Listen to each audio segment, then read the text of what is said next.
During the night, snow kept falling from the sky. The roof of the house was partially covered. A voice was heard. Someone was in pain, and the voice was calling for help. The child was lying on the bed. He couldn't sleep, or maybe he woke up to that voice. The boy pulled himself up on the bed and kneeled down. He was disturbed by the sounds. The child looked around. He could hear that someone was in a lot of pain. Where was it coming from? The boy heard someone talking about not wanting to die. Was someone in trouble? Without getting out from under the blanket, the boy went to the window and looked outside. The voice was coming from there. It was still snowing.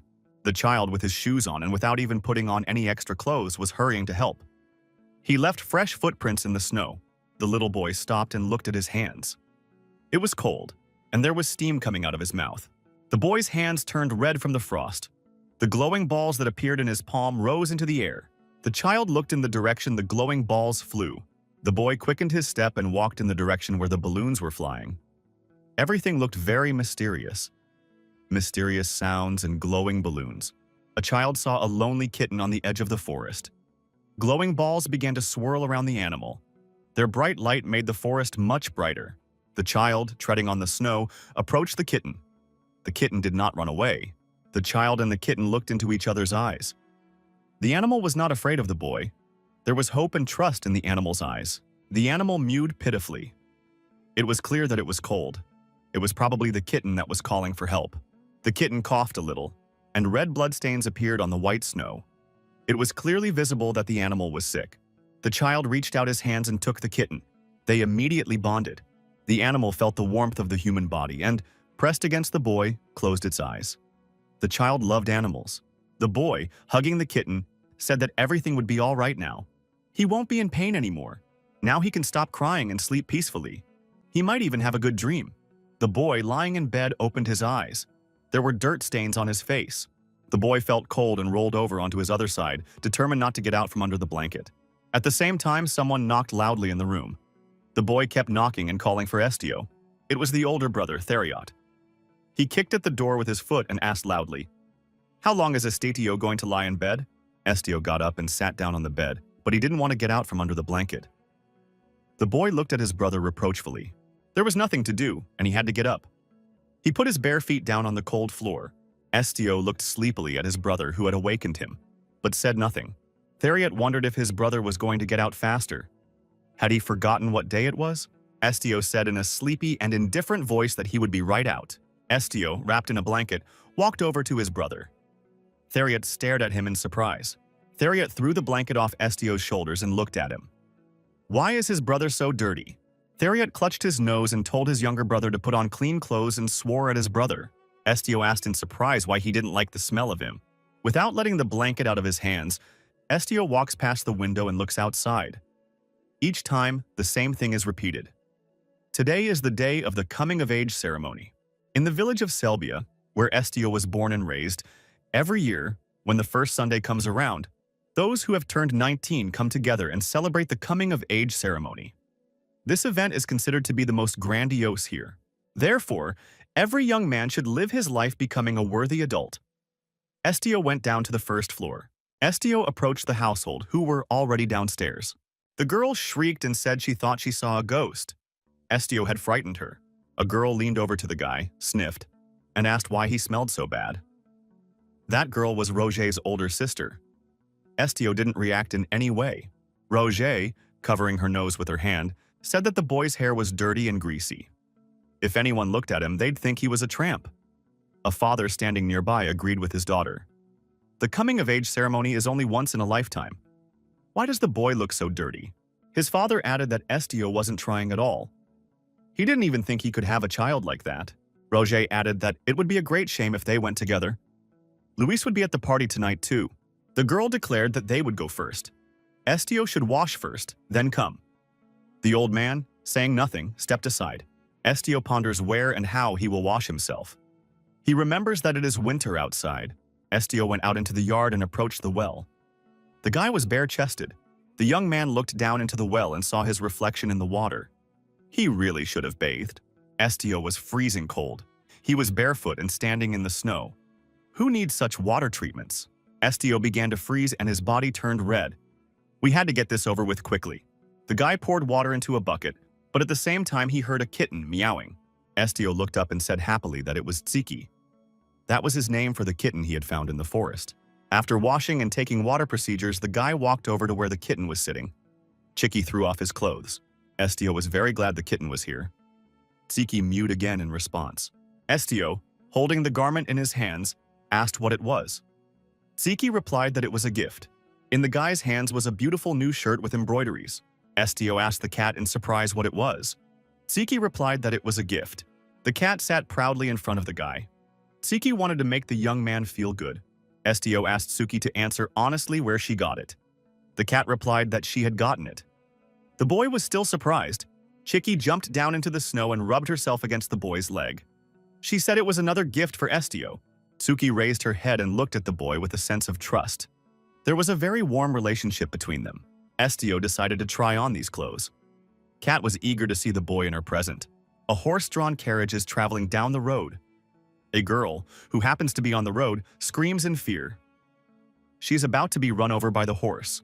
Tsiki throws herself on the girl's chest and pushes her aside. The girl falls down and thus avoided being hit by the horse.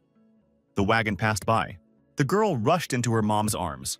They are both happy that the accident was avoided. The girl says she wanted to thank the cat somehow, but what to give her? Tsiki walked over and sat down by the window of a store that sold beautiful clothes. The girl understood everything. The rescued girl happily gave the cat what she chose. Thus, Estio had these clothes. The boy gratefully accepted the gift. Estio said, Tsuki must have been really stubborn again, begging for it. The boy stroked the kind animal in gratitude.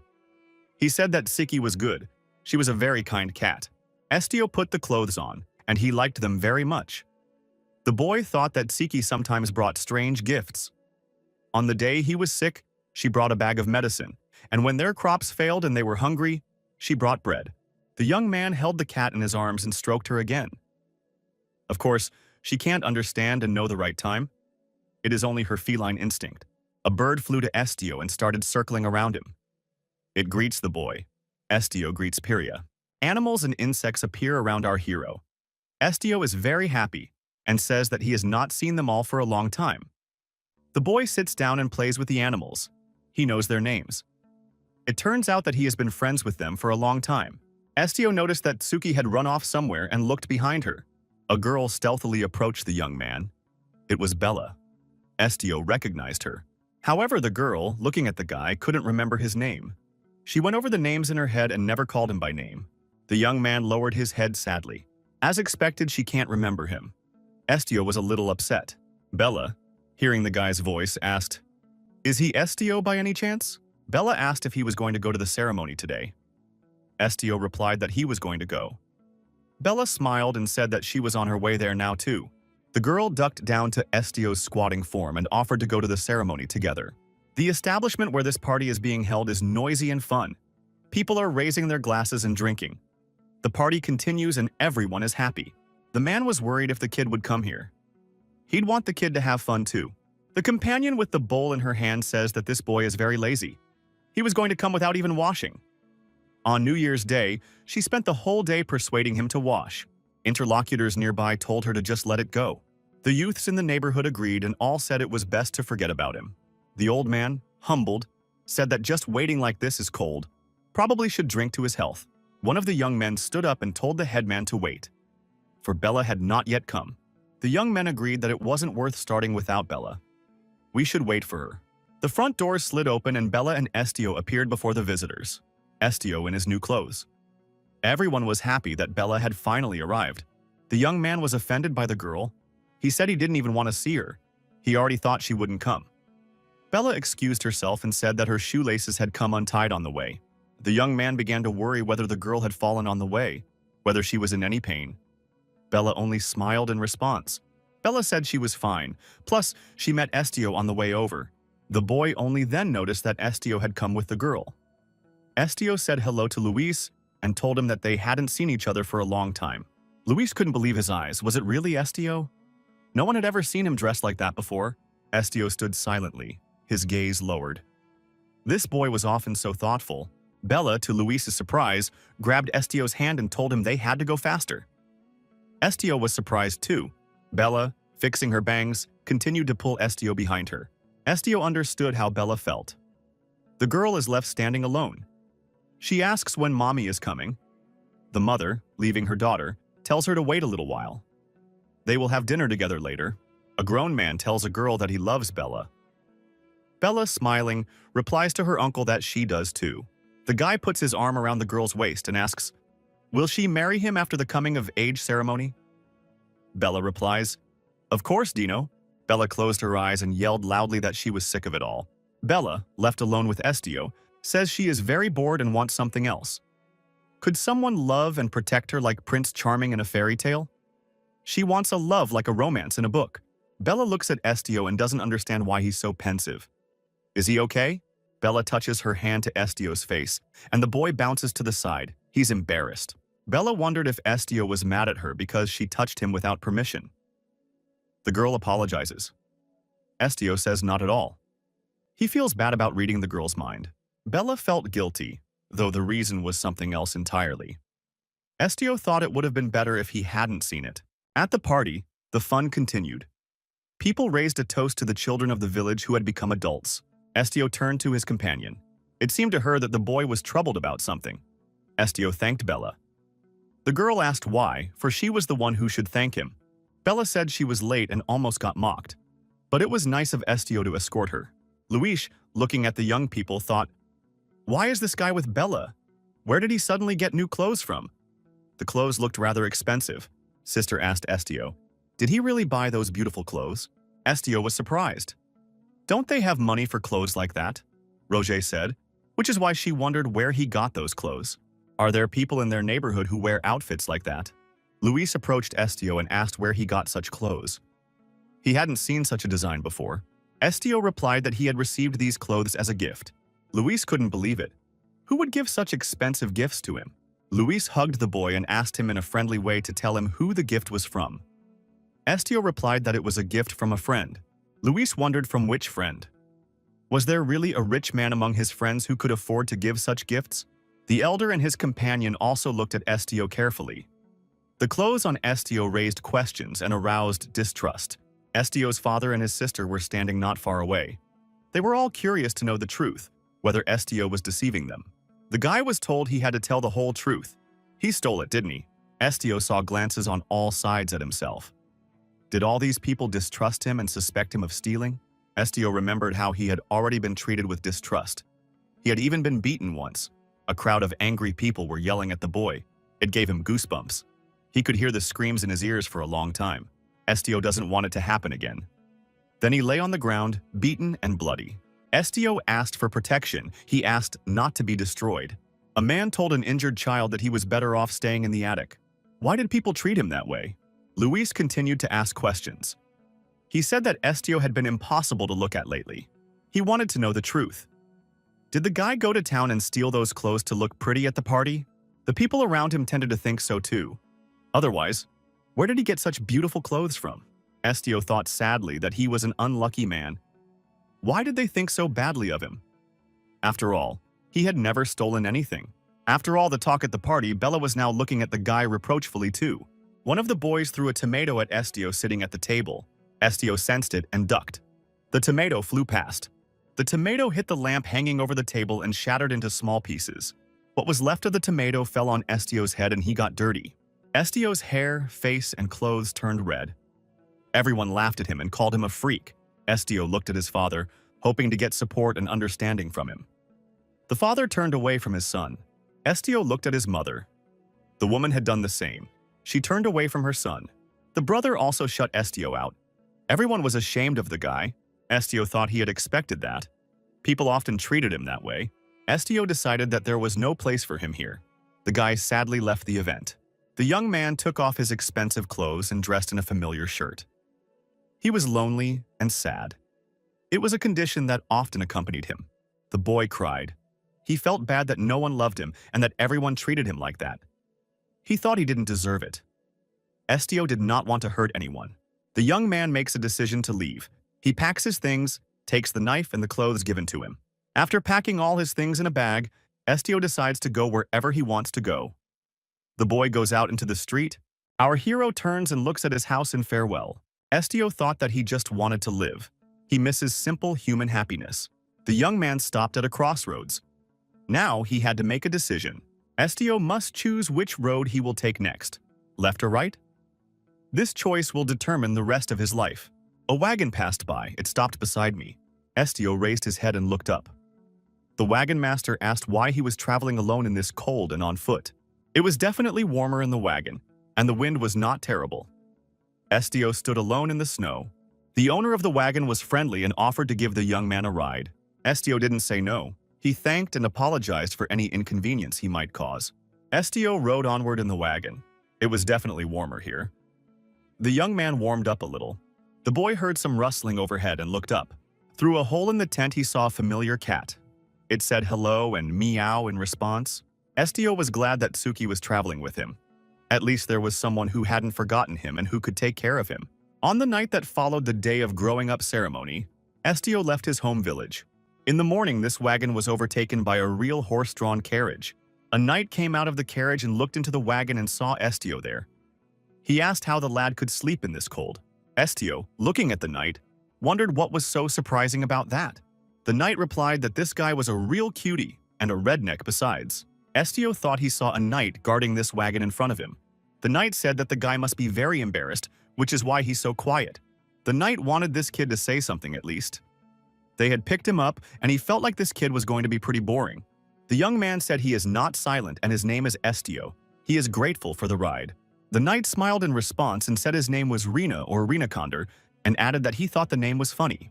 Estio asked, surprised, "What's so funny about that?" "A name is just a name." Rina said he liked that guy. It must be interesting to be on the road with him. Rina asked her companion why he was going to the city. Was it to get a job? Rina noticed that this guy didn't even hope to make a big breakthrough in the city. Besides, he's a redneck. There are other ways to become successful in life. The main thing is to give yourself completely to something. Estio couldn't even think of such a thing. After all, he has no talents and no purpose. Even with the powers he has, he can't protect others like this knight. He can't even take care of himself. Rina asked Estio what he was good at. From the look of him, he didn't think the guy could handle hard work. Estio said he knows how to get along with animals. Rina asked if that meant Estio would try to get a job at the circus, and he advised against it. He probably wouldn't have the strength for it. Estio didn't argue. He said he could understand what animals were thinking. Rina laughed. What is this guy talking about? Could he really read minds? Could Estio read his mind right now? Rina continued to laugh. Estio thought that there was no one in the city with talents as exceptional as his. He has the ability to read the thoughts and memories of others at will. Estio saw and heard the memories even if he didn't want to. The guy had strength that a normal person shouldn't have. Suddenly the wagon shuddered and stopped. Estio lost his balance and almost fell. The knight grabbed his head in surprise and fell on his back. What had happened outside? He went out to reconnoiter. Estio looked out of the wagon and asked Rin what really happened. The knight replied that there was a problem with the horses pulling the wagon. They have gotten up and are not moving from their seats. They don't seem to be hungry because they aren't eating anything. Perhaps they are just tired. 3 hours had passed. The wagon stood in the same place. The passengers walked around. Time passed and the horses stood still. Estio was hungry and got a bun. After all, it was 3 o'clock. The question on everyone's mind was, how would they get there without horses in this cold? How about destroying those horses and driving another wagon? Rina was terribly upset about the situation and didn't know what to do. Knight said he wanted to know what these horses had in mind. Rina thought that he seemed to know how to solve this problem. A new acquaintance should be able to help him. Estio was surprised during the meal when a knight approached him. Rina helped Estio off the wagon and told him to come with him. The boy wondered where to go. Rina said that if Estio really could read minds, then let him try to find out what was on the horses' minds. Estio replied that if these horses didn't think, he couldn't hear them. Rina wondered, so the guy doesn't read minds, he just hears them? He was really amazing. Rina nudged Estio and told him to go to the horses anyway. He'd try to hear thoughts and come back. The coachman remained dissatisfied and tried to move the horses by whipping them. The coachman even threatened the horses with imminent destruction. Estio walked over to the coachman and told him to wait a bit. Guy asked permission to look at the horses at least once. Estio walked around the wagon and approached the horses at the front. He really wanted to listen to them. Estio hugged one of the horses and leaned against its muzzle. The boy asked the horse what was wrong. The horse said he was scared. There is danger ahead of them, Estio wondered. Why would the horse think that? And what danger are we talking about? The horse said there was a huge beast with sharp claws and fangs ahead of them. He would destroy them. The horse added that this beast would destroy anyone who cared for them. Estio visualized this huge beast that the horse feared. It was a terrible beast. When Estio returned, Rena wondered what the boy had heard. Had he read what the horses were saying? Estio pointed his finger forward and said that there was danger ahead if one traveled that road. According to the horses, there's a huge monster with red eyes, long claws, and white fur covering its entire body. And it seems to be incredibly vicious. Estio added, if they were attacked, they might suffer heavy losses. The brave knight listened attentively to his companion. Estio added that that was why the horses had stopped, to warn them. All the passengers got off the wagons and pondered how to proceed. Rena pondered over the information he received. The monster had its entire body covered in white fur and long claws. The man, hearing this information, was very frightened. Could it be that there was a terrible, horrible monster ahead of them? What should they do now? Estio doubted that people could believe his words, for it seemed implausible. The wagon master and the knight were pondering how to proceed. Estio was strolling away. Rena walked up to our hero and put his hand on his shoulder. He said that he knew a large creature that could be found on the snowy mountain. The knight wondered what he should call this animal, for it was not a monster. Estio looked at his companion with sad eyes.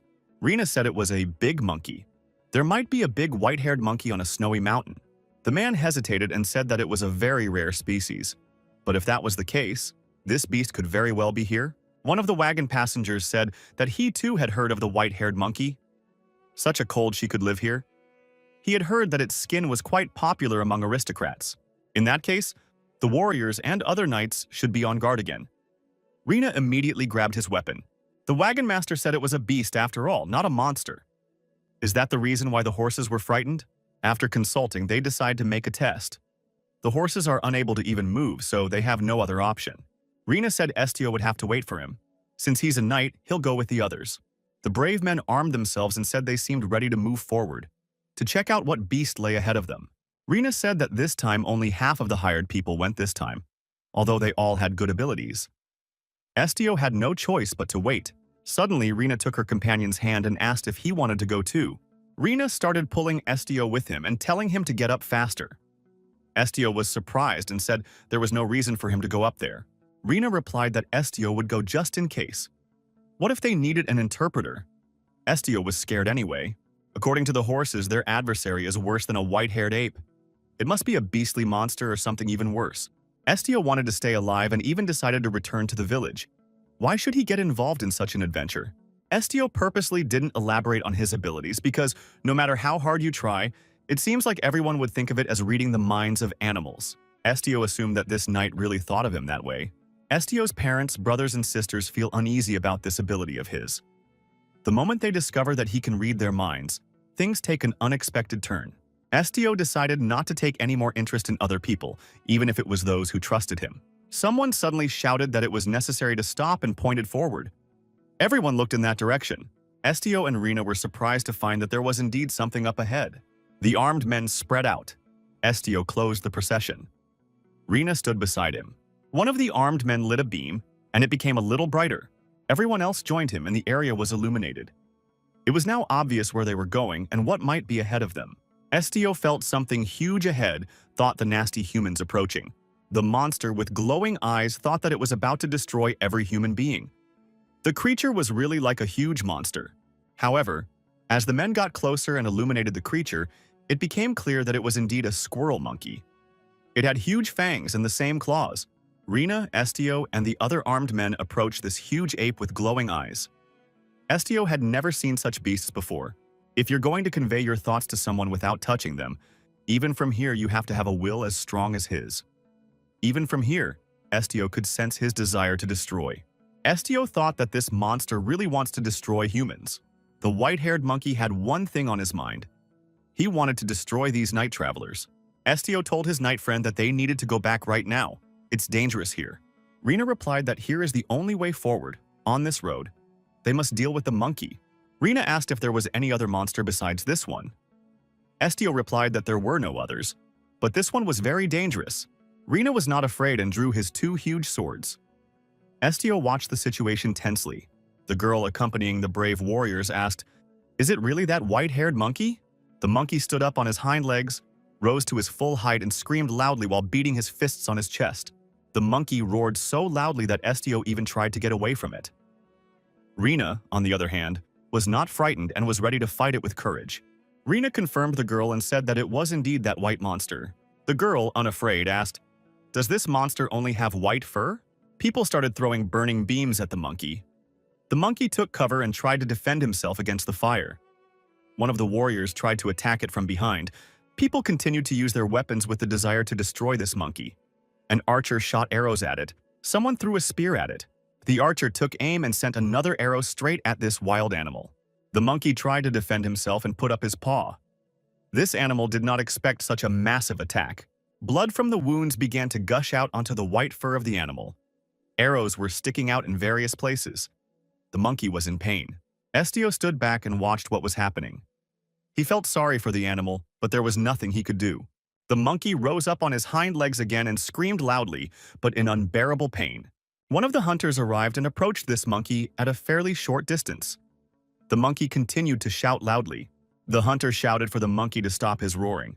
The hunter shouted for the monkey to stop his roaring. The monkey's huge clawed paw extended over this man. At this moment, he was defenseless. Estio immediately rushed to the man's aid. He ran very quickly to the monkey. Time was short. He had to make it. Estio stood between this man and the monkey and held out his hand toward the animal. The boy said, "It's okay." Estio asked the animal to calm down. He said that everything should be settled peacefully. The monkey stopped shouting loudly and crouched down. The expression on his face became less hostile. However, taking advantage of this calmness, an armed Rena climbed onto the monkey's back. He had huge swords in his hands. The knight swung his swords and shouted for Estio to step back and keep his distance. The boy was serious. Blood gushed after Rin's blows, and the monkey screamed loudly again in unbearable pain. The monkey fell to his knees, covering himself with his front paws in fear, and continued to scream. The great white-haired ape jumped up, turned around and started to run away. It had sword wounds on its back. The hunters shouted to catch up with it. Estio, the archer, and the girl stayed still and stared at the monkey. Someone shouted that this monkey must be done away with. Estio was at a loss. He was very upset. He was sorry he had done it. Estio asked the monster to stop, and he stopped his attack. He definitely understood him. However, it turns out that the monster had paid with his life for this obedience. Estio blamed himself. Estio heard crying coming from far away. Someone was calling for his mother and saying he was scared. It was repeated continuously. Estio got to his feet and said he had to go. A boy was walking alone through a winter forest. In front of him, he saw a rock in which there was a cave. There were footprints in the snow that led to the cave. Estio cautiously approached this cave. There were no sounds coming from there. There was silence. The boy thought that the warriors had not discovered the cave yet. Estio, trying not to give himself away, quietly entered the cave. The young man covered his nose with his hand. He could smell blood coming from the cave. As he walked forward, he saw a large white-haired ape sitting with its back to him. It had sword scars on its back. Estio felt that he was now experiencing the memories of the white-haired monkey. There was snow in the forest as usual. A family of great squirrel monkeys were walking through the forest. Walking in this way, the monkeys found a girl lying in the snow. She was unconscious. She must have frozen. The big monkey took the girl on his back and decided to save her. She had to be warmed immediately. The girl, finding herself in a warm cave, came to her senses. She was surprised by the place she found herself in. The monkey was kind, didn't realize that the girl must be hungry. The monkey offered her food. It was a juicy piece of meat. The girl took the food with pleasure. The surprise never left her. The monkey showed the girl his baby. The girl was happy and took the little monkey in her arms. Everyone smiled. The rescued girl felt comfortable and cozy among the big white-haired monkeys. The little monkey grew up and increased in size. The monkeys took the girl into their family. The girl said that this baby is as beautiful as snow. She'll name him Neju. However, evil hunters appeared in those parts. They went into the forest in search of prey. The girl told the little monkey to hide rather. They got scared. The evil hunters went into the cave and saw the girl who said there was no one else here. Neju looked fearfully at the hunters, peering cautiously out from behind the rock. The great white monkey did not let his child be harmed and protected him. Estio read the whole thing. Estio now knew what the monkey's name was. Neju. A monkey's paw appeared from behind a rock. It asked, "Is that Mom?" Estio replied that he wasn't her mom. The monkey asked, "Then who is in front of her?" The guy standing next to the huge monkey said his name was Estio. Monkey asked, "Did Estio also come here to destroy her?" Estio replied that not at all. The monkey asked, "In that case, why?" The boy replied that he didn't know himself. It just seemed to him that he should come here. He had come at the call of his heart. Monkey said sadly that people had destroyed her family. She expects nothing good from people. Estio said he knows that. Monkey said that these people even destroyed her mom, and she doesn't understand why? Estio replied that it was probably about money. The monkey asked what money was. Estio explained as best he could. If people have a lot of money, they can get anything they want. Monkey asked if she had that money, would she be able to meet her mom and family again? Estio replied that it was impossible. Monkey asked, then could she get her revenge? The boy said maybe it was possible, but he wasn't sure. The animal, upon reflection, said it now understood what could be done with money. The defenseless monkey lifted his head up and cried loudly. Tears ran down her cheeks. Estio looked at the animal in silence. He empathized with her, but he could do nothing to help. Monkey wiped the tears from his face with his hand. Estio read her thoughts. She was very angry and thought she was ready to destroy everyone. However, when Estio appeared, she thought there was nothing to worry about now. The guy thought it was his fault, all because he was controlling her emotions. The monkey thought, could this man really control his emotions? Could he really have such an ability as well? Estio replied that he himself was not exactly sure, but perhaps he could understand and control emotions. Then he ordered the monkey not to get angry and to stop the attack. Monkey said that she actually feels better now. If revenge is something she can buy with human money, then that is not what she needs. For in that case, it would also become like what is called money. The monkey turned around and said that was the end of it. She wants to rest. Estio said that Neju could rest easy. He'll see to security. Estio stepped out of the cave into the cold and looked around. There were no hunters around. The boy heard some rustling nearby and looked around. He saw Tsuki. Cat tossed him a bag of clothes. It was rather unexpected. Tsuki said that it really annoys her. She coddles Estio like a little kid. Tsuki stepped closer and looked at the young man intently. How had she found him? Estio said he was very glad that Tsuki was okay.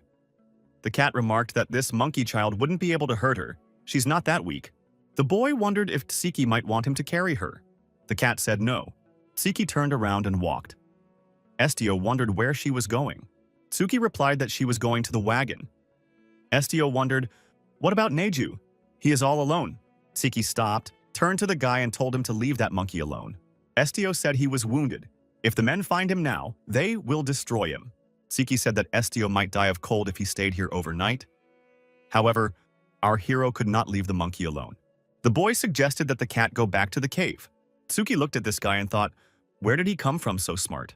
Tsuki added, why does he think he can sacrifice himself? Estio said he didn't understand what Tsuki was talking about right now. Tsuki replied, Estio, I think he's going to be abandoned by everyone anyway. Therefore, don't expect anything in advance. It's a wrong decision. Estio was back in the dark cave again. The boy walked over to the sleeping Neju. He was quiet so as not to wake the monkey. Estio remembered the bag the cat had brought and opened it. It was very useful. The young man took out a beautiful garment, a gift from Tsuki. This thing should keep him warm. Estio sat down next to the monkey and leaned against its back. It would be warmer for both of them. However, it was still cold. The boy could not get warm. Estio felt even more sorry for Neju. He had been living in such a cold place all this time. Tsuki came over to Estio and said that she had suggested going back to the wagon. It was much warmer there, Tsuki added, advising him to keep that stupid monkey child. Why would Estio want to do that? A big black cat appeared beside Estio. She said that he was the only one to blame for the boy's pain. A cat with different eyes nestled next to the young man. She was guarding his sleep. The big black cat moved over and nuzzled Estio from the other side. The boy was between the monkey and the cat. He was much warmer that way. Estio was able to read this cat's mind. A healthy black beast with different eyes opened its mouth and showed its fangs. The lab is a mess. Books and papers are scattered on the floor. There are many chemical preparations in various vessels with liquids on the work table. The scientist in the white coat said that the H1251 specimen did not obey humans. It was too wild. In front of the scientist was a large black cat in a cage. Whatever the effect, She is only a useless experiment that cannot be tamed. It can be stated that this experiment is a failure. The verdict was, destroy. The big black beast growled loudly and opened its fanged maw. A young man sees bloodstains in front of him. The animal says he is in pain. He does not want to die and asks for help. The animal turned into a black cat of normal size. The cat is running through the winter forest. The cat is having a hard time and she's frozen. She lies in the snow and dies. However, this animal was rescued. A man lifted the cat in his arms and warmed it with his body. It was Estio. The boy found the animal in the forest and warmed him. He said that the color of his coat was the same as the color of his hair. Estio was the only person who saved him. This boy was the one who gave the discarded failed experiment the name Siki. The big black cat opened its eyes and looked at the guy. He asked in surprise, "Is it really Tsuki?" Siki said that Estio was finally awake and wondered if he'd gotten a good night's sleep. Estio thanked the big black cat. He said that thanks to her, he was not cold and had a good rest. Siki asked how the guy was feeling, if his body hurt. Estio replied that he was fine and had no pain. The Siki shrunk and became the same size as it was before. The great white monkey woke up and approached the young man. Siki asked the guy how long he was going to be here. Estio said he feels like it's safe here now. Estio looked over Neju and said his back wounds seemed to look better. It got pretty quiet because a lot of time had passed. Fortunately, there were no more people chasing the monkey. Estio, saying goodbye, told Neju to take care of himself and be careful. Monkey didn't want the guy to leave and be alone, so she made a request to him. Ziki was very surprised. Could this big white monkey really talk? Neju said he wanted to go along with the man and didn't want to stay here alone.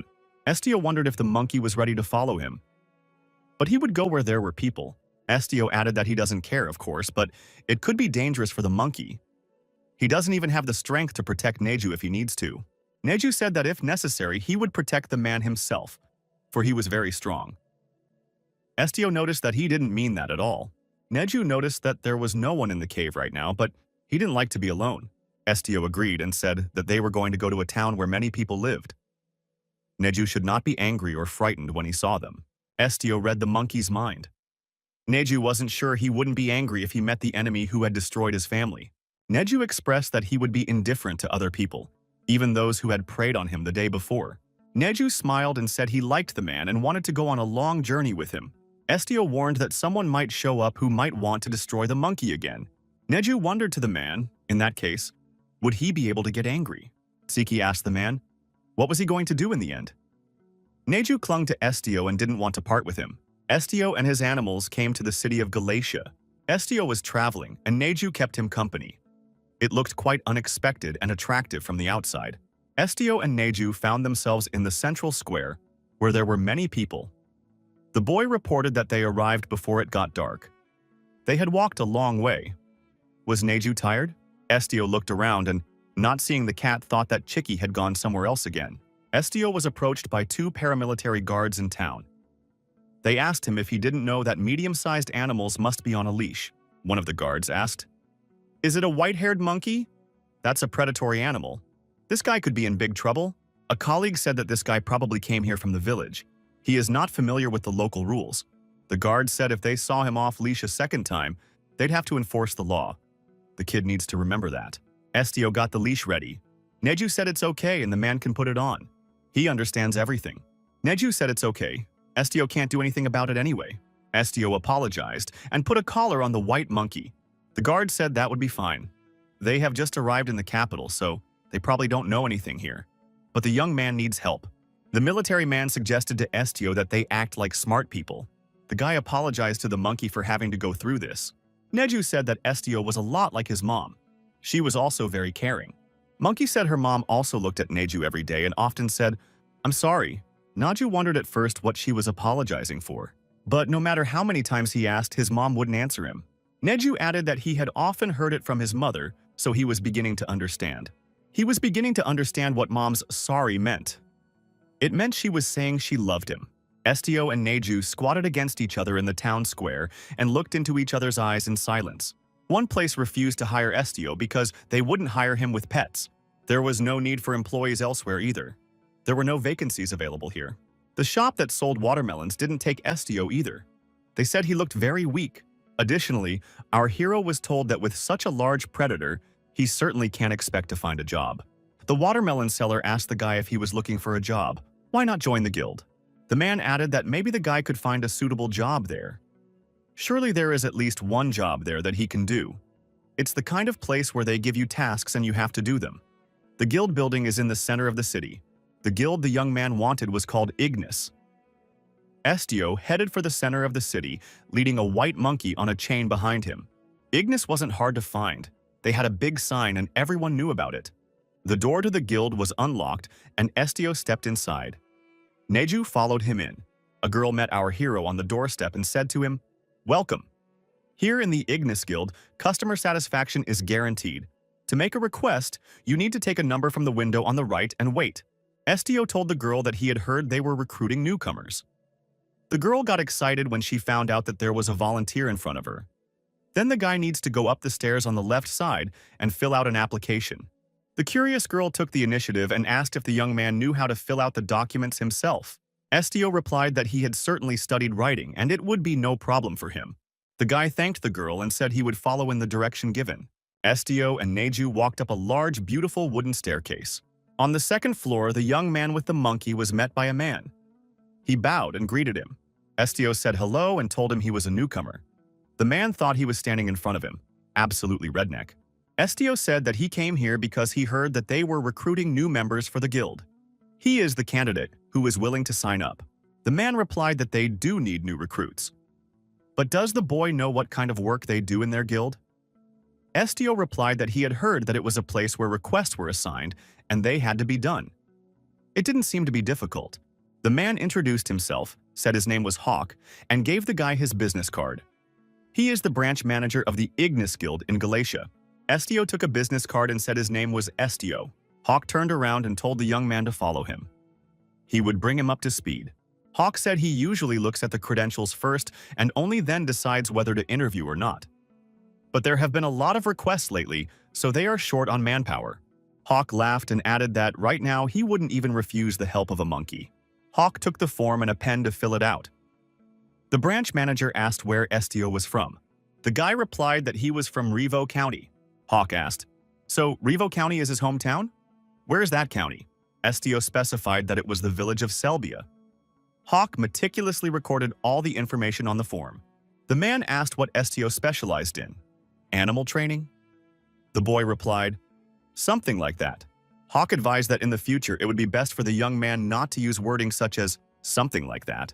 Hawk added, "He needs to know exactly what the guy is good at or he won't be able to decide what job to put him in." Estio replied that he could read the minds of animals. You could say it was his specialty. Hawk wondered if there were people with such powers. He had never even heard of such abilities before. Estio and Neju watched the branch manager with interest.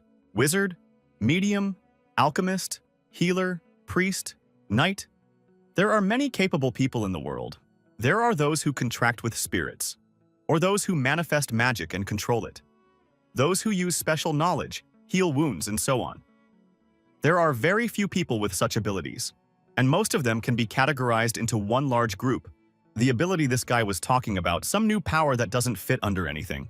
Hawk wondered how to use this guy's ability. After all, these aren't even humans, but animals. It's really unique. Estio and Neju obediently awaited Mr. Hawk's verdict. Hawk said that was rude of him. If he had known in advance that the guy had that ability, there would have been no need for an interview. In other words, it's somehow something that is still undiscovered. Whether there will be a full house depends on what number is on the map. How it ends depends on the last card, which seemed right just by looking at its shirt. Why not play it just once? Hawk said the address was number 3 on Shakrud. Estio should be able to find a merchant there. Hawk said that the man is a merchant of their guild. He has been diligently searching for rare animals lately, but is having trouble controlling them. If the guy has that ability, he might be able to help that man with his problem. Hawk added that if Estio did his job well, he could get guild coins from the merchant. Guild coins are a kind of pass. The young man should get those coins in return. Hawk gave Estio a map of the city with the location of the address he was looking for marked on it. Estio left the guild building and went in search of the right address. Since he was not local, he needed a map. It was already evening time. The sky was clear, no precipitation was observed. Estio, looking at the map, repeated the address once more. The 3rd house on Shakrud. Neju was the first to spot the address they needed and showed the young man the direction to go. Estio thanked the monkey, and they followed. A bird's-eye view showed people walking through the city and a man with a white-haired monkey following him on a leash. In one of the courtyards, there were guard dogs on chains. They barked loudly when they saw Neju. The man and the monkey looked at these dogs with astonishment. Estio squatted down beside them. The dogs immediately became silent and wagged their tails and lowered themselves to the ground in front of the boy. Estio told one of the dogs not to be afraid. They would not attack, so you could calm down. The man told the dog that he had come here to meet their master. The dog replied that he was suddenly no longer afraid and asked who the man was. The young man introduced himself and said his name was Estio. The master of the house appeared on the doorstep. Estio and Neju shifted their gazes and looked at the man who appeared beside them. Estio said that he came here on a summons. He came from the Ignis Guild and is their representative. The owner of the house, looking at his ferocious dogs, thought that some guy had been sent to him who could tame the fighting dogs who never obeyed anyone. Either they were completely crazy, or the guy really has an ability that is impossible to believe. The homeowner stated for the young man to follow him and turned around and went into the house. Our hero was led into a room with many cages. Estio and the man approached one of the cages. There was a small dragon in the cage. The man asked if he knew why this baby was falling so often, rolling his eyes and shaking. The landlord said it was a rare species that was quite hard to find, and he paid a lot of money for it. He was perfectly fine when he arrived here, but now the creature is becoming insane and won't eat anything when given food. Estio felt that little dragon cub complaining about the pain and wishing it would go away faster. The man, naturally, heard none of this. Estio said with surprise that it was still a very young child. The Dragon Master said that children should frolic and run around. Why does this one keep lying down and not getting up? If you don't tame it while it's still a baby, it will attack people later. When aristocrats oppose the sale of animals capable of attacking humans, there is no other option. The bald man with glasses thought that the guy in front of him was an unusual person. Estio said the dragon stated he was in pain, but didn't explain what exactly he was in pain. Suddenly, Estio grabbed his chest, he squatted down and sat on the floor. The landlord and Neju were frightened for the boy. What had happened to him? The bald man inquired what was the boy's pain. Estio replied that it wasn't his pain. The guy holding his chest said it was the dragon's pain.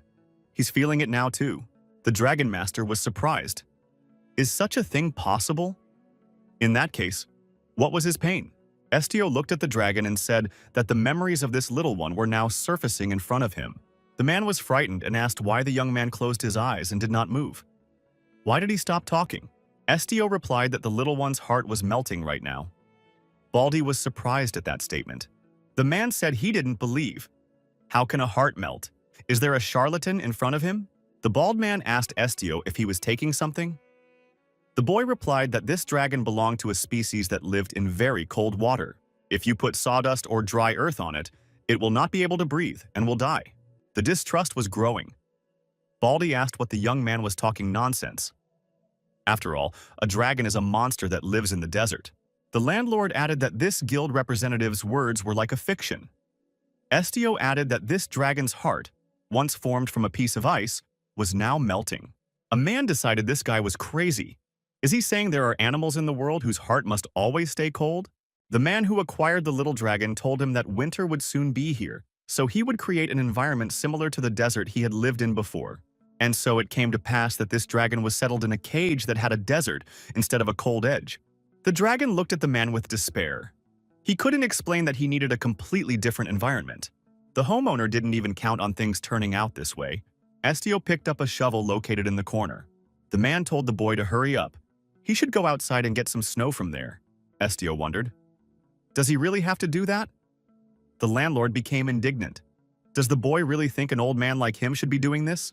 He doesn't have ice right now, so we need some young guy to go outside and get at least some snow. It won't be good if he's late.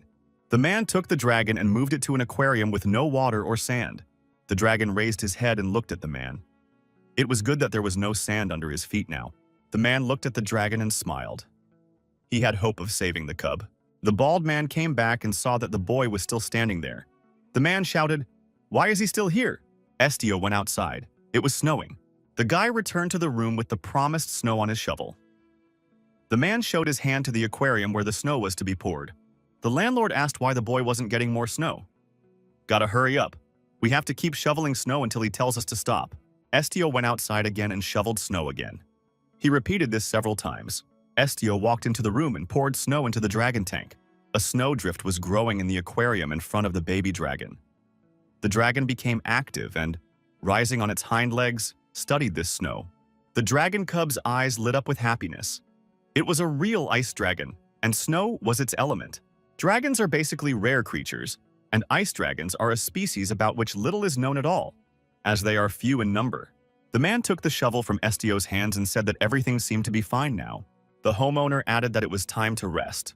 The man motioned for the young man to follow him. The landlord took Estio to the stable. The boy looked at the horse and said he had a splinter in his leg. In another enclosure, our hero was shown wild predators. The guy said that these animals have a strong rivalry for territory.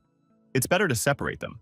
The man looked at Estio and thought that this guy really had outstanding abilities. In gratitude for his work, the landlord handed the young man a sack of money and told him to try not to lose it. Neju looked at Estio in surprise. Did the guy really just get the money? As he left this house, Estio heard the voices of animals asking that he return and wishing him a good journey. The young man thought that now he was really starting to hear the animals better than before. The white monkey asked if Estio was tired. Estio replied that there was nothing wrong with that. Right now, they needed to get back as soon as possible. He would rest later. The man and the white long-haired monkey on a leash were moving around the city again. Estio didn't realize what was happening to him right now. Surely his ears would hear these strange things all the time. Estio stopped and squatted down. Neju was scared for the boy and asked if he was okay. Maybe he was cold.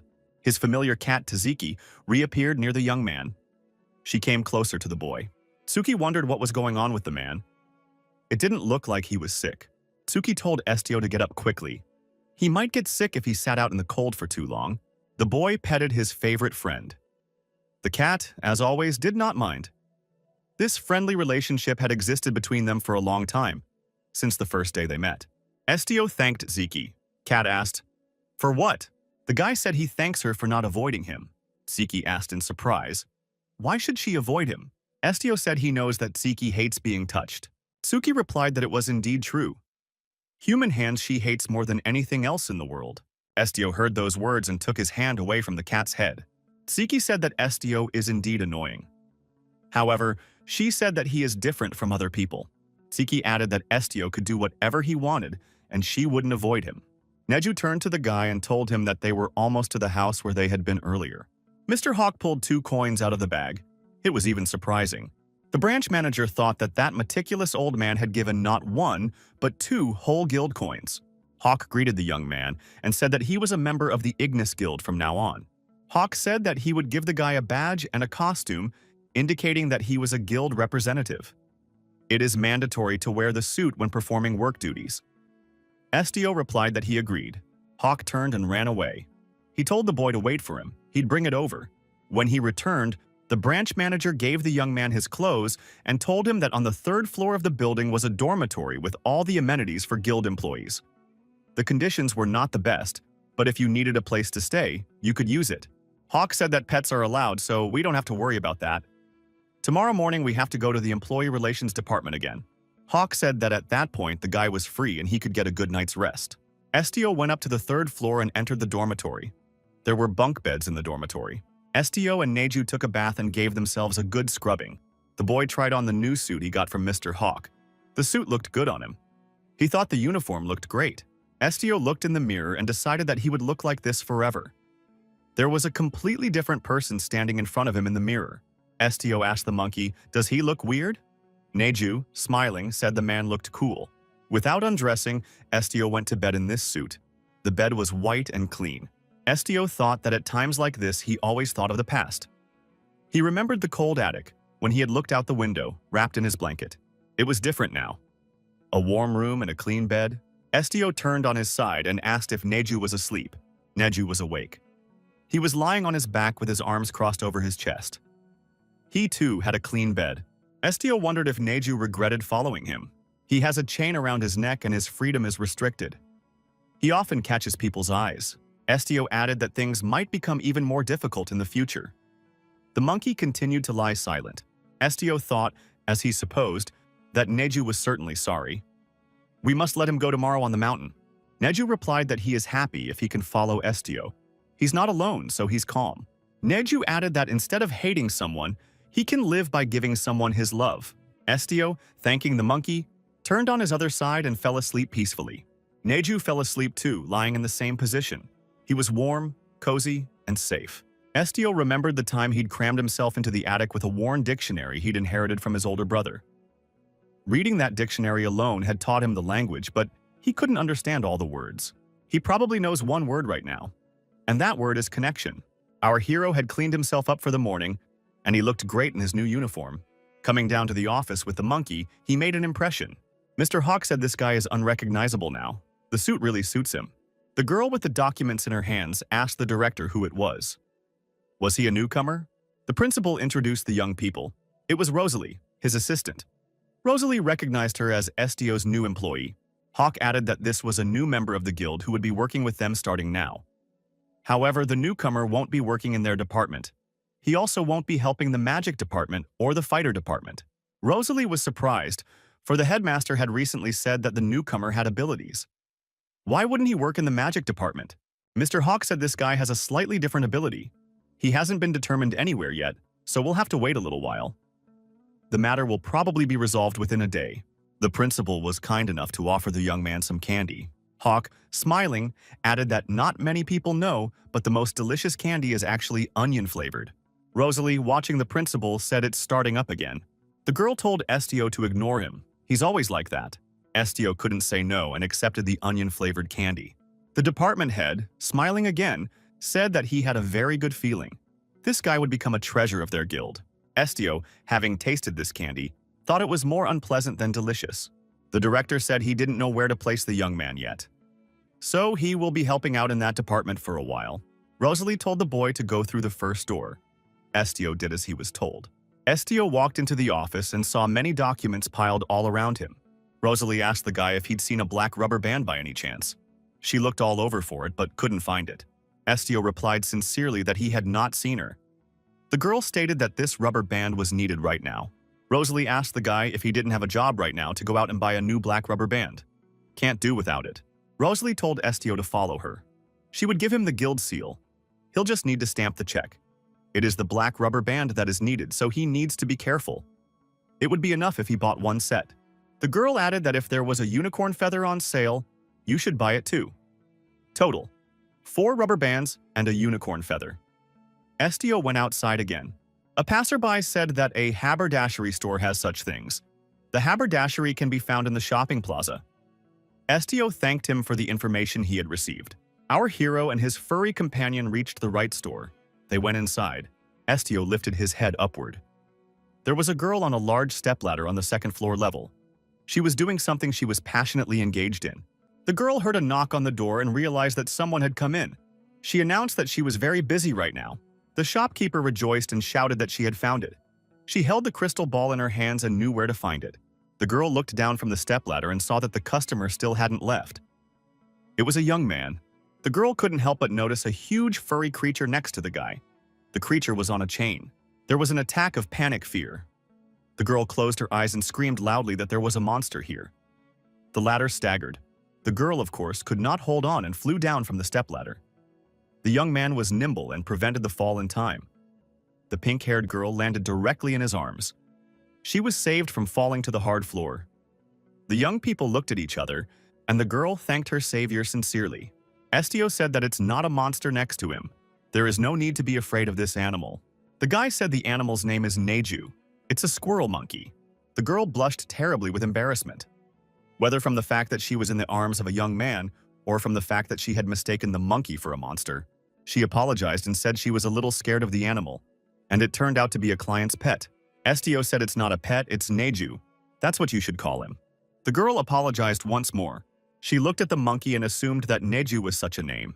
The young lady introduced herself and said her name was Sally. Estio placed an order. He needed a set of 4 rubber bands and 1 unicorn feather. That's what he'd come here for. Sally, lowering her eyes, said she understood. Sally began pulling out the necessary items to fulfill the order. The crystal ball she found on top was lying somewhere on the floor. The girl prepared the order and put everything in a paper bag. Estio waited patiently and checked the contents of the bag against the list. Suddenly, Sally remembered that she had taken out the crystal ball. Where had it gone? Estio said that the girl had dropped it. Sally frantically searched the entire store for the orb. At some point, the balloon caught her eye. Sally was glad she had found it. Estio was already on the doorstep when Sally called out to him and asked him what the young man's name was. The young man looked around and said his name was Estio, and he was on duty. The girl inquired if Mr. Estio would like to try it once. The boy asked what it was. Sally, showing the crystal ball, said that it was a novelty she had brought from another country. It is a crystal ball that can read the soul. Estio wondered if Sally was referring to emotions. The girl said that human emotions could be recognized by color. After all, it was so romantic. Estio stated that he didn't need it. Sally was genuinely surprised and asked why. The young man said that there was no person who liked the fact that his thoughts had been read. The guy added that the ability to unceremoniously read someone's thoughts, memories, emotions, and the like is the most useless ability in the world. Estio lowered his head, for it was he by example.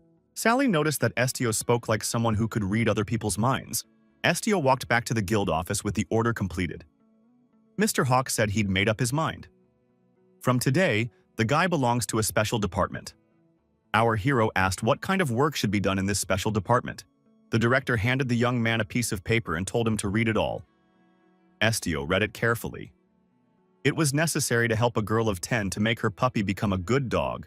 The director said that taking on an assignment that doesn't require combat training or experience is precisely the job of the special department. The main clients are highly respected members of the aristocracy. Hawk said simple requests like this are usually left for later, and it's written very vaguely. The director added that in most cases, the main criterion is to fulfill the aristocracy's request. If the guy gets the guild coins, it's a success. If he gets few requests or the main office receives a petition to change the worker, then it's a failure. It's very simple. Estio thought that in such a case, a mission of this level was a stroke of luck. Hawk said that in such a mission, it was important to please the members of the aristocracy. It was very dangerous to refuse the mission. They could make his life a living hell. You can't be careless with a girl just because she's a child. If she's small, she's still an aristocrat. Therefore, Estio must take care of her request with his heart and soul. The principal wished the boy good luck and offered the candy again. He wished that the first request for a kind puppy would be fulfilled successfully. The young man was forced to eat the onion-flavored candy again. Estio arrived at the appointed address. A guard met him in front of the house. He said that he had come from the Ignis Guild because he had received a petition. The guards asked to see the petition. After thoroughly examining the petition, one of the guards told the guy to follow him. Estio got into the rich house and followed the red carpet with Neju. A small dog appeared in front of our hero. It was making strange noises. The dog inquired why the man had come again. He must leave immediately. A girl appeared in the room and told Hiru not to act like that. The girl sat down to the puppy and told him that he was a guest. He must not bark at the guest. Estio said hello and said that he came from the Ignis Guild. He's here about the petition. The girl wondered, was this guy really a member of that organization? Estio confirmed this assumption. The girl said that she thought a formidable uncle would come here. Does the guild really employ such thin people? The puppy's owner asked how old the guy was. Estio replied that he would be 17 years old this year. He is almost an adult. Hiru noticed that someone else came with the man, and that someone looked very suspicious. Humru showed his teeth and growled menacingly. He would not tolerate the presence of other animals in this house. Neju looked at Hira apprehensively. What else is that doggy up to? The girl saw this animal and said what a big monkey she had in her house. Estio said it was Neju. Neju smiled at the girl, and she saw that this monkey had a kind face. The girl said that this Neju is very handsome. The girl introduced herself. She said her name was Saralyn, but everyone just calls her Sarah. The maids came up to the girl and told her that it was very dangerous here. The white-haired monkey is a dangerous predator. The little mistress must not come close and observe. She can only observe from afar. Saralyn agreed. She said what was to be expected. The maids were pleased with the fact that the girl had obeyed them. Saralyn wondered what the boy would do. Estio was surprised at the question. Sarah explained that she had heard that he could read the minds of animals. Is that true? He should try to read what made Hiru so often angry at people soon. Saralyn explained that this was the request that had caused her family to contact the Ignis Guild. Estio looked at the little dog. Her eyes were tearful. Hiru said he was scared. the guy asked as Neju stepped away for a while. Hiru is very scared. Estio squatted down beside Hiru. He wanted to make this puppy feel comfortable. Estio decided that in that case he needed to touch Hiru. Estio not unreasonably assumed that his ability was getting better and better. It was all because he was practicing. Estio took off his glove, held out his hand, and said he wouldn't hurt Hiru. Hiru stepped closer. He wasn't afraid of this man, even though he was a stranger. Sarilyn and the servants were also watching from the sidelines. Estio had to make contact with Hiru. Estio was able to read the puppy's mind. Someone said that only one puppy appeared this time. However, he will be more obedient. The mother seems to be sick after giving birth to the puppy. It couldn't be helped. I think it was her last birth. The puppy cried when he saw his mom being taken away. Hiru was crying and asking not to be left alone. He misses his mom very much. Some person was taking this puppy's mom to an unknown destination. They were separated. Estio visualized very well the little puppy who was left all alone and deprived of his mother's care. He had heard that small dogs were popular with aristocrats lately. He has to stay small so he can be sold for a big price. It is necessary to feed this puppy in such a way that it will not die. But no more than that.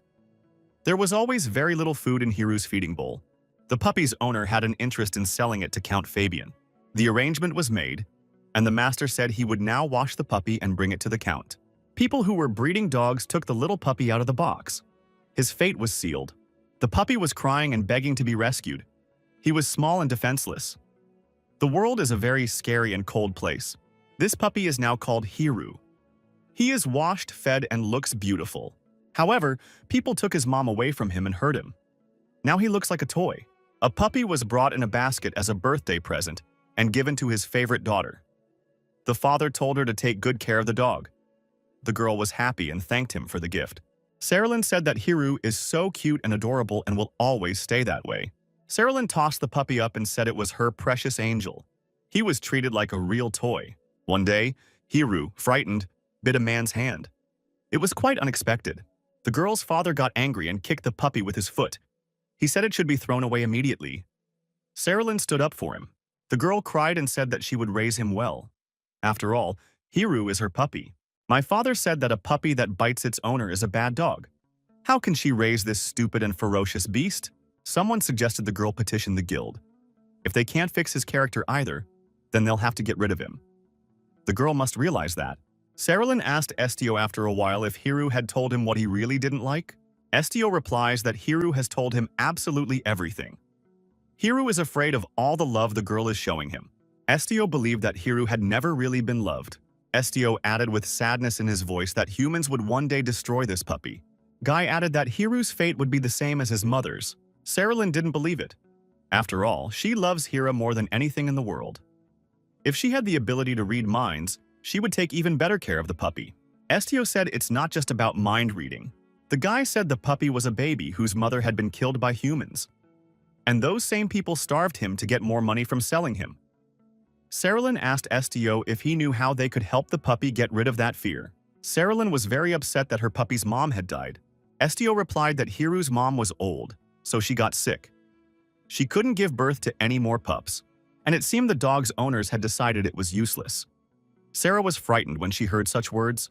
The girl cried bitterly for she knew nothing about it. Sarilyn continued to cry. How did she not know that? The maid said that the little mistress should behave with dignity. Sarilyn told the young man that she really wanted to take good care of the puppy. She only wished him well. Estio tried for the first time to make it so that Sarilyn could sense what Hiru was thinking. Would he succeed? Estio and Hiru had established a good rapport. Now all that was left to do was to get Sarilyn on board. The girl thought she had a new sensation. She stopped crying immediately.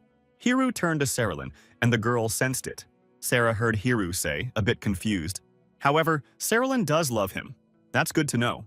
Hiru asked the hostess. She wouldn't torture or hate him, would she? The girl said that she wouldn't torture the puppy and would love it always. Sarah asked if she could hug Hira. The puppy replied that only if she did not lift him up high.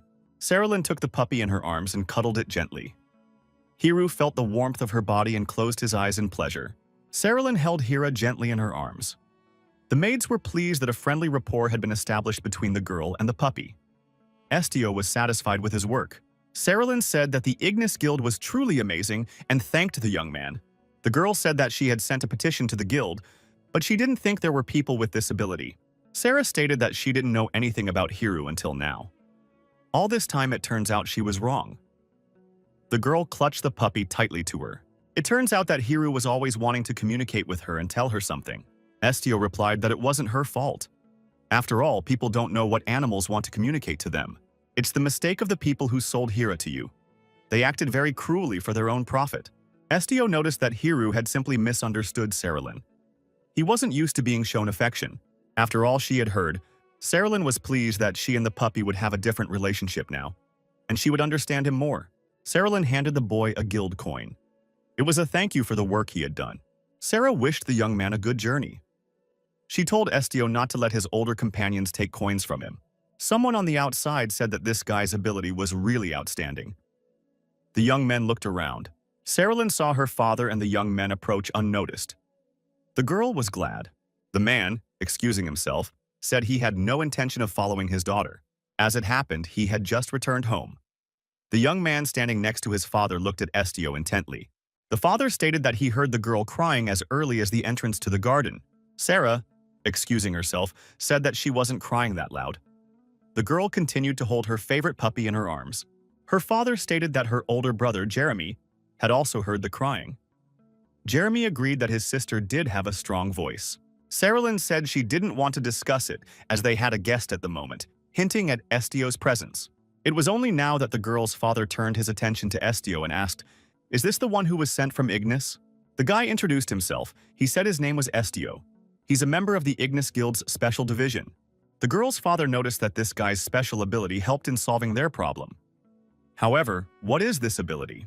Estio replied that he had the ability to read the minds of animals. He does not know any other people.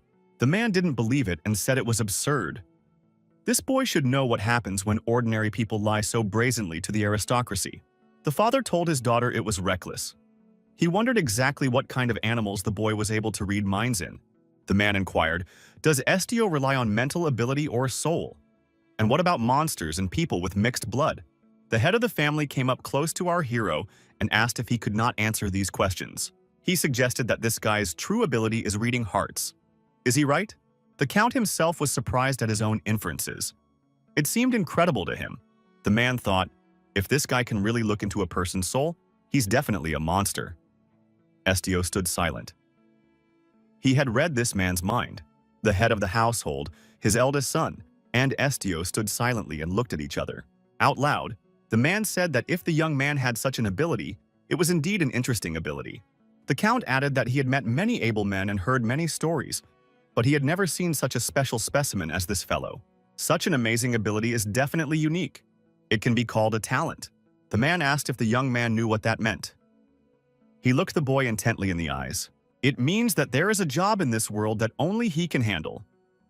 The children of the head of the family followed this conversation in silence. The man told our hero that he would soon send a request to the guild. The boy will still have a job. So they said goodbye. Saralyn told the boy that now she knew his name. His name was Estio. She had sent him back and didn't even know his name. Saralyn added that she was grateful to the young man anyway. She would call him again another time. Estio replied that he didn't mind. Jeremy asked, "Does this young man's abilities really have no limit?" Estio replied that he can't read everyone's mind and he wouldn't read his interlocutor's mind, so he might not worry. Jeremy was incredulous at Estio's words.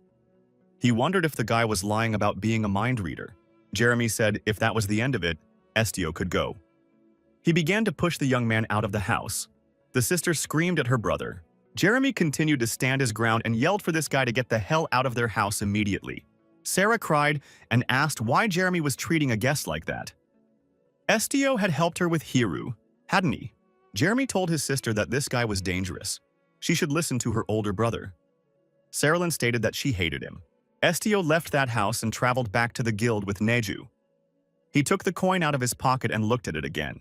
Neju noticed that people were really very strange indeed. Neju said he was very happy when Estio read his soul. Estio knows all of Neju's thoughts, even if he doesn't talk about them. Estio expressed his confidence that Neju hated it. Neju repeated that he said people were very strange. Neju added that Estio was not a scary person at all. Estio was grateful to his friend. the shaggy monkey. Neju thought that compared to other people, Estio was a very caring person. Also, Estio is friendly, unlike many others. Neju thought that it wasn't Estio that frightened him, but the thoughts of others that they were trying to hide. Estio told the monkey, whoever takes it out on him, whoever hates him, even if they think he's a weirdo, he doesn't care at all. Estio stroked Neju's head and looked at him kindly. Neju also looked at the man. Estio remembered the times when he had been imprisoned in the cramped attic. Things are different now. Now he is with his friends, Tsuki and Neju. Estio feels much more alive now. Several days passed. Our hero appeared at the Ignis Guild office. He went down there together with Neju. Mr. Hawk and his assistant happily greeted the young man. The director said, "As expected, Estio did a great job again. Anyway, that gentleman liked him last time too." The assistant said that aristocrats basically like special things, and Estio has a special ability, so it's great. But he succeeded faster than they expected. Rosalie and Mr. Hawk said amicably that they congratulated Estio from the bottom of their hearts. This is a real victory. Our hero received a sealed envelope. It was a request to the special department of the Ignis Guild. The date of the petition was given, the 15th day of the year of Red Poseidon. Zapper's trading shop, belonging to the largest commercial company in the city, is now closed as it is experiencing some problems selling jewelry. To find out the reason, we need to find the owner of Thompson's company. The reward for fulfilling the first request is 1 guild coin. For solving the second request, you get a bonus reward of 3 more coins. Neju and Rosalie found common ground and even played together for a while. The girl was very friendly with the monkey. Estio took Neju by the leash and said they had to go. They had a new assignment. The head of the guild branch caught up with the young man already on the doorstep and asked him to be careful. Rosalie and Hawk wished our hero a good journey. The girl promised to make melon bread for his return. Neju was the most excited. He seemed to like melon bread very much. Estio said they would be back soon. Neju asked the young man what the path was and what direction they would be traveling in now. Estio replied that they should just take the main road. We have to get from the guild building to the southern edge of the city. Neju wondered if it was very far. Estio replied that it would take about an hour to walk. He thought so. Neju offered to carry the boy on his back. They had never cooperated like this before. Neju said that he can run much faster than Estio can move. If you walk long enough, Estio will get tired. Estio said there's no need for that. He thinks he'll get there without a problem. Neju just thought about being able to help Estio. However, unfortunately, he wouldn't be able to do that. Estio read these thoughts of the monkey and asked if it could carry him. Estio asked that Neju take care of him. Neju was very happy about this request. He sat down on top of the monkey and grabbed the monkey's fur with his hands. Neju dashed off in the direction indicated, only needing to move along the main road of the city. Neju was glad he was helping the guy and said that he had warned him that he was very fast. Estio didn't mind that kind of help. Estio thanked Neju and said that he was really good at running. Neju was very happy to hear the words of gratitude addressed to him. Estio, as a representative of the guild, arrived at the jewelry house.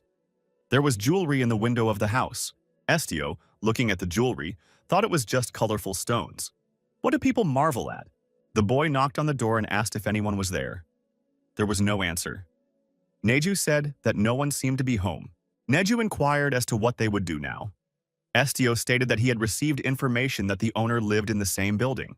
Even if the work is suspended, it's still his home, and he couldn't leave this place. So this person is inside the building now. Estio added that he wasn't sure about that, however. The owner of the house might have gone somewhere else. Estio sat down on the threshold near the door. Neju asked, "Is the guy really going to wait? He could freeze out here." Estio patted the monkey on the head and said it was okay. Night had fallen over the city. It got colder. It snowed a little. Estio and Neju dozed off, sitting on the doorstep. The young man flushed with cold. The monkey kept him warm with his fur. At last the master of the house appeared, who asked with astonishment, "Has the young man gone mad? Did he really want to die? Instead of perishing from the cold, could you just find out when the master of the house would be back?" Estio inquired. "Thompson, the owner of the Zapper's shop, is that right in front of him?" The man said it was so. And the man in front of him is apparently a man who has come on his master's order. The shop is closed now, and the young man must know it. Mr. Thompson said this is the first time he has seen a person sit and wait for someone until well into the night. Thompson said he would inquire, just in case, was the guy planning to kill himself? Since when did his house become a suitable place to commit suicide? There's a bridge 2 houses away. The river's warm, so the guy can go there. Estio stated that Mr. Thompson misinterpreted everything. Thompson stated that then he did not understand why the young man sat down in front of his house. He should leave the place now. The landlord grabbed Estio by the arm and was about to escort him away from his house. Neju thought that an act of violence might now be committed against his friend. He was immediately ready to intercede. Neju stepped closer and grabbed onto Estio. He wanted to help him. The boy, after Thompson had touched him, could read his mind. The man asked if the girl would marry him. What happened to her? Where does she have pain? The girl said she was very worried and unsure. Did she want children? The man said Leah is their child, the child she gave birth to. Estio realized that Thompson had a charming spouse named Till. He fell in love with Till at first sight, and soon she agreed to marry him. However, Till's life after the wedding was not a happy one. The first child died before he was a year old. The pregnancies and miscarriages kept recurring. Thompson held the baby in his arms and said Leah was crying very loudly. Thompson told his wife that she did a good job. They have a healthy baby. Till responded by stating that this child could soon die as well. The woman suffered from constant depression and severe stress and never took the child in her arms until he was a year old. Soon, the couple's relationship began to crumble. The man did not know how to behave. Kneeling on his knees, he asked his wife what else he should do. He asked her to come to her senses.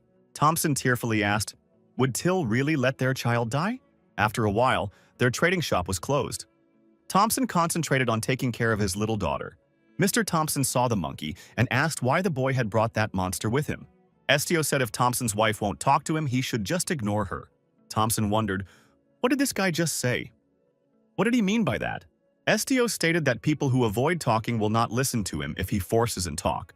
Estio thought he had learned the reason why Mr. Thompson had closed the shop, but what to do next? Thompson grabbed the boy by his clothes and pushed him into the house. Neju rushed after him. The man bolted the door. Thompson, with an angry face, asked Estio who he was. How did he know about Till? The guy introduced himself. He said his name was Estio, and he was from the Ignis Guild. Thompson reprimanded. He said that those unscrupulous aristocrats had even contacted the guild to inquire about his personal life. The man looked at the guest and thought that such skinny guys could hardly hold high positions in the guild. Thompson said that all his neighbors are blinded by jewels. These aristocrats aren't interested in anything else. The man extended his hand to the young man and apologized for being rude to him. Thompson said he is indeed the owner of the Zapper's shop. The man inquired as to what business the Ignis Guild member was here on. Estio replied that he had been asked to help Thompson reopen the shop so that trade could resume. The shopkeeper wondered how he could help. Thompson noticed that these aristocrats were really in a big hurry. The landlord suggested that Estio go inside the house and not stand at the entrance. Mr. Thompson offered to buy his guest something as an apology. What would he like to drink? The man assumed that young people liked sweet drinks, such as tequila mixed with fruit. That's what he wanted to offer Estio. Thompson drank the liquor from the bottle and looked at his guest and said he looked very foolish with that monkey. In case a person has been given a glass of drink, it is worth supporting the interlocutor. Only then will his mission be successful. The purpose of Estio's mission is to please him, isn't it? Thompson said that revealing someone else's private life is not a good thing to do. A young man should explain himself when he talks about other people. Estio apologized for his behavior. He did not mean to make Mr. Thompson uncomfortable. Thompson said this guy looks like a naive kid. Who in the world would want to use children? Thompson said he doesn't think he'll reopen the retail store. It's not in his plans for now. Thompson asked the young man, was he not interested in why he was not going to open a shop? Estio asked why Mr. Thompson does not want to reopen the shop.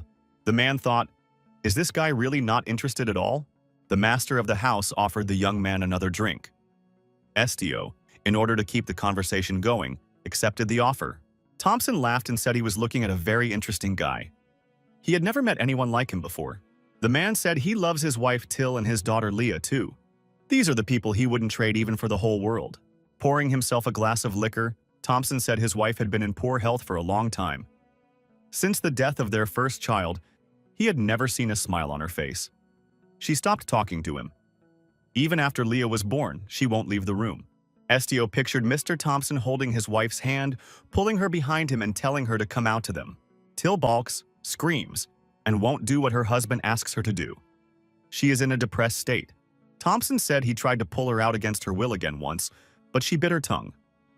Luckily, not hard. The man sadly said that his wife absolutely does not want to see her daughter. It was evident that Mr. Thompson was driven to despair. He covered his face with his hands and cried. Estio thought he had unknowingly used his powers again. The landlord said he thought it was time to go put his daughter to bed.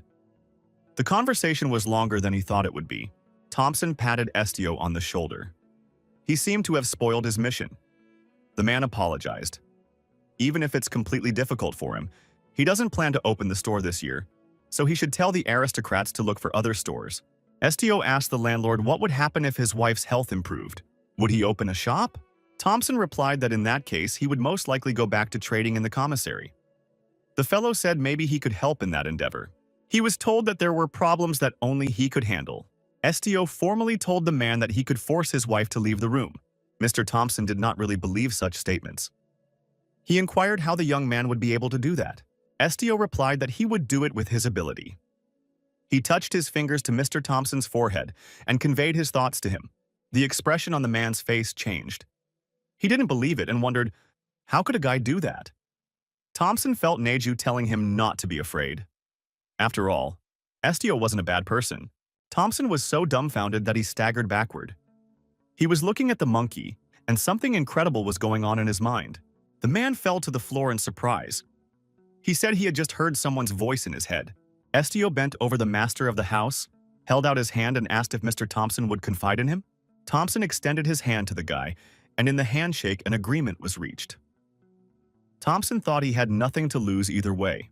The master of the house, Estio and Neju, proceeded to Mrs. Teal's room. The man knocked on the door.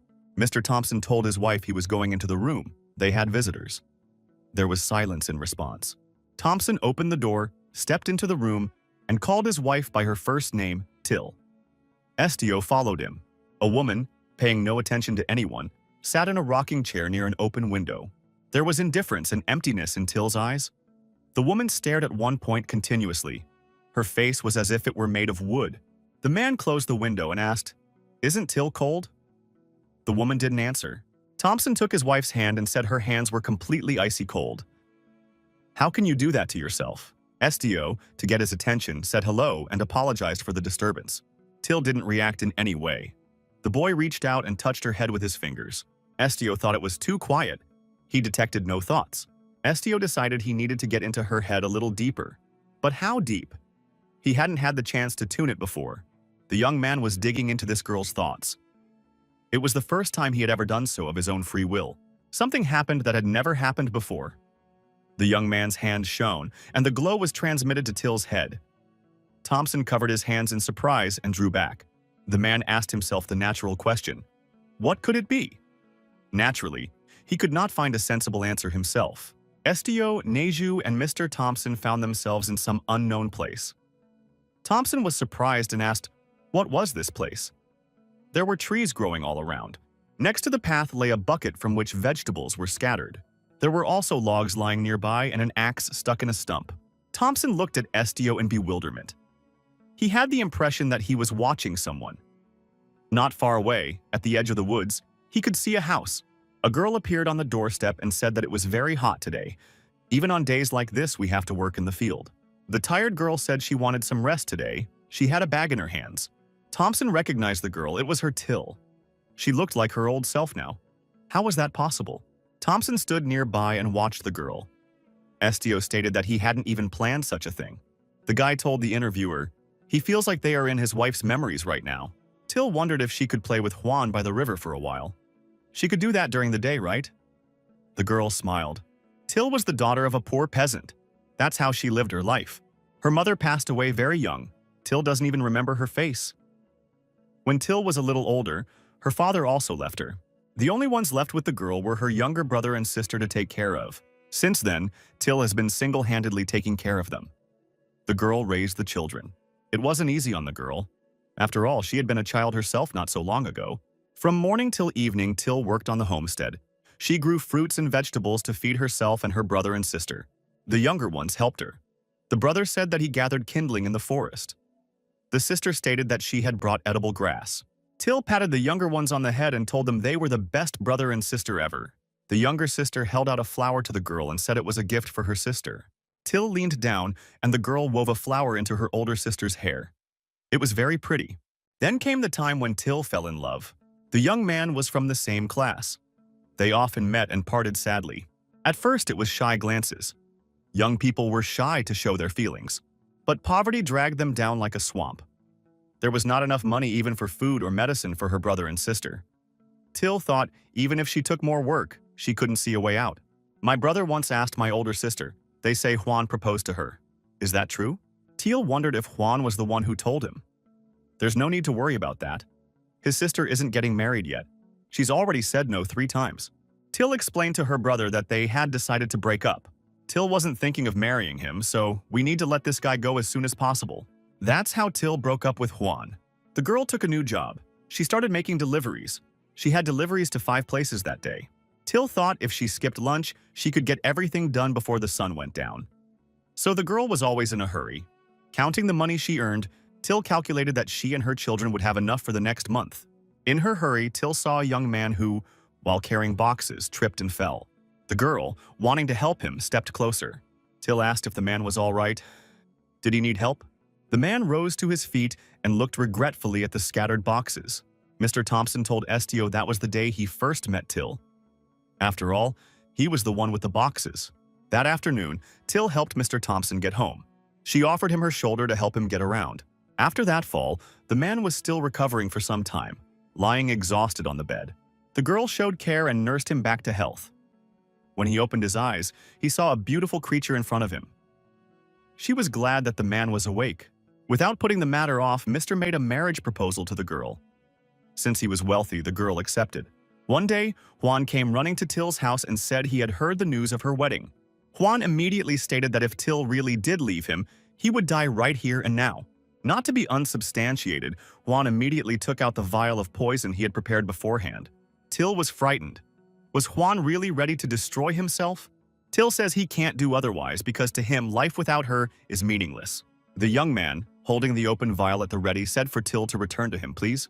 The girl was terribly upset. She said that Juan could do whatever he wanted. Till turned around and said as she walked away, what did she care if he died or not? Juan followed the girl and asked how she could do that. Till replied that she was leaving if he had finished his introduction. Till added that she hoped Juan would meet his happiness. Juan remained standing with the open bottle in his hand. Juan was determined after all. He consumed the contents of the vial. The poison entered his system. Till, noticing this, turned around and ran back to the guy. But it was too late. Juan lay senseless. The poison was fast-acting. Mr. Thompson and Estio watched the girl ask for Juan to wake up. Mr. Thompson said with sadness in his eyes that he didn't know Till had a lover before him. Estio remarked that she must not have wanted Thompson to know that. It seemed to the girl that Juan had cursed her. Mr. Thompson was devastated. It turned out that Till had only married him for his money. Estio assumed that Mr. Thompson was right. She had rejected the simple farmer she loved and chosen a rich man instead. Estio wondered if this is true. Will Thompson change his mind? Would the shop be open? Estio wondered if money and power influenced his wife's decision, if she was only with him for the benefits. Thompson would exclude her from 2 of the dearest people in the world? Mr. Thompson emphatically said no, for he loves her more than anyone. Estio asked what has changed in that case. Thompson replied that nothing had changed. Till is still his favorite wife. The man was depressed at the thought of his wife dwelling on that memory. He hated the thought of her thinking she couldn't be happy anymore. Thompson agonized that Till would feel nothing even if their daughter were to die. The man held out the child to his wife and with pain in his voice told her to change her attitude towards her daughter. Can't she hold a baby in her arms for once? She can't help but feel emotion. Estio told Mr. Thompson that his wife was in a personal hell. The man was very upset to hear such a verdict.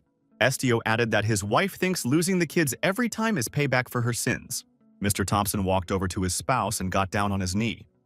He told Till that it was not her fault that she had done this. Thompson took his wife's hand and told her that their daughter, Leah, was alive. She would be okay, but she needed her mother. The man asked that Till stop blaming herself and come back to them. Till doesn't have to suffer all her life. They'll get through it together as a family. Thompson pounded his fist on the window and shattered its glass. Till seemed to wake up and asked what had happened. Till and her husband heard the baby crying. They immediately rushed to the girl's room. The woman grabbed her daughter in her arms and apologized. She said she would always be there for her. Thompson said the girl was hungry. She always cries like that when she asks for food, and he handed his wife a bottle of baby food. Thompson inquired if Till might be hungry as well. They have chicken broth. The woman thanked. The loving husband said thank you to Till. They looked into each other's eyes and smiled. Late at night, there was a knock at an elderly man's house. He was grumbling about who had come to his house in the middle of the night. The man opened the door and saw before him a long-haired monkey, a girl, and Mr. Thompson with a young man in his arms. There was consternation on the faces of all the guests. This old man turned out to be a doctor. It was explained to him that this guy suddenly lost consciousness and fell to the floor. The old man asked if this guy had powers. Estio was put on the bed. Mr. Thompson said the young man passed out after using his powers. The doctor said apparently that's the problem, but such cases are out of his area of expertise. He mostly treats colds. Thompson asked regretfully, "Can't the doctor help?" Perhaps then he could advise whom they could go to. The doctor replied, perhaps it was because the young man was inexperienced. In most of these cases, bed rest and rest helps. The doctor said that he could come tomorrow and check the boy's condition. If there is no improvement, they need to seek help from the guild. Neju stood beside Estio's bed and looked at the boy with sad eyes. Till and Thompson looked into each other's eyes. Neju yelled out that Estio was in a lot of pain. The couple was very surprised when they heard that the long-haired monkey had just spoken. Thompson said they had to go home right away. They had a child alone. It's not pedagogical. He'll cover all expenses. The doctor doesn't have to worry about that. If necessary, the doctor can call. Neju acted as Estio's partner and asked Mr. Thompson how things were going regarding his request. Thompson inquired if this was about resuming business. It's still on because his wife is better. You don't have to worry about that. Neju tried to relay the information to Estio on a mental level. The people he helped are back to their normal lives. Request fulfilled. Estio did it. Estio continued to lie on the bed. Neju continued to sit on the floor beside the young man's bed. He wished the boy would wake up faster, so they went home. The hour came when Estio opened his eyes and lifted himself from the bed. The boy looked around. Neju was beside him. Neju, with his collar around his neck, looked at Estio with eyes full of tears. He was very glad that the boy had finally come to his senses. Saying goodbye at the house, the doctor asked if Estio could lie down for a while longer so that his condition could be monitored. Estio replied that he had rested too long as it was, and thanked the good doctor. Estio and his friend Neju turned around and walked towards the guild. They left footprints in the morning snow. Estio has returned to the Iglis Guild. In the office, Director Hawk said that he had raised many talents with these hands, but no one had achieved such success as this guy in a short time. The principal asked if Estio knew that he was not only in the city but also the aristocracy's ear. Had the boy heard any fresh rumors? Rumor has it that a man with a unique talent has appeared. Estio was invited back to the house. This was the Fabian residence. The boy arrived here as usual with his friend Neju. The applicant was Viscount Fabian. Details to be discussed at the meeting, payment negotiable. The guards let the young man through. Estio wondered what they would want this time. The young man followed the same red carpet into the back of the house. Hiru recognized his old acquaintance and rushed over to meet Estio with joy.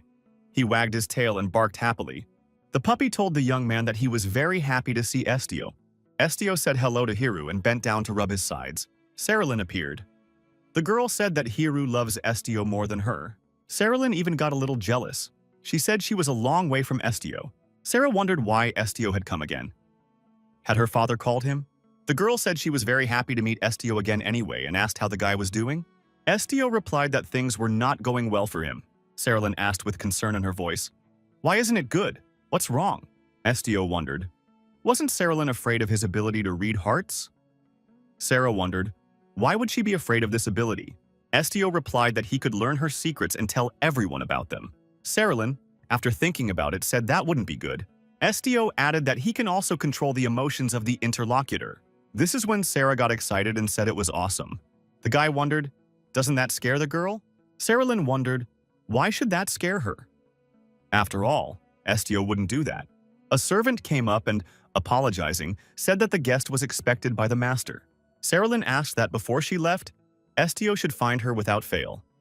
He must not leave without saying goodbye. Estio must make a promise. Our hero went into the office of the head of the house, Mr. Fabien. The man said he was waiting for him. Estio said he had received a petition, so he came here from the guild. Mr. Fabian asked that Estio tell him what he knows about cacti. Estio replied that he did not know much about cacti. Fabian said he wondered how such a plant could survive in the desert where there wasn't a drop of water. That's so fascinating. It's not that cacti don't need water at all. But if you water them like normal plants, they will die. Moisture and sunlight should not be too little or too much. It is a more fastidious plant than everyone is used to thinking. Depending on how it is cared for, its size and condition can vary greatly. Mr. Fabien concluded that the owner could easily destroy this plant if desired. Mr. Fabien asked if the young man could read the souls of plants. Estio and his companion Neju saw the master of the house take a pot of cactus in his hand. Estio felt the cactus screaming that, "It's too noisy in here." So he was doing well with plants too. Mr. Fabien said he doesn't think plants have a will. Cactus responded to these words by relaying the information to Estio that this man talks too much. Fabien said the cactus was left with no choice but to choose a host to raise it. Mr. Fabien turned to Estio and told the lad to let him be the host. The man added that he could not promise that he would be his employer, but the lad would be one of his family's servants. Estio interjected, "Did Mr. Fabien really want him to become a soldier under his command?" The interlocutor said not as a soldier. He is not going to use Estio as a soldier. Fabien said that Estio would be his counselor, consigliere. The master of the house said that everyone on the estate would respect the young man. The only person he will have to answer to will be him, L'Emile de Fabien. That's a great honor for any commoner. Estio wondered what he would have to do in such a case. Mr. Fabien responded that the guy would have to do what only he can do. There is nothing difficult about that. You'll just have to dig into certain people's heads. Cactus said it was probably a trap, as this man is the ultimate manipulator. Estio thanked his interlocutor for the offer and said that for now he had a job in the guild. It suited him fine. Mr. Fabien said it was not a suggestion. The young man did not seem to understand him. The man looked down at the guy and said that was an order. Estio inquired what would happen if he did not follow that order. Mr. Fabien responded that nothing will happen yet, but in the future, it may have an impact. Cactus said it's very self-righteous, making himself look like a great prophet. Estio apologized and said that his interlocutor should discuss this order with the guild first. Mr. Fabien understood that the boy did not want to be nice. The man thought that, on the other hand, it was good that Estio didn't accept another job so easily. We should use it properly. Fabien said that in that case he would give the young man time to think things over again. The master of the house gave the servant the cactus and said he had to get rid of it. We should replace it with something more pleasing to the eye. The servant took the cactus and said that he would fulfill everything. The cactus shouted for the wretched commoner to let him go immediately. Does he not realize who he is touching? The servant told Mr. Estio to follow him. That was the end of the audience with the master. The cactus was surprised at what they were doing. They want to throw him out. He hadn't even had time to stab anyone. Estio turned to the servant about the cactus.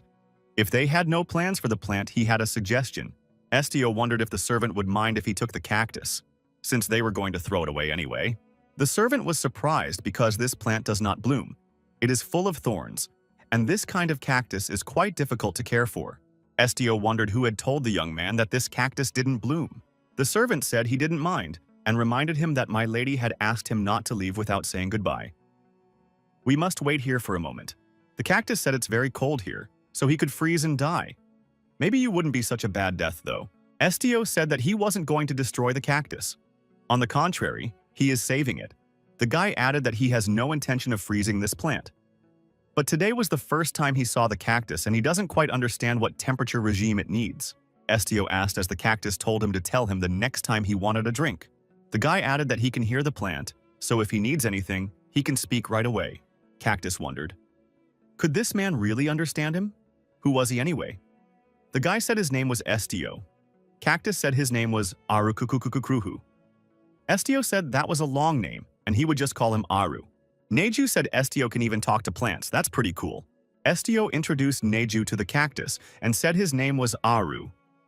Neju said his name was Neju and added that this cactus was very small and cute. Cactus thanked and said that Neju was very cute too, and not small at all. Estio touched the cactus and said that it was not prickly at all. The cactus said that Estio was nice, but he could prick other people. The boy was surprised. Is that possible? Cactus unfortunately said he still can't move around freely, but that's for now. Estio wondered, did Cactus move? The cactus wondered, didn't Estio know that? When a cactus gets older, or when its will becomes strong enough, it can move wherever it wants to go. Aru said he is still very young, but his will is strong, so he thinks he will soon be able to move at least his thorns. Estio said moving around with willpower is a great thing. Estio looked around and saw Cerulean's older brother walking towards him. The boy said he warned him that he shouldn't come here anymore. Was Estio having trouble remembering? The young man walked right up to Estio and asked if maybe this commoner wasn't taking his words seriously. The young man asked. Estio says he can only read hearts, but it turns out he can teach animals to talk too. Viscount, looking at Neju, asked what kind of monster was this. Not only did Estio teach some monster to talk, but he's trying to get a plant to talk too. Viscount stated that it appears that this talking monkey is a fairly rare animal. Viscount inquired how much money Estio was willing to sell the beast for. It must cost a lot of money to feed such a huge carcass. He's willing to take that burden away from the boy. Cactus suggested that this Viscount was definitely a stupid young man. Estio is on record saying that Neju is not for sale to anyone ever. Viscount said that his interlocutor had shown insight. Because he can read minds, he realizes that objections will not be tolerated in this house. He must agree. Viscount held out his hand with the money and said he thought 10 gold pieces would be enough. Estio reiterated that Neju is not for sale. Viscount told the guy not to be so greedy. Viscount repeated the question, how much does Estio want to get for this monkey? Estio repeated that Neju is not for sale. Viscount got angry and shouted, how dare this boy cross him? And he warned him that he didn't mean to do anything wrong. But Estio ignored his warning and wandered about his house again. Neju looked at this uncomprehending young man with surprise and apprehension. Estio said he was here because Mr. Viscount invited him. Viscount grabbed Estio by his clothes and shook him. Does he really think no one knows of his immorality? Neju rose up on his hind legs and shouted loudly for this guy not to hurt Estio. Neju asked Estio if he was okay. The boy replied that he was fine. Vincent said he was willing to give as much as 30 gold pieces for that monkey. He could definitely use it. To the guards that came up, Vincent told them to take the white monkey. He would send the payment to the guild. Estio once again shouted that he would not sell this monkey to anyone. Vincent shouted angrily, how dare this commoner raise his voice at an aristocrat? Armed guards surrounded Estio and Neju. They intended to carry out their master's orders. One of the guards ordered his colleagues to pick up the monkey and get him out of here. Immediately, however, his hand was covered in blood. That's how the guard was committed by Neju. He grabbed the guard with his strong claws. The guard shook loudly in pain. The other armed men were frightened and stepped aside. They did not dare to attack the monkey. An angry Vincent asked how that monkey dared to injure his servant. More armed men ran up and asked what happened here. Vincent said he was trying to destroy him. We need to lock him in the dungeon now. Neju wondered why these people who called him a monster were acting worse than monsters themselves. The guards thrust their swords forward and began to approach the enraged ape. Neju opened his mouth, showed his terrifying fangs, and roared loudly. Mr. Fabian came into the room at the shout. He asked, what's going on here? The man went up to his son and, after learning the nature of the incident, said that the young man was a stupid kid. He ruined everything. The head of the house ordered the guards to clean everything up and added that he needed the boy alive. The monster is basically unimportant. One of the guards began to use magic, and a glowing ball of what looked like flames appeared between his hands. Neju immediately realized that it was magic. He told Estio about it. Neju apologized to Estio and said he just wanted to protect the guy. Estio said that Nejue shouldn't apologize. There were shouts from all sides that this monster was about to be destroyed. Neju thought it was the end. The whole room was filled with smoke. Father and son could not see anything in front of them. They only screamed loudly. Vincent said if Estio had taken the money, none of this would have happened. Estio stated, it seems to him that in this situation, it's not Neju who should apologize, but the homeowners. Mr. Fabian and his son wondered, how dare this guy do this? The guards were ordered to get rid of him immediately. The guard felt an outside influence. He couldn't control himself. The man raised his sword high above him and was about to strike Estio with it. However, the unexpected happened. The guard stopped and pointed his sword at his chest. He was not in control of himself. Mr. Fabian and Vincent watched this situation unfold with horror. The guard impaled himself and blood spurted in all directions. He sank to his knees and then collapsed to the floor. The 3 remaining guards stood beside Estio. The injured Neju lay nearby. The remaining guards tossed their swords to the floor and fell senseless themselves. Estio continued to stand motionless. For the boy, this situation was just as much of a surprise. Saralyn came down the stairs to the hall and called loudly to her father and brother. The girl was very frightened. Estio continued to stand in the middle of the great hall with traces of blood on his face. The guards lay all around him. The girl tripped and began to fall down the steps. The father jumped up and rushed to his daughter. Saralyn fainted. Her father picked her up and gently lowered her to the floor. The man asked, "Is this guy satisfied now? Does Estio really want to spill more blood?" Estio wondered why he should hold back. There was never a reason. Estio asked what would happen if he stopped. Will they act as if nothing happened? Vincent shouted that the guy was a scoundrel. He destroyed their guards and then dares to ask for such a thing. Estio said it was not a request but an order. After these words, Mr. Fabian and his son Vincent fell to the floor, unconscious. The young man looked around and saw that Tsiki's cat had run up to him. Tsiki, just like last time, turned into a big wild black beast. Tsuki asked why Estio had stunned Neju. He wouldn't be able to carry him by himself now, would he? Estio put Neju on Tsuki's back so Neju could now move around. Estio said that he would not climb on Tsiki's back because it would be hard on her. Tsiki replied that with him on his back or without him, there was no difference. Estio didn't argue and climbed on the big black cat's back too. Tsuki told them to hold on tight. Tsuki ran with all her might, carrying Neju and Estio on her back. She didn't feel tired. Through valleys and up hills, the cat raced onward. The passengers clung to its long fur. Estio told Tsuki that apparently he really is a monster. He can get into other people's hearts, manipulate people, and make them cut their own lives short. He has already destroyed many people. Estio added that in doing so, he feels nothing. He knows that what he has done is very bad. He does not feel sadness or fear. Tsuki stopped and asked, "So what? Does he think what he did was wrong?" Tsiki added, "If she were in his shoes, she would finish every last one of them off. Estio doesn't have to sympathize with those who have tried to harm him or take away something dear to him. He must not be too soft." Estio said that in the end it was only him who hurt the people here. Tsuki said she could understand the reason for his sadness. Still, he didn't go about destroying them all. Cactus intervened in the conversation and said he wanted to put in his weighty word. Someone who worries about whether he is a monster can't be one in the first place, and what's wrong with monsters? Or are they so disgusting to him? A talking monkey and a cat that turns into a tiger. Cactus caught himself thinking that he had succeeded in saying more than one word. He apologized.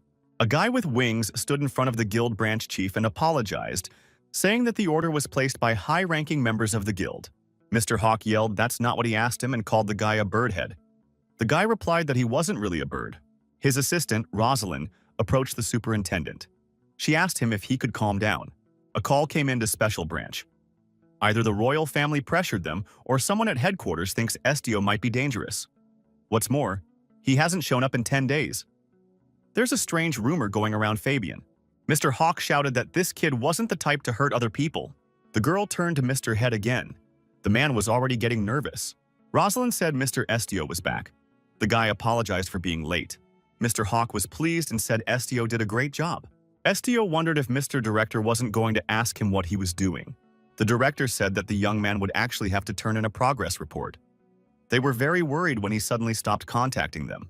The director said that, in any case, he was glad the guy came back safe and sound. Because of the severity of the job, there were many instances where they needlessly lost capable workers. Mr. Hawk inquired as to where Estio's partner went. The director clarified that he was talking about that white-haired monkey. Estio said that Neju was injured, so he is now licking his wounds and resting. The wounds had almost healed, but it was worth being careful. Neju was really recovering, lying in bed. The principal expressed his joy that the young man's partner was not too hurt. Mr. Hawk said Estio could go and rest. He could turn in his report in 3 days. The guy with the wings intervened in the conversation. He approached Mr. Hawk and said there could be a problem with that. Hawk explained that he had simply told the guild member, who had just returned from a mission, to rest a bit. Is that a problem? Estio saw this guy with his wings spread and thought, is that really an angel? The guy with the wings said that Estio should follow him to headquarters. The young man nervously added that it had to be done right now. He even said it in a raised tone. Estio had no way out, so he went to headquarters in the transportation provided. It was a carriage. Mr. Hawk asked why Estio agreed so easily. Estio replied that as long as he was a member of the guild, he shouldn't disregard the headquarters orders. The director agreed that the boy was indeed right. Estio was very grateful to the superintendent, and he was really sorry for what happened. However, our hero was glad that there was another place where he could go. The carriage, drawn by 2 horses, was rushing along the established route. Estio was thinking peacefully in the carriage when the cactus woke him up and told him he had figured it out. The cactus added that it realized what Estio's problem was. The young man woke up and looked at the plant. Cactus said it's too hard for the guy to refuse others. He easily gives in to their requests. If he doesn't like something, he should have the courage to say so. Why doesn't he do that?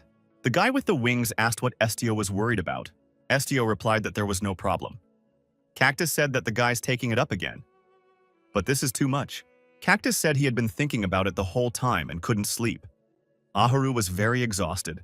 Estio asked the talkative cactus to be quiet for a while. The cactus replied that he would try very hard. The winged boy and Estio stared into each other's eyes in silence for a while.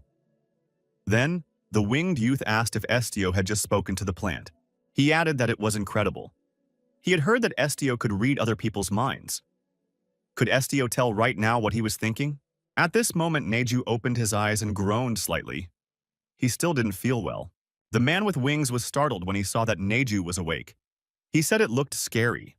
They say that squirrel monkeys are very dangerous monsters. It won't eat him, right? Estio said he was right. Maybe he shouldn't have asked. It's a little embarrassing. The interlocutor said he was sorry. The guy with the wings asked Estio to stop reading his mind. Estio said that Neju had gotten some more sleep. They had a long road ahead of them. Neju wondered what about Estio. He should be resting, too. He replied that he had already slept. The monkey said that the man looked tired. He can lie down on Neju, for Neju is soft like a pillow. Estio once again replied that he was fine. Neju wouldn't stop. He said that his fur was very soft and that Estio would like it. The boy gave in to his entreaties and laid his head on the monkey's shoulder. The man with the wings said that looking at these two, you get the impression that they are a real family. Cactus stated that in that case, he too was a full member of that family. The carriage continued on its way. It was now dark. The winged man asked if his companions were cold. Maybe he should turn up the temperature. Estio replied that they were fine. The guy with the wings said that if Estio felt uncomfortable or hungry, he should say so. Estio replied that they felt fine. Estio added that he feels much more comfortable now than when he lived in the attic. It was raining outside the window. Cactus, noticing the change in the weather, thought it was the perfect atmosphere for a ghost story. Cactus decided that now would be a good time to tell some very scary stories. Estio was still awake. Estio thought that only humans were truly scary. He gently touched the prickle of a cactus. The man with wings also fell asleep. However, he kept the people around him awake because he snored very loudly. Estio lifted himself off the pillow. Cactus thought this guy snored pretty loudly. The monkey also opened his eyes and woke up. Estio said for Neju to try to ignore those sounds and go back to sleep. Neju said there is something near the carriage. It's not people or ordinary beasts. Neju added that he had a very bad feeling. They want to destroy them. The coachman looked into the carriage and said there was trouble. They were surrounded by a pack of monsters. They came out of nowhere. The man with wings woke up and asked fearfully, how many monsters were discovered outside? Would they be able to break free from the encirclement? Coachman said that harpies with great combat potential have been discovered outside. The winged guy said the harpies shouldn't show up until the beginning of winter. Why are they showing up now? Estio said he didn't know that either. The coachman said fearfully that even if they got out of the encirclement, they would hardly be able to escape, as harpies move faster than horses. Neju said he would go and look now. It will be a reconnaissance. Neju ran out of the carriage and told Estio to stay inside and not put his life in danger. The coachman remarked that it was too unwise and dangerous to let the monkey go alone. The guy with wings said fearfully that he was just an ordinary messenger and had no combat skills. Estio decided to get out of the carriage and said that he would help Neju. The winged guy said that Estio wasn't a fighting type either. Estio replied that he wasn't even going to fight them and left the carriage. The winged guy thought that Estio's gaze was definitely unusual. It was as cold as ice. The boy decided that if Estio didn't want to fight, he was going to keep that monkey company as a dinner for the harpies. The winged guy said that harpies are horrible monsters that move in groups. They cannot be dealt with by mere brute force. He may be a feathered man himself, but he's no match for them. Even destroying a few harpies wouldn't change anything. Neju engaged in hand-to-hand combat with the monster birds. The young man with wings said that before they were finally surrounded, they needed to retreat urgently and move to flee. The boy was even more frightened when he saw one of the harpies circling in the sky above him. The bird decided to attack and darted down the rock. It flew up to Estio and dug its beak into his shoulder. Blood dripped onto his clothes. The harpy wouldn't let go of our hero. Estio thought, "Does this monster want to finish him off?" The birds flying in the sky continued to screech and apparently aimed at Estio as well. He was a legitimate target for them. The harpy yanked a piece of clothing off Estio's shoulder and screamed loudly. The next moment, that monster was grabbed by Neju and dragged away from the man. Neju threw that bird far back. He asked in amazement if Estio was hurt. The boy replied that it was a superficial wound. Neju noticed that he was bleeding. Estio thanked Neju for his help and said he was fine. It would heal soon. The travelers looked up and were horrified to see the harpies attacking them. The monsters had indeed gone down. Estio had made his decision, but he wasn't sure if he could pull it off with multiple targets at once. Our hero looked up and told the harpies to stop. The birds immediately froze in close proximity to their intended victim. They couldn't move. Estio thought, should he destroy the harpies? Then he waved his hand and told them to fly back to where they came from. The harpies immediately turned and flew away. The man with wings was once again surprised. The monsters obeyed this man's orders. Estio suggested going back to the carriage. Everyone supported this good idea. Returning to the carriage, Neju said that his friend Estio was on top of things, as always. The winged fellow was at a loss. The young man with wings thought that the pack of harpies had disappeared in an instant. How could that be? This time it was too easy. Now the boy understands why the staff was interested in this Estio. Estio, helping Neju up into the carriage, told him to be careful. Estio was very attentive and asked if Neju had hurt himself. The winged man thought this guy was very strange. As he continued to observe our hero, the young man with wings decided that Estio was not only strange but very dangerous. The carriage continued its journey through the night forest. Estio slept on a pillow, covered with a blanket. Someone had informed him that he was very annoying. It was Tsuki. She said that Estio always acts on her own, so she hates people. Tsuki said that Estio should get some sleep. He shouldn't hang around so the monsters won't bite him. Estio, falling asleep, apologized to the cat. Tsuki told the man not to apologize. He should just stay out of trouble. Tsuki told Estio not to get sick again. Morning came. The carriage continued on its way.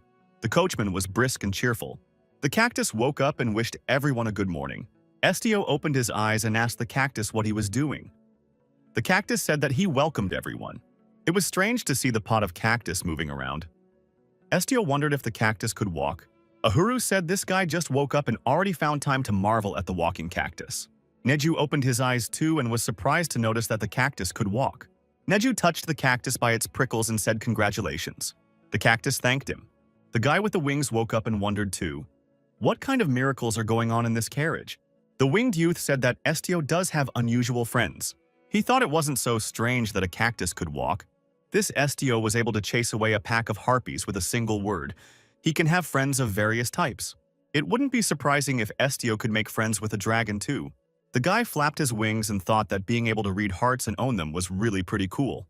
After waking up, Estio and Neju proceeded to eat. They happily decided to have breakfast rolls. Estio asked the cactus if it needed water. Ahuru replied that he had had enough. Estio asked if the cactus had already eaten. Cactus said he had this process the day before when Estio was injured. Ahuru recalled that Estio had bled after his encounter with the harpy. At some point, blood from the wounded guy's shoulder started dripping onto Ahura. Ahuru said that at that moment he drank some blood. It was an unusual experience. Estio took the cactus in his hands, looked at it, and asked, "Did Ahuru really drink its blood?" A guy with wings, sitting in a carriage, watched a monkey eating a bun across from him and a man talking to a cactus. Cactus asked so that Estio wouldn't misunderstand him. He didn't do it on purpose. He couldn't turn back around. It was just blood pouring down on him. The cactus added that after that, it bloomed for the first time. This had never happened to him before. Estio said it turned out very interesting. The cactus flower bloomed from his blood. The guy with wings was also eating breakfast. However, as he listened to the story, he concentrated on the fact that the common plant drinks blood and can walk. The cactus in Estio's palm bowed and placed this flower on the young man's hand, telling Estio to accept his heart. Estio, like a polite person, thanked the cactus for such a gift. Ahuru responded by saying that he was the one who should thank Estio. The flower lying on Estio's hand in front of everyone began to wilt, withered, and turned to dust. Estio said that this flower had melted. Ahuru said it was his gift. Cactus said a light appeared on Estio's shoulder. Estio removed the bandages and noticed that the wound had healed quickly. He said that the flower seemed to have a healing effect. Cactus said it's very cool and he's happy with it. Estio asked Neju if Tsuki had come last night. Neju replied that there was no definite answer. Neju added that the cat had been on the roof of the carriage since last night. Estio realized that this was not a dream. He immediately got out of bed and got dressed. The boy opened the carriage door and leaned out. Neju was afraid for his friend. The young man with wings cried out in fear that jumping out of a moving carriage was very dangerous to life. He even flapped his arms and wings. Estio tried to look up on the roof of the carriage and said he knew that Ziki was there now. Chiki was indeed there. She looked out and said, "Meow." Estio responsibly stated that it was quite dangerous on the roof. Ziki should go downstairs immediately. Ziki saw how hard Estio was going through right now. She said he was in more danger than she was. Tsuki decided not to argue and jumped inside the carriage. Estio, satisfied, closed the door behind him. The winged boy wondered, "Is it really a cat?" The young man with wings asked, "Is this really Estio's pet too?" The cat screamed that Chiki was not a pet at all, but she was not a stray cat either. The birdman assumed that in that case the cat was Estio's friend. Tsuki inquired who the winged guy was. Estio replied that it was Parker. Tsuki wondered if the young man's wound had healed. Estio nodded affirmatively and said that he was quickly healed thanks to Ahur. Tsuki wondered, "Is that little cactus really capable of anything?" Estio said that the cactus had healing powers. Estio added that Ziki should recognize that she was following him all the time. The cat said she wasn't going after him. She only happened to stumble upon him injured while she was traveling. Estio wondered if Tsuki would be willing to keep him company. Tsuki said that in that case, the guy should know that she's only there because he asked for her. When she's not around, he's always finding trouble on his own.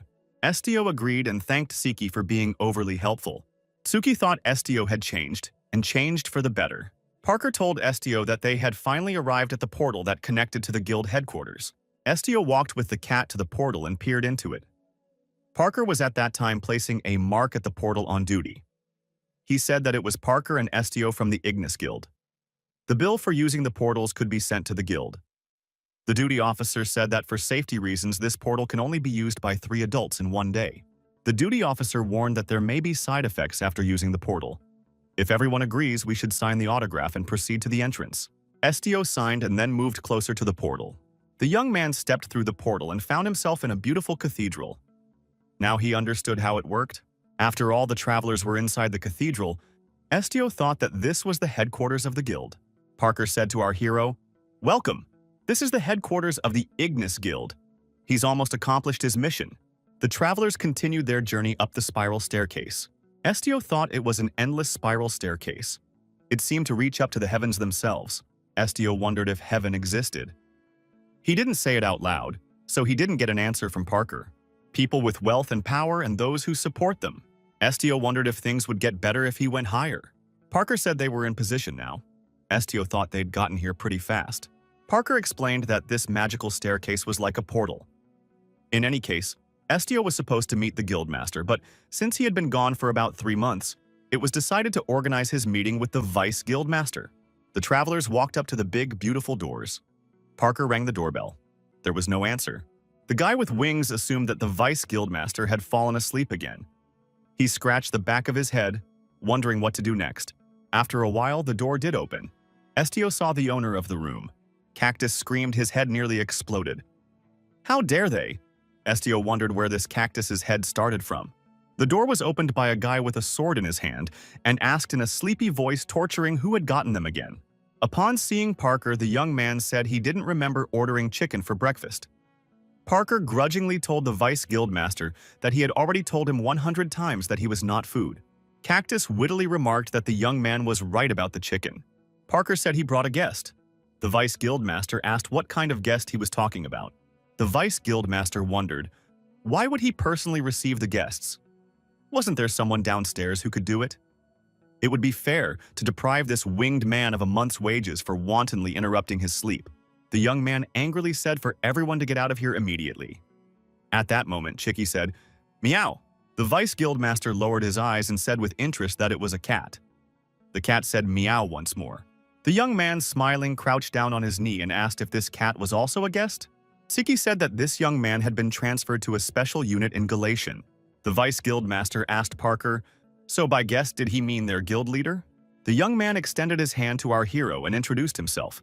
He said he was the Vice Guildmaster of Ignis, Hwen Lenski. The young men shook hands, with Lenski saying he was glad to finally meet the leader. Afterward, Lenski offered to come inside. Estio thanked him for his hospitality. Estio and his companions entered the study. The interior was in disarray. Cactus wondered why the place was such a big mess. "It's dirty and things are scattered all over the place." Neju said he might step on something if he went inside. The Vice Guildmaster said it's not a big deal if they step on something. The owner of the office said this white-haired monkey has a pretty good command of speech. "Is she half-human?" Neju asked how the Vice Guildmaster knew. The boy replied that it was his intuition. The young man approached Naj and said he was joking. He added that if he were an animal, he wouldn't act like that. He doesn't think he'd be so eager to talk to people and force himself to learn the language if he were an animal. Estio thought that this guy wasn't at all what he seemed at first glance. This looks suspicious. The Vice Guildmaster asked if Estio wanted coffee. The young man thanked and declined. The guy apologized and said his guest probably wasn't old enough to enjoy the bitter taste. But cocoa should do the trick. Estio said he didn't refuse because of the bitterness. Cocoa and sweets were prepared for Estio. The Vice Guildmaster said their leader is still very young. Estio objected and said that he had already gone through the maturation ceremony in his homeland. The interlocutor said that was exactly what he meant. When adults are called too young, they do not try to deny it, but rather rejoice. Parker said that the Vice Guildmaster now looks like a perverted old man with a weakness for young boys. That's a good place to stop. The Vice Guildmaster said that in that case, he would now move on to the main topic. Bringing Estio to the headquarters was the Guildmaster's decision. Estio said it all makes sense to him now, but he doesn't understand why exactly they decided to choose him as the leader. The interlocutor said that it was also the Guildmaster's decision. He's just passing on the message. But since leader is a recently introduced position, he himself is not aware of all the details. Estio thought, could the guild be considered a trustworthy place? They have overly secretive behaviors and attitudes, and their attitudes towards various things are constantly changing. However, despite all this, they had never once lied to him yet. The Vice Guildmaster said that from now on, Estio's tasks would be different from before. Estio wondered and wondered what it all meant. What tasks would be assigned to him now? The interlocutor said that there will be special tasks that only a leader can handle. Estio thought that now he was taking it to the next level. From now on, he would only be assigned special tasks. The Vice Guildmaster handed our hero a sack and said it was a gift in honor of his promotion. On the sack was an inscription, Guild Leader of the Ignis Guild, Estio. This bag contains a new guild uniform, a badge, and some supplies and coins. The Vice Guildmaster said he had something else in mind. It has nothing to do with the Guildmaster, it's just his personal interest. The lad said that he was very interested in the power of the leader, which their head was so eager to secure. Could Estio demonstrate it before he leaves? The Vice Guildmaster said he would like to see that right now and reached for his sword. Can the leader show what he can do? The Vice Guildmaster was on his knees, his sword nearby on the floor. The guy pulled himself up, grabbed his sword, and said he wanted to see how strong the leader was. The young man swung his sword and tried to pounce on Estio, swinging his weapon. Estio stood there without moving. He continued to drink the cocoa offered to him. The opponent was surprised.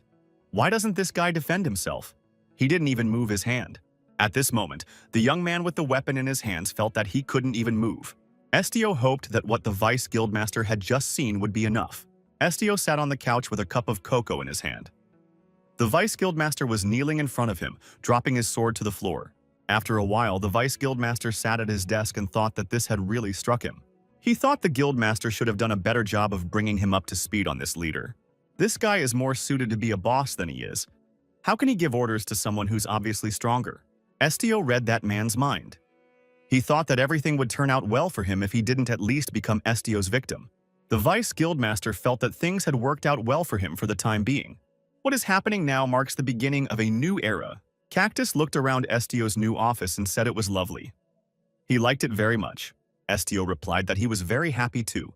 Estio noticed that all this was somehow unusual for him. He was not used to such apartments. Neju pulled out the contents of the bag and said that it was Estio's new uniform. It's wonderful. The guy appreciated the uniform and said he really liked the new clothes. Neju added that these clothes are enchanted. It is truly marvelous. Neju read the instructions and said that this mold could self-clean, regulate temperature, and protect against impact. Estio said he got the impression that Neju wanted new clothes too. Neju watched the boy with interest. Estio told him to wait a while. Our hero said he would ask if there were any suitable clothes for Neju and Siki. The monkey said that Neju didn't need clothes. Tsuki said that her clothes would only get in the way too, so no need to worry. Estio noticed that they might catch a cold or would be shy because of their lack of clothes. What to do then? Tsuki said that sometimes this guy drives her crazy. Animals don't need extra fabric after all, they have their own fur. Don't you understand that? Neju added that he has heard that people wear expensive clothes to be treated better. They call it status. Estio wondered, did he really care about status now too? The guy thought, would it really be better if Estio had status? Neju said that naturally people would treat him better. Estio wondered if it was only by virtue of one's high status that one could be liked. Some people even speak ill of the king. Neju added that if there is a status, people won't be able to attack him openly. Monkey added that Neju would do his best to protect Estio. But if the evil people turn out to be stronger than Neju, then they will be in big trouble. Estio, with the cat on his back, walked over and bent down in front of Neju. He took hold of the collar. Estio thought it could be taken off while no one was around. After all, it must be very uncomfortable for a monkey to walk around in chains. Neju said it wasn't a problem. The collar and chain didn't interfere much with his mobility. Estio said that it was very unpleasant for him to see Neju like that. Neju replied that he understood now. Estio thanked his friend for wholeheartedly supporting him in everything. Estio added that Neju didn't have to worry anymore because now he could make anyone kneel at will. If only he had realized this before. What's more, his skills are getting stronger and stronger. Estio decided he had no reason to worry now. If you think about it, isn't that inconvenient? Now life will have new colors. Estio thought he could have behaved much more selfishly than he had before. Our hero received a new request. As usual, the envelope with the request was sealed. During the meal, Parker brought out this envelope. Estio looked at it carefully and thanked Parker. The man with the wings said it was part of his job and asked if Estio was used to the headquarters. Estio, unwrapping the envelope, said that it was quite comfortable at headquarters and added that he was getting a little bored with idleness. But fortunately, a request came. Parker said the leader is still very diligent. Now he should call the young man a leader. Estio asked if Parker wanted to grab a bite to eat with them. Neju and Cactus were there for him. Parker got excited and said he would bring his portion right away. Estio thought, though they call him leader, he still doesn't understand what he's supposed to do. The customer was Mubyong Hagar. Cactus said that the name was familiar to him. Ahuru said that it was one of the youngest noble families in the entire country. The head of the family, a cousin of the current emperor, also has incredible abilities. Estio wondered if the cactus had met him. The cactus replied that it had. Its roots had grown quite wide. Neju asked, what does he mean by that? Estio explained, Ahuru says he's already seen their next customer. Neju wondered, does this cactus really know so much? This is unbelievable. Neju said that the cactus was very cool. Ahuru thanked for the compliment and said that Neju was very cool too. Tsuki dozed off out of boredom. Ahuru added that in his opinion this Mubion is a bit crazy. He should be careful with him. Cactus said he wasn't privy to the details, but you could be sure that his swordsmanship was amazing. Estio asked if that meant he was very strong. Cactus said no. Mubyong isn't just strong. Even before he became the head of the family, there was a swordsman who was famous for his skills. Rumor has it that Mubyong struck him down with just one sword stroke. In addition, he has defeated monsters more than once. He hasn't had a single defeat on his record yet. Estio thought, so even people like this resort to inquiries. Parker came back with his food and wished everyone a good appetite. He hadn't forgotten his bun either. Estio thanked and also wished Parker a pleasant appetite. The cactus said there were feathers floating in his soup. There were no details in the description of the request. Estio thought that all clients preferred to talk about it in a one-on-one meeting. After a while, our hero asked Parker if he had finished his meal. Parker nodded affirmatively. The leader said, in that case, they were leaving. Estio rose from his seat. Following the leader, Parker said that from his observations, he was a rather withdrawn person. Estio asked what was Parker trying to say. Estio remembered people chasing him away and telling him to get the damn monster out of sight. It had been a long time since he'd taken a meal in the company of other people, the young man thought, if you put it that way. Estio asked Parker, didn't he have other tasks at headquarters? Parker replied that he had nothing to deliver for the time being. The last request he had to deliver was for Estio to be taken to headquarters. Estio said, so Parker can take a break. Parker said no because he still has to work. The winged youth said in surprise. Apparently Estio-san hadn't been notified yet. After all, he, Bernie Parker, had been promoted to the leadership team. The young man said this with great enthusiasm. Estio was surprised at the information he had received. Would he really have an official team now? And would he act as part of a group? Bernie Parker was insanely excited to be in a new department. Now he's on the leader's support team. This meant that Parker is a direct subordinate of the leader. Parker said he was honored and looked up to the leader. Estio was surprised. The leader said that he too hoped for a fruitful cooperation with Bernie Parker. The young men shook hands. It was quite a surprise for Estio. He had a new member of his team, and a subordinate. The leader was given the appropriate badge, which is a badge of honor. Parker looked at his superior and asked if Mr. Estio was okay. The leader said they need to pack everything they need. Parker wondered if they were going somewhere. Estio replied that he was planning to visit someone, their client, Mubion Haggard. After the appropriate gatherings, Parker appeared near the portal and asked if they should bring more camping supplies. Estio told his subordinate that they weren't going camping. Parker excused himself and said that he had brought a lot of goodies with him. The park showed what he had with him. It was saltine crackers and a baguette of cooked octopus. The subordinate said that such a product is severely limited. He had to spend almost the entire month's pay. And since his companion is a leader, he would gladly share it. Estio thanked and said that it was not worth it. The portal operator said that the Hygar possessions are outside the portal's range, but instead, they can move travelers to the underground Renox Cave, which is their base of operations on the way to their destination. Parker wondered, was it really an underground cave? There was nothing to do, so our heroes agreed. They waited for the operator to activate the portal. They were wished a good journey. Parker was still worried that he was going to end up in the dungeon now. He didn't like that idea very much. The subordinate had no choice, and he rushed after the leader with words for them to wait for him. The travelers found themselves in a dark cave. The cat, who walks by himself, also decided to take part in this expedition. Suddenly, someone said hello to Parker, and he cried out loudly with fright. Parker fainted. Some old man appeared in front of the travelers. Estio asked if Parker was okay. Parker replied that he had a whole starburst in front of him. The old man laughed and said it was a very energetic bird. Parker pulled himself up and asked who he was. The old man, still smiling, said that he was the manager of this portal. Someone must be responsible for it. Estio apologized and asked if they were really in the underground Renox cave. The old man, still laughing, said that the young man in front of him was surprisingly polite. It's been a long time since anyone has been in this cave. What would a young man like them want here? Estio replied that they were headed for the Hygar domain. The portal manager was surprised by this information. He said that even fewer adventurers were holding their way to those ruinous lands. Estio wondered why his interlocutor had called them ruinous lands. The manager replied that the emperor didn't want to keep his talented cousin around. Youth, strength, and even beauty. He was perfect in every way. Wouldn't such a person be a big problem for His Majesty? The manager pointed his finger and asked if the guy could see the dark passage. Estio looked in the desired direction. The old man said that even though it was the only way into the realm of the Hygar, the Almighty alone knew what lurked within. Estio asked what that meant. The manager replied that this meant that he could let them through, but did not guarantee safety. There might only be scraps left of them, and no one would even know about it. Estio was frightened. Are there really monsters out there? The manager said it went without saying. After all, the emperor had granted the young duke a lifeless land teeming with monsters. The old man added that this cowardly king was greatly afraid of his own cousin. Estio stood at a loss. Parker was hiding behind his back and was frightened. The manager continued to laugh uncontrollably. The old man was surprised that his interlocutor looked as if he wasn't the least bit alarmed.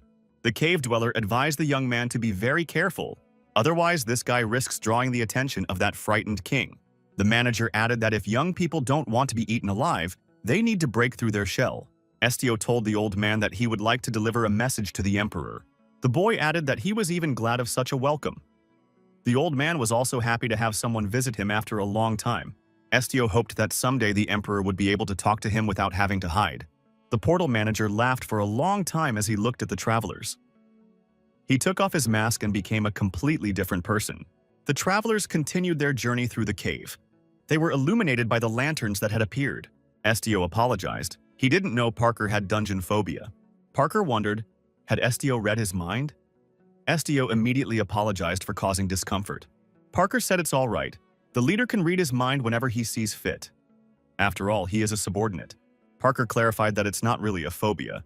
Rather, it's a racial predisposition. Now it was the leader's turn to be surprised. Parker explained that since his race's natural habitat is high hills and mountains, it is quite difficult for them to be in enclosed spaces. Besides, you can't really fly in a cave. The leader was satisfied with that answer. If the cave led directly to Hygar's domain, they could go all the way through in half a day if they didn't take a break. Estio said he would have had to wait about 24 hours to use the portal again. That's why he decided it would be faster to go through the cave. Parker replied that it was a reasonable choice. Estio said he faulted his subordinate because he didn't consider the preferences of the entire group. Parker said the leader shouldn't be afraid to make mistakes, because he is the one who gives the commands. Estio wondered, did Parker really mean to say that he would carry out all his instructions against his personal motives? Our hero thought that in the end it was no different than forcibly controlling their thoughts. The winged fellow said that it wasn't because he was neglecting his own desires. After all, he himself wanted to follow the leader. Parker explained. After all, Estio is his oldest comrade, and besides, he owes him his life. Estio said he only helped that time because he was in danger himself. Parker insisted.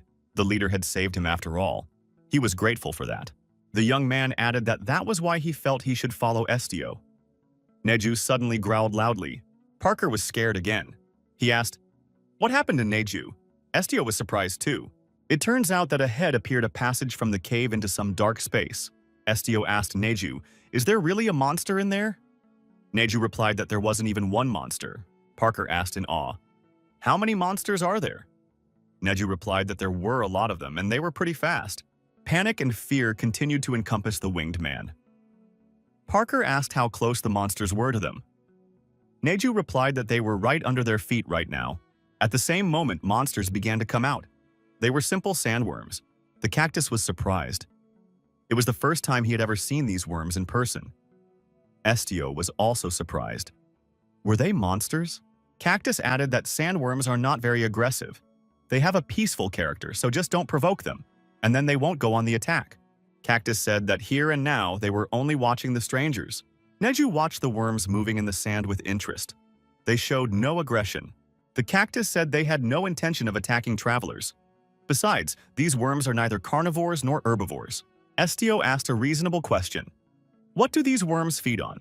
The cactus expertly said that these worms feed on dirt. Parker was still scared and asked for help. The cactus said they don't touch the winged ones. The important thing is not to cry. Estio stated that the worms told him they could pass. Parker asked again, "Those monsters aren't going to eat them, are they?" Estio replied that they don't eat humans. "I guess not." Estio bravely headed forward, stepping over the worms. Parker asked what would happen if the worms caught the leader. Estio replied that everything would be fine. The worms were aware of their presence. They must have been curious, for they had not set foot in the cave for a long time. Estio said the worms say they are the ones who dug this cave. Estio and Siki overcame an obstacle in the form of sandworms. The boys said that right now the worms were only being curious like them, so they could relax. Parker continued to panic and cry. He didn't know how he could overcome this obstacle. Neju didn't dare to move yet either. The leader inquired if Parker was feeling too bad right now. The subordinate shouted that he wasn't bad and that he was sure to do well. Parker ventured into the crossing. Estio thought he was about to ask the worms to part before him. There came a moment when Parker and Neju, with cactus in hand, had overcome this obstacle. Neju said that now his fur stinks. Estio remarked that the smell wasn't that bad. Parker said the smell was just awful. Estio noticed that even though the stench was unpleasant, it was a good bad smell. Parker thought that although he was the owner of such a powerful skill, still the leader was incapable of lying. The winged guy said he had a misconception about the Renox cave. Rumor has it that this place is crawling with bloodthirsty monsters, which is why few people come here. But despite the unpleasant look and odor, the worms turned out to be quite friendly. SDO asked why in that case. Was Parker afraid of them? The interlocutor said that their appearance was simply repulsive. He was almost certain that they were carnivorous. SDO remarked that he found the worms rather cute. Parker wondered, how could these huge wriggling creatures be cute? SDO said that these creatures had come all the way just to look at them. And they behaved quite nicely. The travelers noticed that 3 hours had passed since they entered the cave. They should be there soon. Parker said he wanted to wash that stench off of him as quickly as possible. He wouldn't mind taking a dip in the pond now. Neju said there was water nearby. It smells pretty clean, and there are sounds of a waterfall. Indeed, travelers walked forward and saw the actual waterfall that exists inside the cave. Everyone looked up mesmerized and said, "Wow!" No one here had expected such a miracle. It was indeed a real waterfall, SDO said. Our hero walked to the lake, knelt down and drew water into his palms. The water looked quite clear. SDO warned the companions that the water was quite cold, so caution was needed. The long-haired white monkey, who is used to the cold, immediately rushed into the water and said the water was very cool. Ahuru, who happened to be on the shore, said that this water looked pretty good on the surface. SDO and Parker blushed slightly, but didn't want to get in the water. Parker decided to get closer to the water and touch how cool it was. SDO and the winged guy decided to wash their feet and dip them into the water up to their knees. Parker asked the leader, "Shouldn't we wash the cat too?" The cat took these words with displeasure. SDO said that Siki, like all cats, did not like water. Parker kept at it. As long as they were here, it was a great opportunity to freshen up. Besides, the cat might get sick if it got too dirty. The cat said the winged guy had chicken brains. Siki walked over to the water and told no one to worry. She could take a swim herself. Parker grabbed Chicky and flew into the air with her. The cat hadn't expected such a maneuver. Parker said there would be an aerial dive now and lowered himself into the water with the cat. Chicky didn't like this at all, and she immediately jumped ashore. Flushed with anger, Tsuki said that this bird-brained man wouldn't get it off his feathers so easily. SDO tried to calm Tsuki down. SDO said that Siki was very clean now, and when it dried it would be even fluffier. The guy said to make the cat sit still, he needed to dry her off. He took a towel and started to dry Ziki. Parker also came ashore and, smiling, asked if the cat enjoyed the water treatment. Siki was angry and screamed that she was going to destroy that bird now. SDO told Parker that Siki was really scared. She doesn't like heights or water. SDO asked that Parker apologize and promise not to do it again without warning. Parker took a deep breath and sincerely apologized. He said he would never do it again. The winged guy said that next time, if he wanted to do the same thing, he would be sure to give a controlling warning. SDO said they needed to continue on their way since everyone was already clean. Turns out not everyone did. The cactus shouted that he wanted to do the same. SDO asked what was the matter. Ahuru said he was very thirsty. SDO offered to drink from the waterfall. The cactus said he had just tasted that water. It was awful. Perhaps it was all about the pickiness of this hungry cactus. SDO offered to drink while he had the chance. It was not good to be so capricious. Ahuru wondered if the leader would give him something else besides water. Something stronger. Ahuru wanted a tasty liquid with a unique structure. SDO guessed what he was talking about. Had the cactus's preferences changed since that day? Could it have originally belonged to a species of plant that feeds on blood? Or does his blood have a special flavor? SDO placed his palm on the prickles of the cactus. The cactus said it approved of the stroking. SDO asked, wondering if the cactus could lift its thorns. The cactus lifted its thorns, and blood dripped onto it from SDO's palm. Parker was surprised to see such a picture. The leader said that you don't have to worry, he's just watering the cactus. The cactus drank blood, and its flower bloomed again. It was becoming a pattern. Parker questioned whether someone could have built that waterfall on purpose. SDO replied that it was quite possible. Parker said it's unlikely sandworms would have dug a public pool here. It looks like some other kind of creature lived here before, SDO asked. What made him think that? Parker replied that he had heard earlier that such caves usually had a master. Parker wondered, wasn't the leader aware of this? Caves with tigers, wolves, or even dragons. SDO immediately imagined the dragon that might have inhabited this cave. SDO asked, did dragons live in caves too? Parker replied that, as far as he knew, they often chose such places as their lair. Many of the caves that have been discovered were originally dragon habitats. SDO said that for a dragon, a cave like this seems small. Parker stated that the strongest individuals of the dragon race possessed two guises.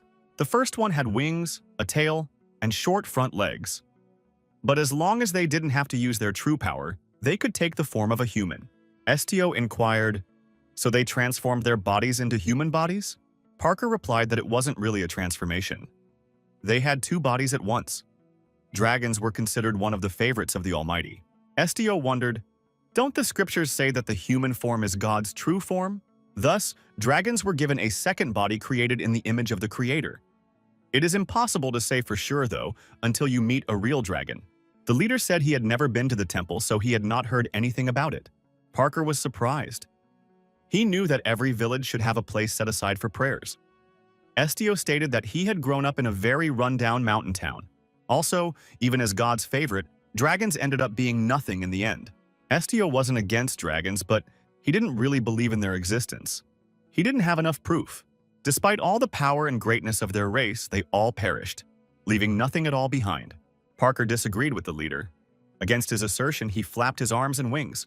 The Birdman said that he had heard that the dragons themselves wished to leave this world and left it. Dragons were called guardians for a reason, for they stood at the top of the food chain. No one had the strength to exterminate such creatures. Estio believed that dragons were destroyed by humans.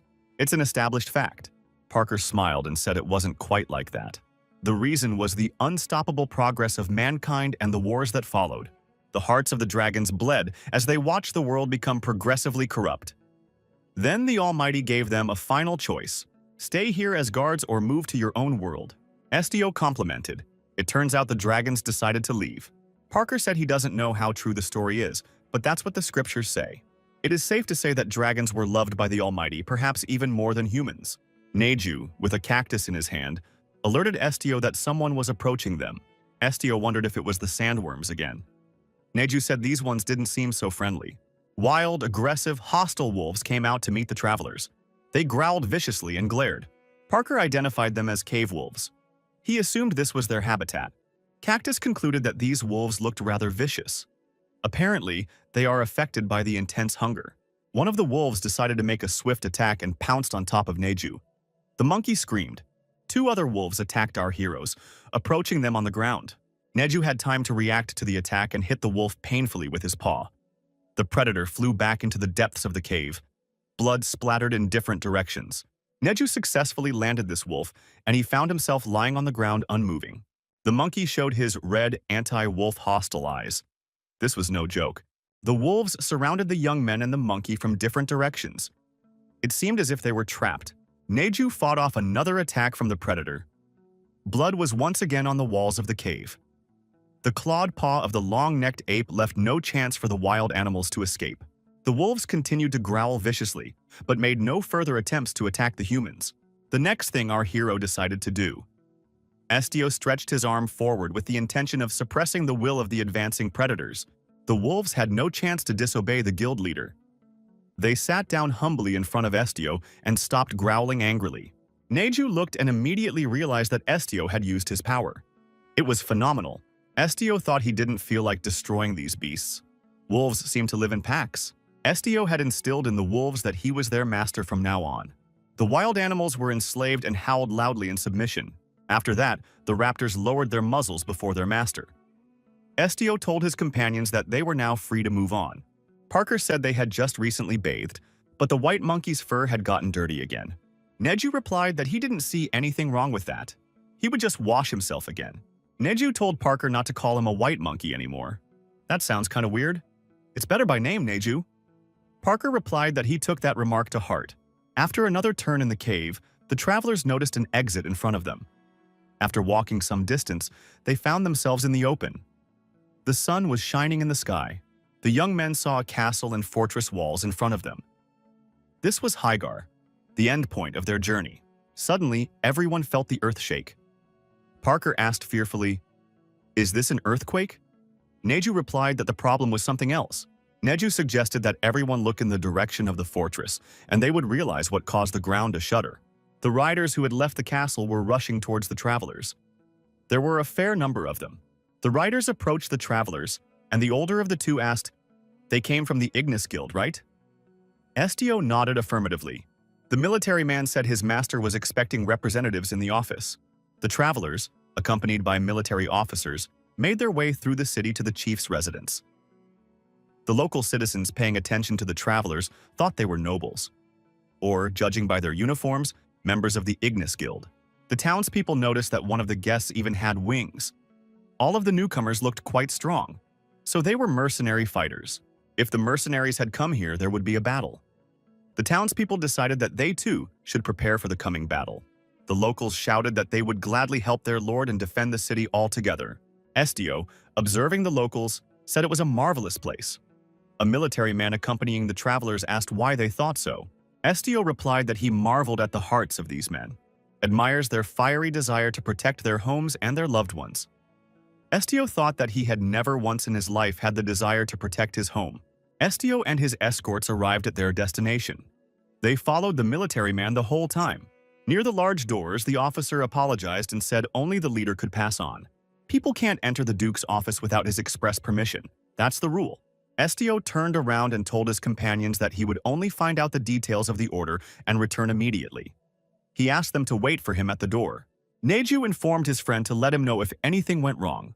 Parker said the leader could rely on him just in case. He would take care of everything. Estio thought that he had never had to leave this trio in such conditions before. The leader figured they must be okay anyway. At least, he hoped so. Estio decided to just deal with the order and leave quickly. A cactus got in his way. The cactus moved a few meters forward. Estio thought that Neju had been carrying him in his arms for some time, but in an instant he began to move on his own. The man sitting at the table in the back of the room looked up in surprise and asked if the guest was already here. He asked if they knew each other. The Duke rose from his seat and said that his guest had said he would gladly accept his invitation. The host was surprised to see a cactus standing on the floor in front of his desk. Where did this plant come from? The plant reported that its name is Ahuru, and it is indeed a cactus. The Duke shouted loudly. The doors to the study opened abruptly and the weapons guards fled. The men inquired of the Lord what had happened. The Duke calmed down and said it was no big deal. The guards could return to their post. When the door closed behind the armed men, the young man said that he had assumed the leader would be an unusual person, but he never thought it would be a cactus. The Duke walked over to the plant and squatted in front of it. He had been told that the appearance was no different from a human. He could actually walk and even talk. The cactus replied that this man must be completely out of his head. The landlord smiled and said that this leader is also sharp on the tongue. He likes that. Ahuru replied that this lunatic cannot be a duke. Estio came closer and said that he was the guild leader, and inquired, the Duke had said they knew each other, right? Duke replied that he just wanted to make sure the guy didn't have a hobby of dressing up as cacti. Estio replied that he had no such hobby. The Duke, smiling, said that his interlocutor definitely has a special ability. It was mental power. Duke added that he had definitely guessed, for it seemed logical that a person who could read minds could also control them. Estio inquired how much the Duke knew. Duke replied that he was just guessing and shouldn't dwell on it. The Duke thought that the pressure of his interlocutor was tremendous. The host extended his hand and said that he wanted to introduce himself properly. His name is Mubyong Hygar. He was the one who sent the request to the guild. He is happy to meet you. Our hero shook his hand and said he was Estio of the Ignis Guild. Estio inquired what the request was. However, Hygar interrupted the boy and said that he would like to ask a question first. If the cactus is not under his control, then what is he? Is he really a monster? The cactus wondered. Did this man really call him a monster? After a little thought, Ahuru said it was partly true, but it was not a good idea to call him that openly. Cactus got angry and said he wouldn't let the Duke down like that. Ahuru began to move quickly around the table. Hygar was frightened and jumped on the table. Estio squatted down and told Ahuru to come to him immediately. Taking the cactus in his arms, Estio wondered if the Duke was capable of hearing what Ahuru was saying. Hygar said he can hear the plant just fine. However, it frightens him a little. The Duke wondered if he shouldn't hear him. Estio apologized and asked again, could the Duke really hear that cactus? Estio asked in surprise. Did the Duke really have the ability to? The Duke realized and said he didn't have the ability. He doesn't even know what he's talking about. Hygar said he would have understood it all if it had been the sword he had been associated with for so long. Estio replied that he wasn't quite sure what the sword had to do with it. The Duke said that with blood, some bonds can be strengthened. If that cactus had drank Estio's blood, the Duke added that it must be because of Estio's power. Thanks to it, the voice of the cactus comes to him. This ability can be activated in several ways. The guy can transmit commands with the help of a word. But with enough blood hit, he wouldn't even need to give orders. Estio noticed that the Duke knew of his ability even better than he knew himself. The Duke smiled and said so Estio wouldn't think wrong of him. He wasn't deliberately trying to extract information. It was simply a coincidence of knowledge that had been gathered over the years. Estio assumed that there were other people with an ability similar to this. Hygar said that there were such people, but until this point, everything was considered nothing more than a hypothesis. Hagar added that since their family's physical abilities have been passed down from generation to generation, many had questions because of the color of his hair. Duke showed and said it was black hair, black eyes, and terrifying skills. People began to wonder if the Hygar clan was indeed descended from the Black Dragon. Some wondered if the Hygar clan might be descended from a black dragon. Cactus wondered, "Is this Duke talking about a black dragon? What an unwieldy ego this Hagar has." The Duke grabbed his head and said that he could feel the black dragon essence awakening in his veins. Ahuru told Estio to get out of here quietly. Nothing to do with that guy. Hygar apologized. It was a stupid joke. Of course he's not a black dragon. He just wanted to say that there have been rumors like this before. The Duke said his request had to do with Estio. Estio asked what the request was. Hygar gave the guild leader a sack of money. Estio noted that it was a rather heavy sack. The Duke said that he wanted to find a true descendant of the Black Dragons while looking intently into Estio's eyes. Hygar said that if the young man would just help him for 1 month, the request would be considered completely fulfilled, regardless of the outcome. The Duke added that that was why he suggested not to be disturbed and to follow him. Estio wondered, how would the Duke leave his residence? Hygar replied that he had already found a temporary replacement. It was only for 1 month after all. Estio immediately formally warned his interlocutor that he was not a fighter and inquired if the Duke had guards. The Duke asked in surprise, why does he need guards? When it comes to swordsmanship, he has no equal in the entire empire. Cactus heard this statement and immediately felt Spanish shame. This feeling was previously unfamiliar to him. The Duke added that if anyone dared to obstruct his work, they should worry for their lives. And the exception wouldn't even be the Supreme Emperor. Hygar concluded that it didn't matter who it was. Estio wondered if the Duke could confirm that the reason he was looking for descendants was unrelated to what he was currently thinking. The Duke, smiling, thought that this guy had read his mind after all. He is much bolder than he appears at first glance. The Duke replied that, of course, he affirms. Hygar added that he had not sent the request on behalf of the Duke, but on behalf of himself, Mubion. It had nothing to do with politics. Mubion added that the Hygar clan is definitely not directly descended from dragons, but the fact that they have a bit of dragon's blood in them is true. The Duke said that one of his ancestors drank dragon's blood, which was the reason why they got inhuman strength. Parker, Tsiki, and Neju continued to wait patiently for Estio. Hygar added, "Does Estio not find this case similar to his cactus?" Cactus scolded once again. This chatterbox dared not put himself on the same level as him.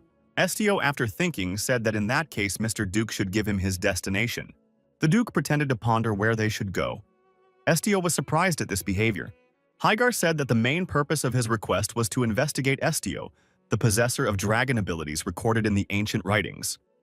Estio was naturally surprised once again. Hygar, smiling, asked if that would excite the guild leader. The natural powers of black dragons, wielders of the dark attribute, are based on mental energy that can subdue the will of a living being. Estio's abilities are too similar to them to be a mere coincidence. The Duke added that he had originally invited the young man here because he assumed his connection to dragons. Mubiong once again said he relies on the guy for the next month. A woman appeared in the Duke's memories and asked where Mubion, her beautiful star, was walking. A little boy was hiding around the corner of a house on the grass. The woman asked, "Did he want to play hide and seek from sleeplessness?" The woman offered to listen to an interesting story in that case before he fell asleep. The boy agreed. The woman took the child in her arms and said that he had dragon blood in his veins. It's amazing, isn't it? It is the gift of a black dragon, one of the noblest and most beautiful creatures in all the white world. Little Mubyong said that wasn't true. His grandfather had told him that dragons had long since disappeared from this world. The woman was surprised. Could Grandpa really say such a thing? Maybe in relation to other dragons this could be considered true. The reason was that this world had become too complex and vast to be defended by dragons. Mubyong said that this was unexpected news to him. The woman asked, he remembered that important detail, didn't he? The dragon who shared his blood with them has not yet completely left this world. The proof of that was their family. which was constantly producing children with extraordinary strength. Mubyun wondered, shouldn't the dragon have passed away from old age by now? The woman kissed the boy on the forehead and told him that dragons were the guardians of their world. They are not afraid of old age, sickness, or death. The woman reminded the boy that she had already told him of the dragon's nobility and beauty. Surely he must still protect their family to this day. Mubyun asked, so what? If the dragon doesn't protect their family personally, then it means he considers their family too pathetic for his attention. The woman replied that they were indeed very weak compared to true dragons. However, by continuing their lineage, humans preserve the last evidence of their long existence. Mubyun asked Yeria, why didn't the dragon leave their world then? The woman replied that the black dragon was very fond of children. The Duke woke up, propped himself up on the bed and thought, there goes that dream again. Mubyun looked at his companion who was sitting by the fire. He asked Estio why he hadn't gone to bed yet. Estio replied that he too had just woken up. Mubyun inquired if he had said anything in his sleep. Estio replied that the Duke had slept quite soundly. Hagar thought that this guy's manner of answering all questions quietly and calmly reminded him of Yeria. The Duke immediately pushed the thought away.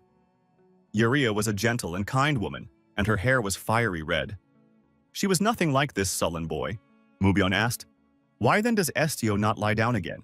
Estio replied to his interlocutor that his ability is to read other people's hearts. When someone has a dream that comes from a strong image, there are times when the dream seeps into his mind, even if he doesn't want it to. It is as if everything is happening to him in real life. The Duke assumed that in that case, Estio had seen everything. Estio said that woman was a beautiful and wise mother. Mubyun agreed and said that was right. His mom, Yeria, was indeed wise. Unlike him, Hagar added that she was no longer with them. Estio noticed that the Duke had only slept for 1 hour. Did he not intend to lie down again? The Duke replied that insomnia had seized him. Estio, reading his companion's thoughts, saw Yeria lying on the floor. There was blood all around. Mubyun added that he thought he had gotten plenty of sleep. The fire continued to burn, keeping the travelers warm. Parker slept peacefully and snored loudly. Neju was curled up under the blanket, sleeping peacefully and unresponsive. Mubyun was surprised. It turned out that he had shown his dream to Estio. It must have been quite tedious, huh? Mubyun said Yeria was his father's second wife. He believes she is his real mother. He was told that his biological mother died during childbirth. Mubyun remembered Yeria calling him a beautiful little star, smiling at the same time. The Duke said sadly that he hadn't been able to repay her kindness in any way. Nor had he even been able to save her. There was an invasion of monsters. People were screaming that the monsters were coming. Mubyun said everyone died that day, except for him. If the black dragon really existed in the world, he would like to ask just one question. The question is, what does he have left to defend now? He no longer needs that monstrous power. If things turned out this way, he would rather the Hagar clan disappear completely. Estio replied that if the Duke had nothing to defend, he could just enjoy his vacation. Estio added that the lack of sleep often caused a man to be visited by foolish thoughts and suggested that the Duke get some sleep. Mubyun thought it was all because of his curiosity about whether he was a descendant of the Black Dragon. Estio said the Duke would not be bothered by nightmares this night. Mubyun thought that this guy was able to read the heart and control the mind. Surely he can control a little nightmare. When he woke up, the Duke noticed that it was already morning, so he'd had a good night's sleep. Mubyun wondered, had he really slept so soundly? Mental ability holders are truly incredible. This was the first time he had managed to get a good night's sleep. Cactus wondered if Mubyun had just woken up. He was so slow, just like a sloth. Mubyun took the cactus in his hand and said that he usually stays awake this long. The cactus didn't believe it and said he was a liar. Uhuru said to have the interlocutor rinse his face first before speaking. The Duke noted that this was quite straightforward. Parker brought breakfast. He said it was ham, cheese, and corn soup, and wished me a pleasant appetite. The Duke thanked and asked for a repeat. What was the soup with? Parker replied that it was a raw milk potato broccoli soup. Mubyun was surprised. Parker had just said something completely different. Parker, after thinking about it, said that means it's a soup with pork, cheese, and crab. Mubyun suggested that Parker had put whatever he could get his hands on in the soup.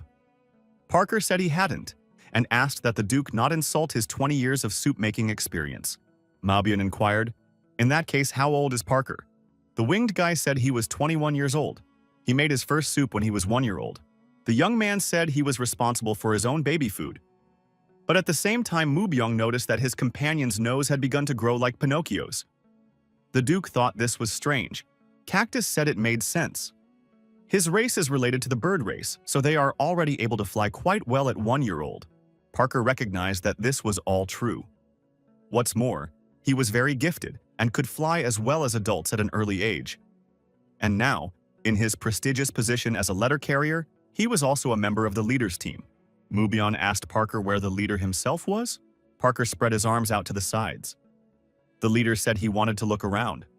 Duke clarified the question. Where exactly is leader now? Parker said they should leave the leader alone for a while. It must have been a shock to him. The leader had just learned that his abilities were similar to the dragon's.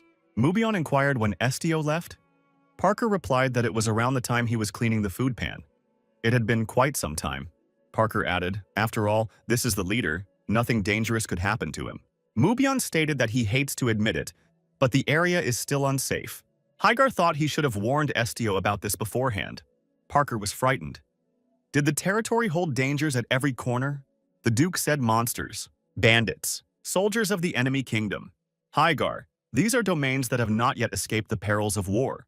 The Duke added that word that they were safe even without guards is only valid if he's always around. Nothing bad had happened yet, the Duke thought. Parker thought that in that case he should immediately fly down to get the leader. Mubyong said he would go himself, and Parker should wait here. At that, the Duke immediately flew upward with sword in hand and disappeared in search of the leader. Parker thought it was a very skillfully executed jump. There's something the Duke isn't telling us about himself.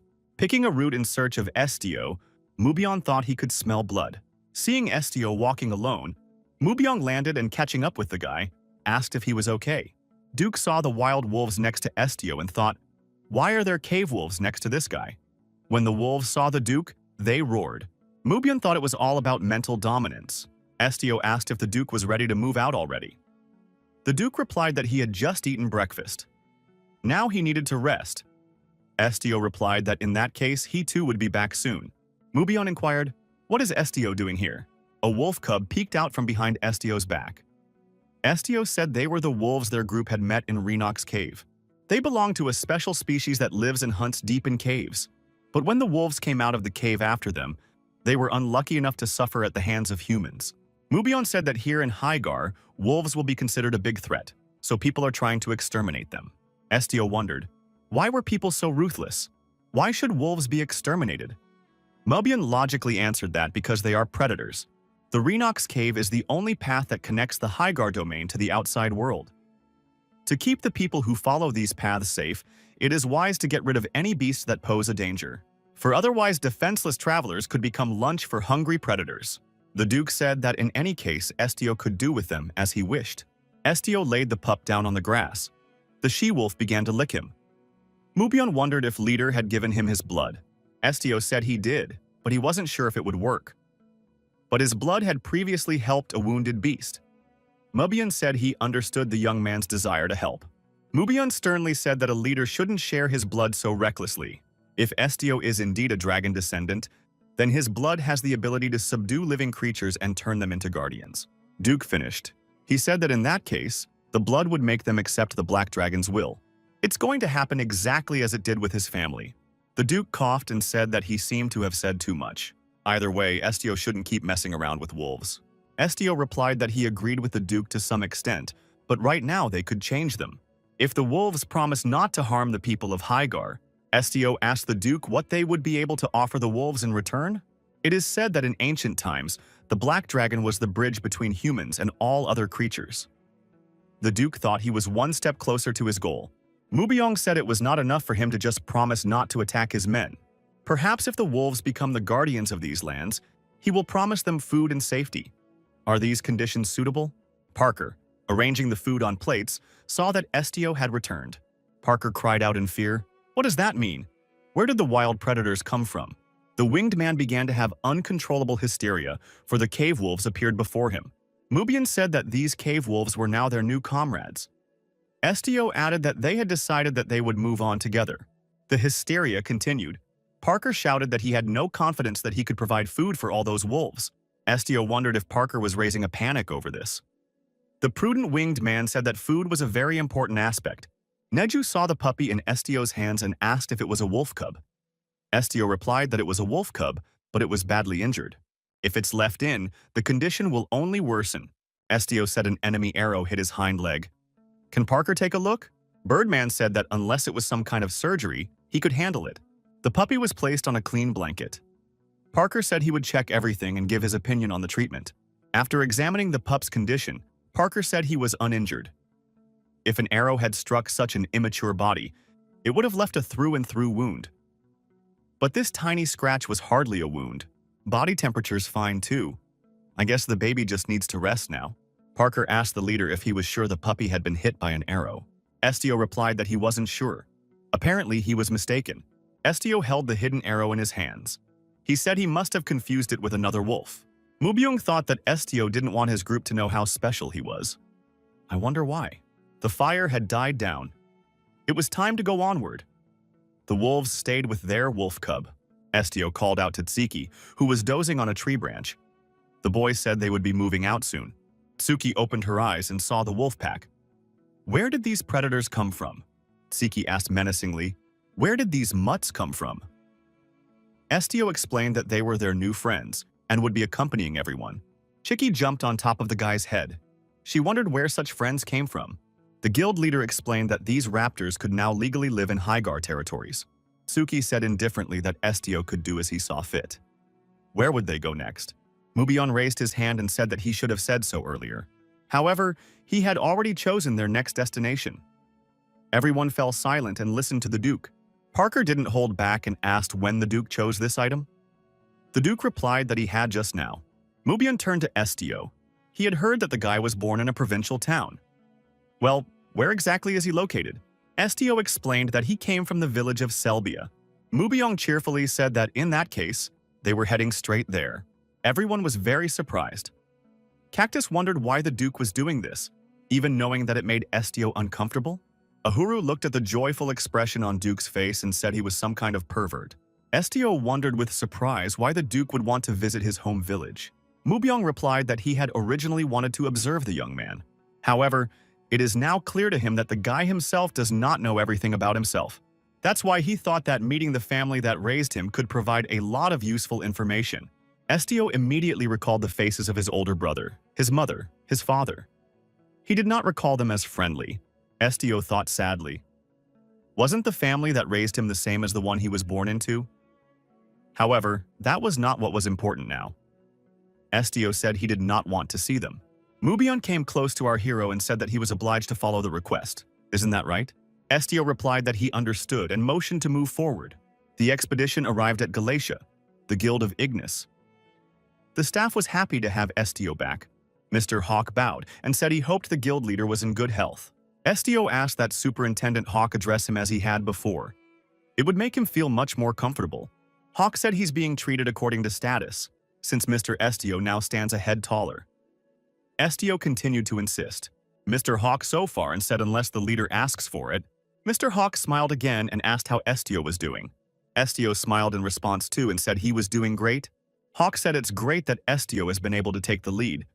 The new uniform looks great on him. Mr. Hawk said he never doubted the young man for a second. He had already said that he had a keen eye for talented people.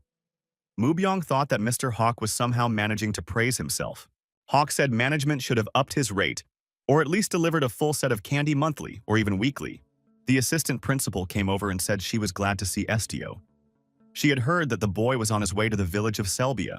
The girl said that the village was quite far from here. He would have to go around a lot of mountains and the path itself was very thorny. The road will be long and painful, so Mr. Hawk will lend a carriage for the trip. The deputy director said she would get right on with getting this carriage ready. Estio thanked him for his help. Mr. Hope suggested that the entire group was very tired and suggested that they settle into rooms. Estio got a room with a bunk bed. Neju lay down on the top bed and fell asleep immediately. He watched the sunset through the window. Nothing had changed here, Estio thought. It was just as it had been the day he left. The boy heard some noise outside the front door. He asked who was there. The door creaked open. Rosalind appeared on the threshold. She apologized for interrupting Estio's rest. Estio replied that it was nothing. Rosalind asked if Estio could ride a horse. The guild leader replied that he had never learned it. Rosalind said it was an unfortunate misunderstanding.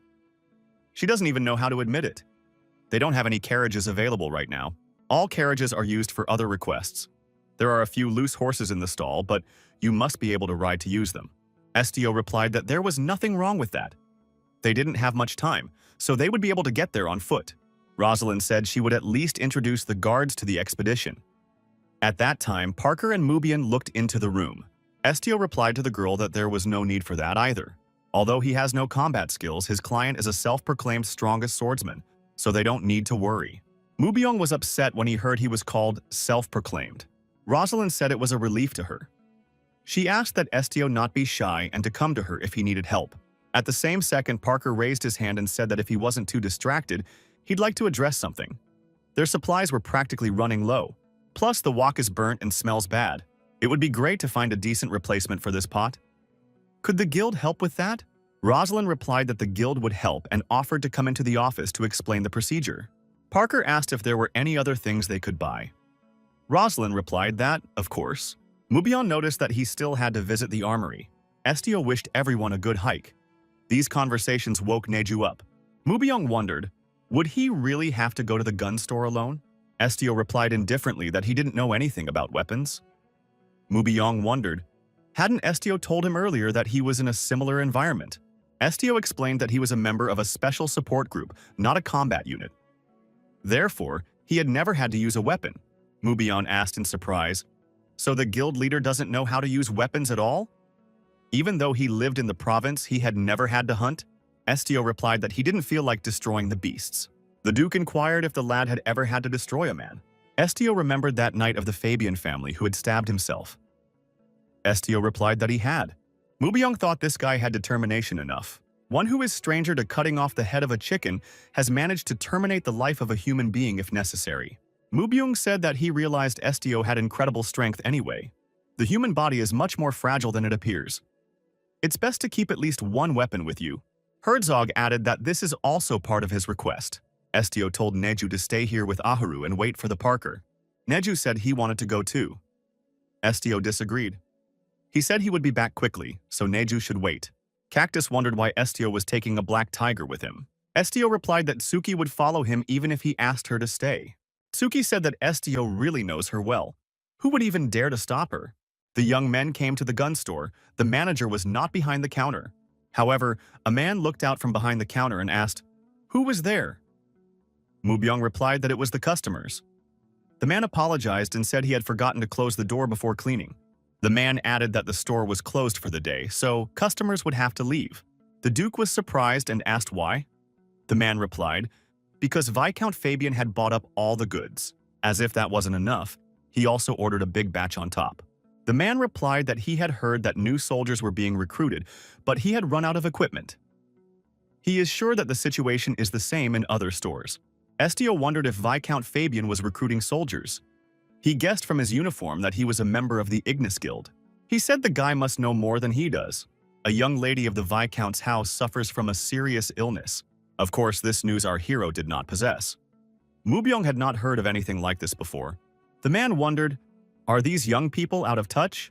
Switching to a whisper, the interlocutor told the guild representative that the girl had a heart condition. She goes insane every time she sees blood and suffers from daily nightmares. Some time ago, the soldiers had destroyed their home, and the lady seemed to have grown fearful of the resulting void. So Viscount is recruiting new recruits to fill the space. He's also looking for any means to help him cure the lady.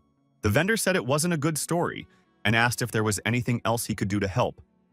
Mubyong asked if the man could sharpen his sword. The man said yes. Estio remembered Sarilyn telling him if he read her secret, then they would become secret friends. Mubyong held out a dagger to our hero and told him to take it. Estio took the dagger but asked why he needed it. The Duke said it was better than nothing. Safety over regrets. Mubyong added that Estio should take care of himself. He's too careless of himself. After the sword was sharpened, the youth and the cat proceeded onward. They walked through the streets of the city.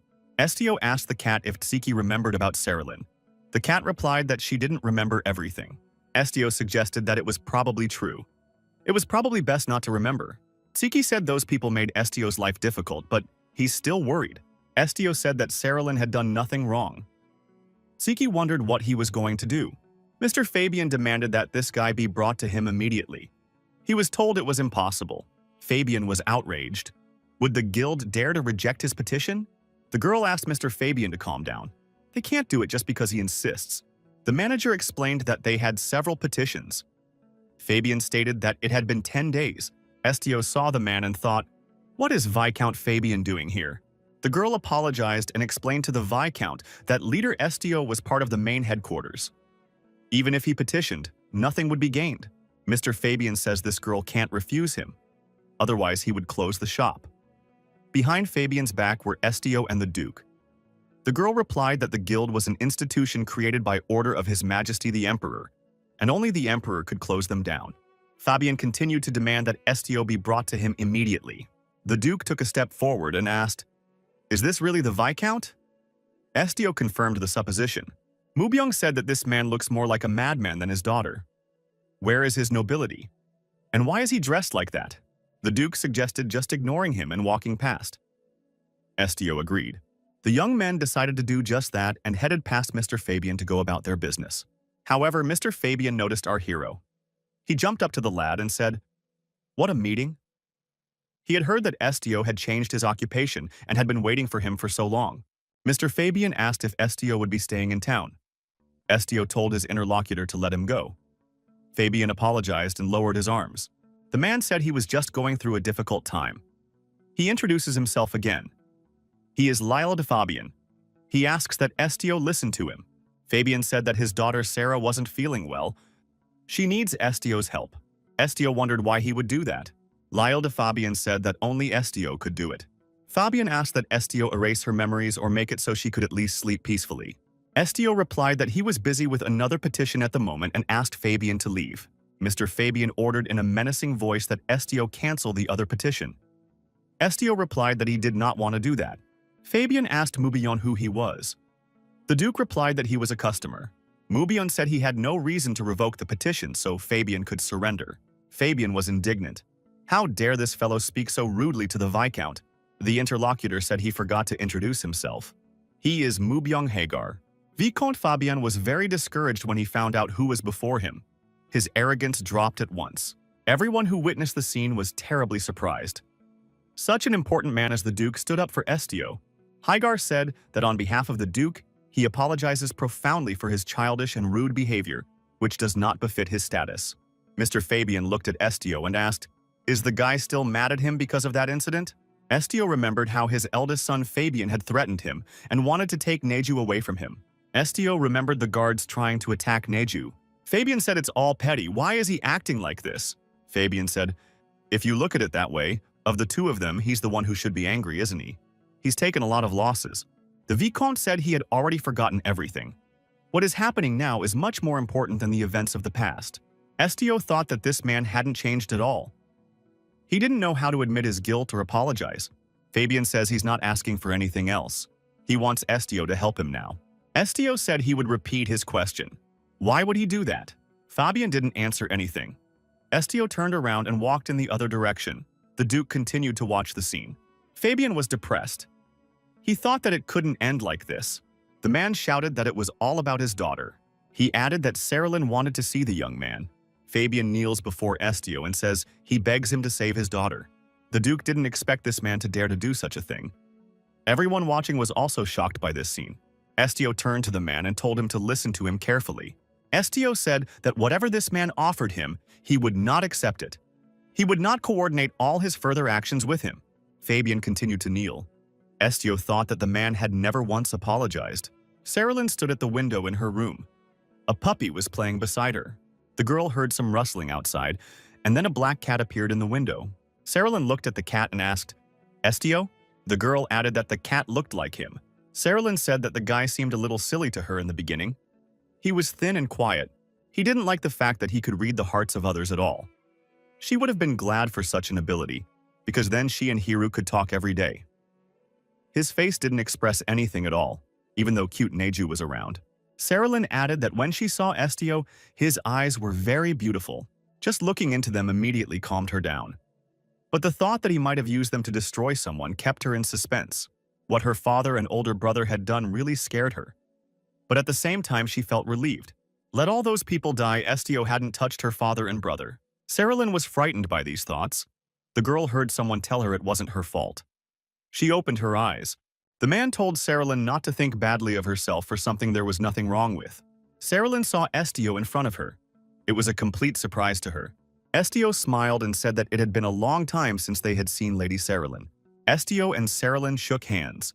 The girl said she had asked to be called Sarah. Sarah wondered if it was his father who had asked him to come. Estio replied that he wasn't here because of him. Estio asked if Sarah remembered what she had said to him then. Sarah wondered what it was about. Estio reminded her that they were friends after all. The girl smiled and said that indeed, they were secret friends. She was glad that Estio remembered that. Estio said that as her friend, he had no intention of hurting her and her family. Estio said that's why he would erase her memories. Estio told Sarah not to be afraid. She needed it. Estio asked, wondering if Sarah was thinking about just dying. If Sarah could forget what happened in him, she could smile at her family again. The girl clenched her fists and asked why Estio said she needed it. Sarah asked, "Is not knowing a good thing? So if you don't like something, you should just not look at it? Don't look, ignore it, and eventually forget it?" Saralyn, frustrated, wondered if this was really how adults acted. Estio said that wasn't what he meant. Sarah asked, "Then what was it about?" The girl said with tears in her eyes that she is afraid to forget all these feelings she is experiencing now. Making fun of people without realizing it, hurting them. She's afraid she'll laugh without knowing she's doing something wrong, like her father. Saralyn called out to Hiru and took him in her arms. Saralyn told her interlocutor that if she forgot him, she would forget Hira as well. Sarah cradled the puppy against her and said there was no way she wanted that. Estio stood in front of the little girl, the black cat sitting next to her. Saralyn was stroking her puppy. Estio asked, "In that case, what does Saralyn want?" Saralyn smiled and said she wanted to be his friend. The girl said she'd had enough of that. She could handle the rest on her own. Sarah added that she was absolutely sure of it. After all, she is Saralyn de Fabian. Sarah told Estio not to dare deprive her of her memories. Estio said he understood now. Estio turned around and headed for the window, saying goodbye to the girl. The guy climbed up on the window with his feet and said that Saralyn could really handle it. Estio jumped down. Saralyn was frightened and rushed to the window. She saw feathers flying near the window. Looking down, Sarah saw Estio already on Earth. There was a cat sitting on his shoulder. Next to him was a man with wings, and someone else was standing off to the side. Sarah figured this guy had a lot of new friends. Already under cover of darkness, the young men were returning from Fabian's residence. Estio asked his friends how they knew he was at the Fabian mansion. Parker said that Mubion brought him here. He said he was looking for the guild leader. Estio remembered telling Fabian that all his actions would not be coordinated with him. Estio, accompanied by the cat, went to his room. The Duke followed him. The guy told the Duke to rest and not to follow him. Mubion thought that this Estio was still acting like a child. Mubion caught up with the young man, hugged him, and said that he had never imagined that Lady Saralyn could suffer from love. Estio said it wasn't like that at all. Estio wished Mubion would just shut up. Neju looked out of the window and greeted his friend. "Welcome back," he said. Neju waved his hand and said that dinner was ready. Cactus greeted Estio as well. Mubion said he was indeed a little hungry. Parker said that if we were going on the road tomorrow, we should eat enough today. They should be in Selbia village tomorrow. Neju said that today's special menu was beans, meatballs, egg, and fried rice. Mubyong asked if these were not standard dishes. During the journey, when the path lay through a hilly forest, the cactus cried out that he was very tired. The cactus said its roots were sore from the long journey. Neju looked at him with pity. Neju came closer and offered to take the cactus in his arms, just like old times. The cactus agreed unconditionally. The group moved on foot, as they did not use horses. Estio was at the front of the column. Neju, with a cactus in his hand, closed the procession. Parker, drenched in sweat, said the road was very rough. Even if they'd had a carriage, it would have been terribly shaky. Mubyong looked tired. He said he thought so too, and asked how far it was to the village. Estio replied that it was a little farther. Mubyong assumed that people here preferred to live isolated if they settled on a mountain. Estio thought he happened to live in a very remote place. Parker said that no one would even get robbed in these places. Mubyong remarked that there would have to be people here for that to happen. Parker asked the leader how long it had been since he had been here. Estio replied that he had left the village earlier this year. Parker realized that it was after the coming-of-age ceremony. Estio remembered how he was treated by those around him. Estio remembered how he had been shunned even by his family at his coming-of-age ceremony. Everyone said that this guy was really cursed and regarded him with distrust. Parker said the extent of his responsibility is staggering. He started working right after he reached the age of majority. Estio wondered why Parker was talking about accountability. The winged guy said that leaving their hometown is not easy for many, even to fulfill their dreams. Estio said it was all wrong. It wasn't responsibility that drove him. Estio then left his town simply because he wanted to live. Mubion recalled that the guild leader said his family still lived in Selbia. Estio said they should be there. The Duke said he did some digging. Estio's parents are fine. He's the youngest child in a family with an older brother and sister. Mubion inquired, wouldn't they be happy to see him? Estio answered nothing. Parker found it odd that Estio wasn't smiling after all. He had become the guild leader. Come to think of it, he never spoke of his family willingly, and his expression was very grim at times like this. They couldn't possibly mistreat the wielder of such a powerful force. The travelers ahead over the hill saw fire. Definitely something was burning. Parker said he was about to check it out and immediately took to the sky. Mubion asked, what was that smoke? Did the mountain catch fire? Estio replied that it was not a mountain. Our hero said there is a village there. Mubion wondered, did Estio really mean to say that the village was on fire? Estio replied that none of them knew that yet. Estio looked completely calm. He was looking in the direction Parker had flown off in. Mubion thought, why is this guy so calm after all? That's where his home village is. Neju inquired, what are they going to do now? Will the residents not get hurt? Estio said that with a fire like this being doused quite uneasily, the fire was growing. Duke said they don't have anyone to manage the water, so it's a stalemate situation. Neju wondered, is it possible to control water? Mubion replied that mages can draw it from the nearest source, and elementalists could even create clouds. Parker showed up and said he had some news. Neju asked if the fire was bad. Parker said it's not a fire yet. He scouted it out. Estio was surprised and asked what "for now" meant. Parker replied that the inhabitants had made some sort of altar with a pole and set it on fire. He had never seen such a thing before. Cactus yelled for Parker not to stretch the information and to be quick about telling everything. Parker was startled. He said he might have imagined it, but he saw an unpleasant thing. The winged guy said there's someone tied to a burning pole, and that pole is on fire. Estio was alarmed. He really didn't like what the scout had said. Estio interjected, does Parker really mean to say that the villagers tied the man to a pole and set him on fire? Parker said fearfully that he thought so, and the man seemed to be still alive. Estio thought there was no way that could be. Parker must have made a mistake. Estio, without wasting a second, immediately ran toward the fire. His companions wondered why he had run away so quickly. Estio thought that even the people of Selbia wouldn't do such a thing. They were scoundrels, but they were incapable of such evil. Though if they did dare to do such a thing, there would be another person tied to the pole. Estio thought that in that case, that person must be him. Our hero from the hillside saw the town and on the outskirts of it rising smoke. Fire was burning there.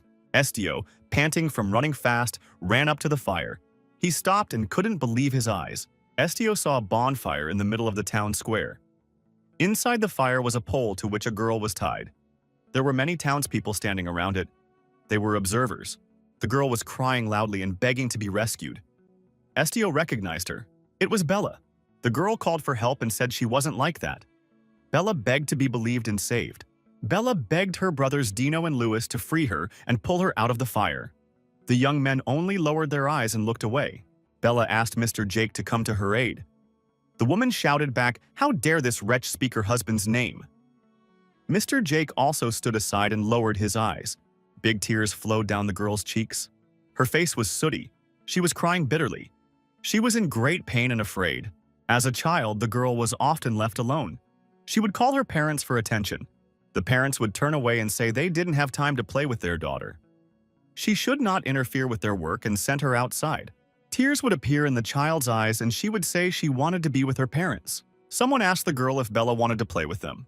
It was the neighborhood kids who peeked into her room. Does she want to spend time with them? She was excited, of course. She didn't want to be alone and wanted to play with the other kids. The girl realized what it meant to feel loved. She was happy. Those around her called the girl the lovely Bella and smiled at her as she walked toward them. As the years went by, Bella grew more and more beautiful. She wanted to be loved. The young men were paying attention to the girl. They confessed their feelings to her. She wanted to be loved more. Some man showed interest in Bella, called her dear. Afterwards, the man's wife angrily asked Bella how dare she do that to her husband. It seemed to the girl that she would continue to be loved if she did this. She began to be called a witch. A man said she had bewitched him. Bella, while at the stake, screamed that he had said he loved her. The girl genuinely didn't understand why she was here. She had never done anything bad to anyone. The townspeople shouted for her to die and wanted to burn that witch. The girl cried and said she was hot. She did not want to die like that and asked for someone to save her. Suddenly, a cat appeared on a pole engulfed in flames and said, "Meow." Everyone paid attention to it. Bella saw that cat too and wondered what it was doing there. The cat continued to sit calmly on the pole and looked around at everyone present. People were surprised. A black cat in such a situation? That's not a good sign. That girl is really a real witch. The cat said, "Meow," again. The girl continued to cry loudly. Bella saw the cat's eyes and thought that those eyes were the same as his. It was all because of him. If he hadn't left, she wouldn't be here. Suddenly, the ropes binding the girl were loosened. Her hands became free. The townspeople watching this scene could not believe their eyes. What's going on? A young man in beautiful clothes appeared in front of the girl, near the blazing fire. The townspeople thought, "What is he doing?" Bella saw the young man and couldn't believe her eyes. Had the boy really come for her? That savior was Estio. Bella knew him and called him by name. He took the girl in his arms and carried her away from the fire. The elder recognized Estio, and of course he was very surprised. He also saw the mark on the young man's chest.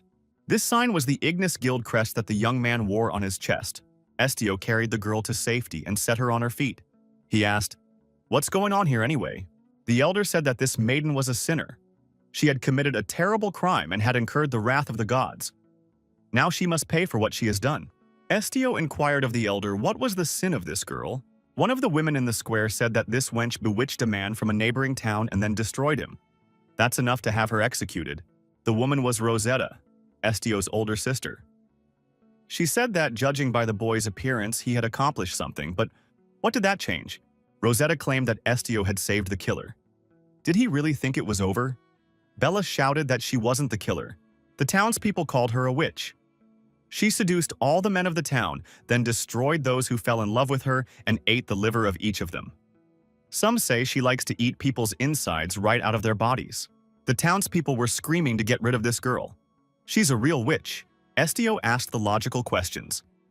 Do people have proof, and has she been tried? The townspeople replied that they didn't need to. One of the young men said that this guy is protecting a sinner. He really is a damn child. That guy was Theriot, Estio's older brother. He added, if the guy decided to run away, he'd disappear without a trace. Why did he come back? Theriot added. Why did he crawl back like a rat? Estio said she hadn't destroyed anyone. Estio added that he had just gone through her memories. There's nothing in those memories like eating liver or destroying people. Bella said it was true. It wasn't her fault. The townspeople began to whisper. This guy was using his strange ability. Could he be lying? How could they believe him? The people shouted for this monster to leave their town immediately. They wanted to drive Estio away again. Someone threw a stone at his head. The elder shouted at Theriot, what is this reckless boy doing? Estio stood in the square, protecting Bella from the indignation of the crowd. The townspeople were dissatisfied with the boy's behavior and wanted to continue the execution. Bella said with horror that Estio had blood on his head. Estio laughed in response. He said that nothing had changed in this town and added that he had had enough. The guy looked at the townspeople and they kneeled down besides their will. People shouted that the man had cursed them and they couldn't move. Theriot began to swear and yell that they had raised this boy. Bird feathers were flying in the air. Theriot wondered where these feathers had come from, for this was the first time he had seen such feathers. Theriot decided that these feathers could be a sign from above. But what does it mean? Suddenly someone shouted, enough! It was Duke Hygar. He angrily asked, did these people really allow themselves to say such a thing to the Ignis Guild leader? Where are their manners? Rosetta asked with surprise and consternation. Was this really the same Ignis Guild? The elder said that it was not proper to make the guests stand outside in such weather. He would take them to his house and ordered the townspeople to go home. The elder of the town told the guests to follow him. The townspeople began to go home. Bella was left standing barefoot in the rain. No one paid attention to her anymore. The girl caught up with Estio and tugged at his clothes. She thanked him for saving her. Estio responded by saying that he wasn't trying to save her and urged her not to make it up. The surprised girl said, even though he says so, she still knows Estio is a kind man. Estio replied that he knew Bella still despised him, even now. Despises him so much that, if it were possible, she would personally tie him to that pole and leave him there to burn. Bella shouted loudly that it wasn't true. Estio yanked his hand away and said he wasn't kind enough to accept a man who thought he was disgusting. Estio added that he hoped that after he completed his errand, they would never meet again because both she and this town bore him. Bella stopped and said that in those days she didn't know at all what he was really like and blindly believed the words of the people cursing him. It was all just a misunderstanding and a misconception. The girl said that now she understood everything. They were alike. They had both been betrayed. Mubiot asked Estio what was going on. Is he really going to keep listening to this nonsense? The boy replied that he wasn't and added that he was leaving. Bella closed her eyes and asked, "Wasn't it true that they used to be friends?" Estio asked in surprise. Had they ever been close enough to call each other that? Bella fell to her knees and asked, "Why?" She stayed on her knees and cried for a long time. The travelers found themselves in the house of the elder of this town. Had the Ignis Guild come to visit them? The elder marveled at what an important man the man from their village had become. He treated the guests to fruits and vegetables. Estio's parents were also present. Estio sat at the table and never uttered a word. The elder said that it had been a long time since Estio and his family had last seen each other. They must want to socialize. In fact, they had nothing to talk about. Everyone was silent, occasionally glancing at each other. Our hero's brother and sister were also silent. The elder said that Estio has grown strong and holds a high position. That's wonderful. It seemed like just yesterday he had been quite small in stature. The old man stretched his arm forward to show how small the boy was. Mubyong was the first to speak on the matter. He said that their leader didn't come here because he missed his family. Hagar added that it's all about his errand. The elder said that he understood that the young man was a customer. But one should not rudely interfere when elders speak. Mubian thought that once again they were starting to talk to him about rudeness. Whether commoners or nobles, all old men are the same. Mubian said for them to come up with something more original. Our hero's father asked Hagar if he was an aristocrat by any chance. Hagar said he was the customer and pulled a bag of money out of his pocket, which he dumped on the table. The locals saw the huge amount of money on the table and opened their mouths in amazement. They had never seen so much money at once in their lives. Mubyong said that this money he would give them on condition that they answered all his questions. The elder immediately changed his manner of speaking. He said that this man should have at least hinted at his noble lineage. Sister Estio immediately added that she knew it. After all, this man is as brilliant and noble as if he were covered in the rays of the sun. The Duke laughed and said he was covered in perfume, not rays. Rosetta was even more surprised when she heard about perfume. Envy appeared in her eyes. The Duke said that he uses the Kirik perfume given to him by the Emperor every morning. It was a gift, so there was no way he could refuse. The Duke was immediately told that his lordship was incredible. Mubyong thought that he expected more from the people Estio had lived side by side with for so many years. This is just a nightmare. The elder turned to his interlocutor and called him my lord. He was not sure if they, simple villagers, could do anything to help a man as powerful as he was. Mubyong said he was greatly surprised when he realized that these people were not just villagers, but brainless rednecks. Without knowing they were the leader's family, he never would have thought. It's unbelievable. Mubyong added that he didn't feel like engaging in idle chatter anymore and was ready to get down to business. Hagar hoped that even untalented individuals like them could answer a few questions. Mubyong asked the first question. Are they a true leadership family? The parents replied that that was the way it was. Estio was their real son. The mother stroked Estio's head and said he was their precious baby. The Duke got up from the table and asked if they were blood relatives. He advised them to tell the truth. Any lie would result in punishment. The woman again told his lordship that Estio was her son. She added that he looks a lot like his parents and his siblings. How could his lordship doubt? Estio's brother and sister looked at their mother in silence. Mubion asked if they were here when Estio was born. The older brother replied that he did not remember that. The father said the children were too young then. Theriot was only 3 years old and Rosetta a year older. Mubian said that he remembers everything from his first year of life, for example. Parker stated that Hagar is just special. Mabion asked Estio if they were telling the truth. Estio wondered why Hygar was asking him. Mubian said that only Estio could check whether a person was lying or not. Estio looked at these people. Estio remembered how his mother had shouted at him, waving a ladle at him. His father did not stand up for him. The little boy defended himself against the blows and feared that the threats were not in vain. My father had said menacingly that it was wrong to read someone's mind. Estio was pointed at with fingers and told he was a monster who had done a terrible thing. The child was covered with a hand over his mouth and was not allowed to say anything in his defense. The parents threatened the child and demanded that he obey them and never read other people's minds. Estio sat in the corner. His mother covered his mouth with her hand and told him not to even think about doing it again. Otherwise, he would regret it. The woman threatened that otherwise he would cease to be part of their family forever. Estio couldn't remember what he had read that time. Why couldn't he remember it? Parker asked the guild leader what had happened to him. He suddenly turned pale. "Is he all right?" Estio replied that he was fine. Something just came to mind. "You don't have to worry about him." Estio's parents were silent and did not deny their version. They were definitely hiding something, Estio thought. The young man stood up from the table.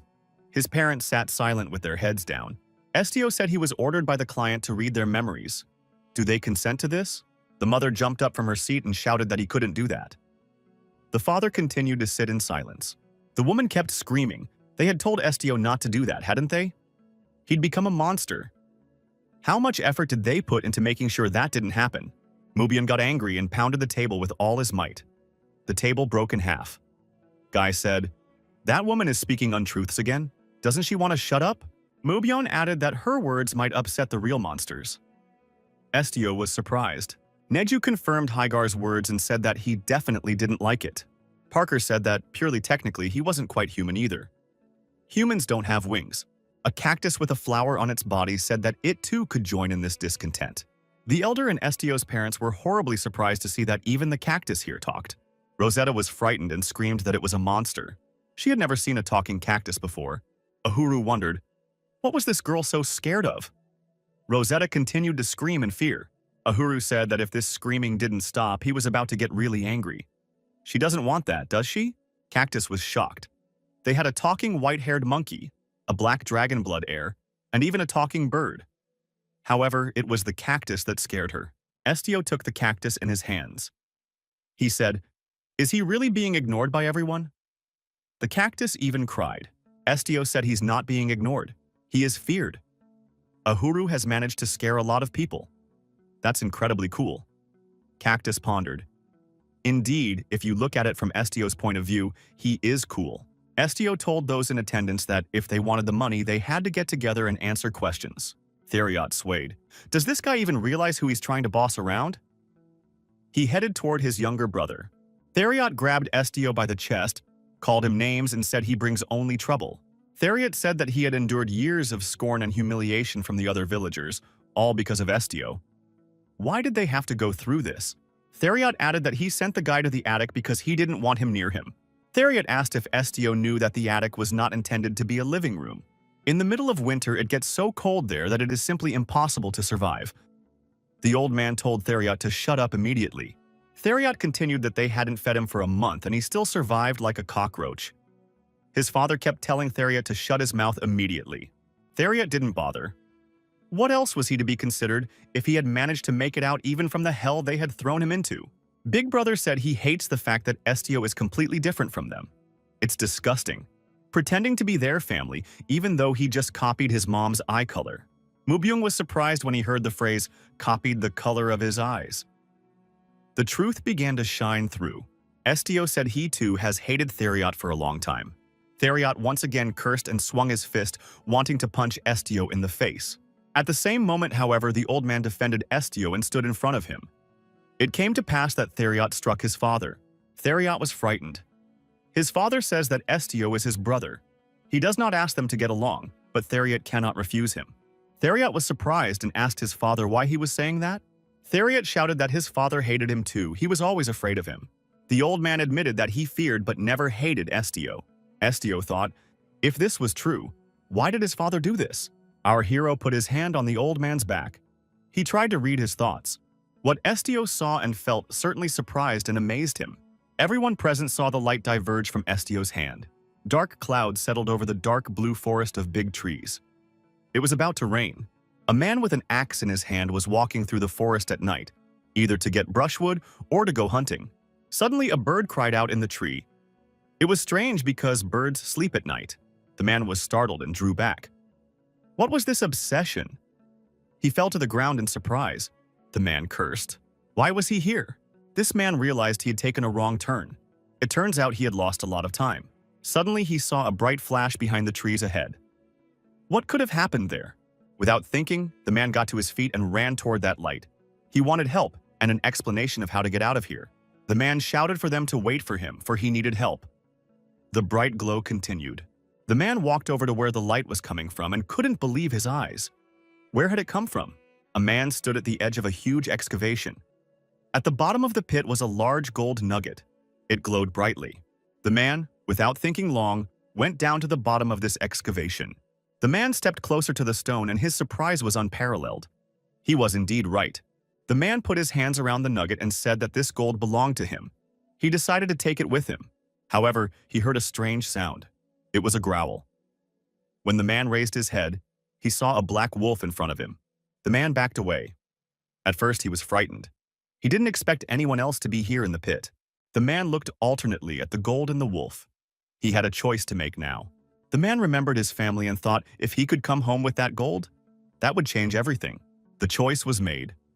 The man swung his axe and pounced on the wild beast. The wolf clawed at the man's arm and dug its sharp claws into it. The man screamed. However, he struck the predator with the axe that was in his other hand. Blood splattered in different directions.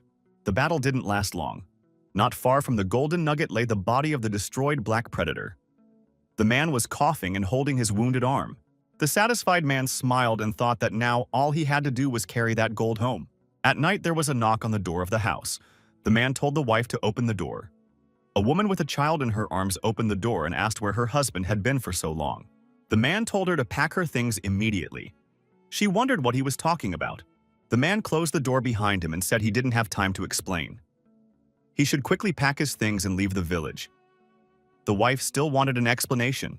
She must realize how serious this was. Should the children be woken up? The husband said he was lost in the mountains.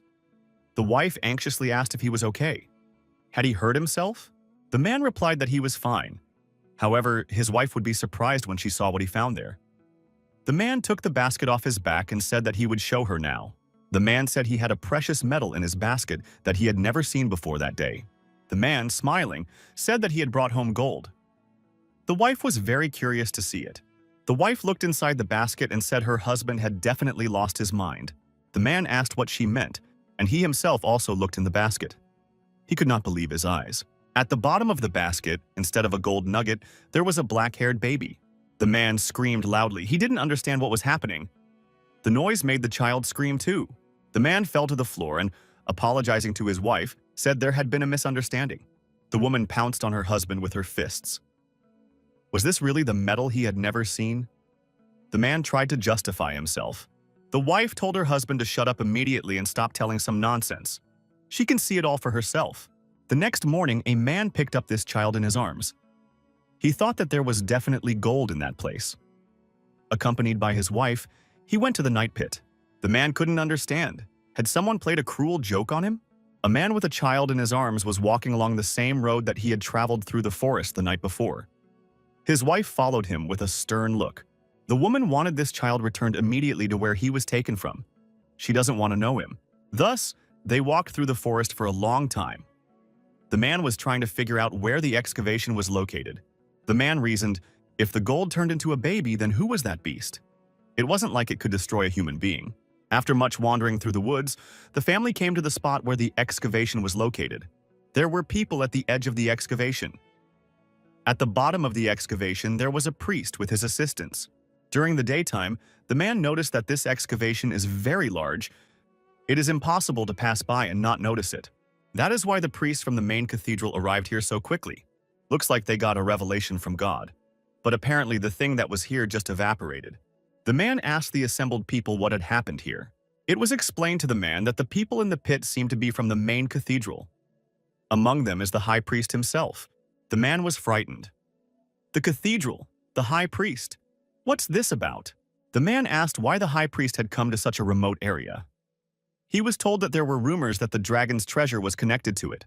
The man and his wife were frightened when they heard it was about a dragon. The interlocutor said that these lizards were never honored as gods, but the entire main cathedral went into overdrive after the revelation came that one of them existed. However, someone destroyed the guardian and took the treasure. This thief must have thought he was immortal to do such a thing. It won't be easy for him. Once he's found, he'll be destroyed immediately. The imperial family will get to him before the dragon goes on a rampage. Even if that lunatic died 10 times, it wouldn't be enough. Listening to this, the man became more and more frightened. Was this really all because of him? The husband and wife returned home. The baby was still in the man's arms. The two men did not know what to do now. The unknown was ahead of them. At home, the son woke up. Theriot went up to his parents and asked if they were back yet. The boy asked what they had bought. The father said it was not what they had bought. Theriot asked again, in that case, what was in his hands? The father leaned over and showed the infant, saying it was Theriot's younger brother. He is even younger than Rogette. Theriot smiled. Now it turns out he has both a younger sister and a younger brother. Theriot noticed that this boy had very dark and shiny eyes. He asked what his name was. The father replied that the boy's name was Estio. Theriot said that was very nice. Theriot also learned the whole story. He asked his father in surprise, "What is it?" Theriot asked his parents who this guy really was. The parents, eyes downcast, were silent. The man walked over to Estio and apologized. The old man knelt down and told Estio not to be angry, for he knew nothing. The old man said that he still didn't know who Estio was. His father said he couldn't let his whole family die. But even so, he never hated Estio. The old man said in despair that he was only trying to protect everyone. The old man continued to kneel in front of Estio, saying the more often the guy went outside, the more danger the others were in. His father added that he had never neglected to protect Estio. He always wanted to think of him as his own son, the son he himself had given a name to, the son who was growing up before his eyes. Estio was not an ordinary child like everyone else. He unconsciously imitated the people around him, human language, emotions, and even growth rate. But all his physical development slowed down when he started living in the attic. And yet, every morning was like a fresh start for him. He'd wake up and act like nothing had happened. It couldn't help but frighten them. He said he had been wronged, but begged Estio to forgive him. Estio read the old man's mind. It was humiliating for him to ask for forgiveness for the sake of his real family. He wondered why he had the ability to read other people's thoughts indiscriminately. Estio wanted to pound on the wall with all his might to make it crumble. The elder, parents, brother, and sister looked at the young man differently, thinking that he was not human. The elder was frightened, thinking that he was facing a dragon. He drew back in fear. Theriot asked in consternation, would Estio destroy them now? But isn't he his older brother? Theriot apologized and said he was wrong. Estio thought that all this time only cowards had lived side by side with him. Estio couldn't stay in the house. He went out into the fresh air. Our hero's friends followed him. They all left the house together. His feet led the young man through the forest to the place where the old man had found him. There was already a lake where the excavation had been. Estio approached the water. Estio thought that that pit had long ago become a pond. Everyone stood by the water in silence. The boy looked down. Circles of raindrops were forming on the water surface. Estio thought of those wolves who had protected him. What was his name? Kneeling in front of our hero was Mubion Hygar. He held a sword in his hand. Estio asked if the Duke knew about it. Mubion replied that he had only guessed it. Mubion added that he didn't think Estio would believe such stories about the people who called themselves his family without hard evidence. Mubion asked if Estio was angry with him. Estio turned around and asked if he should be angry. Mubion said he didn't have to be. Estio noticed that the Duke had made a request to the guild and took up the matter. The mission ended in the village of Selbia. Or does the Duke disagree? Mubion said he absolutely agrees and added that he will defend Estio from now on. The Duke said that Hygar was originally a family that drank dragon blood. The Duke got down on one knee and put his hand to his chest. Mubion Hygar. The true name given to him by God means savior. He asked permission to become Estio's guardian. Mubion said to make sure something like this never happens again. A guardian who has drunk dragon blood receives great blessings, but the flip side of the coin is total submission. One who has become a guardian cannot disobey the dragon, and the well-being of the master is more important than anything else. That is the essence of a treaty signed in blood. Maobion said that Estio had been on his feet all day. The leader should go to rest soon. Estio was resting in his room. Tsuki jumped on his bed. The cat was quite quiet. Tsuki crept closer and thought the man's mind was a mess. It was good that he had managed to sleep. Chiki laid down on the pillow next to her and looked at the man. She said everything was going to be okay. Tsuki thought that nothing in the future would change no matter what kind of creature he was. The young man woke up the next morning. A black cat slept next to him. Neju was nestled on the floor nearby. There was a cactus by the headboard. After a while, the door opened, and Parker appeared on the doorstep. He said that he wanted to wake Estio, but it turned out that he was already awake. The young men wished each other a good morning. Mubyong appeared from behind the door and said it was already safe to come down for breakfast. Parker grudgingly said those were his words, and he wanted to take Estio out to breakfast. The walk to Galatia will take about 2 days. However, due to the heavy rain, we can't use the carriage. We'll have to wait until the sky clears up. Parker asked the guild leader what he was going to do after he returned to headquarters. Estio said he would just wait for the next assignment. Mubion wondered if Estio was still going to work for the guild. Estio confirmed. He said that Higer has been assigned the duties of Duke and Guardian. So how is he any worse? Mubion said he was going to give everything back to Estio. Estio said he didn't have to. Mubion replied, "So be it, but a keeper cannot leave his master. Estio knows without him that loners don't live long." Estio wondered, how should he know that? The only thing he was sure of now was the information about his birth. Estio added that he knows absolutely nothing else. Mubion thought that by the standards of dragons, Estio-san was still a child. A dragon's childhood lasts for quite a long time, about 150 years. After hatching from an egg, a baby dragon becomes an adult only after spending a sufficient amount of time under the protection of its parents. Based on this data, we can say that Estio-san is still a newborn dragon. He looks like a human who became an adult not too long ago, but that's just mimicking humans for the sake of survival. The black dragon left his flesh and blood to fend for itself. But what if his kin didn't abandon him? What if a kinfolk just can't help?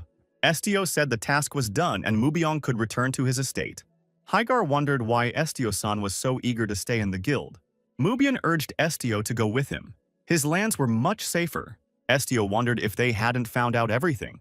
He still cannot accept that what happened is real. Therefore, he has no desire to go into any details regarding the case. Mubion can leave now. Mubiong thought that this was the last clue.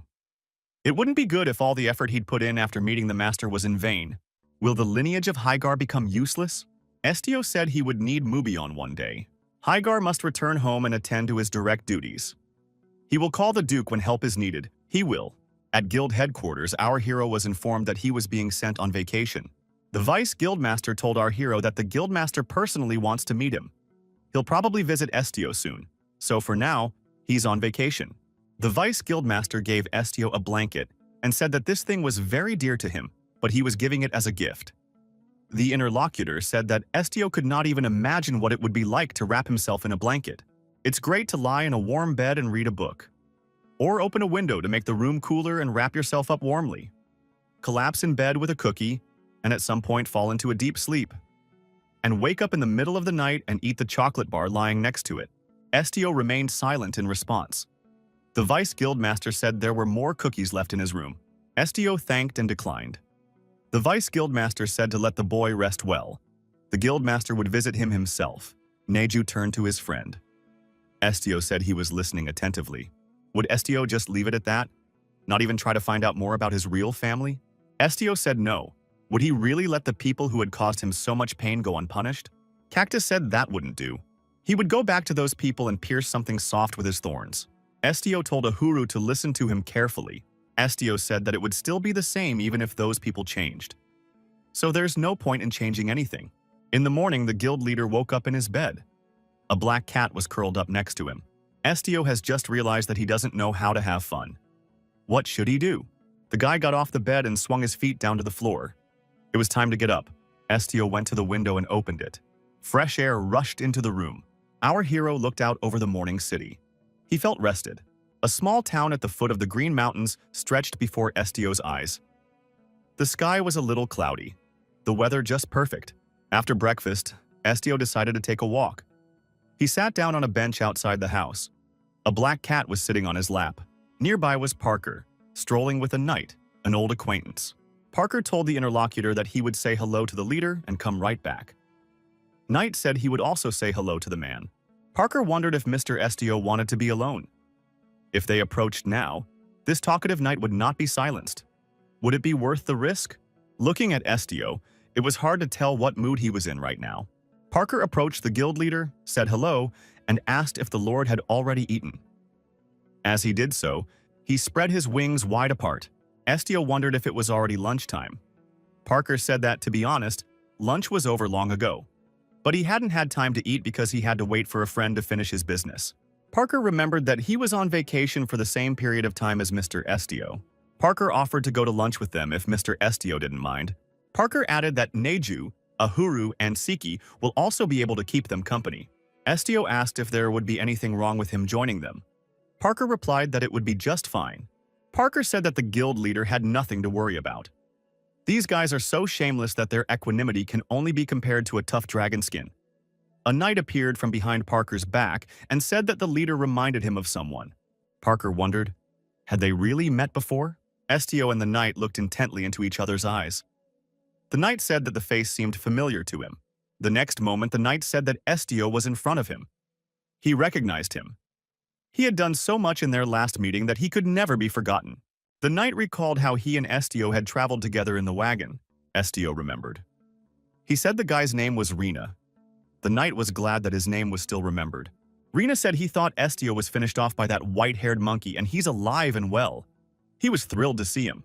Rena added that the mountain had been searched from top to bottom that time, but no monster had been found. There were rumors that Estio had been eaten by predators, but those were just rumors. Rena added that he never thought they would have to meet like this. Neju appeared from behind the bench where Estio was sitting. The knight was frightened and shouted that it was a white-haired monkey. He immediately put his swords forward. Parker shouted that Rena-san shouldn't do that. Neju is a friend of the leader. The knight couldn't believe it. Is this monster really a friend of the guild leader? Rena thought, did this guy really read the mind of a ferocious beast and tame it? This Mr. Estio is much more powerful than he realized. Turns out he also has an insignia on his chest. Rena hid his swords behind his back and said that the guild leader in front of him was indeed the real guild leader. Parker told Rena-san to address the guild leader as you. Even a professional in the mercenary combat department should be polite, if only because there was too much difference in their statuses. Rena asked if Parker knew that belittling inferiors for the sake of raising one's own standing in the eyes of others was not a good thing. Estio got up from the bench and told Parker that he would have lunch with his team members. Parker wondered, why not with them? Estio replied that eating together would be inconvenient for both parties. Estio added that he doesn't like it when people say things like that about Neju. Estio turned around and said they were leaving. Parker and Rena remained standing still. The knight called out to the Estio leader and said that he apologized. At that, he bowed deeply. Rena said that it wasn't that he was uncomfortable at all. He was just very surprised and said without thinking. He would never call Neju a white-haired monster again. Furthermore, he had never imagined that his old acquaintance would turn out to be the head of their guild. From now on, he would refer to him as the leader. Rena added that it was just a minor misunderstanding and offered to buy everyone lunch as an apology. The knight added that he knew a place nearby where the food was very good. After a while, this group arrived at Levito's finest inn. Rena asked to be trusted. He promised to order the most delicious dishes available. Parker wondered if the knight could really pull it off. Rena replied that no one should doubt it. Estio looked at the cactus and thought he was kind of quiet today. Maybe he was sick. The girl, who was in the hood the whole time, asked how old this cactus was. Estio replied that he didn't know. He had never inquired from him. The girl was surprised, for a leader can find out without asking. Estio found this strange. He couldn't read this girl. He asked who she was. Rena said that Jen was not a person but a doll created by the guildmaster. Estio was surprised. In the park, Rena wondered, didn't the leader know about this? The guildmaster of the Ignis Guild is the world's only puppet shaman. Our hero thought that, aside from her lack of thoughts, she looked no different from a living person. Estio asked how Rena had realized she was a doll. The knight suggested he take a closer look at her. The girl had a tattoo under her eye. All the dolls made by the guildmaster are engraved, so they are easy to recognize in a crowd of people. Rena said he shouldn't pay attention to Jen. She's just a puppet, nothing more. Such things feel no pain and obey only the orders of their creator. If you try to treat her like a human being, you can only get confused. Rina added that he had experienced it already. At that time, the waiter brought the order. Estio thought he had a living doll sitting at the table with him. Neju, looking at what appeared on the table, said he was already drooling. This motley group of people began to eat. Everyone except Jin tasted the delicious food. Parker asked why Leader wasn't eating. That was pretty weird. Parker wondered if the leader didn't like what was currently on the table. Perhaps he should have asked about his preferences before ordering. Estio said he didn't eat that kind. Rina was very surprised and upset. Estio, looking at the meat, thought that the living beings in front of him had been destroyed a few minutes, maybe even a few seconds ago. Estio can still hear the pain and fear they experienced when they died. Estio thought it was just hatred, but he didn't need to know the details of their deaths. The leader said he wasn't particularly hungry and added that he was fine. After the meal, Parker told them that Mr. Rin had caused the lunch to be ruined. The vice guildmaster had asked them to take care of the leader, but something had gone wrong. Rina scratched the back of his head and said that if he had known it would turn out like this, he wouldn't have taken everyone to this inn. After a hearty meal, Neju sat on the earth with a full belly. Estio inquired if Neju could walk. Neju nodded affirmatively. Parker asked Mr. Rina to give the leader a tour of the city. Mr. Estio had just recently been assigned to headquarters, but before that he had been busy fulfilling requests all the time, so he hadn't been going out much. Parker added that after Estio returned from his last mission, he looked like he had lost his soul. Rina was excited. He said tours were his specialty. Rina asked Estio if he had any plans for today. The knight pointed forward with his finger and said he was ready to begin giving the tour. Rina said that there was a long tradition in their guild that had been around since its founding. The tradition is a welcoming ceremony for newcomers like Mr. Estio. Parker cheerfully said that such a tour had been arranged for him too. Mentors are sent to the newcomers to get them accustomed to working at headquarters.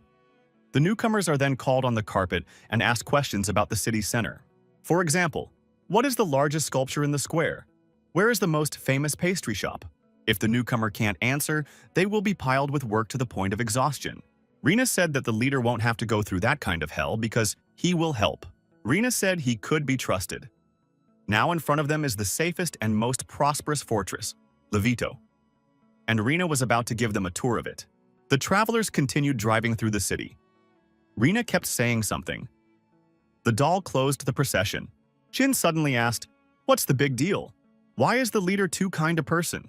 The travelers stepped out onto that most famous street of the midday sun. Sunrise and sunset occur here along the entire road. You can take a carriage ride to watch the neighborhood. Estio said he didn't need to do that. Rina wondered why the leader was constantly looking around. Could it be that he was looking for something specific? Estio asked if there was a treatment facility here that specialized in plants. Knight said he knows the botanical gardens, but the owner is a very busy man, so he might not be there. The leader asked to be escorted there. Rina laughed and said that he didn't regret taking the leader with him now. Parker told Mr. Estio that this knight was rather annoying. Estio replied that it was all right. The winged guy said that this knight acted like an unbridled stallion. It's not for nothing that the guild called him Rina, the crazy man. That's Rina, the crazy man. Parker said that sounds pretty cute. He usually teases him about it when he does the rookie welcome tour, and he once thought he was pretty adequate because of his appearance. Rina moved forward quickly. The others were trying to catch up with him. It was unusual to move so fast. Estio looked at Ahura and thought he was still silent. Rina finally brought everyone to the guild-funded botanical garden. The door was unlocked. Rina said that this botanical garden was not only open to guild members.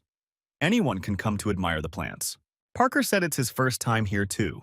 Unlike animals, plants do not move or make sounds. Parker asked if the plants here say anything. Estio replied that he wasn't sure.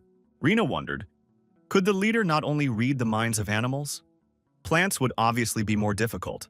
Estio replied that he couldn't always hear them, only if he is standing opposite or in close contact. Rina said, the more he listens to the leader, the more amazing he seems to him. Can he tell what the tree is thinking? Estio looked up at the tree and said, trying to avoid other people's thoughts. Rina wondered why. If he could look into the depths of someone else's heart, he would read everything in a row, burning with curiosity. Jin said that the tree was happy to meet him. Parker and Rina looked surprised. Jean turned to Estio. Jean said the tree welcomes Estio. Tree says he is pleased to meet the adorable and last child of the Black Clan. What a blessing that he survived, Estio wondered. Could Jin really hear the voices of plants? The doll said, It is made of wood after all. Estio realized it wasn't because of abilities like his. Jean suggested that Estio listen to the tree's speech. Estio said he didn't need to. Jean asked why, doesn't he like trees? Estio replied that not at all. How would he know that they wanted to do that? Isn't mind reading without consent violence? Estio remembered the reaction of his fellow villagers when they found out he could read minds. Jean said if Estio doesn't listen to the trees, they will continue to be silent like that. They won't be able to tell you anything of what they want to tell you, and they won't pass on anything important. Even when they die of thirst, it will be in sepulchral silence. All plants are exactly like that. Jean asked if Estio knew that his existence was like a gift from heaven to them. Suddenly, a man with a rake appeared and angrily asked what they were doing here. Parker apologized for Rina-san touching the bark of this beautiful tree without permission. Rina was indignant. Why did Parker apologize instead of him? The man said it wasn't the trees and pointed to Neju. He said that the beast had stepped on a flower. Neju realized what was wrong and immediately apologized. He tried to step aside. Neju lifted his paw and the man saw beneath his foot a crushed plant. He shouted loudly. The man kept screaming and tearing the hair on his head.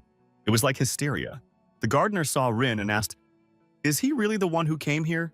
Is he still working as an itinerant mercenary because he has a bad reputation?" Rina said it's all untrue. He has an amazing reputation.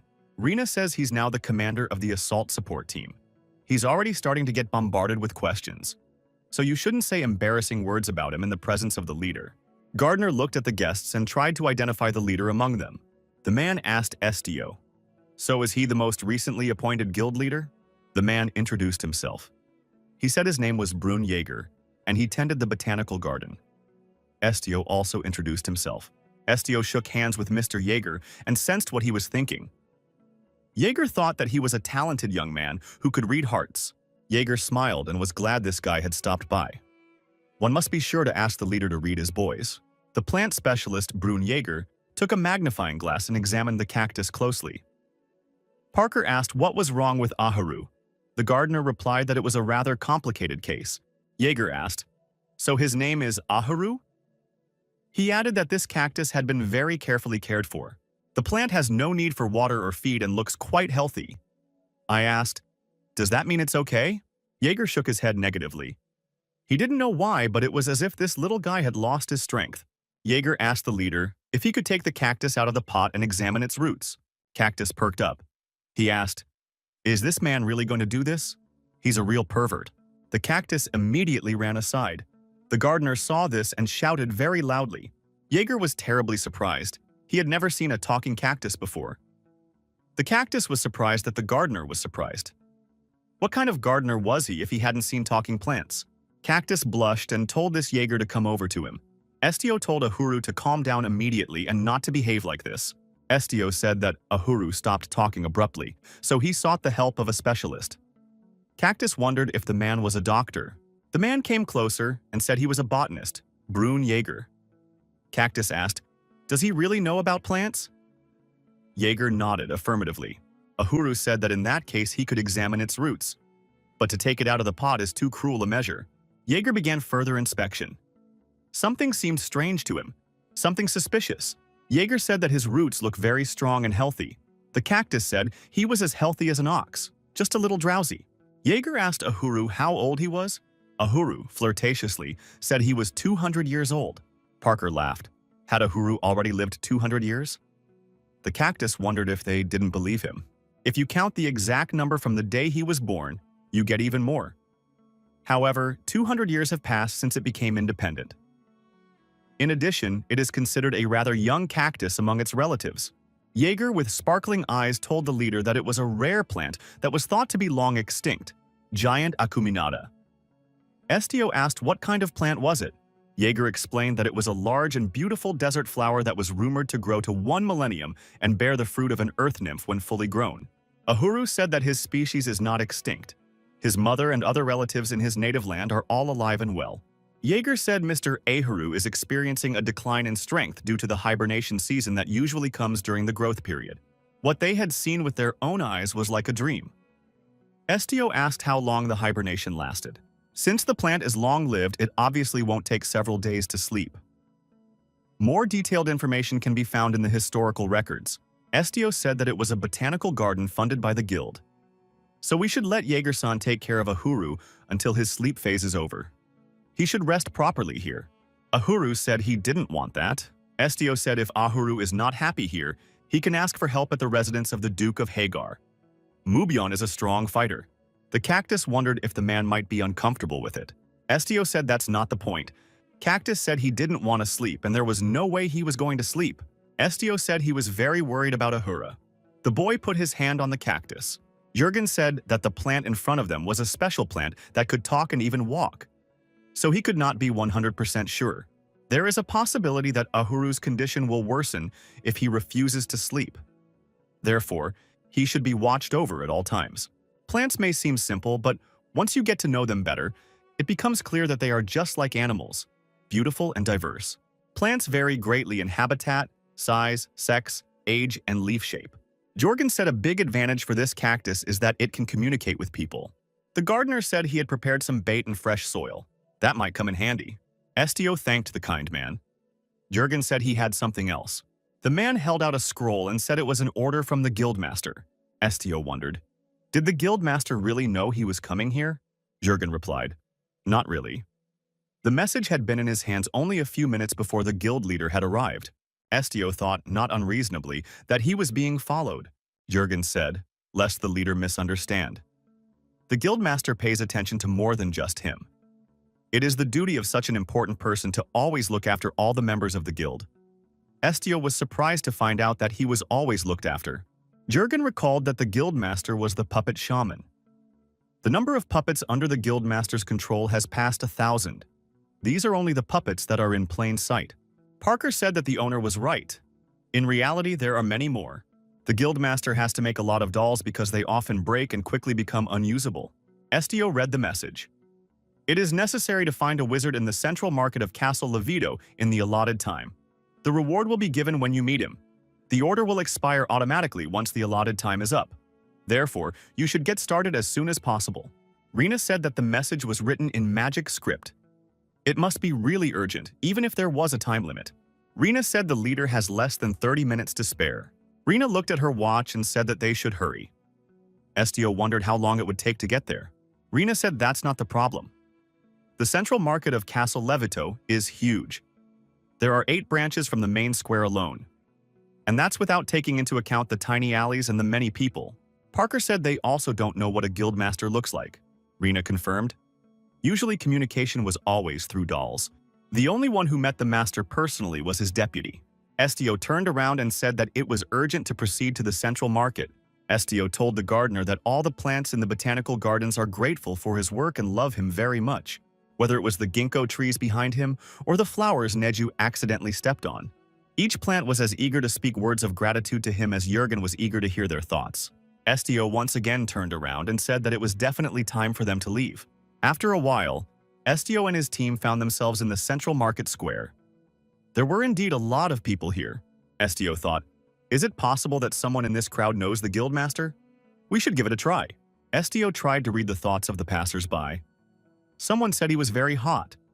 Someone said it was crowded, but people didn't even furtively glance at his merchandise. Someone said they didn't charge money to view it and invited you to just stop by the shop.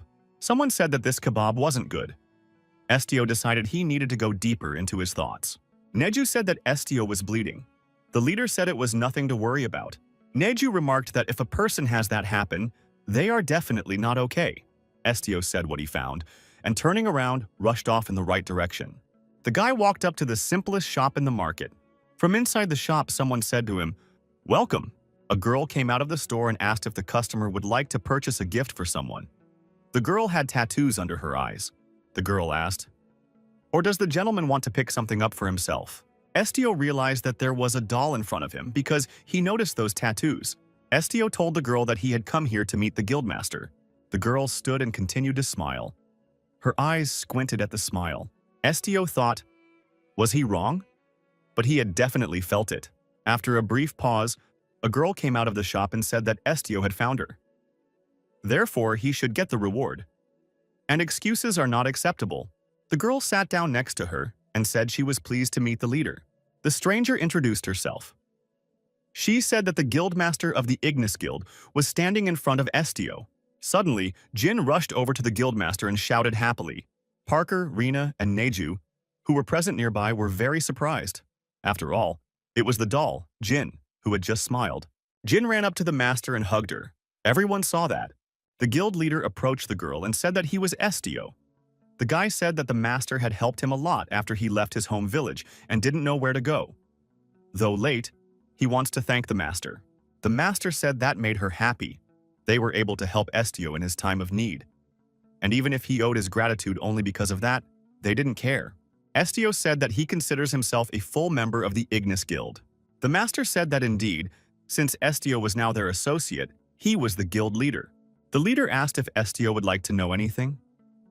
She would answer any question because she had prepared herself for this meeting. Estio wondered why the master had appointed him leader. The master said it was a great question. That's why she came out to meet everyone. What she's about to say is not for prying ears, so she's going to have to use one of her unique abilities. The master said she wanted to protect the young man. This guild was originally created for people with special talents. Therefore, Ignis is a haven for those who are different from ordinary people. Besides, the position of leader was created intentionally, only to protect Estio. And it's because she's known someone with the same abilities as Estio for a long time. It is said that long ago all dragons left this world. However, 2 dragons remained. Estio inquired, "Who exactly?" The master said the first one had already died, but there's a second one left, named Golden Dragon Shuanan. She believes he is the only one left. That was until Estio was reported to her. The master told Estio to avoid Shuanan. The master added that she understood exactly how the young man was feeling. The desire to meet him and find out more about him is strong, but you must forget about it and not try to find him. Shuanan doesn't know of his existence yet. If he suddenly finds out that the Black Dragon is alive, it will not end well. In that case, Shuanan would definitely try to destroy the young man. Fortunately, Shuanan is not in the Lubarzan Empire. Still, the day would come when word of the unusual man would reach him. So she decided to inform him personally that as long as Estio was in the Empire, he had nothing to fear. The leader added that, in addition, she will accompany Estio everywhere from now on. Estio wondered. Why? Was he really that valuable to the master? Someone who has no idea who he is so important that the master is even willing to jeopardize his own guild to protect him? What purpose does the master have in mind? The girl replied that Estio still hadn't realized his full value. She wouldn't do anything to hurt him. There is definitely no catch in those words. The master added that step by step the young man would find the answers to all his questions. If she told him everything right now, he would definitely remember nothing and only get more confused. The master finished her monologue. To begin with, the guild leader should return to his quarters and rest. That would be all for today. The girl said goodbye and said she and the leader would see each other again. Estio had been asleep for days. His team didn't know what to do. Neju wondered if Estio should be woken up already. Chicky jumped on the bed and got close to the man. Estio continued to sleep and did not react in any way. Neju took a deep breath. Tsuki thought it was too dangerous to leave Estio in such a state. Maybe one of the humans could help them. The cat thought that this muscular Rena would definitely not understand what was wanted of him. It would probably be better to ask the feathered guy for help. Suddenly, Estio opened his eyes, lifted himself off the bed, and told the black cat that he was fine. Estio apologized for sleeping so long. Neju said the boy scared him. He had already decided that the man was sick. Cactus said he thought his sleepiness was passed on to the man. Ehuru is glad that Estio looks awake and rested. Estio said he's really fine. Estio took Tsuki's hands in his and got up from the bed. Neju wondered where the boy was going. Estio picked up the clothes. Cactus said that the sun was almost hidden behind the horizon. Where was he going? If he's awake this late, he can lie around a little longer, like until morning. Estio said he needed to go outside first because he was hungry. Tsiki said that Estio had a fever. Why is he pretending like nothing happened? There was a knock on the door of the room. Chicky jumped from his arms and ran away. Estio wondered who was there. The master walked through the open door and said that it was a delivery of a new errand right in his hands. The girl did indeed have a scroll in her hands. The master looked at the boy and said that she seemed to have come at a bad time. The master hid the scroll and said they would postpone this conversation for later. The girl said it looked like Estio was going somewhere. The boy said he was on his way somewhere to eat. Master suggested we go together. The food at the main branch of their guild is very good. The master said she would like to go there more often, but as soon as she crosses the threshold, Everyone starts squinting at her. It's embarrassing. Estio wondered if that was definitely the reason. The young man suggested that the master change his clothes. The girl was surprised. Was her outfit so strange? Cactus said that the outfit was really very strange. The master replied that it was impossible. The girl added that it was a very expensive garment. Ahuru replied that he did not care. After all, it was not his life. But if a child walks around looking like this, they will always be the center of attention. People are always looking at what seems unusual. The waitress brought the order and wished me a pleasant appetite. Estio looked at the abundance of food and said he couldn't fit that much in him. Master said he could eat as much as he wanted. No one is forcing it through force. This time, even Ziki was sitting on the table and food was brought to her. The master, smiling, said that the same was true for the black tigress. Estio thought, as expected, the master knows quite a bit. Estio couldn't stop thinking about the golden dragon Shuhanan even while eating. Estio didn't think the dragon was so nicknamed because of its color. Estio turned to the master. The girl told him to call her Kaya. She doesn't want to advertise that she's here. Estio wondered how Kaya knew about the dragons. Kaya smiled. She wondered what exactly Estio was thinking so deeply about. Did he really want to know the answer? Switching from buns to fish, Kaya said that apparently Estio didn't intend to ask about himself just yet. Kaya apologized and said she was in no position to tell him about it. Having lived quite a long life, this is now just knowledge stored in her head. Tsuki stared intently at the fish that was on the plate in front of the master. Chiki turned around and jumped on Neju's shoulders. Estio apologized and said the cat didn't eat fish. Kaya was surprised. She thought cats were crazy about fish. Had she been wrong? Neju said that people often think this way, but it's really a misconception. Kaya told her interlocutor that there is even knowledge that turns out to be wrong in practice. Longevity is just an indicator that someone has more experience, so you should never rule out the possibility of an erroneous judgment. The master added that she was certain that the golden dragon Shuhanan was Estio's enemy. Switching to scones again, Kaya said that she planned to join the ranks of Estio's cheerleading squad starting tomorrow. Estio wondered if Kaya was referring to Parker. Master says that Estio has hit the mark. She does it to support him, just like Kaya does as a master. Master got up and headed for the exit. She wished everyone to enjoy their dinner and said they would see each other tomorrow. Neju asked if it was time for them to leave too.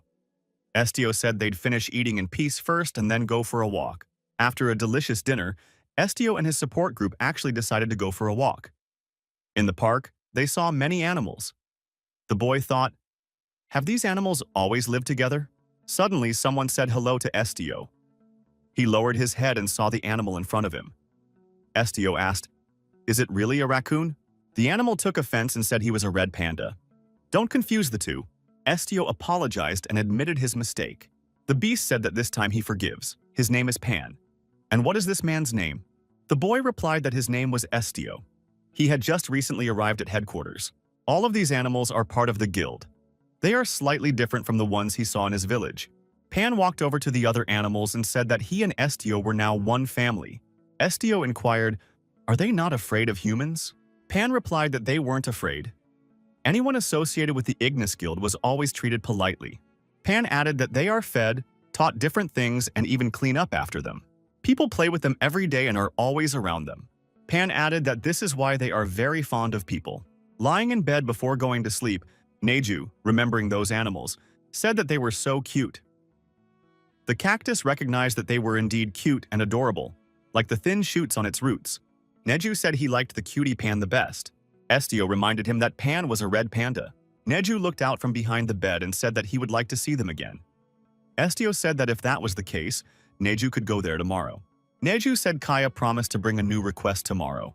Estio said that in that case, if they were accepted, they would have to leave headquarters for a while. So it was better for everyone to get a good night's sleep now. Cactus added that it would be a good idea to stop by the park and say goodbye to the animals before leaving. Morning came. Estio woke up, got out of bed, and opened the window. There were birds sitting on a branch. They said hello to Estio and told him that it would rain soon. It would be a brief downpour in the morning. We must be careful not to get wet. Neju came into the room with a cactus on his head. He got excited and said that Estio was already awake. Neju said hello to the boy. Estio said hello in return as well, and thought Neju was very polite. Neju suggested they have breakfast and head out to meet their friends. Estio agreed. After breakfast, on a walk, our hero was called out. It was Rina, the knight said as they met again. He greeted Estio-san and the white-haired man. Estio greeted the knight as well. Rina wondered why the leader was so gloomy. Estio replied that he wasn't gloomy, but pensive, and he was fine. Rina said he was here to stretch his legs. The guy pointed ahead and said that this road just leads to the training ground. They say there's a new fighter here today. He mainly uses the spear, but he is also fluent in other weapons. This man is a very good shot. He's already got a nickname. This warrior is now called the Claw of Ignis. Rina said that Ignis was a legendary bird. If a guy got such a nickname, then he really is a legendary warrior. Estio wondered why the knight wanted to meet him. Rina replied that if he had something to learn from him, he would like to take advantage of the opportunity. If the place of claws was taken, the beak would definitely belong to him. Estio said that he would be rooting for Rin in the upcoming sparring sessions. Knight said that made him a little uncomfortable. Rina, scratching the back of his head, said he had to go. Estio didn't bother to stop him. Rina stopped and listened. Something caught his attention. The knight looked around. He saw leaves falling unauthorized from a tree. Rina said it would be better for the leader if he left here immediately. Estio felt the smell of blood coming from the end of the road. However, it wasn't human blood. Neju looked frightened. Neju assumed that this blood belonged to those they had met the day before. Estio thought something was coming this way. He looked deep into the forest. Estio felt an aura of menace. Rina covered the leader's face and grabbed his sword with one hand. A girl came out of the forest with a spear behind her back. She clenched her fists and was serious. Rina asked why the place smelled like blood. Was there really a monster at the guild headquarters? Or did someone out there get really hungry and decide to feed on the critters that got in the way? The girl came closer, saw Neju, pointed her finger at him and said it was another filthy creature. Neju stood frightened and didn't even move. Even the cactus on his head froze. The girl said it wasn't human, not in accordance with the laws of nature. Shining swords appeared in her hands. The stranger immediately headed towards Nag, thrusting her sword hands forward. The girl instantly approached Naju and put her swords to his head. Neju asked fearfully, "How is it possible to start swinging blades without warning?"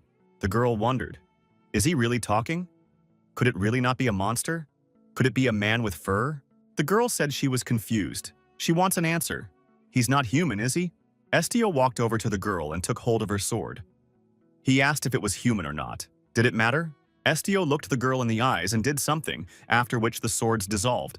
Estio called the girl by her name, Yongbiran. The girl was surprised. How did the guy know her name? The girl wondered if he could read minds, Estio, who had joined them not too long ago. She wondered why he had stopped her. Estio asked why Yongbiran was trying to hurt Neju. Yongbiran said that monsters are insects that get in the way and need to be gotten rid of. Estio said that Neju is not a monster. Yongbiran replied that he was not human either. The young men looked into each other's eyes. The girl said that Neju was a monster that could tear a person apart at any time. Yongbiran added that it is impossible for an ordinary person to know what the lower beings are thinking. The girl said that if it was impossible, what trust could we talk about? Estio wondered. Was that why the girl had destroyed them? The girl replied that the master had once given her advice not to hurt people carelessly. But if it's not about a person, there's no difference. Suddenly, Master appeared and said that she didn't mean it at all. Kaya was alarmed.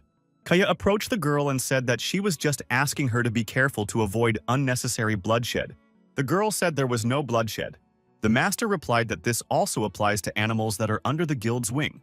These animals were companions and very precious creatures to them. They were not to be treated like that. The girl nervously said that in that case, it was originally a mistake if any animals were considered guild members. The girl turned around and said that she would not take part in this assignment. The master replied so Biren wouldn't throw such words around. Kaya added that Biren would have to answer for what had happened, and refrained from further thoughtless actions for the duration of his stay in the guild. Biren was very upset, gritting her teeth. She agreed to the master's demand. Walking a little further, the master Estio and his escort saw a tragic picture. All the animals had been destroyed and lay bleeding. It looked like there were no survivors left. Kaya said Biren isn't bad. She just sees monsters or wild animals and she goes crazy. The master said that their first meeting didn't go as she had envisioned. Estio said with despair that those who actually deserved an apology had to pay with their own lives for being unlike human beings. Estio remembered Puck telling him that the local animals loved humans very much. However, if someone shows up who will destroy every person he sees in his path, things will be different. Would the master give exactly the same punishment to such a monster? The master thought they were in trouble. Kaya told her companion not to get ahead of himself. Estio took the red panda's body in his arms. The boy stepped aside and started digging a hole with his fingers to bury the animal. Rina approached the leader and said they would do it together. After a while, all the animals were buried. There were flowers on their graves. After the animal funeral, Estio and Kaya went to a nearby cafe. They drank tea and looked at each other. Neju, along with the cactus, stood outside the window and looked at his friend. Estio said there wasn't much room for them all to fit in here, so he wants to quickly discuss the main issues and leave. Estio received an exclusive request for an Ignis guild leader. The client was Marissa Lubarzan Arconia. The location of the request was Eli, capital city. Kaya said that Her Highness Marissa is the first princess of the Lubarzan Empire. She is also the first child of His Majesty and solely enjoys his favor. She turned 21 this year, but she rejects all incoming marriage invitations, making her famous as the rebel princess. Therefore, it is quite possible that her conversion is quite challenging and will require a lot of effort. Kaya asked if Estio would be willing to accept such a request. Estio said he didn't think a member of the imperial family could be refused. Kaya replied. Then before he set off, she wanted to warn him that there was one item that would be imperative to fulfill. The master said that Estio should take one warrior with him. Estio was originally supposed to run errands with Biren. However, what happened recently has changed the plans a bit. The master added that she had thought of going with the young man, but she was not a good fighter. So this time she's giving him the opportunity to choose an additional team member himself. Kaya put the documents with the applicant's personnel files on the table. Estio met all the warriors listed in these documents. The guild leader asked, "What is the reason that a fighter is needed when making this request?" The master said it was a fair point. Everyone knows that Eli is the most peaceful city. However, the guild has a policy that movement, including support and combat personnel, is mandatory for team assignments. Kaya added that since Estio was in a leadership position in the guild, he should not go on a mission without any protection. She wondered if he should be able to protect himself even better than he was now. Master said, she doesn't argue that Estio's abilities are unrivaled, and Neju is very strong too. However, if he were to deal with an enemy similar to Yongbaran, would he be able to emerge victorious? Estio inquired. Did the fighter have to be specifically from the guild? The master replied that it was not necessary, but it is necessary to choose wisely. The interlocutor said that in that case he knows who he will choose. He has one candidate. Neju and Cactus stood back. Estio tried to help his friend. However, Parker was very sick. He was constantly vomiting. After another seizure, Parker apologized to the leader. He wasn't feeling well. It happened after the portal transfer. Parker said that this kind of displacement was a good thing, but sometimes unforeseen circumstances happened. He was nauseous again. Estio asked Kaya, wasn't there a portal that could take them straight to headquarters in the capital? The master said that the emperor is too concerned about his own safety, and the ruling dynasty has a lot of enemies. Even Mubyong Haigar, who is a relative on his mother's side, has been sent to the front lines. The orders that he was needed here in the capital had not yet come. Therefore, His Majesty was definitely against having a guild with special skills moving around the domains under his rule. Kaya added, as hard as it was for them, they would have to walk part of the way. Our heroes came to a ranger village.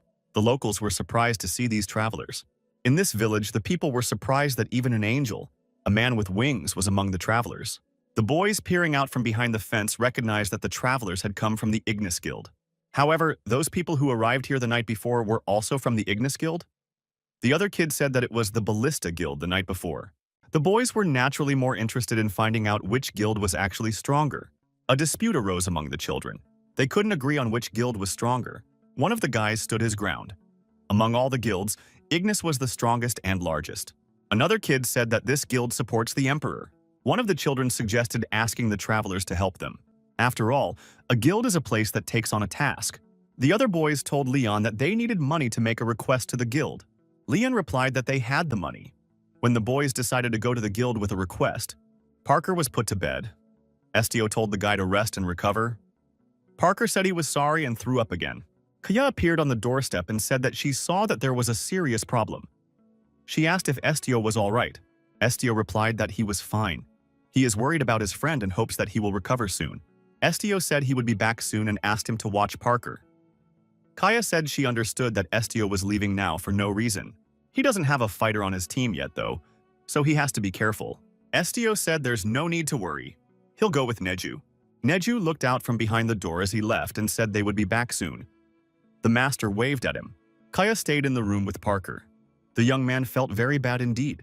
Kaya thought that apparently only Estio could make someone like Mubyun Higer a personal bodyguard. The master, watching Estio departing from the window, thought that Duke Higar would not come too late. Already in the forest, our hero saw a black cat on a branch.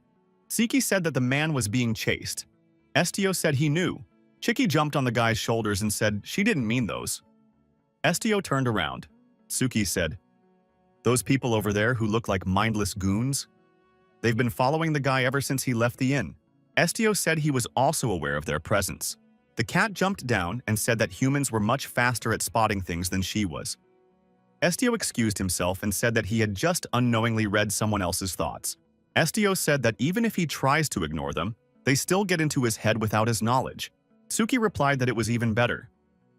Humans should develop the habit of being more vigilant anyway. Neither humans nor animals should be underestimated. Both can be overly intelligent and cunning. Estio replied that he would try. One of the men came up and asked, "What is this guy muttering to himself? Does he really have the ability to talk to cats?" Suki said that this upstart doesn't even have a clue about Estio's rank. Another guy said if this man doesn't have a weapon on him, it means he's not very strong. His colleague said that he could well have left his equipment at the hotel. All three of them laughed. How could they not take their weapons with them, thus making such a grave mistake? Estio asked who they were. The strangers replied in unison that they were Ballista. Did the man pretend not to know them, even though he saw the guild emblem? Showing the emblem, one of them said that now this guy should realize who he's dealing with. Neju stood up on his hind legs and looked down menacingly at these people. The guys weren't scared and said that this man must have tamed a wild animal. Perhaps he is a monster trainer? Estio politely said that Neju is not a monster. The people did not relent. One of them said, "So, it's clear to everyone that it's a monster. Why fool them?" The guy took up his sword and said they just wanted to say hello to someone in the field. Estio thought that the three of them must have a grudge against the Ignis Guild. These insolents kept pressing on. They asked, "Why is this guy silent? Isn't he even going to talk to members of another guild ranked below him?" He calmly talks to the cat while ignoring people. Estio said he didn't have much time and had to get back. So he's willing to listen to these people if they have some business to attend to. He doesn't have time for idle chatter. One of the guys said he was surrounded by losers. If they were accompanying a child, they should have picked normal people. Siki told the man that there seemed to be a misunderstanding. "Which child are we talking about?" Estio was asked when he started working in the guild. Estio replied that he had joined Ignis earlier this year. The opponents laughed. "Is it really true?" One of the guys couldn't help himself, called Estio names and decided to punch him in the face with his fist. The blow was sharp and quick, designed to keep his opponent from reacting in time. However, this guy had miscalculated. Neju reacted lightning fast and grabbed his fist in his huge clawed paw. The attacker was surprised. That man in the black cloak didn't even blink an eye. That wasn't all. A huge black tiger flew down on those people from above. The tigress flew over Neju and was about to lash out with her paws at the insolent men. The guy who wanted to hit Estio was lying on the ground. His chest was bruised and bleeding. A huge black tigress stood over him. Estio calmly said, "You shouldn't intentionally hurt people." The guy added that they weren't even going to hurt them. "Isn't that right, commander of the Hosmark Special Task Force?" The kid got scared. Turns out this young man knows them. Who the hell is he? The injured man's colleagues screamed. How could they hurt their commander? They grabbed their blades. The whole scene was observed by the local boys sitting in a tree. One of them said that fighting was forbidden in the ranger village. If they don't stop now, we'll have to report them to the authorities. The guy who got hit by Neju and the black tigress said it's not fair. After all, they are the victims here. All three of them turned around and walked away from here. One of them said that this guy had better leave his guild as soon as possible. Turning around, the injured man said that the Ignis Guildmaster was not a human, but a monster. Everything was only created for its own kind. Estio asked his opponents if they had proof that the master was hostile to humans. The opponents said that's what Shuhanan told them. Estio thought, are we really talking about the golden dragon Shuhanan? The opponent said that the guy doesn't seem to be aware of it, but lately there has been news coming from the eastern continent about a new pope. A lot of people have known about it for a long time. Estio thought, now these guys aren't lying. Even though he hadn't officially entered the main cathedral, how much longer would the cowardly emperor hold out, grasping for their guild's lifeline? These guys advised their opponent to think hard about his future and prospects. Local boys climbed down from the tree and approached our hero. They asked if the young man was okay. Estio replied that he was fine and thanked the boys for stopping those hooligans. The boys wondered what kind of tiger it was. Is it tame? Estio replied that it was his companion. The guys were amazed that this man was friends with a tiger. It was amazing. The boys asked Estio why he didn't do anything in his defense if he was a member of such a strong guild. He should have knocked out all those insolents with one blow. Estio was surprised, for the boys themselves had said that fighting was forbidden here. One of the guys said that if the first party has stirred up conflict, the second party has the right to fight back. The boy asked our hero if he could accept his and the boys' joint request. Estio responded that there is no age limit to register the request, so he can accept.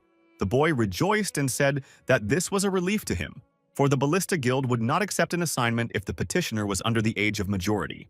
Estio told his interlocutor that he was now busy running another errand. So better for the guys to head to the nearest branch of their guild to have someone else take the request. The boys said they would never make it. The villagers were forbidden to leave the forest, and they were upset. Estio said there is a process for registering assignments. Those that do not follow the process cannot be accepted. The children were offended and said that the man was evil. Tsiki thought that if he was really evil, he would not have behaved so kindly to the children. One of the guys wondered if this man would at least listen, since he wanted to tell the guild representative about Leon's father. Leon told his friend to stop. After all, they had been told to stick to procedure, which means those who can't get out of here have nothing else to hope for. The boys started bickering with each other. One of them wanted to ask properly. The other was against it. Leon shouted angrily that he didn't need the help of such a guild.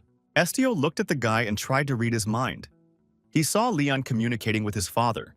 Leon and his father were approached by armed men. Two of the men grabbed the boy's father by the arms and led him away. Leon screamed, but they wouldn't let him get close to his father. Estio looked at Leon, who, very upset, turned around and ran out of here. Leon's friends shouted for him to wait for them and rushed after him. A lonely building with bars on the windows. Estio opened the door to Parker's room and immediately turned to the foreman. The master replied, and it was obvious from her face that Estio wanted to tell her something. Estio wondered if the Ignis Guild was created for the purpose of hurting people. The master said the question was so unexpected that she was even a little confused. Estio said he wanted an answer. Kaya said she had no intention of hurting anyone at all. Estio said that this answer satisfied him. The master asked if that was all. The guy said he only needed that because something was bugging him. The fact that one of the two of them was cheating either her or Shuhanan, Estio explained, which was why he wanted to hear the answer from the master personally. Seeing her sincerity now, everything made sense. It turns out that Golden Dragon Shuhanan is a liar. The master apologized and said that in truth, she had left something out. Kaya added that she'd never had any intention of deceiving Estio. But in the end, she ended up taking advantage of the guy without explaining anything. So she would do it at least for now. Long ago, when the guild was first founded, those with supernatural powers were ruthlessly persecuted. Therefore, Ignis was a kind of refuge for such people. The guild's goal was to create a society where everyone could live in prosperity. However, after a while, things began to change. The gifted were no longer treated with contempt, and the emperor even made an alliance with the guild. It was during those times that her meeting with Shuhanan took place. The dragon said he despised and would never forgive. Shuhanan turned to the black dragon Lauren. He said he hated the people he loved so much. Kia said that apparently Shuhanan was talking about the second dragon, the one that didn't turn its back on humanity. The master said she assumes that Estio is the descendant of Lauren. Only a dragon can destroy a dragon, which means that Shuhanan has gotten rid of Lauren, leaving him as the only member of his species in this world. Master said that she had come the moment the shouting had died down, but the golden dragon was gone. She decided that the golden dragon was up to something, so she traveled the world in search of him. After a while, she was lucky enough to find the dragon on the eastern continent, far from the empire. At the time, she thought that Shuhanan had lost his former power and was no longer a threat. But suddenly a sea of negativity began to pour into the guild, and the dragon itself was trying to take over the holy throne. He must be intent on destroying the world he so despises. The master added that in the maelstrom of these events, she learned about Estio. However, the very thought that Estio might hate humans as much as the golden dragon at some point scared her. So she decided to take a closer look at the new guild member first. Estio wondered, Did the master really think that hating someone was a sin? Hadn't Kaya tried looking at the situation from Shu Hanan's point of view? The master wondered, how can it be done? She cannot, like the young man, read minds. So how could she figure out what was on his mind? Estio said that guessing would be enough. Perhaps the dragon is doing this because he senses the hatred coming from Kaya. Estio speaks as someone who has experienced this kind of relationship. The master pondered, but after all, Shu Hanan's anger and authority were now at such a level that it would not be easy to explain such behavior. The master said it was late, and everyone should get a good night's rest. Estio thanked her for today's conversation and for not hiding anything from him. The master wondered if the young man wasn't annoyed by this. Estio decided to reiterate once more. Just because the master doesn't tell him about something doesn't mean he doesn't know it. Kaya turned around and after saying goodnight, left the room. The next day, Parker came to his senses. He apologized for causing so much inconvenience. Estio asked if Parker was all right. The winged guy said he felt great and they could hit the road. The local kids entered the room and said hello to the Ignis Guild members. Parker wondered, did too many kids show up here? Parker asked the children to speak one at a time and not to have a choral sing-along here. Estio wondered, were these guys really looking for him? The boys said they had shown up here at first light and wanted the guild to accept Leon's official request. Estio reminded me that he had explained the process of creating an assignment yesterday. I had to go to the nearest guild office and fill out the form in person. One of the boys said they couldn't leave the forest. Leon entered the room and said that the young man had said the day before that he already had an errand to run. In that case, can I take over their assignment after it's finished? It wouldn't be a big deal. The boys once again asked that the young man accept their request and added, you're welcome. When that person leaves, it's unknown if anyone else from the guild will come? Estio looked at Leon, once more reading his mind. He saw Leon's father tell his son that they had a big catch today. He'd gotten a bear on a hunt. Leon was happy to have such loot and said that he would definitely become a better ranger, just like his father. Father said if the son really became like that, Mother in heaven would be proud of him. Estio walked over to the boy and asked, Leon said yesterday that he didn't need the guild's help, and yet they now want to make a request, is that true? Leon blushed and said that he actually wanted to leave the forest and go in search of his father on his own. The boy tearfully continued that he has no idea what to do or where to go. He considers himself useless, so he asks the guild to find his father, who is now in the capital.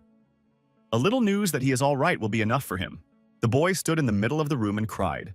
His friend stood nearby and watched in silence. Parker, Master, and Estio thought about how to help this boy. Estio apologized and said he could not accept that request. Leon replied sadly that he knew he would get an answer. Estio added that in return he would personally try to find out more about the boy's father. Estio asked as Leon called out his father's name. Leon said with hope in his voice that his father's name was Isaac. Estio said that when they were done with the task, he would stop by the village on the way back and asked Leon to wait a bit. Leon asked, what about payment? Estio replied that this was not a guild assignment, so no money was needed. In return, however, Leon must promise to stay in the village until his return and not to go outside the forest. Leon promised to fulfill that condition. Estio turned around and headed for the exit. The boy asked what the name of his interlocutor was. Estio turned around and said his name.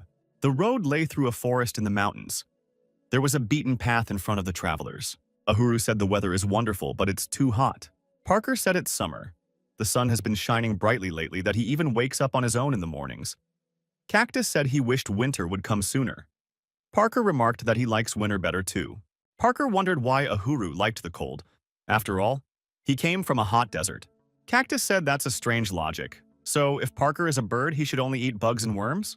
Parker was outraged. He said he was not a bird, but of the bird-like tribe and could not stand bugs. Ahuru replied that this was what was required to prove it. Just because someone is born in a hot place doesn't mean he likes that kind of thing. Kaya suggested that Parker and Cactus don't get along very well. Estio replied that it's okay. Ahuru doesn't dislike Parker. If he really didn't like someone, he would say so directly. Parker noticed that from the outside it still looked like someone was about to snap. It's just the way they talk.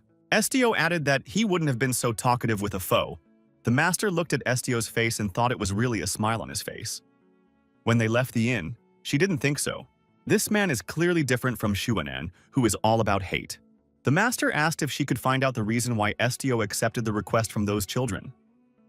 Estio replied that he had not accepted that request. Kaya agreed that it was an unofficial assignment. But why had he made a promise to the children? The boy replied that he was just listening to someone else's request. The master thought that every dragon always keeps its word. So the young man still didn't know how important that was to creatures like him. Estio said, since they were heading to the capital, he decided to help Leon because it was a request he could fulfill.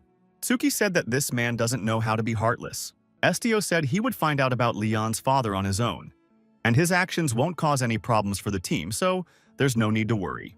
Estio asked Kaya, does this really violate guild rules? Kaya replied that there was no violation. Parker, after thinking about it, said that as long as the leader's actions don't harm the client, he has complete free will. To be even more specific, the support team will follow the leader everywhere so that you can rely on them completely. Estio inquired if this also applies to matters related to his personal affairs. Parker said it was natural. The guy with the wings added that work is work and all guild members are paid as much as they work. Parker said he needs to work hard, so he's sure to get one blue Pegasus this year. Estio wondered, what the hell is a blue Pegasus? Parker replied that a Pegasus is the same as a horse, but with wings. They are very fast and strong, but they are also very cunning, so they have to be baited with various jewels. Parker said many people in his hometown dream of riding a Pegasus or unicorn. Estio was surprised for the Parker already had wings. Parker reasonably pointed out that people have legs. However, they still prefer to use transportation. In this case, the situation is similar. But if he had to choose between a Pegasus and a unicorn, he would definitely ride the former. Estio wondered how a Pegasus was much different from a unicorn. Parker said there are differences. Even though they belong to the same species, unicorns are always born female. Instead of wings, they have a horn on their forehead that can heal wounds. Pegasi, on the other hand, are all males with huge wings. How wonderful the silver armor would look combined with the blue fur of this winged creature. Parker remarked that if he ever managed to get his hands on Pegasus, Leader would be the first person he would show it to. Estio said that he would look forward to it. So, talking to each other, our heroes moved forward along the forest path. After a while, Parker said that they had finally reached the capital. Even the Imperial Palace was visible. Neju recognized that this is a very huge city. It's more like a work of art. Cactus wondered if Neju knew what a work of art was. Neju replied that a work of art is a creation that encapsulates beauty. And that's what he was seeing now. Neju asked if he was allowed to enter this city. Cactus wondered, why not? Neju replied that in other people's eyes he was different. Big and hairy, Estio wondered if Neju was worried about young Baron's words. Neju said with sad eyes that if it's honest to admit it, yes.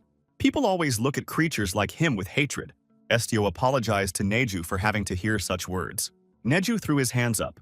He didn't mean to say that he had been spoiled by this. It's just scary that through his fault, Estio might be attacked by humans again. There are more people in the capital than anywhere else. Then he's willing to wait on the outskirts of the city. Estio said it's not necessary. Guy added that Neju wasn't guilty of anything. Neju replied that he thought so too. People who say such insulting words are not good. Estio promised Naju that if he ever heard such a thing said to him again, he wouldn't just let it go. Estio once again said that Neju isn't bad, he's just different. They will always fight side by side, so there is no need to hide from prying eyes. Cactus noticed that if someone said something naughty, he would also show them where the crayfish were. Our heroes with the whole company entered the city and got lost among other people. In front of a large gate, a guard stopped Estio and his friends and asked who they were. The boy answered that they were members of the Ignis Guild. The guard demanded identification to verify this statement. The young men presented the necessary documents and proceeded further. Cactus said it smelled really good in here. Estio wondered if Ahuru could smell something. Ahuru wondered, can't man feel anything? The cactus said, it seems to be a divine power. Come to think of it, the capital is the only place that is directly connected to the cathedral through a portal. Parker wondered if Ahuru could sense divine power. Cactus replied that he himself had only just learned about it. The winged guy assumed that plants were more sensitive to this sort of thing, but it's still magnificent. The cactus replied that he wouldn't argue. Parker said that among humans, only a select few priests can sense divine power. He has also heard that there is more vegetation in places where there is plenty of it, and in places where the unclean force has accumulated, there is no vegetation at all. On this basis, there is a hypothesis that plants feel the divine power earlier than others. Cactus said that was just a guess. Parker remarked that it was just that no one had ever been able to communicate with his kind before, so they had to make do with what they had. Kaya asked if Estio knew where the meeting place with the customer was. The boy nodded affirmatively. In that case, if they had a few more days to spare, they could rest today. Estio wondered why all of a sudden. Master said it would be best to hold off until a fighter joined them. Then they could go to the one who had sent the request. Remembering his words about calling him when needed, Estio chose Mubyon Hygar. Kaya formally addressed Bernie Parker. The young man said he was listening intently. The master inquired if he knew where their guild's branch was located here. Parker answered in the affirmative. He has to deliver mail here year after year. Kaya asked that Parker be the guide in that case. Bernie replied that he would do anything. Parker inquired as to where Mrs. Kaya was going. Kaya replied that there was someone she needed to see. The capital branch of the Ignis Guild is the central building. Our heroes settled down in the reception room. Parker asked where Estio was going. Estio had heard that there was a separate room here that handled information processing. He wondered if Estio wanted to find out anything about Leon's father. Then he should be the one to do it. He wondered if Estio wanted to find out anything about Leon's father. Parker didn't let his interlocutor answer and said he was bullet flying to the information team. A few feathers that flew out of Parker's wings began to swirl in the room. Uhuru asked Neju if he knew. Neju replied by asking what exactly. Every time a dove makes a wing flap, 100 feathers fall out. Estio remarked that if Uhuru continued to make fun of others like this, he would one day be hated. Uhuru immediately apologized and admitted his mistake. Cactus thought he was actually referring to Parker. Estio decided it wasn't worth specifying in this case. After a while, Parker showed up. He said he had brought the leader of the one he wanted. Parker brought along a young woman who, after saying hello, introduced herself. She was Skylar Tiff, head of the Information Management Department. She was honored to meet the leader in person. Skylar took a seat next to her and asked what exactly the leader was interested in. Estio said he had 2 requests. Skylar asked, "Is it okay if outsiders can hear about it?" The leader replied that one of the assignments he could voice without fear, the girl said as she listened intently in that case. Estio stated that he needed to find one person. Skylar, smiling, replied that if it was about finding a certain person, then a form had to be filled out about who he was looking for. Parker wondered, how can you describe someone's appearance when they haven't spoken a word about it? Although the leader could have found out about it on his own. Tiff said no other paperwork needs to be filled out as this is an informal request. The girl said that it was better to continue this conversation now in another room. Suddenly, old acquaintances, representatives of the Ballista Guild, entered the guild's capital city office. One of the young men caught a flower with his foot as he entered. The pot containing the flower fell down and broke. Everyone present fell silent and turned their attention to these rude young men. Estio recognized the Ballista Guild members he had seen in the Ranger Village. The receptionist in the office asked what business these people were here on. One of the visitors slammed his fist on the table. He shouted, "How dare this guy ask such questions?" The young man, excusing himself, said that he was just asking. The visitor said they are here to submit a request. The administrator wondered, didn't the badge on their uniform belong to the guild? The boy rejoiced. It turns out they were recognized. It turns out that even the world-famous Ignis Guild had heard something about Ballista. The admin apologized and said they don't accept quests from other guilds. The administrator changed once more, as he had to deny their petition. He hoped that these people would be able to find another way. The scandalized people screamed. After all, this man had just called them customers himself. This place doesn't put down the people who come in. The visitors said they would still pay and make the request. Estio thought, although these people are not behaving nicely, he doesn't feel any negative emotions. The admin once again calmly said that they couldn't accept another guild member's request. And the rule goes both ways. Visitors cursed. The young man wouldn't stop. He said that their lives depended on this case. The visitors demanded that the guildmaster be summoned immediately. The administrator asked them to calm down. Estio rose from his seat. If these people had come here, they must be in need of help. Our hero thought that if he got a little closer, he could figure it all out. Violation of rules, vandalism, obstruction of work. According to the rules, when members of one guild entered the building of another guild, it was considered provocation. A blonde-haired girl appeared in the guild room. A sword was about to appear in her hand. Estio recognized her. It was Yanbiran. The girl told these men to disappear immediately and threw her cold weapon at one of them. Estio had time to react instantly and got in the way of the weapon to block its path. The young man knocked the dagger aside with his hand and it stabbed into the floor. The girl was furious. It turned out that Estio was caught between the aggressive visitors and the aggressive Youngbiren. Youngbiren asked angrily, "What was the newcomer doing here?" Looking at this weapon with a crystal inside, the visitors thought that this girl was a battle mage. Youngbiren wondered if the guy had followed her all the way to the capital. She had clearly said she wouldn't join the team. Estio replied that that wasn't the point. The girl had just tried to destroy a man. Youngbiren inquired, "So what of it?" "They are members of another guild who broke the agreement." Estio said they could be sent away without bloodshed. Youngbiren logically observed, if they were destroyed, things would get quieter much faster. The interlocutor wondered, were these people so guilty that they should pay with their lives? The girl said it was just trash that someone would have to clean up. Don't tell her what to do, he should get out of the way. One of the visitors indignantly asked if this girl was overdoing it. He didn't think that a guild that was called the best in the empire would treat its customers so badly. Another visitor said it was a disgusting place and he wasn't going to stay here.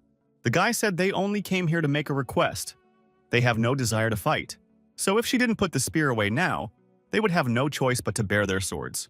Estio said for Youngbiren to lower her weapon. Youngbiren was indignant. This guy isn't even a guild master, why is he pointing her out? The most incredible thing happened. The girl lost her spear. It flew out of her hands. Youngbiren looked to the corner of the room. The spear was there. How could it be there? Youngbiren clutched at the guy's chest and asked what kind of trick did he just pull? The girl asked, "So this man can not only read other people's minds? Then he is definitely not human." Youngbiren reached back, and her spear flew back towards her. She said if the person in front of her wasn't human, they should be dealt with accordingly. Everyone present shouted for the guy to be more careful. Neju suspected something wrong and shouted for Estio to be more careful as well. Youngbiren grabbed her spear and wanted to strike her opponent. But suddenly Hagar appeared and stopped the girl's action with his sword. Mubyon called Youngbiren a feisty girl and suggested we call it a day. He added that if this boy's body got one extra scratch, he'd be furious. And there would be no stopping him in his anger. Youngbiren was surprised. She didn't even notice the man approaching. Who was he anyway? Mubyon called himself a fighter from the guild leader's team. Youngbiren wondered if this place had ever been empty before. Was he a warrior? Duke Hagar said that this was only his temporary job. Due to some circumstances, he is unable to join the guild. Youngbiren asked indignantly, why was he helping, knowing what a monster this man was? Mubyon wondered, was she really calling the leader a monster? Did Youngbiren only attack Estio because of his unusual abilities? Why isn't she trying to destroy the Birdman in that case? He clearly looks a lot less human. Parker got scared and said he was human. They belong to the human race, it's just that their race is too small. Mubyon pointed at Neju and said, there's also this beast. It's some sort of a mix of an albino ape and a human. Will she be able to destroy its monstrous part? Neju told the girl not to dare to hurt Estio. The Duke had said that the world was far more diverse than one could imagine. But how could she realize that it was filled with such amazing things if she was locked in some ridiculous dungeon of her own selfishness? The Duke added, so that Youngbiren would stop being so presumptuous. After all, no one had even instructed her to discriminate against every creature that didn't fit in. Mubyon told his friend that he had no idea what was going on here, but he fixed it. Estio thanked the Duke for his help. Estio asked the young men what business they had come here on. The guy said Ballista was in danger of disbanding. Recently, their guild had gotten involved in a so-called gambling inquiry that had become very popular. As a result, they ended up on the verge of bankruptcy. Estio wondered, what is this? This is a kind of scam that has spread among small guilds. If you take on a task with absurdly high risk and reward and fail to complete it, you will start demanding compensation for breach of contract. Estio wondered. Did they really accept the request without knowing how dangerous he was? The interlocutor said they knew everything, but the reward was too good to refuse. However, when their squad arrived at the capital, they were immediately informed that the guildmaster had failed. The guy apologized for the mess they made here and said they were on their way out. Mubyon asked, hadn't Estio told these guys that he was the guild leader? The leader replied that he just didn't want to get involved in their business. Parker said hello and told him that he hadn't seen Mr. Mubyon in a long time. It seemed to him that it would take several days for the Duke to reach the capital, as several portals had to be crossed. But he arrived much sooner. The Duke said that he had tweaked the recommendation that said to only use a portal once a day. So, after signing a document stating that the country was not responsible for the side effects of exceeding the limit, he was able to pass through the portal several times. Parker wondered if Mubyong was making 2 jumps a day instead of 1. Duke said he made 4 jumps at once. Mubyong added that he had some business to take care of in advance, so that he could leave the duchy in peace. He decided to arrive at the capital as soon as possible. Parker advised the Duke to get a medical examination. He suggested that someone be called in for that purpose. Hagar, smiling, said he was fine and asked when they were going to meet the customer. Estio replied that they weren't going anywhere today. Skylar said they'd better continue their conversation elsewhere and suggested they go upstairs. Estio asked Neju to go with Parker to the room and wait for him there. Neju agreed. Cactus wondered where the man was going. Wouldn't he even take him with him? Estio turned around and told Ahura to stay with Neju. Estio noticed that they might be curious, but it would most likely be a boring conversation. He doesn't want them to listen to something like that. Cactus said he would wait. The boy in return must promise to come back soon. Mubyong asked if it was okay if he went too. Is it okay for him to attend the discussion? Estio replied that it was fine. In Duke's presence, Estio told Skylar that he wanted the guild to investigate Shu Hanan. Estio added that he had heard that Shu Hanan was in the east of the continent, also that he's been nominated as the next pope. He might be golden in color. Skylar replied that she was aware of it. Shu Hanan is a person they watch with special care. Skylar said an updated report was received just today. She offered these documents to the guild leader. The girl said that she would give the report in its entirety, but after reading it, you don't have to give it back to her, you just have to burn it. Skylar said this is unconfirmed information, but it is possible that Shu Hanan may want to contact the guild.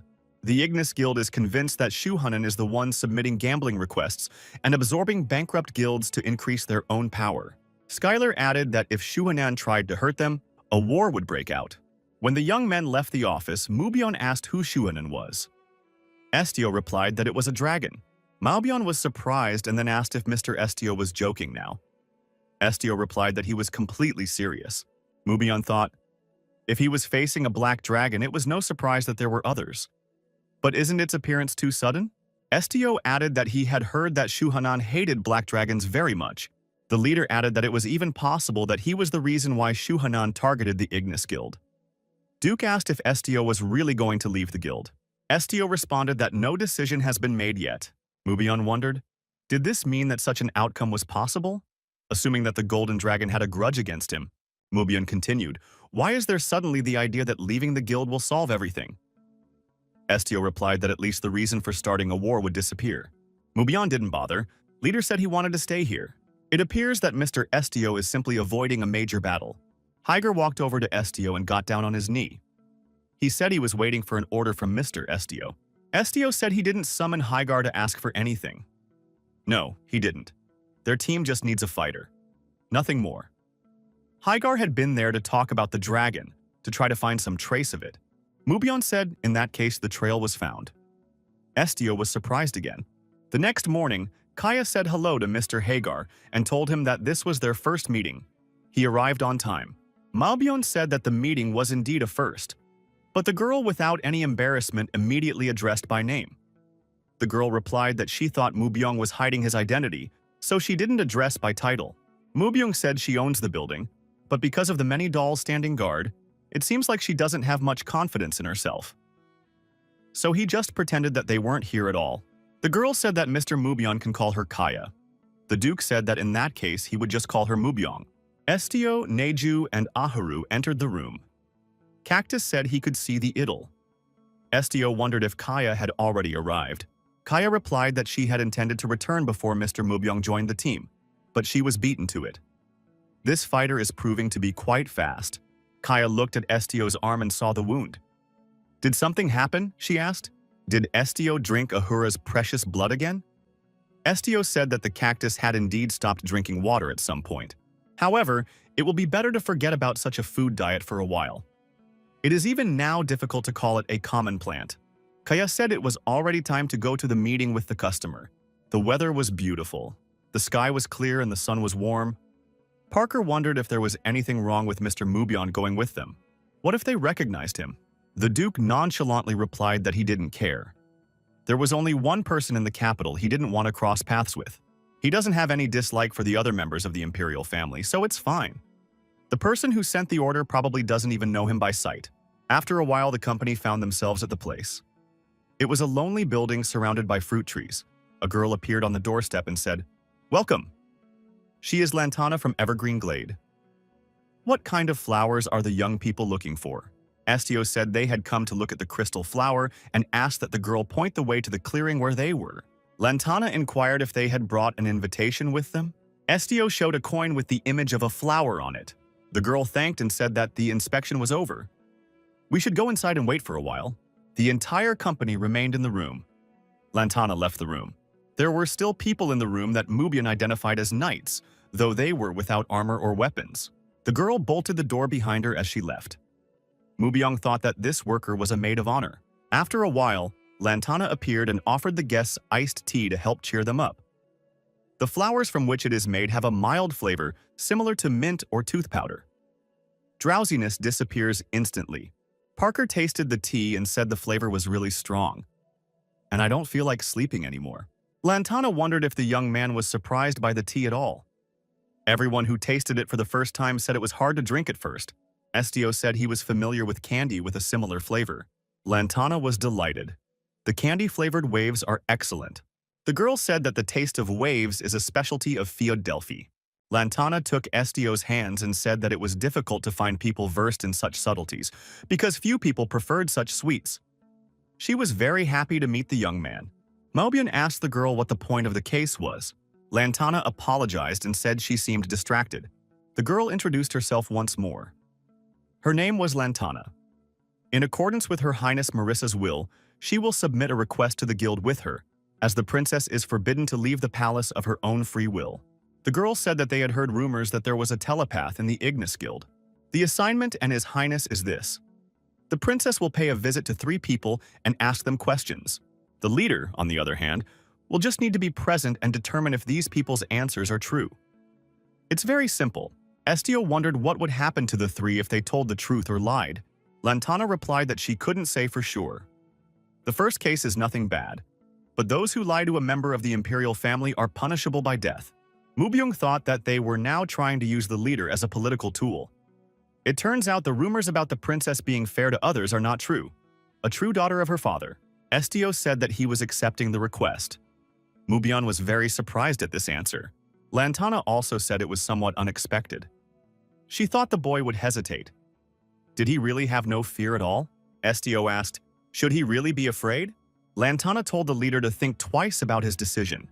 Would he be able to complete this task and not oppose Her Highness's will at the most crucial moment? The leader said he wanted to ask something in response.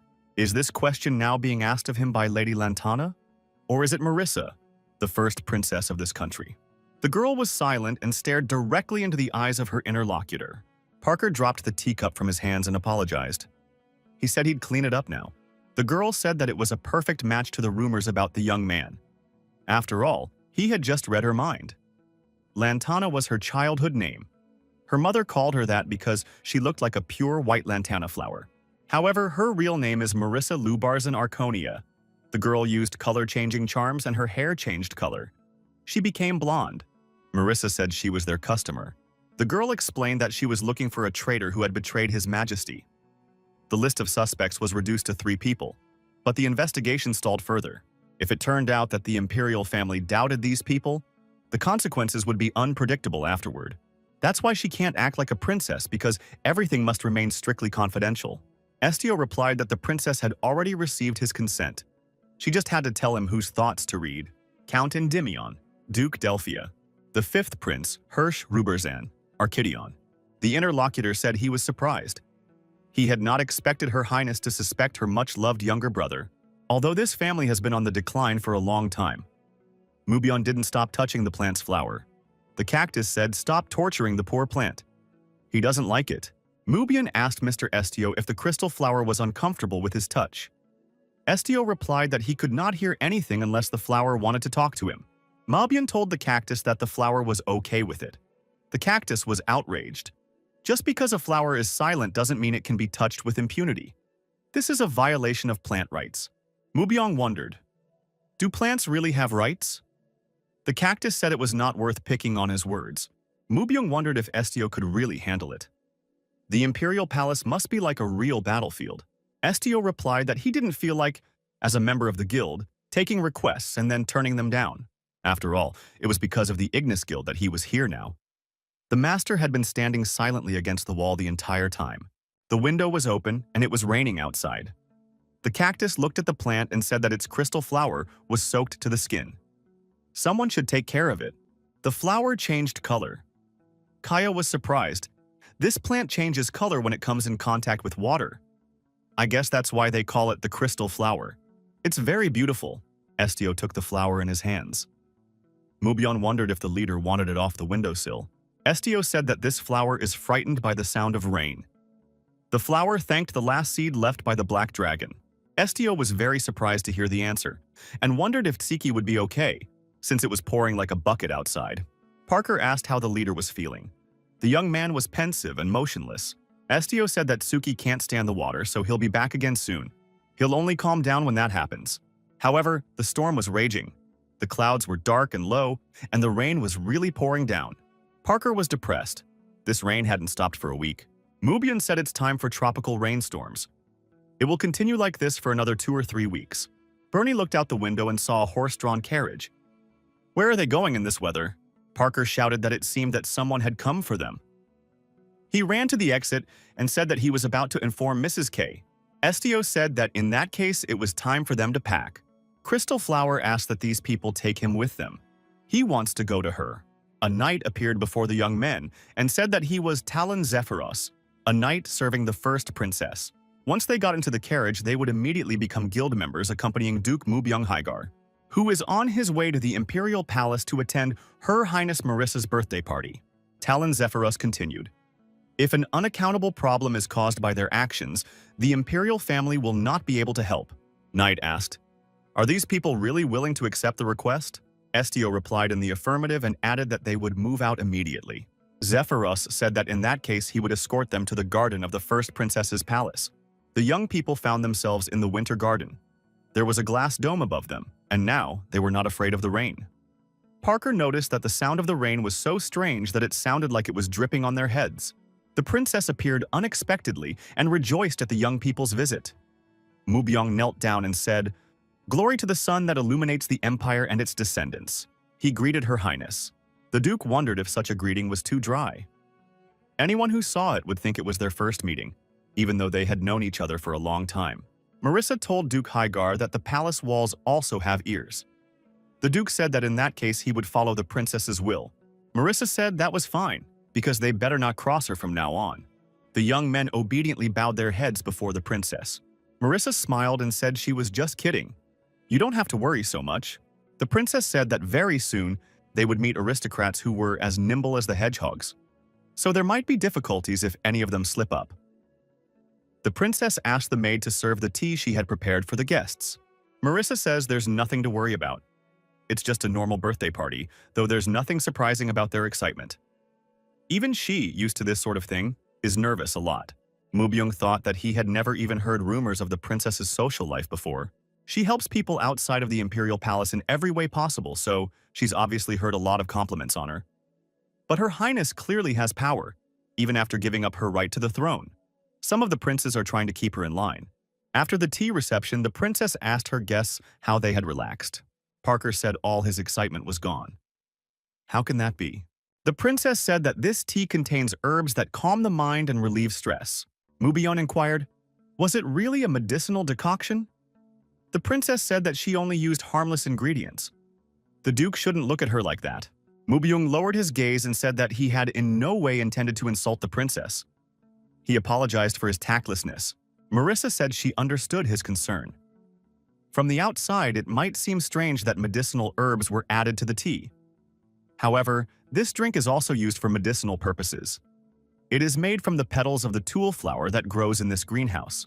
When tea is consumed by animals, their blood circulation is stimulated, making them hyperactive. Neju noticed that he had something else in his cup. For humans, this plant is completely harmless. Knights often drink this drink during breaks because it relaxes tense muscles. The princess added that the Ignis Guild was a close friend of the imperial family. always finding the answer to the question at hand. She couldn't help but treat them to this tea. Estio wondered. Were all the plants added here personally grown by the princess? Did she like them? Marissa replied that she had seen many people and animals in her life, but none of them had ever been as genuine as the flowers. They were always silent. It confused her at first, but in time she realized that there was no need to pretend. Flowers can't speak, so even the slight swaying of a bud can be mistaken for sympathy. She loves flowers very much. The princess thought, why did she suddenly become so frank? It must have been the Tul tea. Marissa said everyone had relaxed and gotten to know each other enough. It was time to start preparing for the evening reception. Estio approached the princess and said that he wanted to give her back this flower, the pot with which he was holding. The princess asked if he had come to dislike her.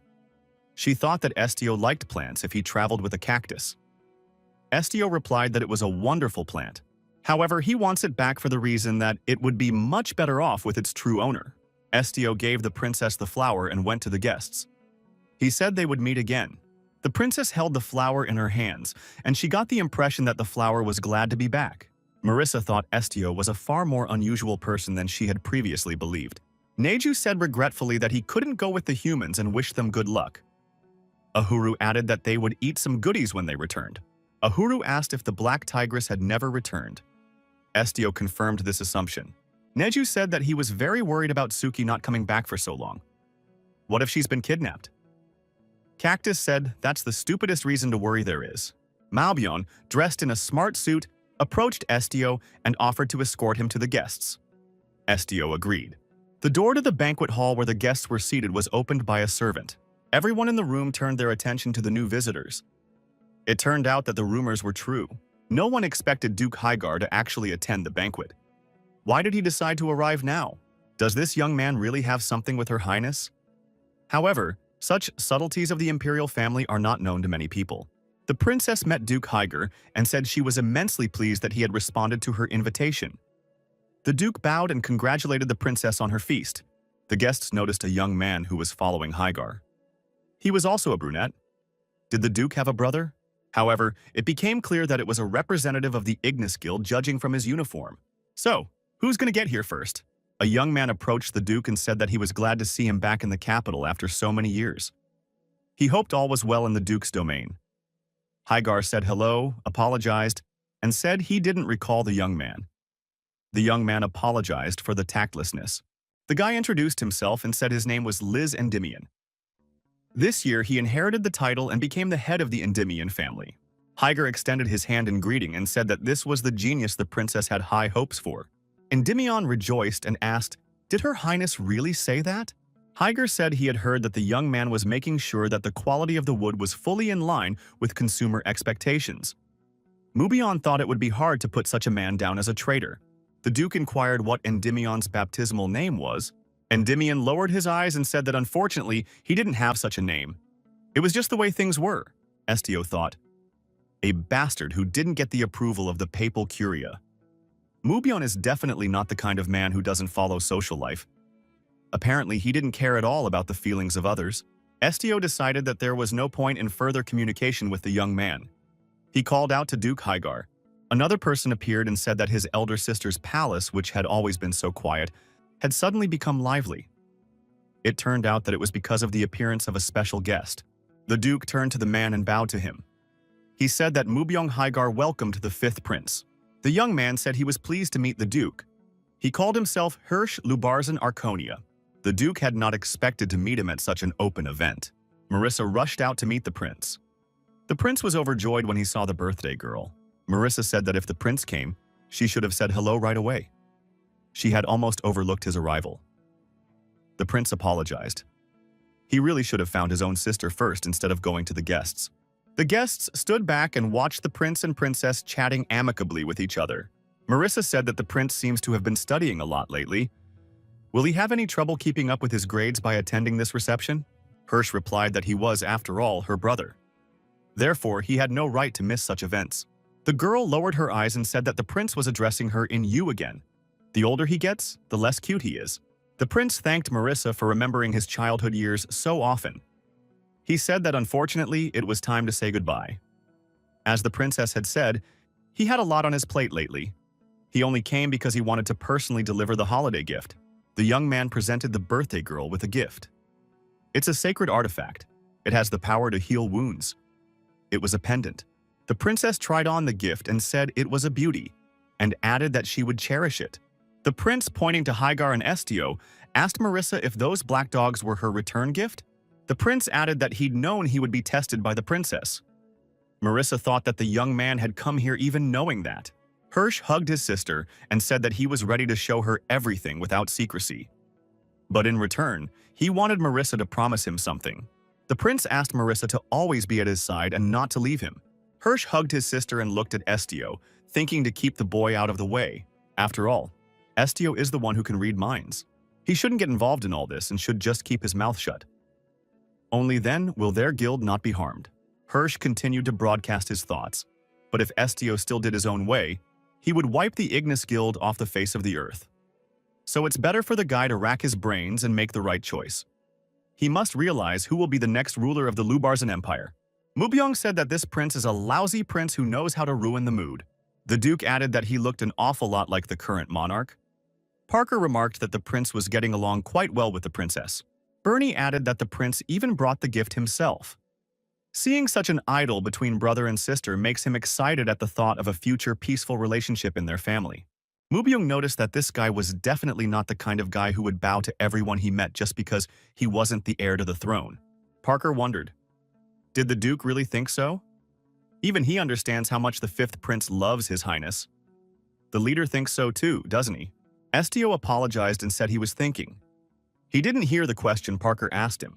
Bernie noticed that the leader had recently become somewhat silent. Could something be bothering him? Estio thought it was an emotion called excitement. The leader replied that his words were unlikely to please those present, for they had a problem. Those present were immediately interested in Estio's intriguing statement.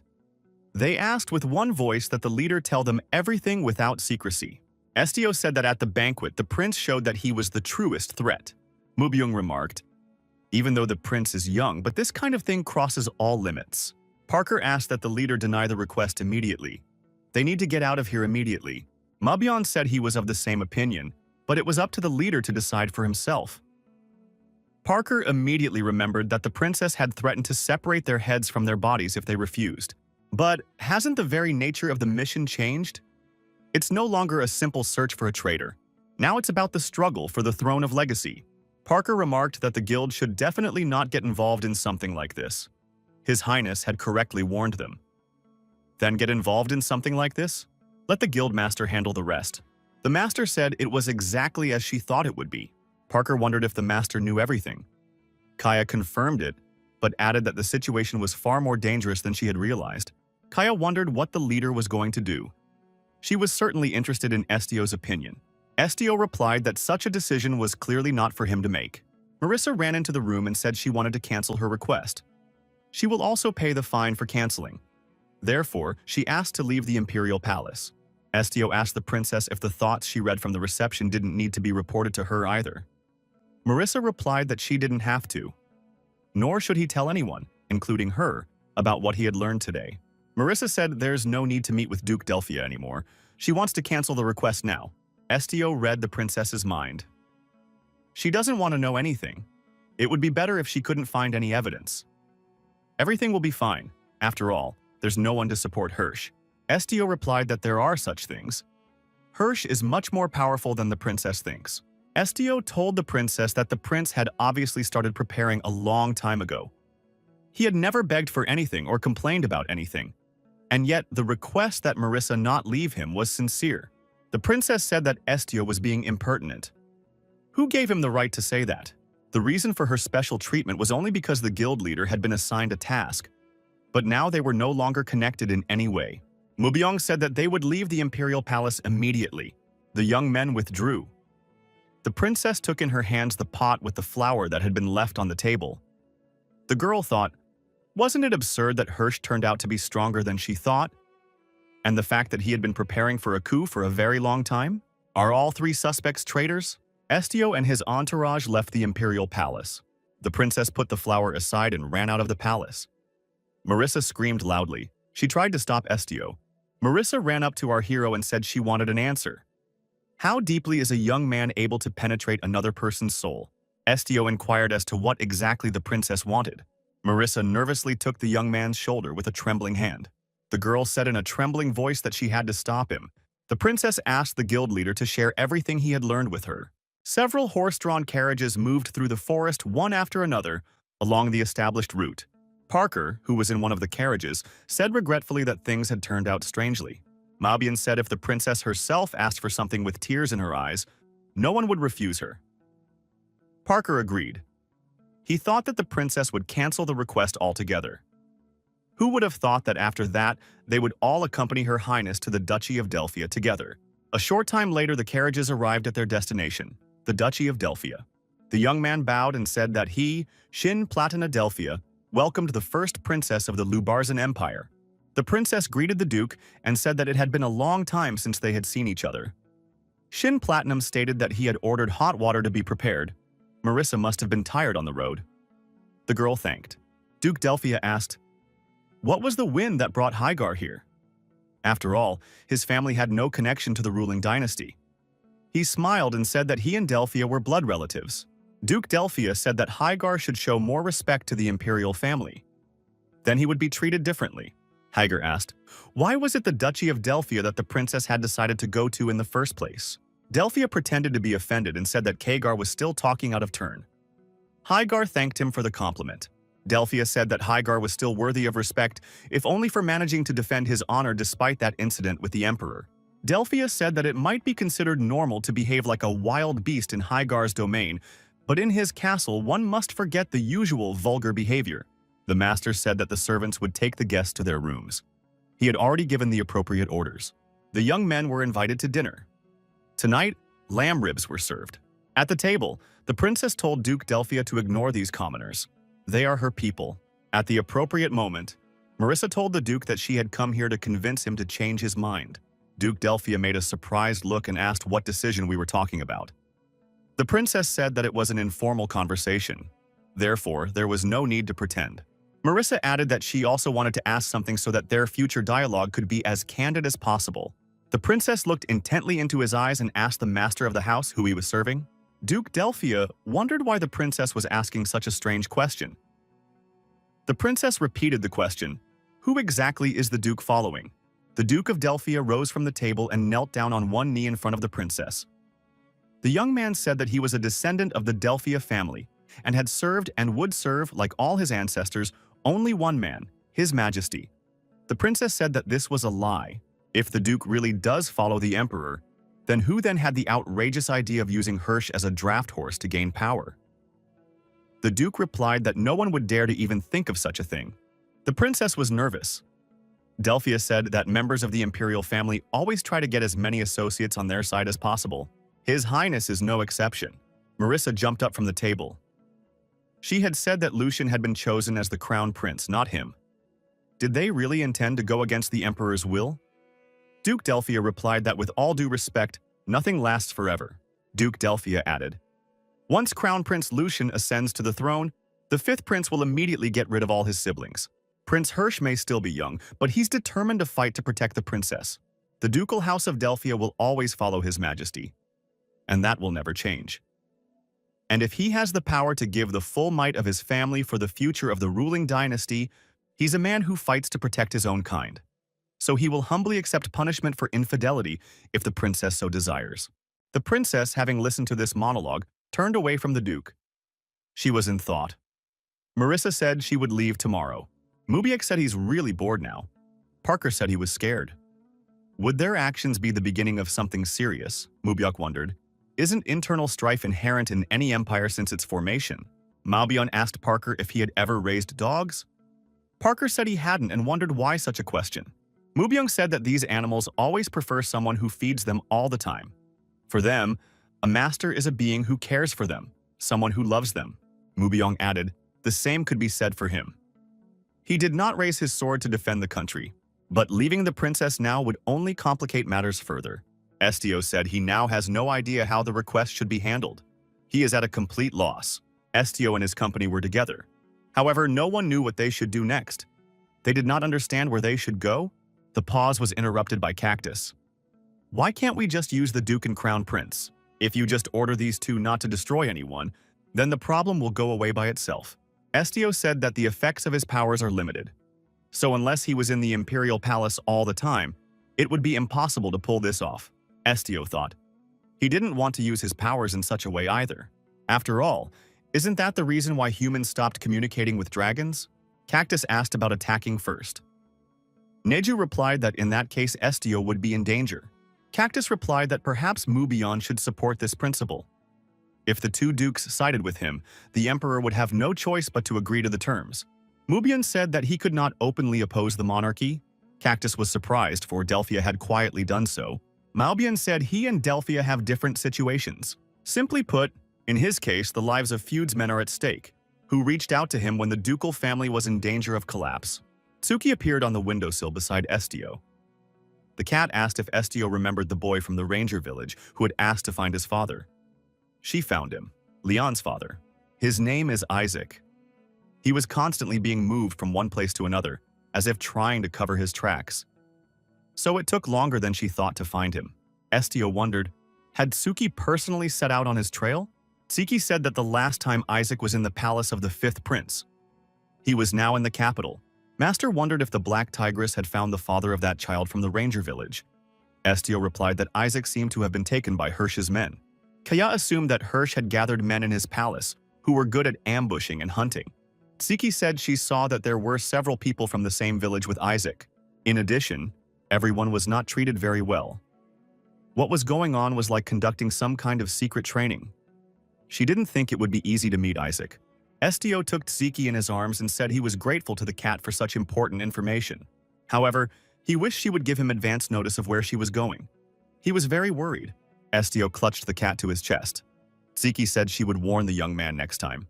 Neju saw the cat and said he was glad she was back. It was good to have her back. The cactus missed her very much. Chiki said it was time for them to hit the road. Marissa asked Duke Delphia if he still had anything he wanted to tell her. Duke Delphia bowed and said that once he had gained the princess's trust, he would dare to inform her that the key to this battle was in her hands. The princess wondered, what kind of power could she have if she wasn't even able to team up with a single subject who was wholeheartedly devoted to the empire? Duke Delphia said it must really be difficult, but he asked that the princess not interfere. The duke added that if the princess ever made a choice, he would follow her will unconditionally. Hail the bright future of the great Lord Lubarzin. The carriages have left the Duchy of Delphia. Walking back, the princess thought she hadn't even noticed that Hirsch was up to something. But if the crown prince plans to destroy all his siblings, it turns out the emperor has nothing against it. Marissa pondered. After receiving so much information, how should she proceed? She said that the guild leader had done a good job. Now their paths were diverging. The princess thanked our hero for giving her courage. If it wasn't for this meeting, she would have never dared to come here for the sake of meeting Duke Delphia. Saying goodbye, Estio told Marissa to take care of herself.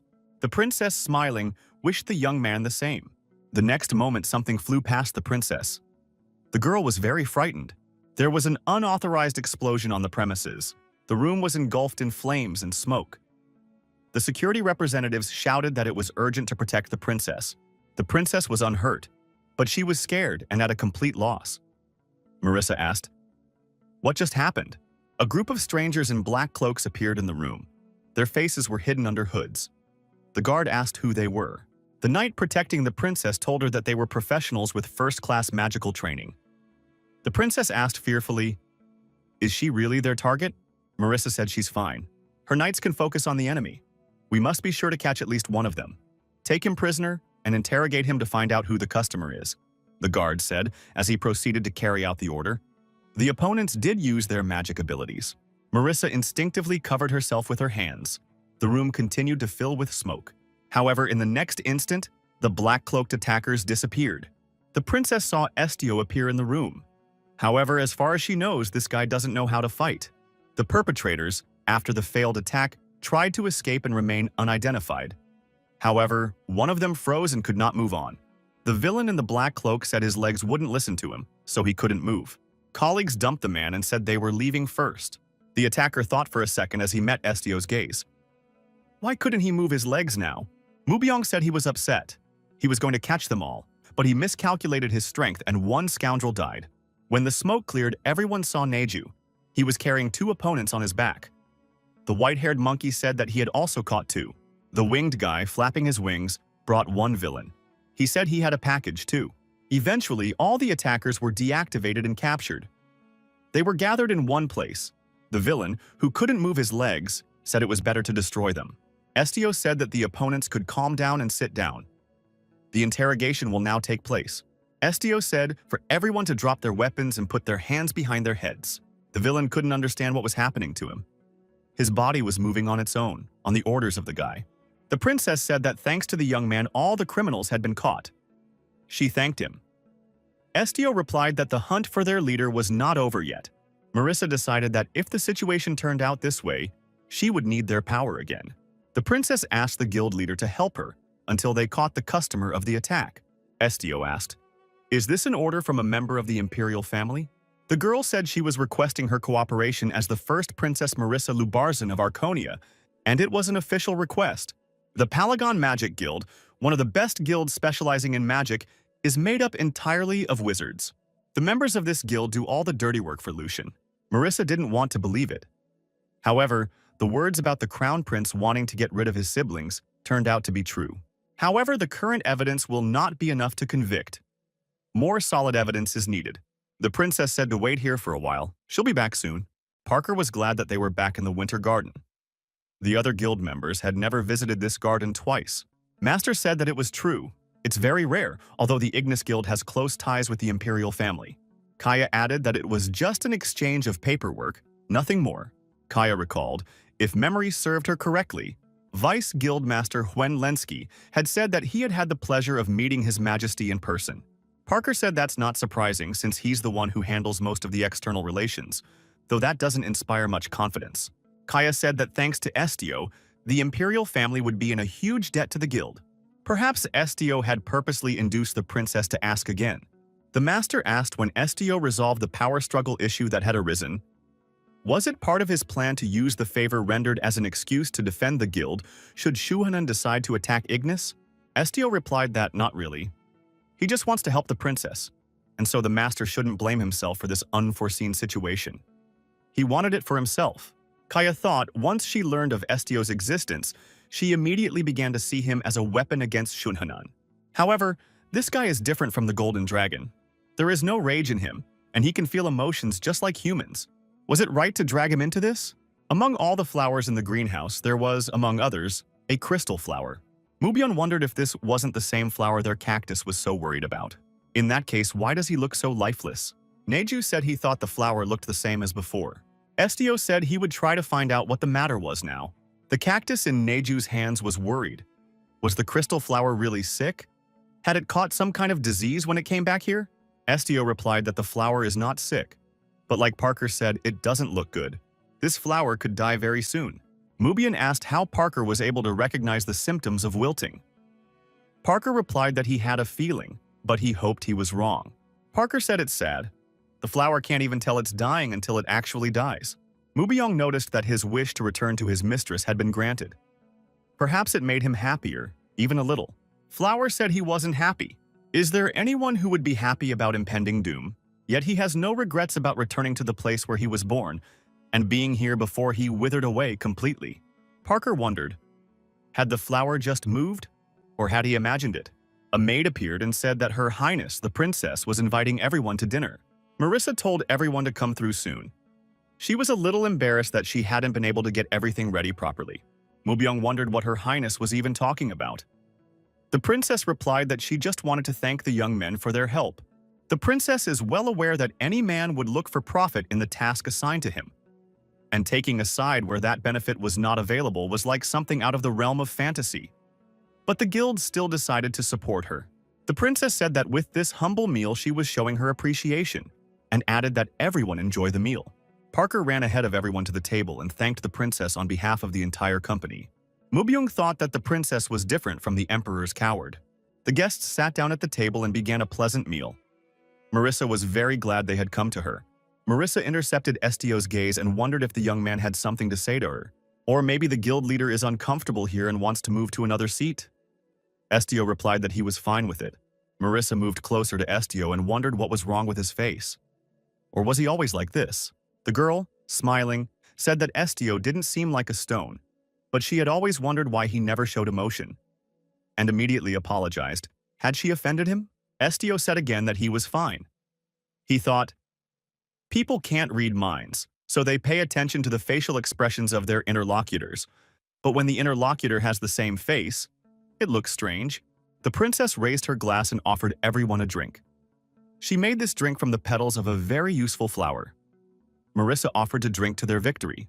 Mubyong tasted the drink and said he really likes alcohol. This is the first time he has encountered such a flavor. The princess explained that the main ingredient was tantalus nectar. It is a very rare flower that only blooms once every 10 years. It was also nicknamed golden grass because of the color it exudes during this period. Mubyong noticed that this flower even has a name that breathes elegance. Since time immemorial, nectar has been left to ferment to make wine. It was once said that a glass of nectar could revitalize the whole world, all because it was said to be a poisonous drug that could charm even a dragon. Duke Hygar put his glass on the table. The princess asked, "What's wrong with the young man?" Mubyong replied, "Because the princess just said it was a drug." The girl smiled. Was the duke so much surprised by her words? This nectar is absolutely harmless to humans. The flower attracted its victims by its scent. And its victims, as we know, were dragons. But since dragons left this world long ago, he has no one else to enchant with this fragrance. Estio still showed no emotion. He was approached by a black cat. Tsiki said that the boy had better not drink that drink. Marissa asked, "Didn't the guild leader have something to tell her?" Estio said that the crystal flower he had returned to the princess earlier was fading. The princess was surprised, for the flower seemed to look healthy, but the leader noticed it anyway. One day the flower will wither, and this is irreversible because the life of this species is only 1 year. Plants are in an endless cycle of blooming and wilting. Where one has died, a new one springs up. And with the coming of spring, they bloom their beautiful buds. Marissa told Estio not to think anything bad. The lifespan of that flower was short, but it was no less beautiful. She had no intention of sending the young man a flower that would soon die. Estio said Flower asked him for a favor, saying he wanted to come back. The flower wished to return to the princess before it withered and ended its life's journey. The princess was surprised. The girl wondered if the guild leader could read the minds of more than just humans. Marissa interjected. Had the flower said it wanted to come back to her before it died? Did it mean that plants could feel emotions too? Estio replied that it was quite rare for a plant to express its thoughts and feelings, but plants are able to recognize among the many people who care for them and experience the joy of meeting, and from the separation, sadness. The princess, hearing these words, thought that not so long ago she had spoken inspiringly of how she loved flowers for their silence. But now, having learned that even they can feel and think, she thought differently. The girl said regretfully that it would have been better if she had found out a little sooner. The princess jumped up from her seat and said that she must go there immediately before the crystal flower wilted. She asked Estio to tell her what that little boy would say. After a while, only Neju and Ahura remained at the table. Cactus wondered what had happened to the people. Did they forget something in the garden? Neju said there was a strange smell. Cactus assumed someone had tainted the air and suggested I pay attention. We should catch up with people. Neju became alarmed and said he knew that smell.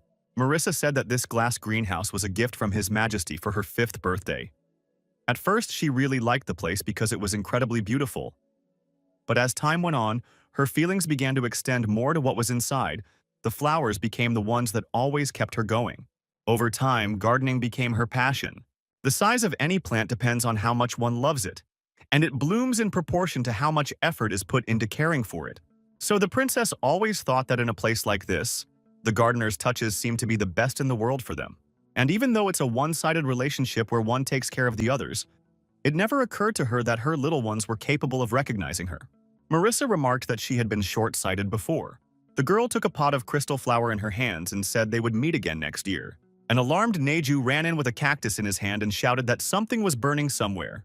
Everyone in the greenhouse looked at the white-haired monkey with surprise. Neju said worriedly that he could smell the smell of burning. There is a fire at the entrance to the garden. We must put it out quickly, Parker wondered. Was it really that bad? Was it really on the same terrace they'd been on earlier? Marissa said fearfully that there was only one entrance to the greenhouse. Mubyong thought he was getting a bad feeling. He said that the first thing to do was to leave this place. Everyone present turned around in a hurry and headed for the exit. There was no time to hesitate. Much ahead was engulfed in flames, but the fire had not had time to spread much. Mubyan dashed forward, trying to find a safe exit. The smoke was getting thicker and thicker, and it was getting harder to breathe. After inquiring if everyone was in one piece, Prince Hagar told the princess to stay behind. It was very dangerous here. Mubyung realized that it wasn't an accident. A maid appeared in front of the young men. The princess called out to Penji. Marissa was relieved that Penji was fine. I should go to His Majesty as soon as possible and tell him everything. Penji apologized to the princess and put her hand forward and began to influence with magic. The door from the room appeared to be locked. Marissa called out to Penji, but the girl closed the door and ran away. Mubyong said there were traitors among the cronies. He thinks it was no surprise to the princess. Marissa replied that she was guessing. After all, the Imperial Palace is a battlefield where everyone survives as best they can. The girl held the crystal flower in her hands. Hagar said they were unable to use the normal exit and asked what level of protection the magic circle set up in the greenhouse had. Marissa replied that the highest. Parker asked if Kaya could use her powers. The master replied that all of her dolls were made of wood. Mubyong said he could destroy everything here in a few strikes, but will that solve the problem? Mubyong asked the princess, because plants need water to grow, is that right? The princess said that there is a pond in the center of the greenhouse. The water from there is used to water the plants. That could really be the way out. We should go there as soon as possible. Using water from the pond, the young men were able to put out the fire. Parker said that now they had to get out of here. The princess agreed because there was no additional magical protection on the door, so it would just have to be broken down. Hagar said he thought so too, but suggested the princess look out the window. There were traces of blood on the window. The Duke told the princess that it was all the result of blind faith in the Emperor's orders. Neju asked if Estio was all right. Tsuki noticed that cold sweat was pouring down from the young man. How long has he been like this? Estio was surprised that he felt very hot. Was it really the alcohol? Mubyan also asked how the guild leader was feeling. Estio replied that he wasn't sure if he was okay. The princess found it odd that Duke Hagar was addressing Estio in you. Estio turned to the princess and said that her flowers had something to tell her. Marissa wondered, really right now? The crystal flower in the princess's hand said hello to the dear one. The girl was surprised. She could hear not one but several voices at once. The plants in the greenhouse said they knew the princess. And though they slept all the time, they always heard her every greeting through their sleep. Marissa wondered if Mr. Estio was hearing it now too. Estio declared that all the plants that the princess had grown herself spoke to her. The girl realized that it was not only the words of the crystal flower. Estio tried to drown out their voices, but he could no longer control it. The plants said Marissa had always talked to them. Now it's their turn to protect her. Everything's gonna be okay. Everything's gonna work out. Parker noticed that the branches on the plants began to grow in front of his eyes. It's amazing. Mubyong noticed that the heat had gone down and the fire outside had died down. The noise had died down too. Security officials burst into the room.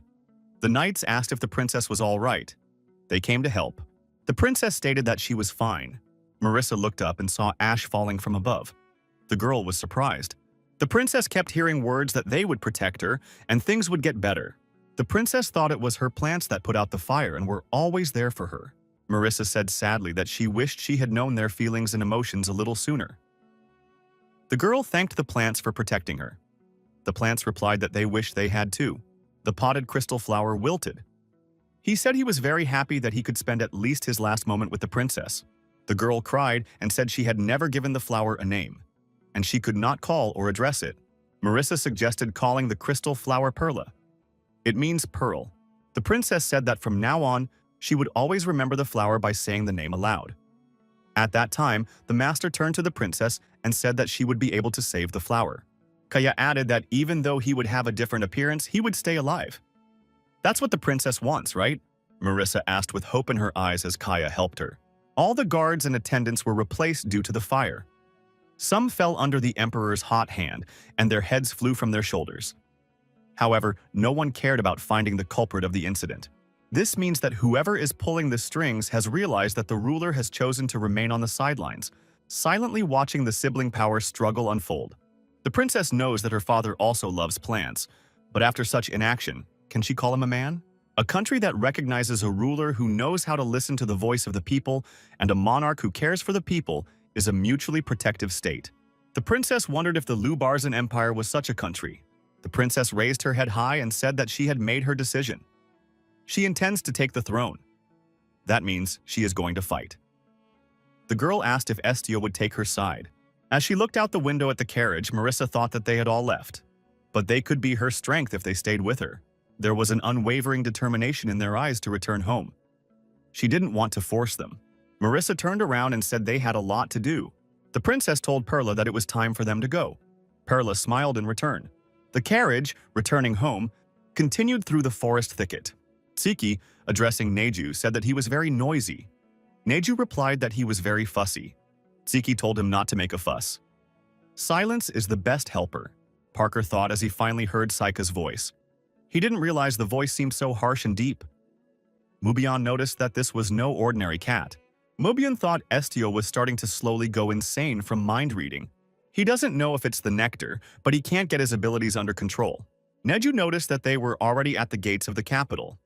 Estio asked if it was time to get out of the carriage. Neju said that they would continue on foot. The town was bustling with activity. There were many people in the square. Estio thought it would be better to go to some backwater, not to a place with so many people. In this situation, passing out seemed like the best solution. Estio asked that Neju take him to the guild office. Neju agreed and asked why Estio had closed his eyes. Estio replied, "It's to avoid crossing eyes with anyone." At the office, the young man was greeted and told they were glad to have him back. Estio asked that Parker confirm the completion of the request. The assistant said that she just needed to lend something to the guild leader. The girl inquired if the leader had a problem with his eyes. Estio replied that there was a little. The girl offered her help and asked if perhaps a healer should be called. Estio replied that he does not need treatment. This is a problem of a different nature. The aide told the leader that if the eyes were damaged, it could take a long time to recover. Such a problem should not be taken too lightly, and he should let him know if he needed anything. Estio said that in that case he was interested in something to cover his eyes. The girl said she would bring something right away. The assistant brought a black blindfold and asked if it would be enough. Estio put it over his eyes and asked what the girl wanted to report. Skylar said that they had managed to find out something about the man the leader had asked them to look for. It was confirmed that Isaac was living in the capital. However, his exact whereabouts are still being tracked. The girl said that if the leader himself couldn't check the documents right now, she would give a detailed report to a member of his team. Skylar handed the documents to Kaya and asked that the little girl give them to the leader later. Estio said that the request can be considered complete at this point. Skylar said, as she relayed more information about Shuhanan. There is news that he will be traveling to the Papal Curia in the near future. In addition, this morning, the current pope, Lot Ezekiel, announced his resignation. The master said that she believes the Curia has begun to act. That seems strange. Shouldn't he first destroy the guild that stands in his way? Skylar said that's all the basic information. If anything new comes up, they will send everything by courier. Estio thanked Skylar and said it was a good job. Parker stated that he wanted to give notice of the completion of the request. Fortunately, he wrote the report on his own time. Parker wondered why Mubion's face changed dramatically. It was like seeing a ghost. Mubion noticed that sooner or later they would have to face something worse than a ghost. Mubyung asked Kaya, "Is he the repulsive type?" Kaya replied that a ghost is many times better. Estio worried when his abilities would return to normal. What if he stayed like this? Mubion told his friend that he would take Isaac's job instead. Estio has to recover. Mubyong added for the guild leader to rest and gain strength until he could fully recover. Estio objected. For this case is a personal request. Hygar noticed that he is not a member of the guild. He only follows Estio as a bodyguard. Estio asked that, in that case, Mubion should just accompany him. Kaya said if it's a personal matter of the leader, she won't get involved. Instead, she will try to take action against Shuhanan. We have to be careful. Estio asked that Ziki take them to Isaac. The cat agreed. Ziki led the young men to the old poor part of town. Everything here was in a state of abandonment.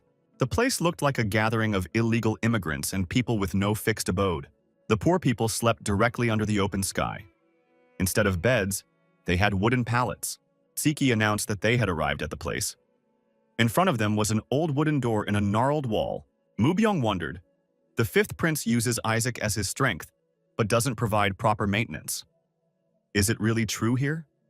Tsuki replied that it was true. Mubyun knocked on the door and asked if anyone was there. They came here at Leon's request. A man with a bandaged head opened the door and asked if they had really mentioned Leon. Hygar said Leon is from the ranger village, an 11-year-old kid with red hair. They want to see his father, Isaac. The man said for people to come through.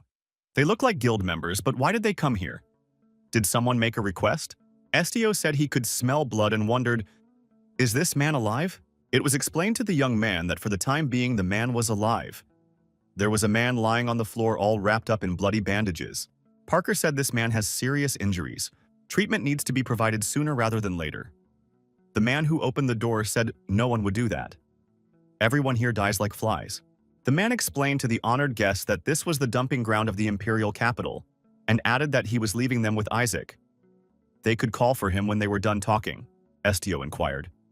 Is this man Isaac, Leon's father? The wounded man opened his eyes when he heard Leon's name and wondered if the boy was well. Estio thought he was mistaken. This man would not last long in his condition. He replied to Isaac that his son was alive and well. He need not worry. The man, coughing up blood, thanked for this information. Estio said that if Isaac was having trouble speaking, he could answer to himself. The guild leader mentally asked the man what he would like to convey to Leon. Isaac asked to inform his son of his death. If he inquired about his father's death, there was no need to hide anything. He was not taken by force, it was his own choice. He served the Lubarzan family faithfully until the end. But there is something he still regrets. Isaac added that he regretted not spending enough time with Leon. Isaac also asked me to tell him that he loves his son very much. Estio asked to pass on everything he had heard here. Isaac thanked and closed his eyes. He stopped moving. Neju stayed outside waiting for people.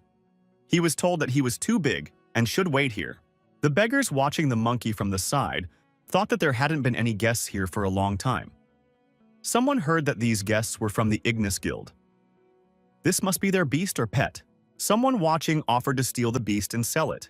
Neju heard this conversation and became wary. One of the villains crept up behind the monkey and hit it on the head with a stick. The stick broke into 2 pieces. A lump grew on Neju's head. Neju turned around and said that the man had hit him with a stick. The bully thought the monkey was too strong and asked for help from his companions. The 2 standing off to the side thought that this beast was even talking. This is a very rare monster. It's a very unusual monkey. You can pay a lot of money for such a beast. Neju held a broken stick in his hand and stared after the man running away from him. The man was running away and begging loudly for help. Neju wasn't going to do anything to him and told him to stop. The man kept running away and shouted that he was being chased by a monster. Neju shouted back that he was not. One of the villains said they noticed that the monkey understood human speech. He stabbed his partner, who ran away from the monkey. The villain with the knife pushed the wounded man with his foot and said that the monkey could eat him. It's a gift. And if she goes with them, she'll get even more goodies.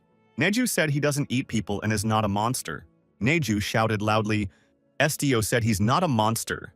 The terrified men threw a bottle at Neju, which shattered on his head. Neju screamed in pain and covered himself with his hands. The liquid from the bottle flowed over his head. The villains laughed.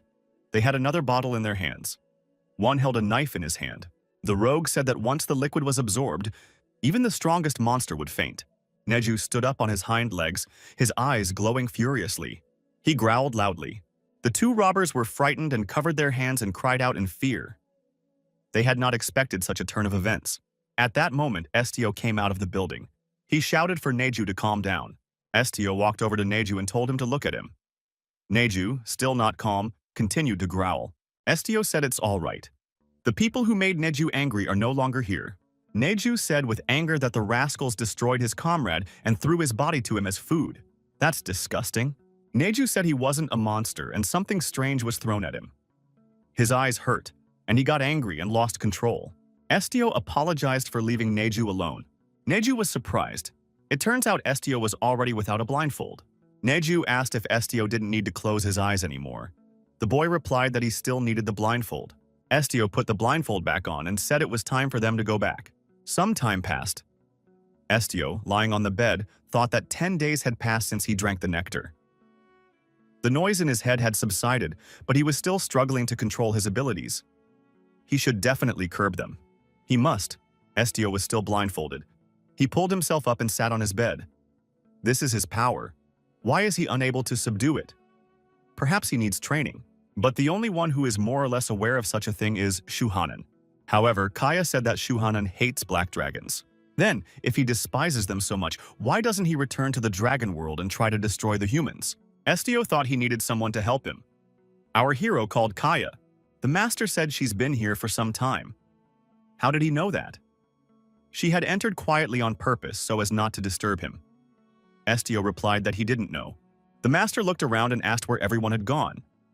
Estio replied that everyone would be back soon. The master was indignant. How could they leave Estio alone in such a state? Parker and Mubyon looked out the door. They said they had gone to find Kaya. Hygar said that the guild master disappearing for days seemed extremely irresponsible. If she got some information, she should share it with them. Kaya said she had two pieces of news regarding Shuhanan. Good news and bad news. Which one should I start with? Estio asked to start with the good one. Kaya stated that Shuhanan had stopped acting. Apparently, he just wanted to show everyone that sooner or later the Holy See would be occupied by him. Mubyong admitted that this is quite comforting news in recent times. Kaya replied, "Not really. Things could get much worse." After obtaining the position of Pope, Shuhanan could exercise the right of sacred immunity at any time. Then even the Emperor wouldn't be able to get close to him. In addition, he might be able to win the monarch over to his side altogether. Parker wondered why everyone would be worse off if Shuhanan became a dad. What doesn't he understand? Kaya explained that Shuhanan was not a human but a dragon. Parker said it was clear to him now. After a few seconds, he wondered, was it really a dragon? Kaya asked if Parker wanted to hear the details. Parker declined, deciding he'd rather remain in the dark. Parker figured it was a legendary race of creatures. Why is everyone talking about the dragon like it's about the buns from the bakery around the corner? Estio wondered. What about the bad news? Kaya handed the young man a paper scroll. Estio removed the blindfold. Estio familiarized himself with the information given to him. Kaya said, "It seems that Shuhanan has learned about the existence of the Black Dragon and wants to contact Estio." In the guy's hands was a request whose customer was Shuhanan. Estio read, "Thou shalt be summoned in the hour of good immediately, when Elysium the pillar of God's light protects, and in his truth assuring all, let the goblet of blood be spilled upon the altar." Mubyong said it was more of a demand than a request. The direct text says to bring Estio to him. Cactus said that Shuhanan is not a teenager with hormones hitting his head. And from what I read, it's not clear whether it's a query or a poem. Kaya said that the pillar of God's light is the baptism of the Pope, but not human, but something given by God. The moment the new Pope ascends the throne, a pillar of light appears and envelops the whole of Elysium, proving the divinity of the Chosen One. Mubyong asked, "So Shuhanan wants to see Estio right after he becomes a pope?" They already have the request. Kaya said that Shuhanan would find Estio even if he had to destroy an entire guild. Unfortunately, the Golden Dragon has a deep hatred for the descendants of the Black Dragon. Parker became alarmed. Did the words about shedding blood on the altar mean annihilation? Kaya noted that for something like this, no one would definitely summon a victim directly to the Curia. And the faithful who follow the Almighty are forbidden to destroy. Rather, Shuhanan would prefer to get rid of Estio quietly and without attracting attention. And there are many ways to do that, Mubyon asked. Then why is Shuhanan calling Estio to Elysium? There is no point in trying to understand the actions of a mad dragon. He only cares that Shuhanan might harm his master. Kaya said there was no need to worry. This assignment means that they still have time. Estio stated if they couldn't solve this problem before the day of the Pope's baptism, he would leave the guild. Kaya said that the Ignis Guild wasn't weak. A young man doesn't have to do that. Estio said it wasn't worth risking it over him after all. Besides, he's been wanting to meet Shuhanan for a long time now. Even if he hates him, he's the only dragon family he's ever met. Besides, Estio doesn't want his choice to hurt the guild. Estio stated that due to the above, he was asking the master to expel him from the Ignis Guild. Estio thought the master was disappointed. He doesn't care if strangers hate him. He's used to it. Kaya once said she would protect Estio. Master said that Estio could go and meet Shuhanan. There are no prohibitions against such things. Kaya added that she had said more than once that the guild was on his side. So she would follow whatever choice he made. The thing is, Estio is the leader of the guild. A position like that isn't given for beauty. Mubyon asked, It turns out that until the day of the Pope's baptism he is absolutely free? The master replied that that was the case. They had completed the previous mission and didn't need a fighter for the time being. Mubyong said it's cruel. Why is Kaya trying his best to send him away? He's so happy to be away from the duchy, just as long as he's away from the duchy. Kaya motioned for the leader to return to the guild headquarters. Parker, in a forest clearing, put his hand to his forehead and, looking out into the distance, said that summer was coming to an end. Mubyong acknowledged this fact and said that he wished autumn would come sooner. Parker wondered if there was anything good about fall.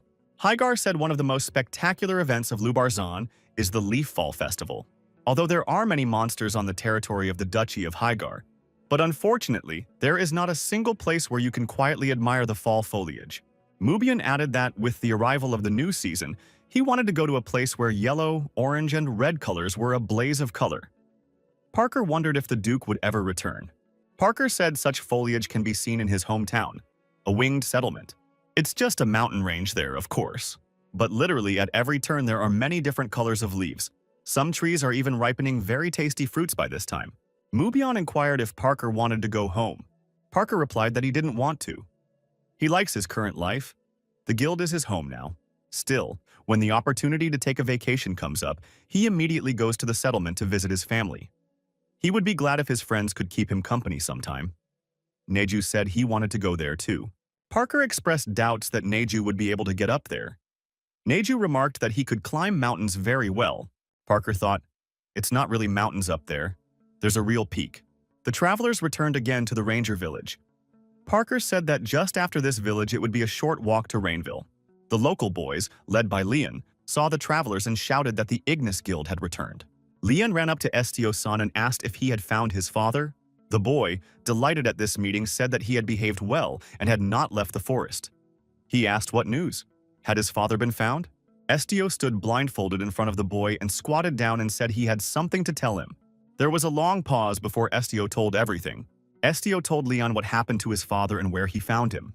Everyone who heard the story cried. The guild leader apologized to the boy for bringing such sad news. Leon asked, why was the guild leader apologizing to him? Leon said, through tears, that he was grateful that the young man had kept his word. Someday, he would repay that kindness. After a while, Mubyong wondered if Mr. Estio was still thinking about that child. It was as if he hadn't been able to find a place since they left the ranger village. Estio replied that he assumed Leon would take offense at him. Mubyong wondered why. Estio explained that it was he who had brought the boy the news of his father's death. However, he received thanks in return. Hygar said that the boy just wanted to get some news about his father. So it was no surprise that he was so happy to have his request fulfilled. Leon had no reason to take offense at the guild leader. Estio replied that he was relieved afterward, because more often than not, people vent their own anger on others. Parker reported that the guild headquarters was now in chaos. Kaya had noticed that a serious power struggle had begun in the imperial family, so it was going to be turbulent around here for a while. The requests will pile up on the leader, so she advises Estio not to take the side of either the prince or the princess. Estio replied that he understood everything. Kaya said she had something else. Shuhanen's official christening will take place around the beginning of winter, so Estio can spend all his free time as he likes. Kaya said she had to go.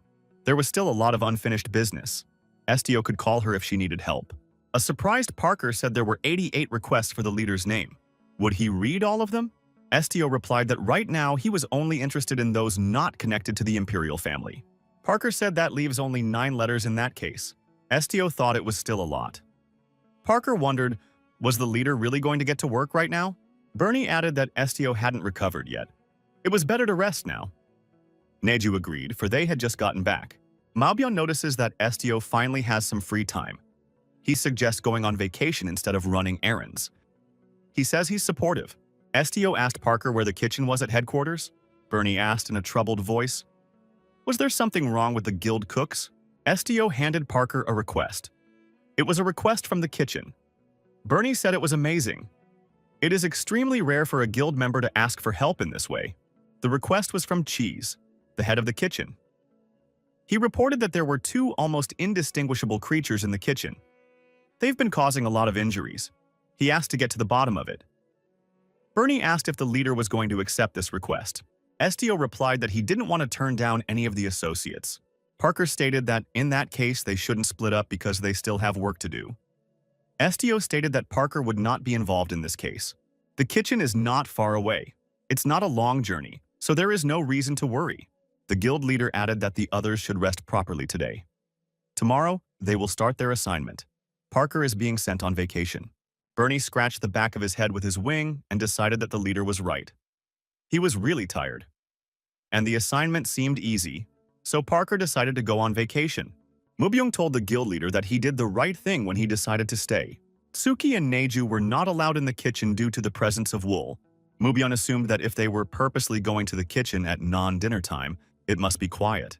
As they approached the kitchen, STO and Mubyung heard shouting from behind the door. Someone was shouting, "How can this be called a dish?" Looking inside, the young men saw a man reprimanding the cooks.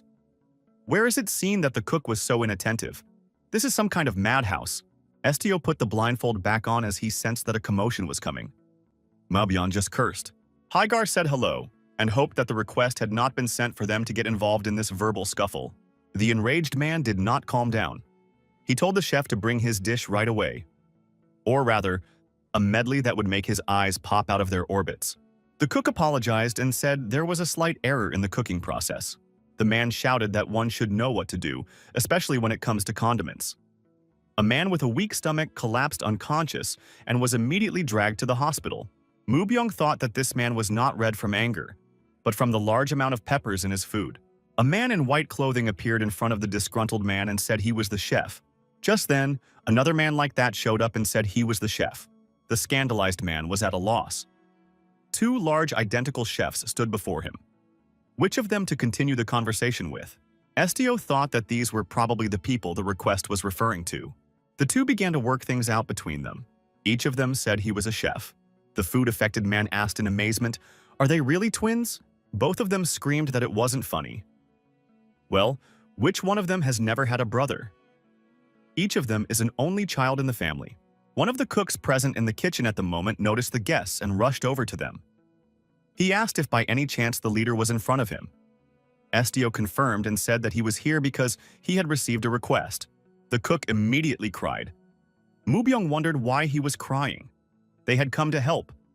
The cook continued to cry and said that they had been doing this for several days. They can't find out who is real and who is not. Mubyung told that guy to stop crying and explained everything in order. Where did it all start? The cook explained that a few days ago, a doppelganger, a monster missed by the Magic Research Department, had broken into the kitchen.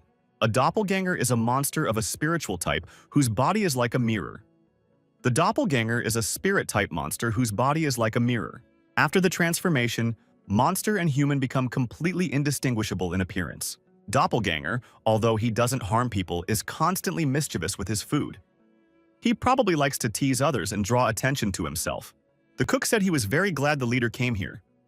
He doesn't even know how they would have coped if he hadn't accepted the assignment.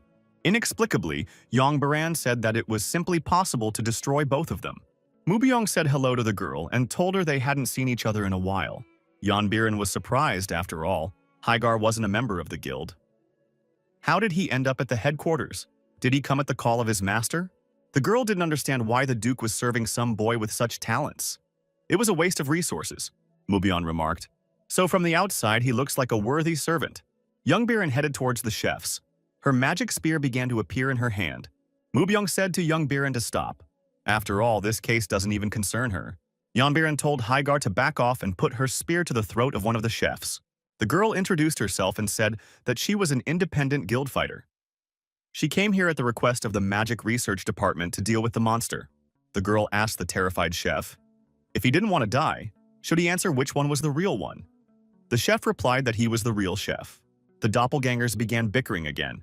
Each of them claimed that he was the chef and his opponent was the monster. Yongbiran sighed heavily and said that in that case she had no choice. She would have to destroy both of them. Either way, both of them had gone crazy. The frightened doppelgangers shouted for the girl to stop. She wasn't the one sending the request. Yongbiran looked at STO and asked, was this task really assigned to this newcomer? You mean the leader? Yongbiran asked the leader irritably. Would he let her destroy both of them? And what was that blindfold over his eyes? Did he really manage to get hurt? STO calmly replied that he had his reasons. Yongbiran, still nervous, said that this was going nowhere. How is he going to tell the two apart if he can't even see them? He won't even be able to use his miraculous ability to read other people's souls, Estio said as both cooks held out their hands to him. The two cooks were naturally surprised. What did their hands have to do with it? The palms of our hero and these cooks' hands touched. Yanbiran wondered if he was going to find out everything with a simple touch. It's not serious. Estio stood silently with his head down. He was completely focused. His face expressed no emotion. One of the men asked the Great One who could read souls. He wanted the boy to tell everyone that he was the real chef. Estio couldn't tell if it was a real cook. Estio felt nothing, as if he were holding an empty bottle. One of the cooks asked if the leader was convinced that he was real. The other asked if the leader would sooner tell everyone the truth that he was real. Youngbiren asked what the result was. Estio, without removing the blindfold, said that everything was clear to him now. He had found out who the real cheese was, the head of the kitchen. The guy said he'd tell them about it when they got to the magic research department and told everyone to follow him. Slaughter is not the only way to fight monsters. You can simply return the doppelganger to where it was originally meant to be. Yanbiren reprimanded herself and thought that this newcomer was right. He could do without bloodshed. Mubyung thought that of all the guild buildings he had seen, this one had the most guards. Is this place really that secretive? The guard said hello to the leader and asked what business brought him here. The leader replied that he had found a doppelganger lost by the magic research department and had come to bring him back here. The guards reported to the guild leader that the leader was on the first basement floor. Going downstairs, Mubyung wondered if the stairs were also made with magic. There's even video marble. Estio wondered what video marble was. Yanbiren explained that it was a magical orb for observation. It is a holographic object that allows you to see what is happening while you are in a different place. In wartime, it is often used as an unmanned reconnaissance drone. Estio wondered where the one who was looking through him was. Yanbiren replied that he could be anywhere. The main thing is that the video marble receives the magic signal. Estio assumed that someone was watching them at the moment. Malbyon said that the video marble wasn't just here. All along the way, he noticed these things under the ceiling. Estio inquired how Mubion knew about them. Hagar replied that his residence is swarming with them, so he's used to them by now. But the video marbles here are much bigger and more beautiful. Someone thanked Duke Hagar for the compliment. The girl said she must have used the wrong address. We should thank his lordship Hagar. Mubion replied that it was more correct the first time. The girl apologized. The stranger said she just never studied etiquette. The girl saw Estio and cried out. She was honored to meet the guild leader. The stranger introduced herself. She is Shuangberg, the head of this department. She could be called simply Shuang. The guild leader replied that it was a pleasure to meet her. His name was Estio. Shuang replied that he knew. She had been watching him the whole time. Realizing she had said too much, she said she was a fan of the leader. The ability to read minds was amazing. She'd really like to do an experiment, do some tests. Shuang thanked young Biren for agreeing to fulfill the request. Young Biren replied that if she had known she would cross paths with the leader, she would never have given her consent. Mubion inquired, so Shuang made a request for a doppelganger? Shuang admitted that she had asked young Biren-sama to handle it. She was still a little worried about whether the doppelganger would even be alive, since young Biren had a violent temper. But luckily, she brought him back safely, without even maiming him. The chef and his doppelganger were bound by their hands and magically deactivated. Mubion said that if Mr. Estio hadn't intervened, rivers of blood would be pouring in the kitchen right now. Shuang said that it doesn't matter anymore. After all, it couldn't be completely destroyed anyway. A doppelganger is a kind of spirit. However, at the same time, he is a spiritual being, originating from the material world. Mubiong decided to ask for the sake of interest. Are there really experiments being conducted here to create them? Shuang replied that it was a misconception. It'd be great if it really turned out that way. It was just an accident. The girl was checking out an old mirror that was rumored to have paranormal properties. What if there was an unknown kind of magic in there? But suddenly, a doppelganger popped out of there and immediately escaped. Estio now realized why he couldn't read the doppelganger's mind. Shuang asked the leader's permission to take the doppelganger away. Estio wondered what would happen to him now. Shuang said that no one had made a contract with the spirit, and it was impossible to destroy it. She thinks it should be sealed in the mirror again. The spirits of the material world have a strong attachment to the objects in which they came into existence. Shuang said that's why they will take advantage of it. If he feels that the mirror is in danger of being damaged, he will certainly rush to protect it. Mubyong asked if it was necessary to stoop to such threats. Shuang replied that if this is not done, he will continue to mischief, traveling from department to department. Perhaps one day, if they could find the right person to contract with, they would be able to give life to the great spirit master. Shuang tapped on the mirror in front of the chefs and said that he had better go back before his house was destroyed. One of the doppelgangers changed his face and immediately expressed his displeasure at what was happening. Everyone present saw one of the chefs begin to melt and disappear. In the end, only a small puddle of dark liquid remained on the table. Estio wondered if this was his body. The remaining cook asked, "Is it a spirit or a demon?" But would it really be possible to seal this thing inside the mirror? Shuang replied that she couldn't say for sure. More research needs to be done. Yongbiren suggested that in that case it could be destroyed. Shuang said it was impossible, but you could try, and then they would know. In Yongbiren's hands, her magic spear began to reappear. Who could guarantee that this thing wouldn't get out and hurt people again? Shuang tried to reassure Yongbiren that it was a spirit, not a monster. Yongbiren logically said that when a spirit harms people, it is no different from a monster. Estio wanted to stop Yongbiren's action. However, the girl thrust her spear forward and was right in front of the mirror. At the same moment, a girl who looked exactly like Yongbiren, but had black hair, appeared between the mirror and Yongbiren. Yongbiren was now holding the spear in front of her doppelganger. The people around her didn't understand why the doppelganger's hair and eyes had turned black. Shuang said that the spirit in the mirror reflects the true appearance of the object. It turns out that Yongbiren was originally like this. Estio thought that Yongbiren didn't like it when he revealed her real name, and that all the people in the lab also live her simply as Ran. Mubyung blocked Yongbiren's spear just in time. The girl couldn't do any damage to her doppelganger. Mubyung told the girl that she certainly had a lot of strength. Now she wants to destroy her comrades too? A bewildered Yongbiren lowered her head and said that it was impossible to let anyone know. That it's her, and that she had managed to survive. Yongbiren looked upset and depressed.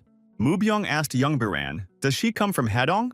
Yongbiren thought, as expected, she should have eliminated the monster from the beginning. Then none of this would have happened. Yongbiren turned around and yelled that it was all his fault. Estio thought that this girl was afraid. Shuang asked apprehensively, "Why is Ron acting like this?" Estio asked Shuang to forget everything she had seen today. All Shuang saw was the spirit of the mirror turning into a cook.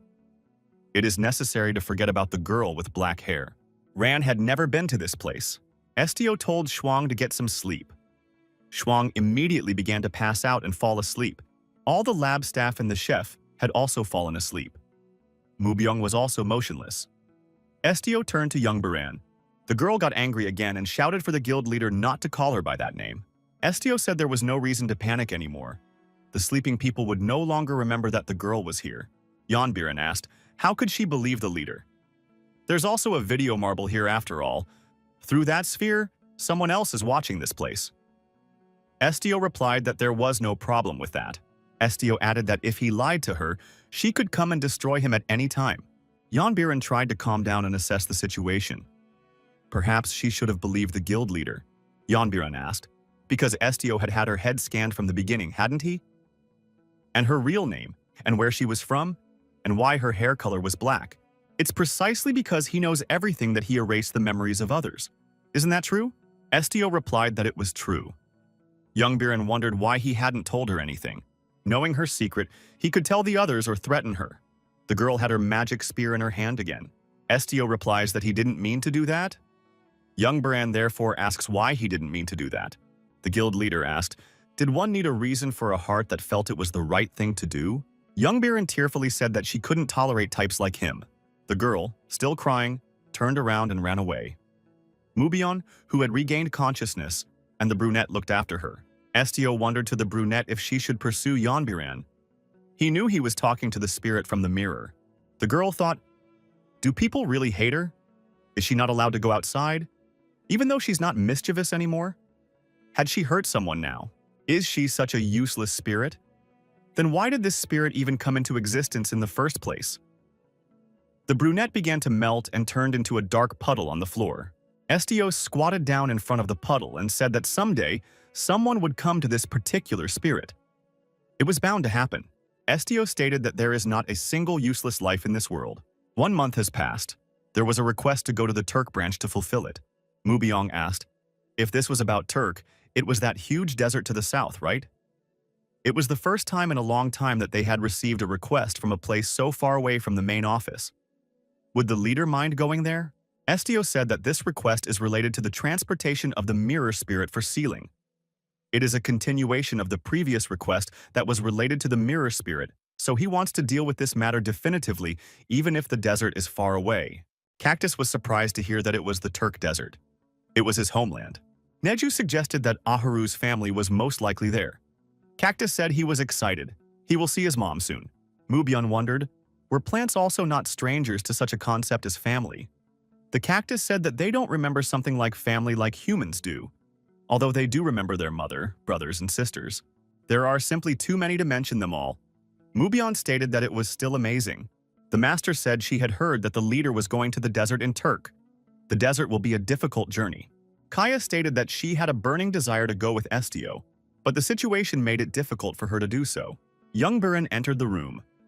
Kaya said that this was now the new member of the team who would be going to the desert in her place. Estio reminded the girl that she had said she would never work with the leader from now on. Young Burin replied that it had been her request this time.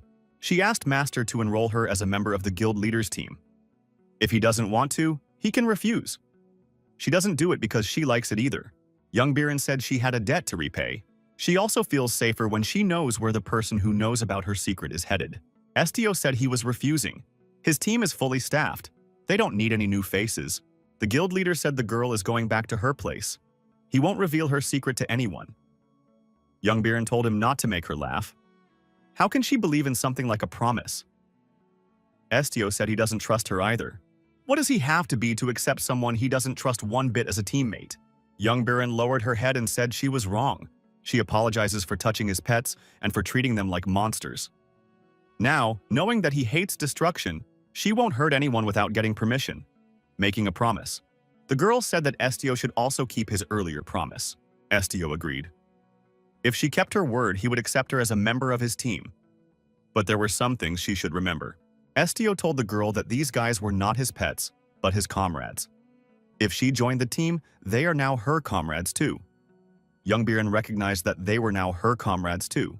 Kaya said that in that case, they should head out faster before the portal closed. Estio promised the master to handle everything as soon as possible. Kaya expressed confidence that the leader would handle everything flawlessly. Kaya asked as Estio took care of himself. Estio and his group found themselves in the desert. Surely they would need camels to cross the desert. Mubyun wondered. Didn't the guild provide them with all the tools they needed to fulfill the request? Parker replied that the guild always provides, but first you need to know exactly what will be needed. Mubyun asked. Didn't Parker say that he often delivered packages? Didn't he never once get stranded in the desert? Parker replied that his wings were pretty useless in the desert. He can't fly here because of the frequent sandstorms. Parker wondered if it was okay for Neju to go with them. After all, the original habitat of the white-haired monkey is snow-capped mountains. Would it be uncomfortable traveling through a region with such weather? Neju stated that he was fine and could go ahead. Although he doesn't like the heat, he is still half human. Mubyong asked if it was so hot. Was Neju going to shave off his hair? Neju refused and said he was embarrassed by the suggestion. Mubyong suggested that they start by figuring out what they need if no one really knows anything. Young Burin stated that she has been to the deserts often. She has more than 5 trips to this desert alone. Hygar inquired what the young girl was traveling through the desert for. Yeonbiran vaguely replied that she was fulfilling requests. Mubyong didn't calm down. Why would she fulfill this kind of request at this age? I mean, she's very strong. Even without a guild behind her, she could find a good place anywhere and live happily ever after. Young Baran replied that it was none of his business. Mubyong said he wasn't really interested. The girl wondered why he was asking in that case. Parker suggested that the leader look at the items needed. Mubyong replied to the girl that he was asking questions just to dispel boredom. Mubyong put a friendly hand on Young Burin's shoulder and said that to get close to the team, you should at least tell them a little about yourself. Mubyong asked if the girl knew that she could easily slit the throat of someone she didn't know. But her hand may tremble when she hears a story that makes her shed tears. The travelers took everything they would need on this trek. What remains to be chosen is the means of transportation in the Turka Desert. Parker said it was worth considering buying camels. Yeonbiran remarked that it would take a competent astrologer, to get to the settlement of the Turk tribe. It's just a man guessing the stars.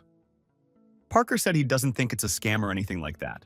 But divination itself is forbidden in the Luberzin Empire. Young Biren noticed, that's why she said competent. It's not about those fortune tellers who try to fool anyone. Astrology is a shamanic incantation that is tolerated even in the Empire. Neju said that shamanism is not magic. Yang Biran said that since astrologers read the movements of the constellations, they are indispensable in the desert. A competent astrologer can find an oasis even in the middle of the desert. Parker wondered if they couldn't just walk with a map. Jan Biran explained that the coordinates of the mana flows in the Turk desert were constantly changing, so maps and magic compasses were useless. Parker wondered, was it possible for mana flows to change? In addition, there are mirages that show illusions in Turk. And in fact, hordes of hungry monsters are popping up everywhere. Mu Byung agreed. He had heard about the desert being a dangerous place. Yang Biran stated that was why they needed a competent astrologer. Without someone who could read the stars, they would never reach the Turk tribe settlement. Parker inquired as to what would be the case. The best way is to follow a trade caravan. It's the method she uses most often. Parker asked the logical question. Maybe we should take a request for caravan security. Young Biren said it's the right thing to do. It is a deal that aims to move dangerously to the destination. Malbion said he agreed with that statement. Parker also supported the idea. Estio agreed. A man with a camel was walking around town yelling that he was looking for a mercenary with combat skills. He was willing to take another mercenary with ice magic. Mubion wondered, are all the merchants here? Parker assumed that most of them were. Someone suggested that members of the Ignis Guild had shown up. After all, it's the same black-colored uniform with the Phoenix mark. There's nothing better than entrusting it to the Ignis Guild. There were so many people born in the park. It's probably best to choose a bigger guild. Those who are members of the Ignis Guild can choose anyone they want. The little girl approached Estio. Although the leader was blindfolded, he felt her. The little girl said, "Strange, why remove the end of the star? Everyone is born under a unique star. The star speaks of his destiny and guides his path." The girl said their merchant family and other mercenaries had a star. The child, turning to Estio once more, inquired, "Doesn't Big Brother have a star?" Mubyong said that this girl is still a child and already a fraud. The girl, turning to Hygar, said that he had a very ugly-looking star. Looking at how jagged it is, the star will have a very difficult life. Mubyong was surprised. He told the girl to check his star again. "She can't be ugly," Parker said for Mubyong to calm down. The girl is talking about the star after all, not him. Hygar said he didn't believe it. His star must be huge and beautiful. Parker asked his interlocutor to calm down. The girl said that Mr. Angel has a little star. It shines very softly. Is he a guardian angel who protects people? Parker said he's not an angel, he's an avian. Parker explained that he is a man with wings. He looks like a regular person except for the wings. The girl said that he really looks like an angel. Seeing how gentle his starlight is, he must be helping people a lot. That's cool. The man who approached said that this child was a star contractor. The man took Alzanib's hand and walked over to Estio. He introduced himself and said his name was Russell. He is the leader of the Porum traders. Estio shook the man's hand and said hello, saying that he was the leader of the Ignis Guild. The man thought, this person is a newcomer, but he is already the head of the guild and can read hearts. It's simply delightful to meet the protagonist of this story. The man said the child is Alzanib, his niece. She is also one of the most experienced star contractors in the desert. Parker apologized for interrupting the merchant leader and asked what a star contractor was. Mubian said that's what they might call astrologers. Russell replied that they are wrong. Star contractors are not ordinary astrologers. They are the ones who directly hear the whispers of the stars. They were named that because it was as if they had made a pact with a star spirit. In any case, they are very valuable individuals. Russell added that Alzanib said she would meet special people if they went to the hunters for work, but he never expected them to meet the leader. Estio wondered, in which case Russell wasn't here to hire mercenaries? Russell said they've already hired mercenaries. Someone from outside said that he could see the black-haired brat from the Ignis Guild. It turned out that they had met again. It was that Trinity from the rival Ballista Guild. The guy said their guild went bankrupt. It completely disappeared and the guildmaster ran away. So they're just traveling as mercenaries since they used to be on the same team. Estio said he didn't expect they could meet again. The leader of this Trinity said they began to meet quite often. Looking at our hero, this guy asked, "Did their leader hurt his eyes?" Estio replied, "Something like that." The opponent said that it must be hard for the newcomer after losing his eyesight. He's really hit rock bottom, considering he's here in the Turka Desert, even though he's from Ignis himself. The three pretended to be frightened and asked why their leader was with that scary woman. They were referring to Youngbiren. Youngbiren said menacingly for them not to speak to her. Estio asked Jose, the leader of this trinity, "Are these the same mercenaries hired by the Porum merchants?" Jose replied, "That's right, they just got the tariffs." Russell replied that he didn't. He didn't have that kind of money. Jose wondered, why doesn't the merchant leader have money? Estio asked Russell, "What's going on?" Estio added that they have to go to a village of a tribe of Turks in the desert. Can they go with them as mercenaries? Russell stated that he doesn't have the money to pay. Estio stated that they don't need the money. Russell asked if this would be a good solution. After all, it is very unusual for an Ignis member to work without pay. Youngbiren said it didn't matter, as long as they could get to the Turks' village. Parker said they are just following the leader. Mubian said they are waiting for his answer. Russell said, of course, Porum merchants never make promises for nothing. He added that opponents need to lose something in order to gain something. That is his commercial mindset. If they reach the village safely, he will give part of the proceeds they get from there. Now, for all those who trusted and chose Parima, it is the best solution. The load from the wagons was transferred to camels. Russell told Parker that these camels were not for them. They will take other transportation. The man pointed to the side. Mubian noticed that this merchant was unconventional in his choice of riding animals. He pointed to a huge sand crab. The man said they were all gentle and sturdy, so there was no need to be afraid. Hadn't they ridden horses before? Parker noticed that it didn't look at all like riding horses. Russell said they all become more like each other over time. Estio touched the crab with his eyes closed and said it was strong. Does it have armor on it? Estio kept his hand on his shell. Crab reported that he liked the man. Estio asked Parker what kind of animal it was. Parker replied that the creature was too big to be called just an animal. Parker told Mr. Estio that it was a desert crab. Parker said that crabs usually live in the sea, but there seems to be some in the desert. It's a pretty big crab, so they won't have a problem with it. But it looks pretty strange. Russell said the crab they would ride would be a blue desert crab with a nice dark shell. He'll also ride a green, hairy desert crab. Mubian said it would look very problematic. He had never ridden a crab before. Russell said there's no need to worry. You just have to get in the saddle and hold on properly. Hager replied that even if he had the desire, it would not work. The saddle was tilted to the side. Is it really so non-obvious?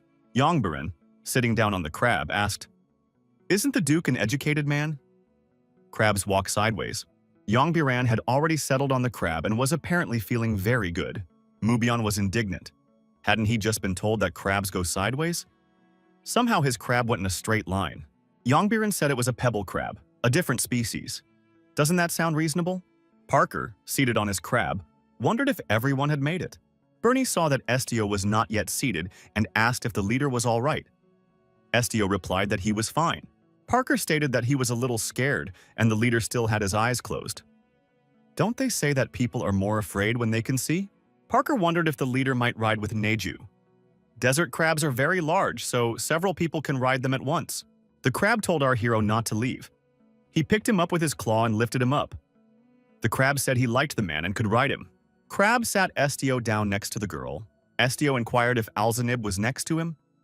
The girl said Poco was her blue desert crab. Alzanib added that she knew that from the first time they met. This man is the only one without a star. Estio asked, "What does no star mean?" Alzanib said that all people are born with a star that is unique to them. Depending on the person's heart, the star's light becomes brighter or dimmer.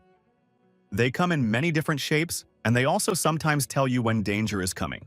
Estio said that's what astrology is. The girl confirmed it. Estio was alarmed that he had no star. Sounds like he's not alive. Estio asked if the girl was afraid of him. Alzanib, smiling, replied that it couldn't be that someone Poco liked was a bad person. In the evening, around the campfire while eating, Alzanib asked Parker what Mr. Angel's name was. The winged guy introduced himself and said his name was Bernie Parker. You could just call him Parker. Alzanib was surprised. Isn't his name Bernie? Parker said it was an avian custom. The girl probably didn't know that. They use the name of the village, not the family name. The avians have a celebration when a child is born. They get the name from the village elders, so the village name comes first. So Parker is his name. A black cat appeared near the fire, made a voice and started licking. The traders wondered where the cat had come from. Mubyung thought, something is not right here. Jose wondered, since Mubyung isn't even a member of the guild. Why is he following this guy? Hygar said that it had been bothering him for a while. Mubyung said he would ask once. Why is his interlocutor treating the Ignis Guild leader like a child? Jose replied that he had heard that Estio was a newcomer who had only recently joined the guild. Seeing him last time, he didn't even look like he knew how to fight. Considering his low rank, he couldn't use swords or magic, so he's just a kid. Jose continued that now that he thinks about it, he can't understand how this guy got into the guild. Jose, thinking, said, "Is this nepotism? Is this child of noble birth?" Mubyung grinned and told his interlocutor to just go to bed. Several days had passed. This journey was gradually coming to an end. Parker said he was curious to see what the desert monsters looked like. But it's really just a desert, and he didn't see anything but sand. Russell said most of them Parker wouldn't even see, even if he got close. Most of them are hidden under the sand. Sandworms, giant scorpions, whatever, they move around by digging in the sand. Parker said he was frightened by these monsters. Mubyung remarked that if they move underground, it will be much harder to detect them. But the most dangerous enemies are the desert phantoms of the blue sand. Blue sand is a place you may hear about in some ghost stories. Jose says it's a mirage. At one point, a mystical blue sand spreads out in front of the travelers. The blue-colored desert looks dreamy and beautiful, but one must not be enchanted by it. Whoever sets foot on it will immediately perish. Mubyung asked, "Is it dangerous because of the strong monster living there?" Jose replied that no one really knows. He had only heard that if someone set foot in the area, he would immediately die mysteriously. Parker asked Russell if he had ever seen blue sand. The trader replied that he had. Russell said the blue sand was literally one step in front of him. It was like the ocean. He was very frightened when he saw it in front of him. The merchant added that if you move under the guidance of the stars, this blue sand will pass by, but you still have to be careful. Parker thought he saw a blue desert. He asked, "Is that blue sand by any chance?"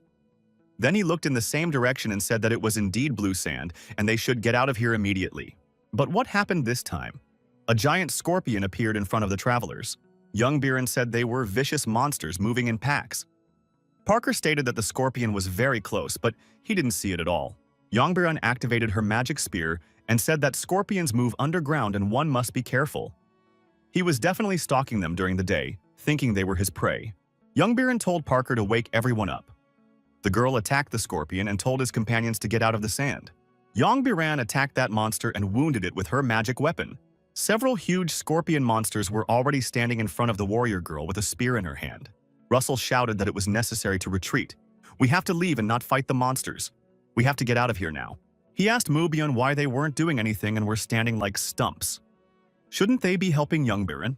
Mubyung said he had no reason to go on stage since the lady was already frolicking on it. Parker wondered why the Duke was so cool when lives were at stake. Mubyung said Parker may be right, but in this case he suggests we just watch. Yongbiran fought the monsters furiously, gaining the upper hand over them.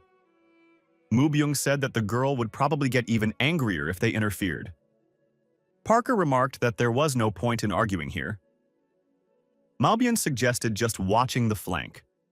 The blue sand was already advancing on their side as well. The young men noticed that the blue sand was encroaching on all sides, and in general, they were surrounded. Russell sighed sadly. Russell shouted for the magic-wielding mercenaries to heed his words. They must set up their shields. One of the mercenaries asked why it was necessary to put up shields. Wouldn't it have been better to run away? Russell said that the situation forces them to put up shields. If there is no way out, they can only rely on magic. If they use magic now and activate the shields, the blue sand won't be able to get any closer. Under the shields, they will wait for the blue sand to pass by.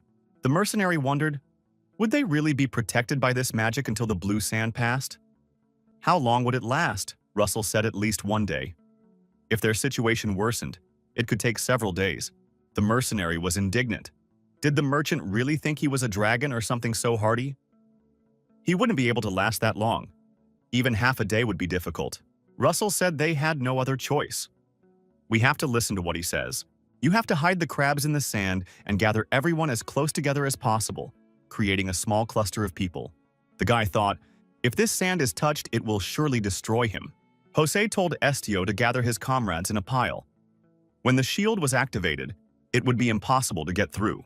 Mubyong said he's about to bring back the disengaged young Baran. Jose thought that there were a lot of qualified people in this group. It surprises him every time he sees them. The question kept rolling around in Jose's mind, what is this guy's specialty? Jose saw just a child in front of him.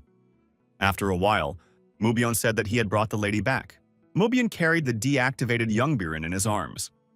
Parker wondered if they'd had time to fight in such a short time. Mubyong stated that he had completely accidentally cut off the girl's hair when he was bringing her back. That's not a problem. Youngburn shouted that it wasn't accidental. In that case, his corpse could also be found soon by chance. Mubyong apologized to Youngbaran and said he was letting her go. Mubyong said that what he did was still better than her death. Isn't he right? Youngbaran angrily told him to shut up immediately. The magical mercenary leader, using his wand, activated the shield. All the people inside were inside. The scorpions approached this shield. The monsters tried to pierce the shield with their needles, but they failed. The young man with the rod in his hand shouted that if the monsters kept attacking the shield, it would break soon. Russell said he didn't need to worry about that. The monsters will be gone soon. The monsters did indeed soon disappear.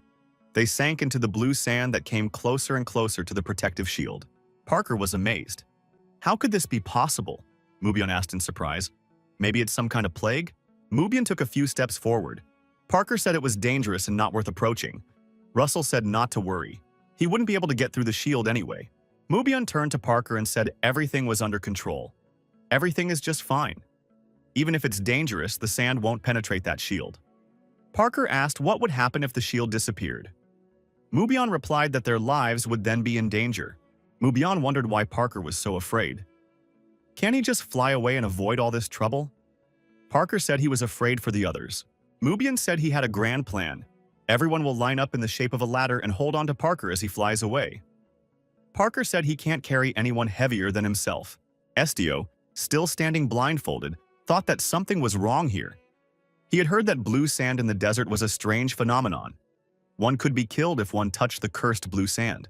Estio asked Jose, as long as the defender is holding, no one will be able to go outside? Jose replied that Estio could get out, but he could not get back in. Jose warned Estio not to cross the border. If he stumbled, he would not be able to go back. The people inside the account noticed that the guild leader had touched the blue sand. It's not even a curse, Estio thought. He stuck his hand inside the blue sand. The guy couldn't believe it. He's totally fine. He's alive. People were surprised. This person had not even turned into sand. Did this child really just touch the blue sand? Mubyong, seeing this, moved towards Estio. Neju shouted that he couldn't just take off. Parker asked that the leader talk to them before doing something like this. Estio turned to his friends and apologized to them. Parker said they are the leader's associates. If he does not tell them what he is going to do and acts on his own, they will assume he does not trust them. Young Biren thought that these people were all abnormal. How can they trust each other so much? The girl thought that there was no one in the world she could trust with her life. But still, didn't anyone say that this blue sand was cursed? Neju said he heard that if you touch it, you can die. Estio lifted the blindfold and said blue sand is not sand. The guy said they were insects. Parker was very surprised, for he did not like insects. Estio added that now when he looks at them, he suddenly sees wings. Mubyong looked closely and agreed. Mubyong realized why Estio had gone outside the shield boundaries. But are these bugs smart? Estio said they didn't have a hard time thinking, but they didn't really want to do it. One of the beetles thought he was scared. Cactus said he knew them. Parker said Mr. Ahuru scared him. Is he awake yet? Cactus said they are exfoliating insects. Parker wondered what the cactus had just said. They are insects that eat the dead skin of plants and animals as food. They're just cute and act as scavengers to keep the desert clean. Cactus wondered what was in their faces. Were they worried about something? People thought it was not blue sand, but insects. Where did the victims come from? How did the monsters appear here?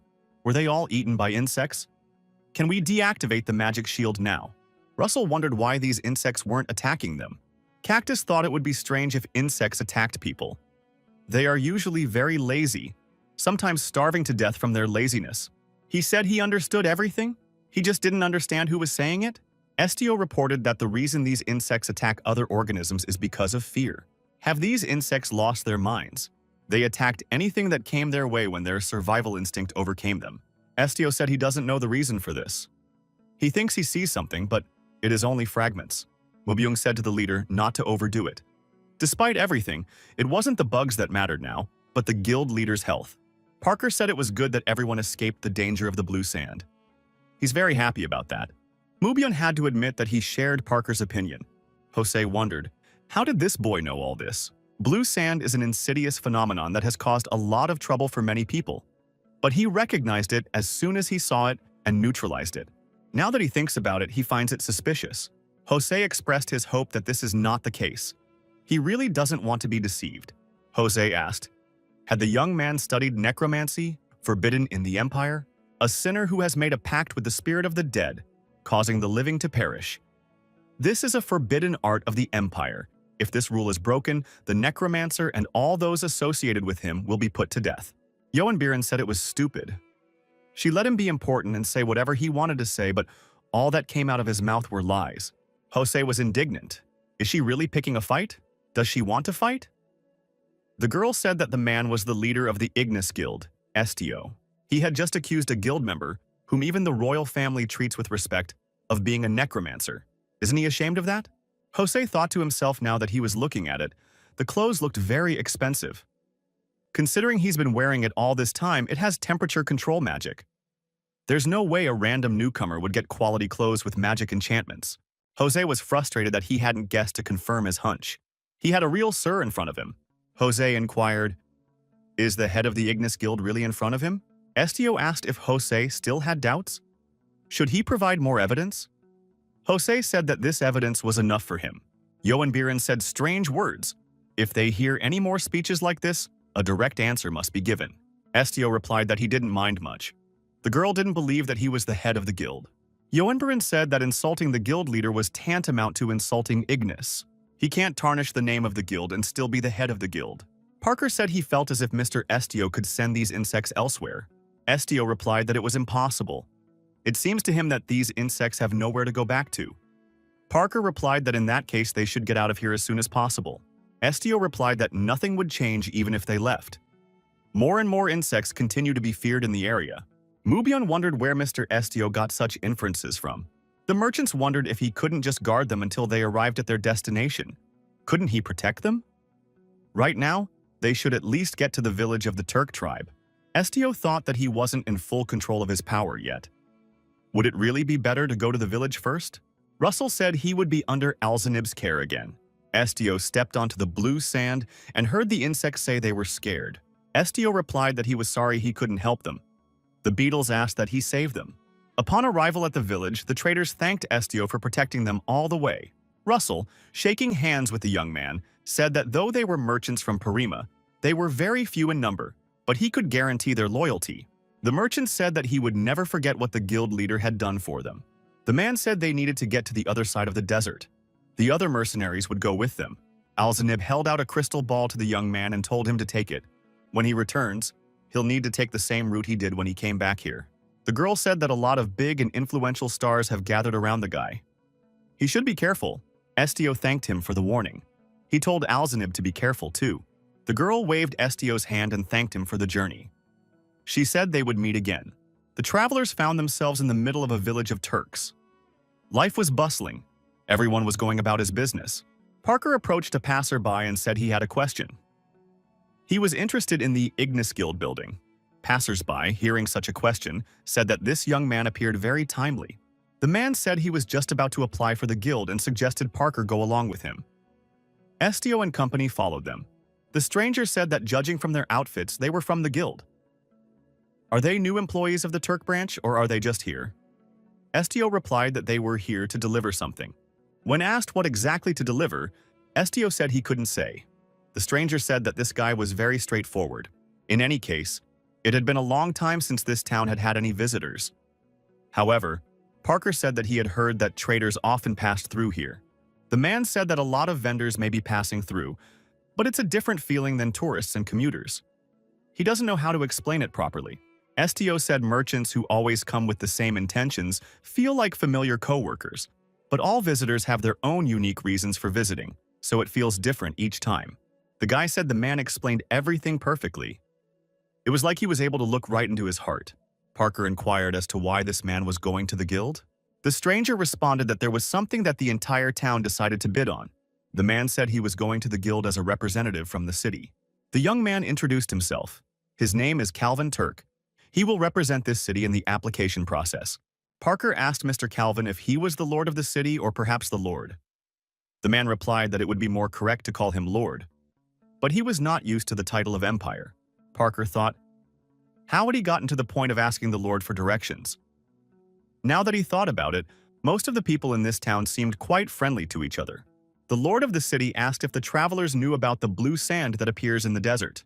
Parker replied that they knew, since they had encountered the blue sand on the way here after all. Calvin was surprised to hear that they'd already seen it. Parker added that he would like to tell more about the fact that they came out of the blue sand with their feet. As they crossed the desert, they encountered insects that looked like fireflies and emitted a blue color. Mr. Calvin was surprised. The interlocutor told Parker that everyone else is talking about it being damn sand. But it's actually living insects. Is that really true? Then his eyes were not mistaken. But he had heard that a person dies the moment he touches this sand. How did these travelers get away alive? Parker responded that they were able to do that because of their leader. Mr. Calvin responded that it was as expected from the Ignis Guild. The city lord said that, in any case, the blue sand and insects were causing a lot of damage and destruction. In addition, the desert monsters had become much more ferocious and their movements were strange, as if they were following some kind of tactics. Mubyung intervened in the conversation and said that he too felt the bugs attacking with a plan in hand. They are really strange. Mr. Calvin said the townspeople don't believe him. That's definitely strange, but they have no intention of investigating it. Parker wondered. Didn't Mr. Kelvin say he was a lord? He could just issue an order. Kelvin said if he were to order about something people didn't believe in, they would consider it unfair. So he was just about to write an application to the guild. The city lord added that he had heard that the Ignis Guild would take on absolutely any job, no matter what it was. Is that true? Parker replied that if the job is doable, the right person will take it on. There are only a few cases where a request can be denied. After a while, the young men arrived at the location. In the guild office, Estio was met by a girl and told that she was waiting for the leader. She is a guild member who runs a branch in Turk. Her name is Jinyu. She added that she is an ability user of the same type as the leader. Jinyu can fill her voice with emotion and convey it to others. That's her ability. Jinyu said her ability is called emotion assimilation. Estio replied that he never knew where there were people with abilities like his. Jinyu said that she can't read the hearts of others. Her effect is not as strong and also quite short. Jinyu stated that their leader is truly unrivaled in mental type abilities.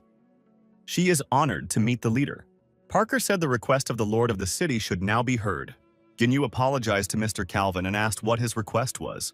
The city lord said that he wants someone to study the blue sand and find out why these insects appear around them. He hopes that the guild can get proof that the blue sand is related to the insects. Mr. Calvin said he would need to notify the township in that case. Ginyu asked if the lord of the city would call for an extermination. Mr. Calvin said that if they can get enough evidence and information about their origins, they, the Turkai warriors, can handle the insects themselves. The Turkic desert is their home. Jinyu said she would make a note of that request now. Mr. Calvin, when saying goodbye, said that if guests have any problems during their stay, they can go to him. He will help with everything. Parker said the local lord of the town is incredible. Estio showed Jinyu the mirror in which the spirit was trapped. Jinyu heard that the mirror spirit can change its form as a doppelganger. Estio said that there was no reaction now because they were sleeping, so they should store it in a quiet place where there were no people. Estio thought that someday, when the person who was looking for him showed up, he hoped the spirit could wake up from its deep slumber and be happy. Estio had heard that there was a suitable place to hide the mirror in the Tourette's desert. Jinyu replied that there was a deserted temple near the city that had existed since ancient times. The hierarchs carefully maintain it, as it is a good place to store the mirror spirit. But now, the situation is a little more complicated. As the city lord said, recently, blue sand and monsters keep appearing and attacking the area around the temple. The path leading to the temple became dangerous, and the believers stopped going there altogether. Estio understood why Mr. Calvin had said they hadn't had guests in a while. Estio remembered the lord of the town telling Parker that their town hadn't had visitors in a long time. Jinyu said they also found the phenomenon strange and have completed some preliminary research. Parker turned to manager Jinyu. Isn't it wrong for the guild to move its forces without asking? After all, it violates guild rules. Jinyu said that the guildmaster had given them another to investigate the strange activities in this desert. Mubyung wondered, had the guildmaster sent them here as well? She uses them as her pawns while looking completely innocent.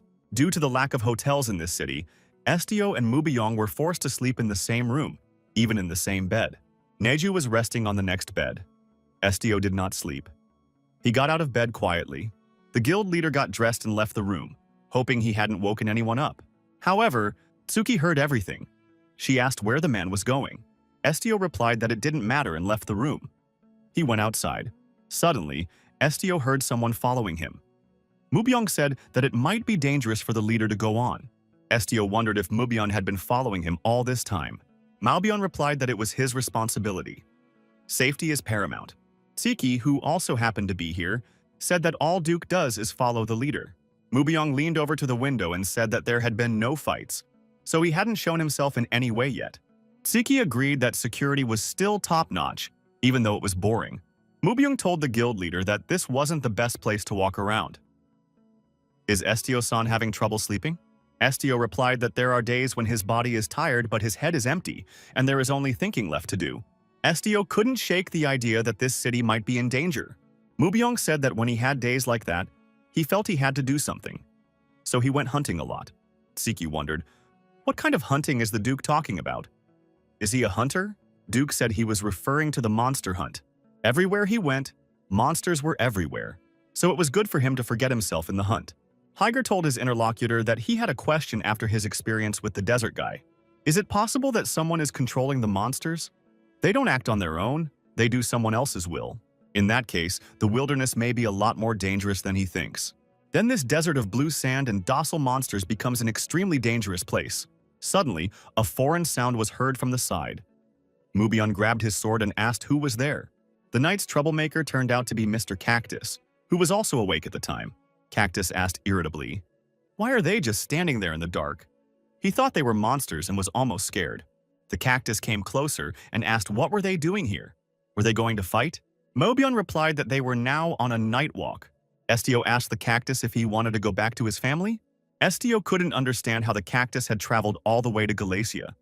But he didn't think the cactus had done it of its own free will. The guild leader repeated the question, "Does Ahuru want to go home?" Ahuru replied that he had no such desire at all. He thought there had been a misunderstanding. Cactus added that, in any case, they don't have as much family love as humans do. They are born underground. When they reach a certain point, Mom pulls them out of the ground one by one. His first memory of the earth was the desert. He hates the heat and silence of the desert. Then, as luck would have it, he was able to travel all over the continent thanks to people. Ahuru added that he doesn't know where his other siblings have gone or where his mom is. Cactus said that of course he wanted to see them, but he didn't need to go back to them. Estio replied that he understood that now. Ahuru concluded that he liked being around Estio. Mubyung asked, "In that case, where is Mr. Cactus going in the middle of the night?" Cactus stated that Estio had disappeared, so he went out to look for him. Estio thanked and told Ahuru not to do that again. It is very dangerous for him to travel alone. Estio told Ahuru to wake someone up next time or wait for him to return. Estio promised to always come back as fast as he could. Ahuru said he would remember that promise. Mubyung suggested going back because it's cold. Estio told his interlocutor that he expected to go to the deserted temple at dawn. Mubyung replied that he would follow the leader if he ordered him to. But could he find out why Estio was willingly taking the risk? Estio replied that the sand insects have asked him to help. He wants to know what scares them. The cactus said that he hates insects. Mubyung wondered why he hated it. After all, a cactus is a plant. The next morning, Jinyu said she was sorry. She would have prepared in advance if she had known that the leader was going to the deserted temple. Estio replied that it was all right. The girls said they quickly prepared a method of transportation. It was the desert crab again. Mubyung and young Biran settled down on the crab side by side. The Duke told the young lady not to make that face. He has no particular desire to ride that crab. If she doesn't like it that much, she can get off. Mubyung added that his alone was more than enough to guard the guild leader. Young Biran looked around and said angrily that she wasn't going to get off the crab. She was going to steer it at all. Mubyeon said he didn't mind and asked the girl to guide the crab more carefully. Young Baran thought she would make this guy regret giving her the reins. Mubyeon hoped he could take a nap on the road. Parker, watching from his crab, thought those two were about to start fighting. Neju stated that he felt sorry for the crab. Ahuru said he was glad he was born a cactus. Estio said, "Let's go," and waved his hand. After some time, the expedition arrived at the ruins of the temple. The travelers descended the stairs from the crabs to the ground, as they were supposed to. Parker inquired if they had arrived already. Estio said he doesn't sense the presence of people anywhere. Young added that the desert crabs are very scared of the place. Mubyeon offered to customize the kit he received at the guild and look around. Estio approached the entrance to the temple. It was dark and deserted inside. Outside, the wind was kicking up dust and sand. The guild leader stepped inside. Ahead was dark and cool. Not a sound came from there. Mubyeon, once inside, said it couldn't be called a ruin. Parker added that he doesn't think anyone is here. There are no signs of human activity here. Estio listened in. Parker inquired, "What does Mr. Estio hear?" Estio heard someone say he was scared and wanted to go home. Estio became tense. Someone was asking to be rescued. The guild leader quickly headed forward into the darkness. He said there were people here and he could hear them. Parker shouted for Estio to wait for them. The expedition came to the steps and began to descend downward. Along the walls were climbing plants. Parker said it was amazing. This temple was built by people who lived thousands of years ago. It would be difficult to build something like this now, even with all the modern magical technology. Parker asked the leader how they would get back. He didn't think anyone would be met, even if they went deeper down. Estio still maintained that there were living people here and continued forward. The stairs descended further and further into the darkness. There was no bottom in sight. Estio kept hearing someone begging to save him. He wanted to go home. Parker thought the leader's abilities were becoming increasingly unbelievable. Bernie speculated that it was as if Estio was evolving. At last, the expedition reached the bottom. Estio told Parker that there was an altar up ahead. Winged Guy assumed that this was originally a place of worship. He had heard that in the old days people used to sacrifice live animals to the gods. Mubyeon said he heard that too. Don't some people still do that? Parker said it's only done now on special occasions.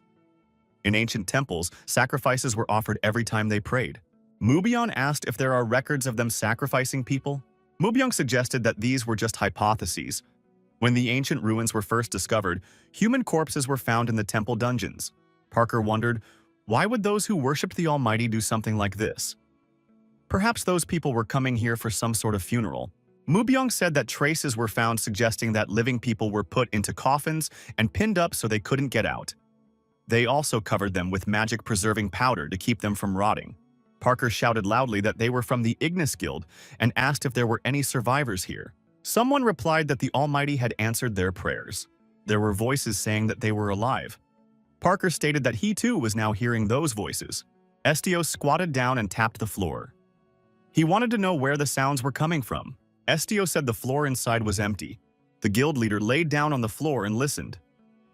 He couldn't understand how they had gotten there. Someone said there was a knob above the tree mural on the stone wall.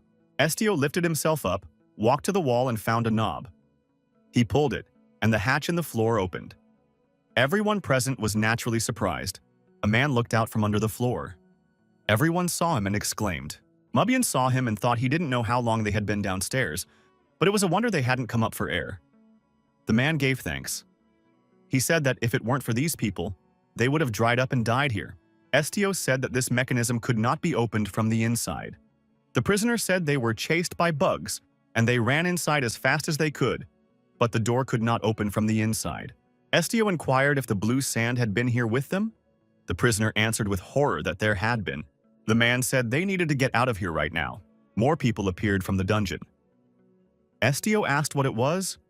One of the prisoners replied that this temple was their residence. If they just stayed here, they would be defeated. Estio wondered which residence they were talking about. So that was the reason he could hear the insects buzzing from here. Mubyeon reported that he had discovered a door behind the altar. The rescued people were frightened and said that this door should never be opened. This sealed room has been closed for a long time. According to legend, only a holy being blessed by God could open it. Estio opened the door and looked inside. The rescued men were frightened and rushed up the stairs. Parker wondered, would they really leave them behind? Mabian said, let them go. They would be fine. Estio opened the door wide and stepped inside the secret room. Estio said it was interesting. The dungeon is brighter than daylight. It's so bright that it feels like they're in a crystal cave. Estio thought they had found survivors and learned that the blue sand originated from this temple. Is there any reason for them to continue onward recklessly? How about we burn the place down? Yodbiran said that although they are tiny insects, if the passages burn, their numbers will be greatly reduced. This is different from the monkey and cactus that the leader adores. These are monster insects that eat people. If you want to get rid of the insects, you have to do it now so they can't crawl back to the surface. Estio said there's no need to hurry. Originally, these insects were quiet exfoliators. They need to find out why insects have turned into monsters. Yonbiran asked the leader if he meant to say that they would know that if they went in there. Estio replied that he wasn't sure. Estio heard the insects say they were scared. They were asking for help. The leader said he would only know about it if he went in. Yongbiran replied that Estio could do as he wished. Estio, being inside, said that the girl didn't need to follow him. Yongbiran said that she would also go inside to check on her own. If initially docile creatures can turn into monsters due to external factors, this is an important issue. Yonbiran asked the leader to read their hearts and find out why the insects had become monsters. Estio heard the small insects asking for help. Yongbiran also asked Estio to find out about the insects. Estio thought, does his ability have any value now? Walking further into the secret room, Estio and his team discovered a huge amount of gold in bars and gold coins. Mubyong was surprised to see so much gold. Parker was happy and said that now they would definitely be rich. Mubyong said that all temple relics are considered divine. The Holy Palace will take it all. Parker wondered, why is the gold in the temple? Mubyong replied that it was unknown to him.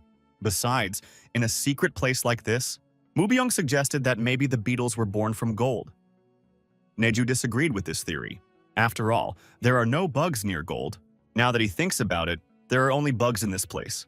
Parker didn't think there was anything suspicious about it. It's just an old secret vault. Young Biren wondered why the temple needed a storehouse. Mubyong replied that the priests also need to live and eat.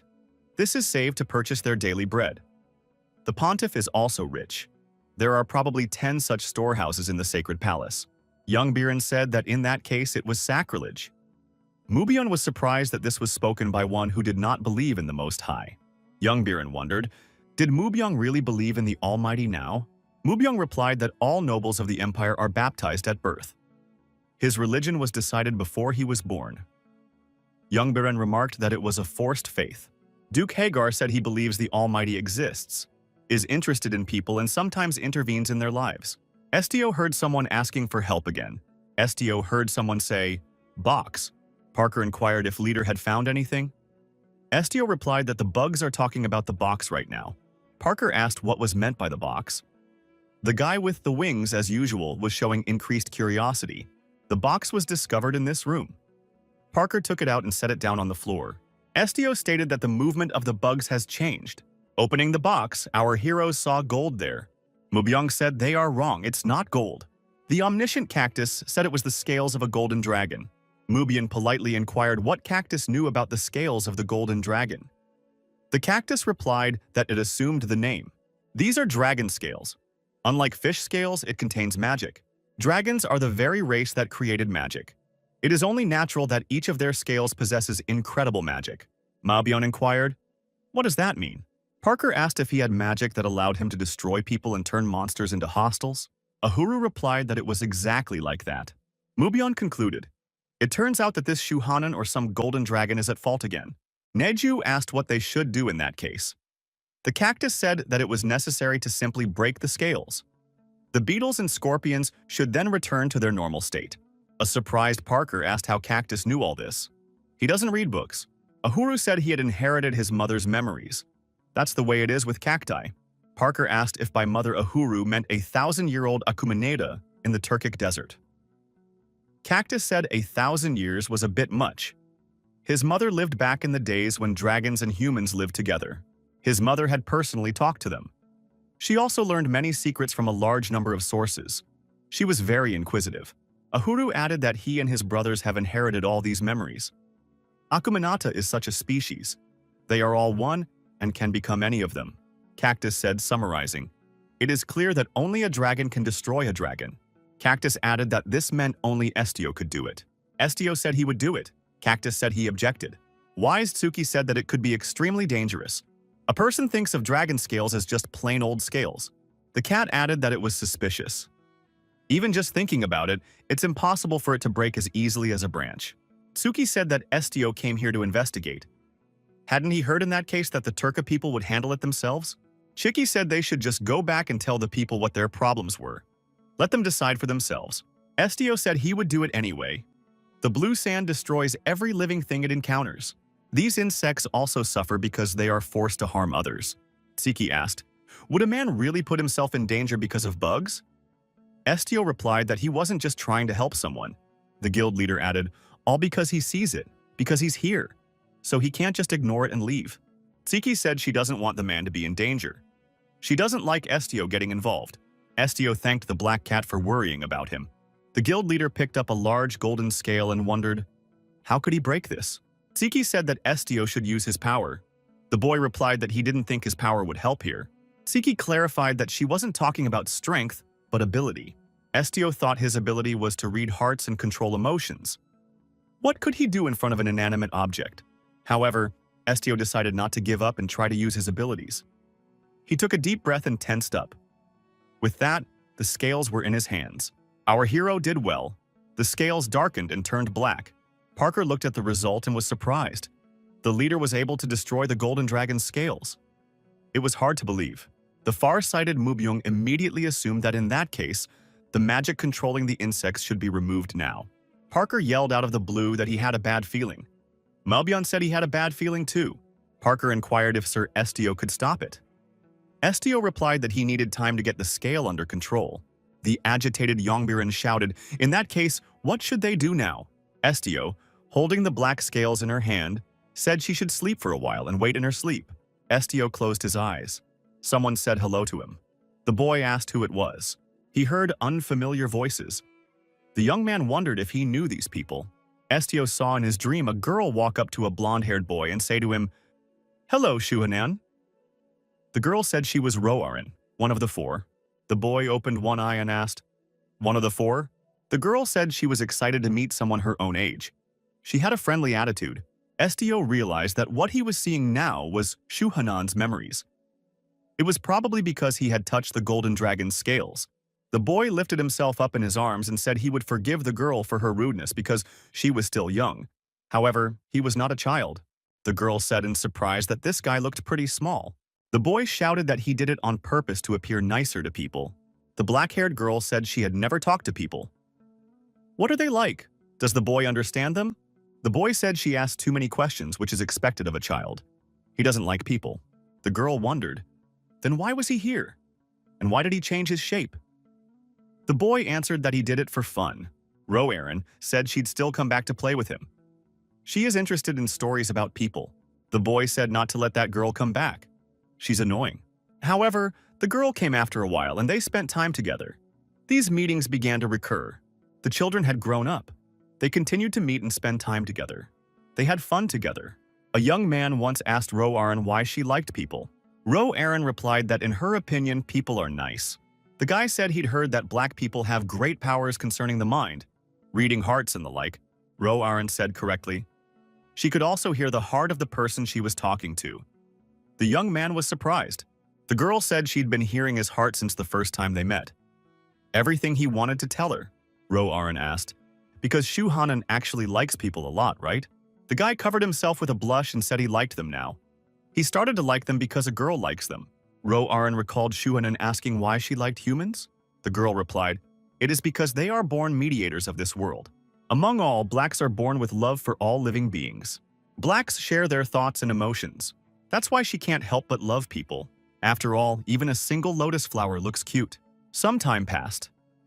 The young men met again. Roarin said that Shuhanan had promised to return after meeting the Lord. What was taking so long? The girl added that she had a lot of things piled up that she wanted to tell the boy. Shuhanan looked the girl in the eye and called her by her name, Roarin. She must no longer be among humans. It is the Lord's order. Roarin was surprised and frightened. What does Shuhanan mean? What was the order? The guy said that all dragons decided to leave this world. They too will leave this place, even this world. So you don't have to love people anymore. Ro-Erin took her companion by the shoulder and said she was sorry. She can't leave. She doesn't want to leave. She will stay here. Shu-Hanan was upset and shouted at the girl that it was wrong to do that. Then he apologized for yelling at her. He said he didn't mean to do that. Shu-Hanan said if Ro-Erin decided to stay here, he would stay with her. The young man knelt in front of the girl and asked that Ro-Erin promise him that no one would leave here alone. Estio thought he couldn't see all those memories, but it still wasn't enough to understand. Will Ro-Erin break his promise? There are a few other things that can't be explained. Black people are born to love all living things. Estio remembered how his fellow villagers treated him. Those negative emotions were not due to his abilities. It was simply because he had met such people. This ability had saved Neju, allowed him to register with the guild, and brought him to where he was now. Estio thought perhaps he was afraid of this power. If things had been a little different, would he be like her? All the members of the expedition, except the cat, were asleep, sprawled out on the floor. Maybe the cactus was awake too. Estio opened his eyes and asked the cat what a good dream she had had. Tsiki replied that it's probably a good one. She doesn't know how the others are. Cactus also woke up and said it was a good dream. Neju opened his eyes and said that he had seen his mother in his dream. Youngbaron still hadn't woken up. So deep was her sleep. Mubion said he didn't need to wake her up, better to wait a little longer. Parker told the leader that they were wasting their time. The desert crabs could have been eaten by now. Estio asked Neju to carry Youngbaron in his arms. Renju said it wasn't hard for him to do it, though the girl would probably remain displeased if she found out he was the one who did it. Mubion hefted the girl and said he would carry her. Estio said before they left, he had a question for them. When they get back to the village, they shouldn't tell anyone about what they saw in that room. Mubion asked if Estio wanted to hide the temple's treasures. Estio nodded affirmatively. Mubion inquired if he could find out the reason. Estio said in his dream, he saw a fragment of the Golden Dragon's memories. This temple may have held an important place in his memories, but he hadn't fully dealt with the memories yet because the dream was interrupted.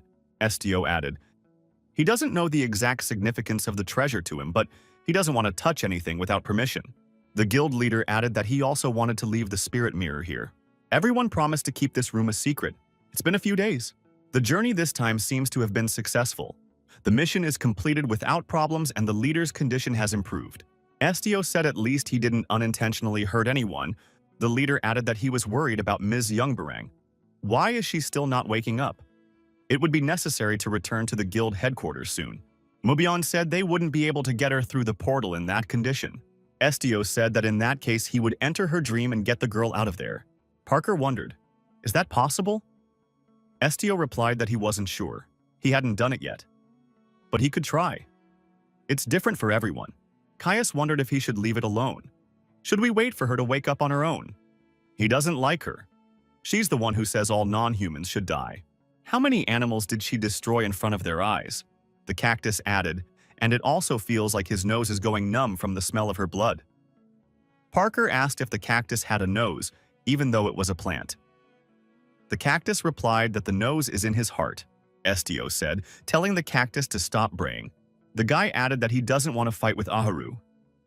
But they have similar thoughts. Young Biren will not change even if they help. However, he blames himself for what happened. Tsiki came over and told Estio to go with her. Estio put a hand on the girl's head. A glow appeared in the room. He decided to sink into her dream. Estio turned his attention to the fact that he and Tsuki were in a bamboo forest. Estio asked Tsuka if she could find Youngbaran here. The cat replied that she couldn't. Cat said they were inside the dream. Only Estio can find the girl. Estio broke one bamboo and dropped it on the ground. The bamboo fell down. Estio said that this stick showed them the direction. They should go that way. Tsiki wondered, who taught Estio that? The boy replied that he had read about it in a clever book. Tsuki thought that even such a strange method could work here. They're inside a dream. Anything familiar to him could appear here simply at will. Estio was surprised, for it is the master of the dream who must wish. Cat agreed, but added that the young man had the power to control dreams. Estio thought that his ability now seemed rather obvious. What is he becoming? What kind of species are dragons? The black cat wondered what the man was thinking. Tsuki told Estio to look through the bamboo to the road. There was a girl running down the road. Estio recognized the girl, though she was very young. It was Youngbaran. Estio looked at the girl in surprise, opening his mouth. Estio bent down and picked up a small ball from the ground. He assumed the girl was looking for it. The girl walked by. Kat said if the ball got to Estio, then she never found it. The girl walked through the bamboo thickets and saw a white tiger lying in a clearing covered in blood. Youngbiren said hello to Mr. White Tiger. The cat said that it is a divine beast that comes into the world in the body of an animal.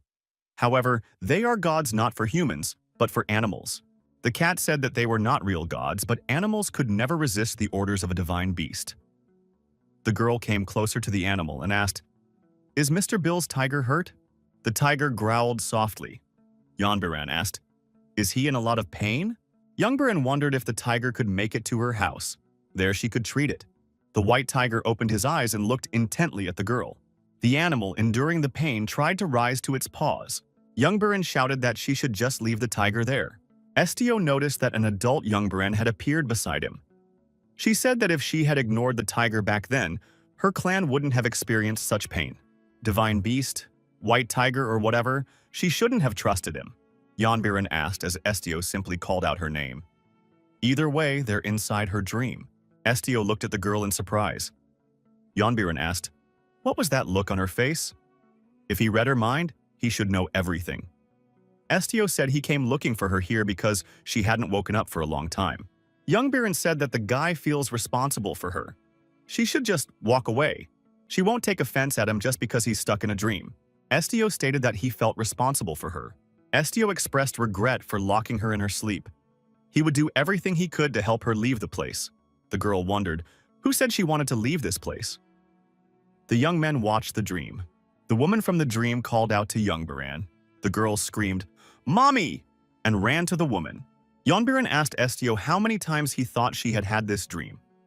Should she tell him what would happen next?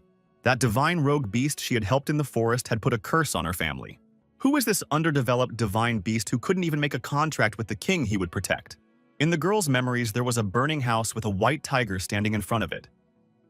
The divine beast white tiger is considered the god of all four-legged animals and can command all animals.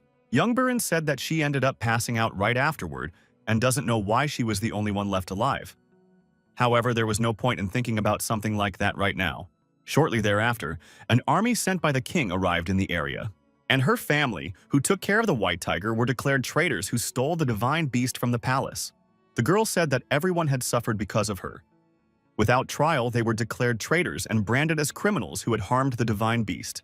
While all this was going on, the divine beast just sat there and did nothing, even as her family was being destroyed. Youngbiren said that if she can see her clan members even in her dreams, it's heaven for her. The girl smiled and thanked the leader for the opportunity.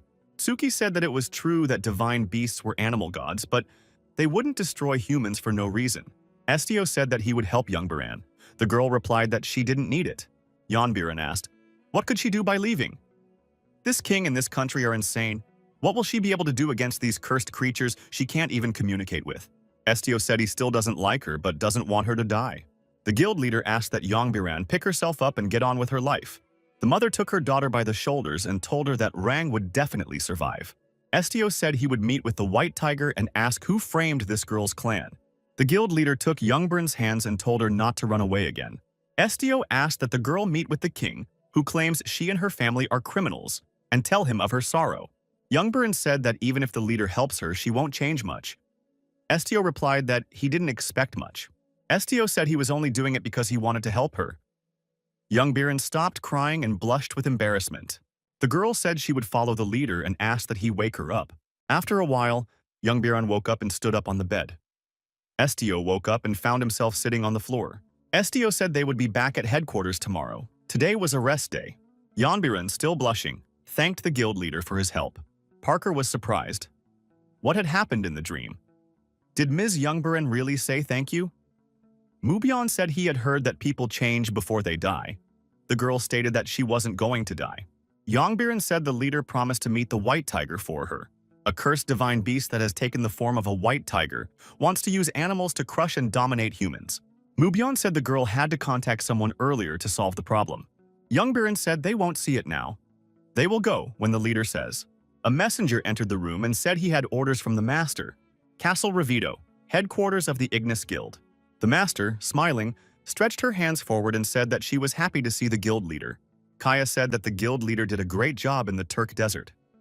Everyone at headquarters was talking about it. Estio wondered if Kaya had sent him there on purpose. Kaya, still smiling, said that she had been figured out and had to do it. But she's glad Estio has made it through and gotten stronger, so she congratulates him. Estio asked why there were so few people in the headquarters right now. Kaya replied that the situation of the empire was not the most peaceful. The crown prince, the first princess of the empire, and the fifth prince of the empire officially declared enmity against each other. The entourage also failed to take a common side and split up, causing the first princess and the fifth prince to enter into an alliance. The emperor seems no longer willing to watch their antics. Mubyong wondered why this family was so restless. He decided to guess the emperor's plan. To avoid internal gnawing, he goes to the common enemy. Kaya confirmed this assumption. The emperor would act as soon as war broke out. He could turn to the Duke of Highgar, that is, to Mubyong, for help. Kaya continued that she was informed that the first enemy could be the Eastern continent. Yongbiran wondered if everyone would go to war as mercenaries. Kaya confirmed that it was the guild's duty to help the Imperial Palace. Parker inquired if this applies to office workers. Kaya replied that she would put all office staff on vacation. She just has a hard time working in front of other people. She has a weak heart and gets anxious because people might think something wrong about her.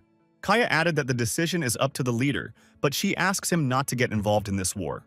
Master said that she was willing to give the guild leader a vacation too. He can go to a quiet place and rest. She will let him know when he can return. The guild leader thanked Duke Highgar for keeping them company. He could now return to those in need of protection. Mubyong said that he is a guardian, and his lord is here. Estio remarked that Mubyong was, above all, the Duke of Highgar. Estio added that he will always be here so Mubyong can do what needs to be done. Mubyong said he would try to come back as soon as possible. Youngbiran said she was going too. Parker asked where the girl was going. Youngbiran said she was going to prepare for war. After all, only the commander has been given a vacation. She remembers the promise and will wait for a message when Estio is ready to fulfill it. Youngbiran told the leader that if he needed help, he could just speak up. She would follow him without delay. Parker asked the leader what he would be doing. Kaya told Estio that if he traveled to the island of Elia, home to Pegasi and unicorns, he could find a clue to the mystery of his origins there.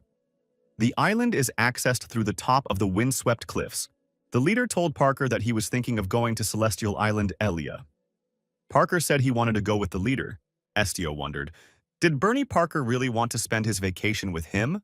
Parker said he has always dreamed of visiting the island. Estio, Parker, Neju, and Suki went on a trip with the four of them.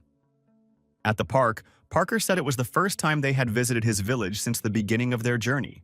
Estio apologized for dragging out the road to the island. Parker said that's okay, it's an important part of the vacation too. The sun was slipping toward dusk, and Estio said they needed to find a place to sleep. Parker replied that he would look now. Neju told her friend that she was hearing something strange. The sound was as if a large beast had been wounded. Estio asked if Parker could go up and survey the area. Parker immediately soared into the sky and began circling over the forest, losing his feathers in the process. As always, Parker shouted that if you walk 30 meters north, you can find a small hole. Behind this pit lies a bleeding, wounded unicorn. The travelers reached the unicorn. Parker assumed it was the work of a hunter, but he didn't see anyone in the area, so the hunter must have escaped. The winged fellow said he had no medicine for such wounds. Estio asked for a knife or something sharp. Parker offered the dagger. Estio took the dagger and thanked him. Estio made an incision in his palm. Blood spurted from the wound. Estio let the unicorn lick the blood off his palm. After this procedure, the unicorn calmed down and asked Estio if he was in pain. After a while, the unicorn, having rested, opened her eyes. Neju, overjoyed, asked how she felt after waking up. The unicorn saw Neju and thought it was a beast, and a predator at that. She's dead now. She decided it was better this way than in the hands of humans. Neju asked if she could hear her. The unicorn shouted loudly. Estio inquired what had happened. Neju assumed that he had frightened the unicorn. Estio said it wasn't his fault as she had only just woken up after the attack. The unicorn thought he had once heard that voice a long time ago. Estio, who had been sitting near the fire, rose to his feet. The guy walked over to the wounded animal and said it was okay. He's going to help her. The unicorn asked, "Who are they?" The young man introduced himself and said his name was Estio. The animal replied that it was the first time it had heard the name, but that it smelled familiar. The unicorn said either way she was thankful for the help. Horse added that this man's group is so diverse, it inspires confidence more than others. The people she'd met before didn't like other races. She remembered the hunters who had injured her. Neju thought, isn't it mutual? Tsiki and Ahuru don't like humans either. Neju didn't like them before. The unicorn said she meant something different, but that's also true. Estio said it was getting late and suggested they talk tomorrow. They would have to leave at dawn. Almost everyone was asleep by the warming fire. Estio and the cat were awake. Tsiki asked, why doesn't the man sleep?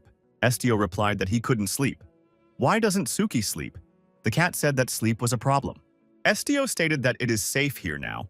Tsiki, spinning her head around, said that there was no perfectly safe place on Earth.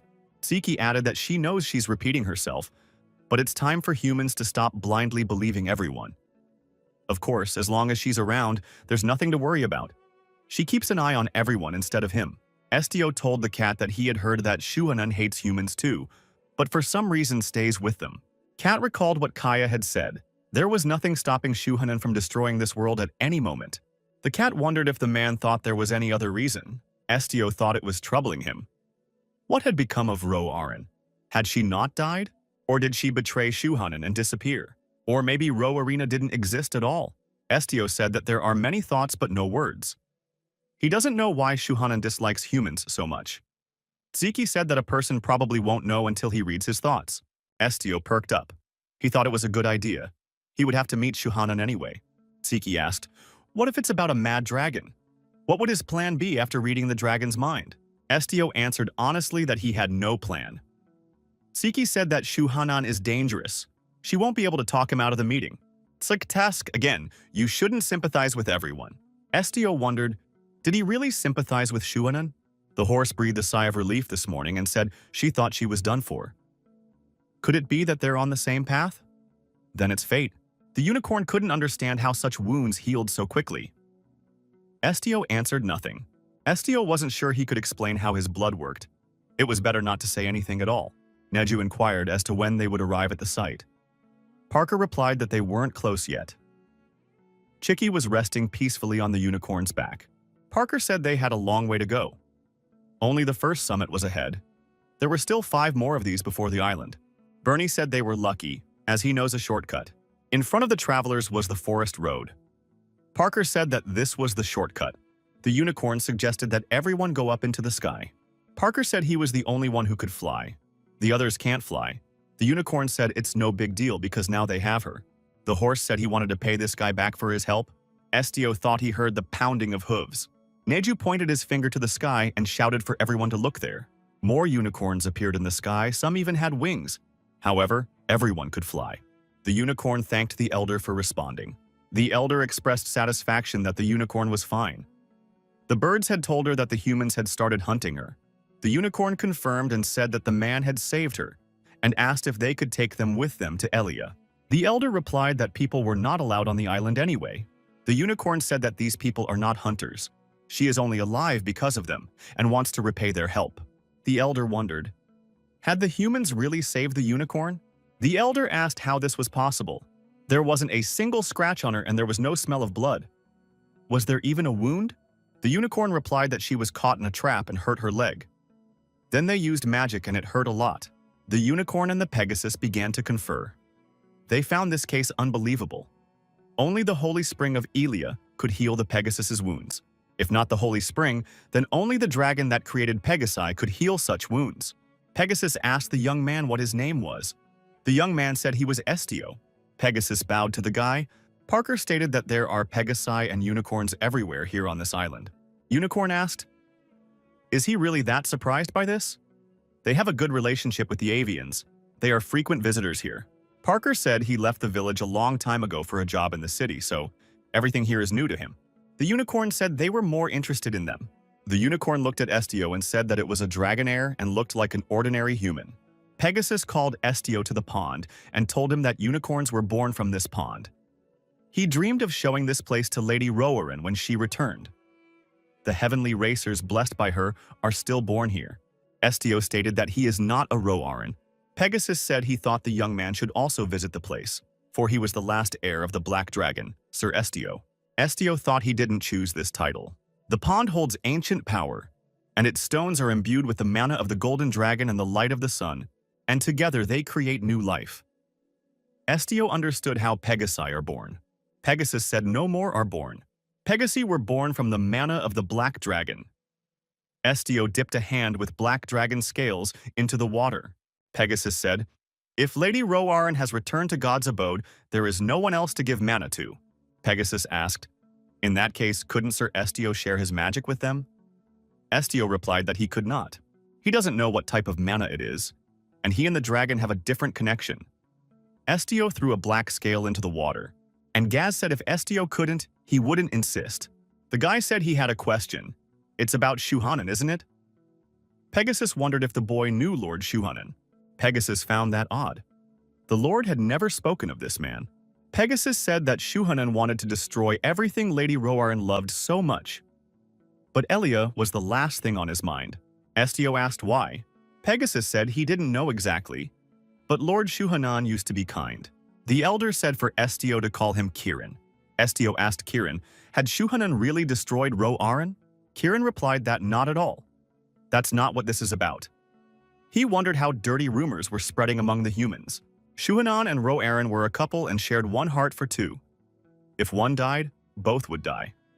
Therefore, they could not even hurt each other. Estio assumed, so if Shuhanan is alive, then Roarin is alive too? Kirin said that Lady Roarin's eyes are closed right now. He, as her creature, can feel it now. Kirin added that her heart was naturally still beating. He'd heard dragons could give their heart to a child before they died. In this way, their heart could live on through generations. When he saw Estio, he felt Lady Roarin's aura. Estio wondered, was he really the one who had inherited Roarin's heart? Something doesn't add up, Estio thought. Roarin died over 1,000 years ago and he's only 19 years old. Estio thought, how much time could he have spent in the egg? Kirin said it wasn't Lord Shuhanan who betrayed Lady Roarin and took her life. It was the work of humans. Estio said he needed time to think it over. Kirin said that in that case he would leave Estio behind. The elder turned and galloped away. Tsiki walked up to our hero and told Estio not to cry. Why is he crying? Estio cried, holding his hands to his chest and thinking that she had been there for him the whole time, keeping him safe. Estio continued to cry. Tsiki continued to comfort him. Suddenly there was a loud scream. Estio saw one of the unicorns being collared. She shivered. A night hunter with weapon in hand shouted to catch the smaller ones. He kept shouting that he didn't need the big ones. They could be destroyed. Estio immediately ran to his group and asked what was going on. There were loud noises everywhere. Parker couldn't believe it. They didn't even have wings. How could they move through the air? Everyone saw avians in the sky with chains in their hands. Why are they helping those people? Cactus said it's not the worst trouble at the moment. Their cloaks bear the symbol of the sacred palace. Parker said it turns out they're holy knights. They only act on direct orders from the bishop. It was obvious from the sky that there were outsiders and other creatures. One of the hunters told the captain that those men were not mentioned in the order. The captain replied that they should just do what they were told. They shouldn't do what they are told. The captain waved a finger at the rider girl and told Lipe to give him a sound. The girl was doing something using magic. The captain pumped loudly. He announced that the commander of the bishop's new holy knights was speaking. From now on, Elia is controlled territory of the Ruberazan Empire and the Sacred Palace.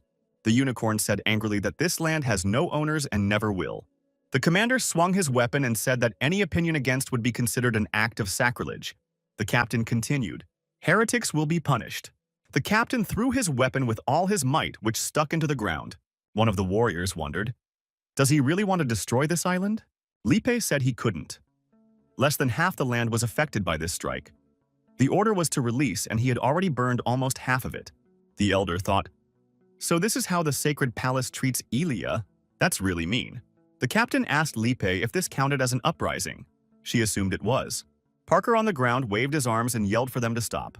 He said in a trembling voice that Elia was the last stronghold of these poor creatures. Parker said for these people not to turn Heavenly Island into a battlefield. One of the hunters with a crossbow in his hand shouted angrily for these wild things to get out immediately. Parker noticed with horror that an arrow from this crossbow had pierced the neck of a unicorn that was nearby. Everyone nearby, including the elder, ran up to Ms. Unicorn. She was lying on the grass, bleeding. The knights in the sky were on the move all the time. The commander shouted he had warned not to touch the small ones. The hunter who fired the arrow said it jumped out by itself. The frustrated knight scratched the back of his head. He thought he shouldn't have brought the hunters with him. Suddenly something happened to the captain of the knights. He noticed that he couldn't move. The captain looked at the ground and thought it was the work of that black-haired guy. Estio asked Parker, what kind of monster was that? What should he do with it? Parker didn't understand what was being asked of him. Estio said you could wipe his memory and send him away. But will it solve the problem? Parker says it probably won't. Then why don't we wipe them all out? In the park, Leader seemed somehow strange. He didn't look like himself right now. Estio apologized to Parker and said he didn't know which side the truth was on here. Is Shuhanan protecting this island because he doesn't want to give it to anyone? Is it really possible that the Pegasi and unicorns are merely pawns to appease his wrath? Parker sat beside the wounded unicorn. Estio said she wouldn't die. She's got his blood in her. Estio told the unicorn to get up and wondered what to do with them. He would do whatever she wished. The captain of the knights, who couldn't move, watched the black-haired man from above and thought it was dangerous. Looks like that guy has strong mental abilities. And the look was exactly like the bishop's. Lipe said it was the commander of the Ignis Guild that the bishop was interested in. The girl added, it is said that this man can look into other people's hearts. But in reality, he seems much more dangerous. It's hard to believe he's human. He looks like a bishop in some ways. One of the knights told the captain not to joke like that. From his lips, it sounds very true. The young man could not understand. Did the captain really mean it? The captain of the knights said he would only know when he got into battle with the guy. He was able to move again. The captain told Lipe that there would be a shape-shifting stigmata. Lipe, using her magical abilities, began to create a special sword.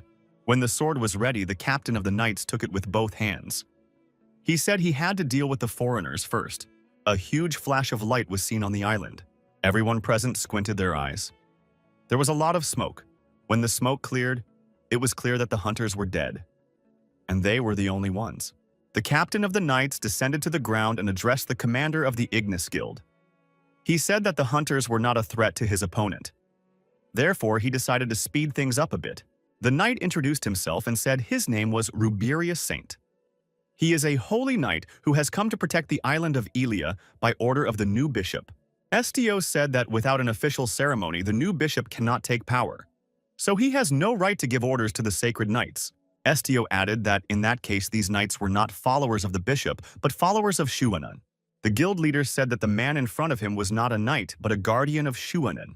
The captain laughed and said that this guy had a quick wit. Who is he, this guild commander? Ruberius Saint said that he usually strictly follows the orders he receives. Be that as it may, he thinks it would be a good idea to get rid of an heir who might interfere with their bishop in the future. Ruberius Saint shouted that he would take great pleasure in finishing off his opponent and, picking up speed, moved straight at Estio. However, the captain of the knights received a worthy rebuff. He wondered if his opponent had repulsed this attack. Ruberius Saint saw the glowing eyes of a huge black tiger in front of him. Standing between the rivals was Tsuki, who had transformed into a tiger. Ruberius Saint was alarmed. Before him was a beast that even the sacred sword could not wound. The black tiger, still flashing its eyes, roared loudly.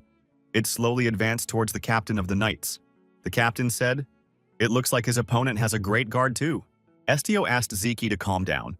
Black Tigress said that this knight wanted to destroy Estio. The guild leader replied that he was fine. The enraged Tsuki wondered why the man was always so calm. After all, that rascal was trying to destroy him. Estio said that this knight couldn't even wound him. Tsuki wondered if Estio had read his heart.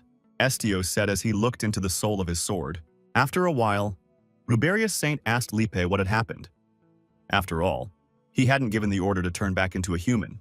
Lipe asked the guy what his name was. The young man calmly replied that his name was Estio. Lipe approached our hero and told him that she would not harm him. A frustrated Ruberius Saint sat down on the ground and asked, "Whose will is this?" He said for Lipek to return to him. "That's an order." Lipe says she's not coming back. This Ruberius Saint is not an order to her. Estio wondered why all of a sudden Lipe changed direction. Estio took a closer look and thought that this girl looked like Roarin. Lipe said that she was born from the Golden Dragon Bone and feels the same aura from Estio. Shuhanan and Roarin, he knows they had a special relationship. Estio thought he knew who his father was. Estio told them all to leave immediately. Ruberius Saint wondered, Would this guy not straighten him out? Estio replied that he would not. The captain of the knights couldn't calm down after all. He had just tried to destroy his opponent. Was he not angry? Estio replied that the only cause of his anger was not alive now. Estio added, but those he wants to keep safe are alive. Estio told Ruberius Saint to go back to Shuhanan and tell him that he would come to their sacred palace on the promised day. He had some questions for Shuhanan. Several weeks passed. Reading the newspaper, Parker could not calm down. Who knew that their vacation would be interfered with? The young man resented it. There are wars everywhere. Parker said there's different news here every day. He'll stay here until Duke Hygar returns. Estio sat down at the table next to Parker. The food in front of him was of his own making. Parker said they are excellent cookies. The leader does not sit still and is constantly improving. Parker wondered if the guild leader was worried about Mubion. Estio replied that so far he saw no cause for concern.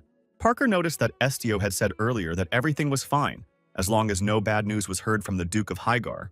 Estio said confidently that Mubion was fine. He doesn't even have any doubts about it. Parker got up from his seat. He said someone was banging on the window. A young man knocked on the window. He said he was the master's toy and greeted everyone. The toy said his name was Johnny. He came here on the master's orders. Estio said hello to Johnny. Johnny, smiling, said he had a message from the master for the guild commander. Johnny asked if they had a good vacation. It sounded like they had a difficult vacation. Kaya apologized for disturbing their peace, but they would need to begin preparations once they received the message. On the first day of the new year, the light pole ceremony will begin. The bishop's level of authority is said to be close to that of the emperor. Comes to power only after a special ceremony. And it wasn't even the emperor who received an invitation to it, but the Ignis Guild leader. Estio wondered if Shuhanan was aware that he knew everything. Estio, turning on his side in bed, thought that this can't be. Shuhanan doesn't even know that Roaran is dead. In that case, why did Shuhanan invite him to this ceremony? A black cat jumped on the young man's bed and told him that she had a bad feeling. She doesn't think Estio should go there. It would be worse for him. Estio replied that he should go there. Tziki said she was unlikely to be able to protect him this time. Estio took the four-legged friend in his arms and said that he could handle everything himself. No need to worry. The last day of the year had arrived. Parker, Kaya, and her doll waited for the guild leader in front of the open doors. Parker saw Estio and waved him over. He told the commander that they were here waiting for him. The master said hello to the guild leader and said they hadn't seen each other in a while. Estio got excited when he saw Kaya and said he was glad to see them all. Estio was not alone. He was followed by Neju with a huru and a cat that walks on its own. Kaya said that she could not afford not to be present when Estio and Shuhanan met. Kaya noticed there didn't seem to be a suitable companion for the young man in the guild right now. Sir Hygar was busy. Only she would be able to help in any way. Parker said that technically the commander isn't alone after all, but it would be much safer with a master. Kaya declared that she would accompany Estio around the sacred palace anyway. The master added that she would do anything to protect the young man.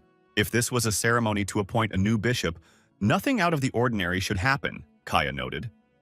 But given who they were dealing with, nothing was certain. Estio wondered if he should tell the master about his connection to Shuhanan. He decided to keep silent for the time being. It had been 19 years since they'd seen each other. Kaya suggested moving out for the ceremony. Estio thought that maybe Shuhanan didn't need him anymore. Everyone began to disappear into the portal. They crossed it one by one. Coming out the other side of the portal, it was clear that they were in the Elysium. Looking around, Parker was surprised. Such a solemn atmosphere and almost no people. Kaya thought it was different last time. It seemed strange to her. It was obvious to the master that something had happened. The candles that warded off negative energy had faded. She hoped she wouldn't meet any of the new bishop's servants before the ceremony began. Estio, accompanied by his friends, advanced silently in the direction given. Parker was surprised to hear a strange sound. He said it sounded like a wolf howl. But where would a wolf come from? Parker was scared.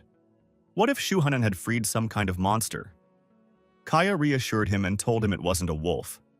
Master pointed upward with her finger and said it was a doggy. Parker was surprised again. Up above, on the glass dome, the shadow of a huge dog showed itself.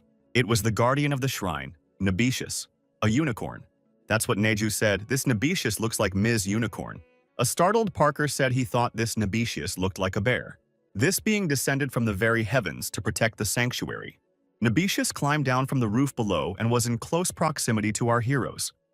Kaya said. As far as she knew, the dragon wouldn't just climb up. Parker's knees trembled. He asked if the master was sure of her assertion. Nebesius's eyes glistened and he growled menacingly. It looked as if he were picking out his prey. Parker threw his hands up in the air and shouted in fear that he was giving up. Nebesius opened his mouth and roared even louder. He showed his huge, sharp fangs,